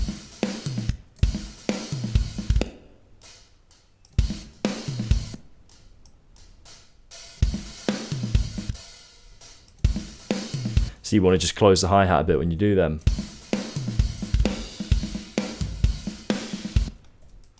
Let's do another one at the end here.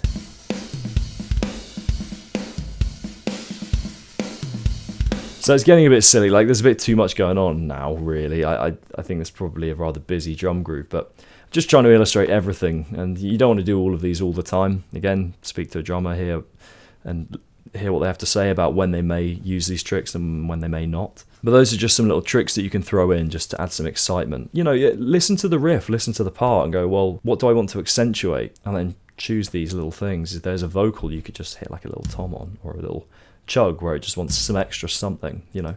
Or if you just want to get creative and fill the space in a cool way, you know. It doesn't have to be something that you're mimicking when you chuck all this on. You can just do it because you like it. So have a play.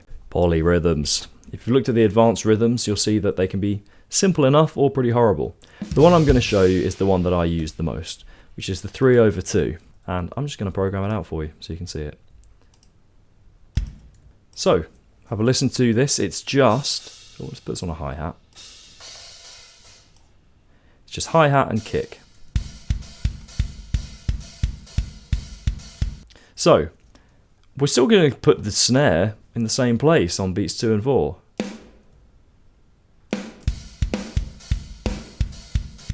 Keep it going. Oh, whoops. So, yeah, you hear that. Just keeps going. Snare on 2 and 4 every time.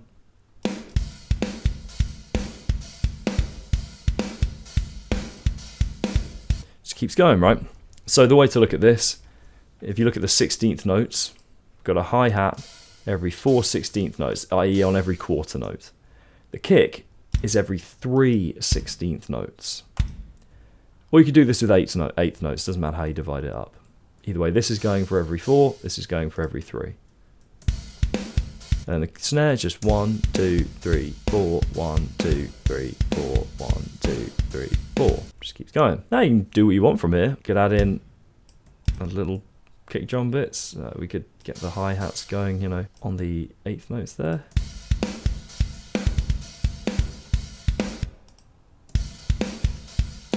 Throw a little cymbal in. So we talked about on the snare. You still have your ghost notes if you want. You know, throw some of them in. I'm literally just going to drop them in the spaces, see what happens. Let's try.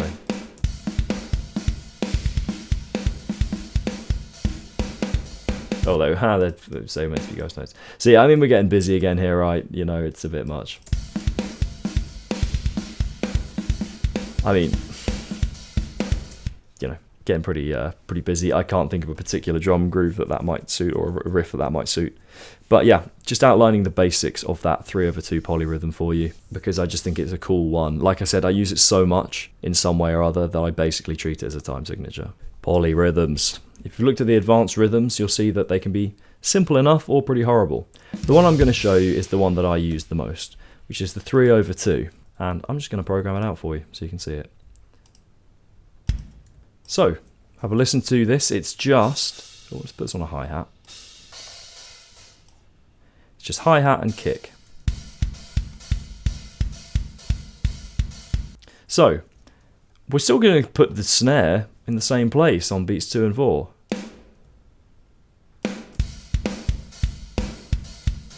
Keep it going. Oh, whoops. So, yeah, you hear that. Just keeps going. Snare on 2 and 4 every time.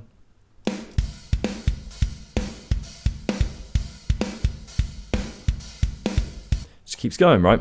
So the way to look at this, if you look at the 16th notes, we've got a hi-hat every 4/16 notes, i.e. on every quarter note. The kick is every 3/16 notes. Or you could do this with eighth notes, doesn't matter how you divide it up. Either way, this is going for every 4, this is going for every 3. And the snare is just 1, 2, 3, 4, 1, 2, 3, 4, 1, 2, 3, 4. Just keeps going. Now you can do what you want from here. You could add in a little kick drum bits. We could get the hi-hats going, you know, on the 8th notes there.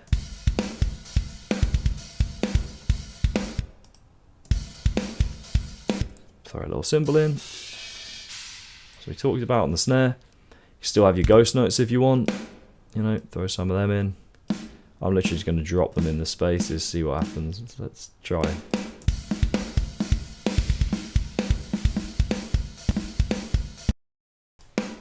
I just did a bit of a video without recording, trying to throw anything out the window. Right, luckily it didn't take too long to talk through this. 6/8. Oh, it's painful. Right, kick on 1, snare goes on 4, goes in the middle. Put the metronome on.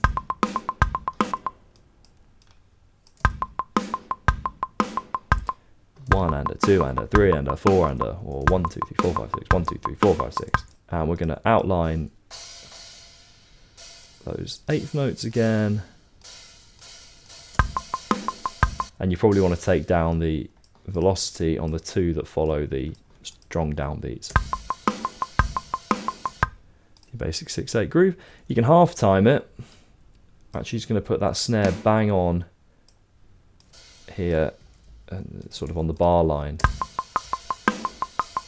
just to put a couple of kick drums in.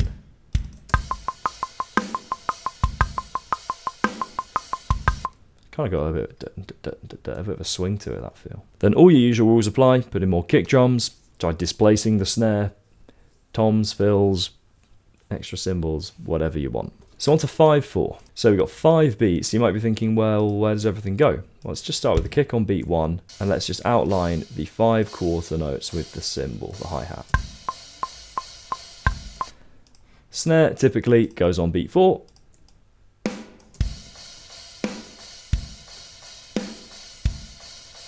Sounds a bit empty like that. Let's speed it up a bit maybe. Another common place to put the snare, to fill some space, is on the 2 and.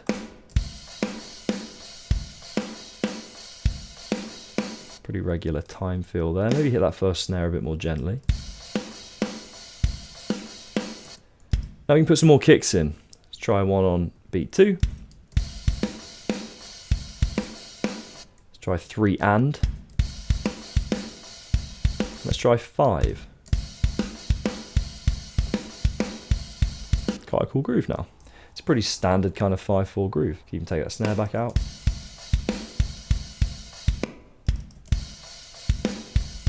Took that kick on beat 2 out as well. Doesn't sound that weird anymore. You know, it's clearly 5, but it doesn't feel off to me. Last little one we'll look at is 7/8. So same process. I'm going to bring that tempo down because that's going to be a bit silly. So kick on beat 1. Let's outline each of these, well, now 8th notes, all 7 of these on the hi-hat. Snare, beat 5.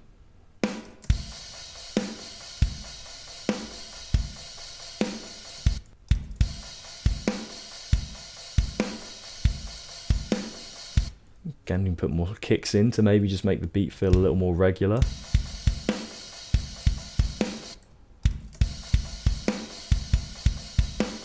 That makes it feel weirder, actually, funnily enough. It's almost like a polyrhythm there, so let's maybe not do that. There you go.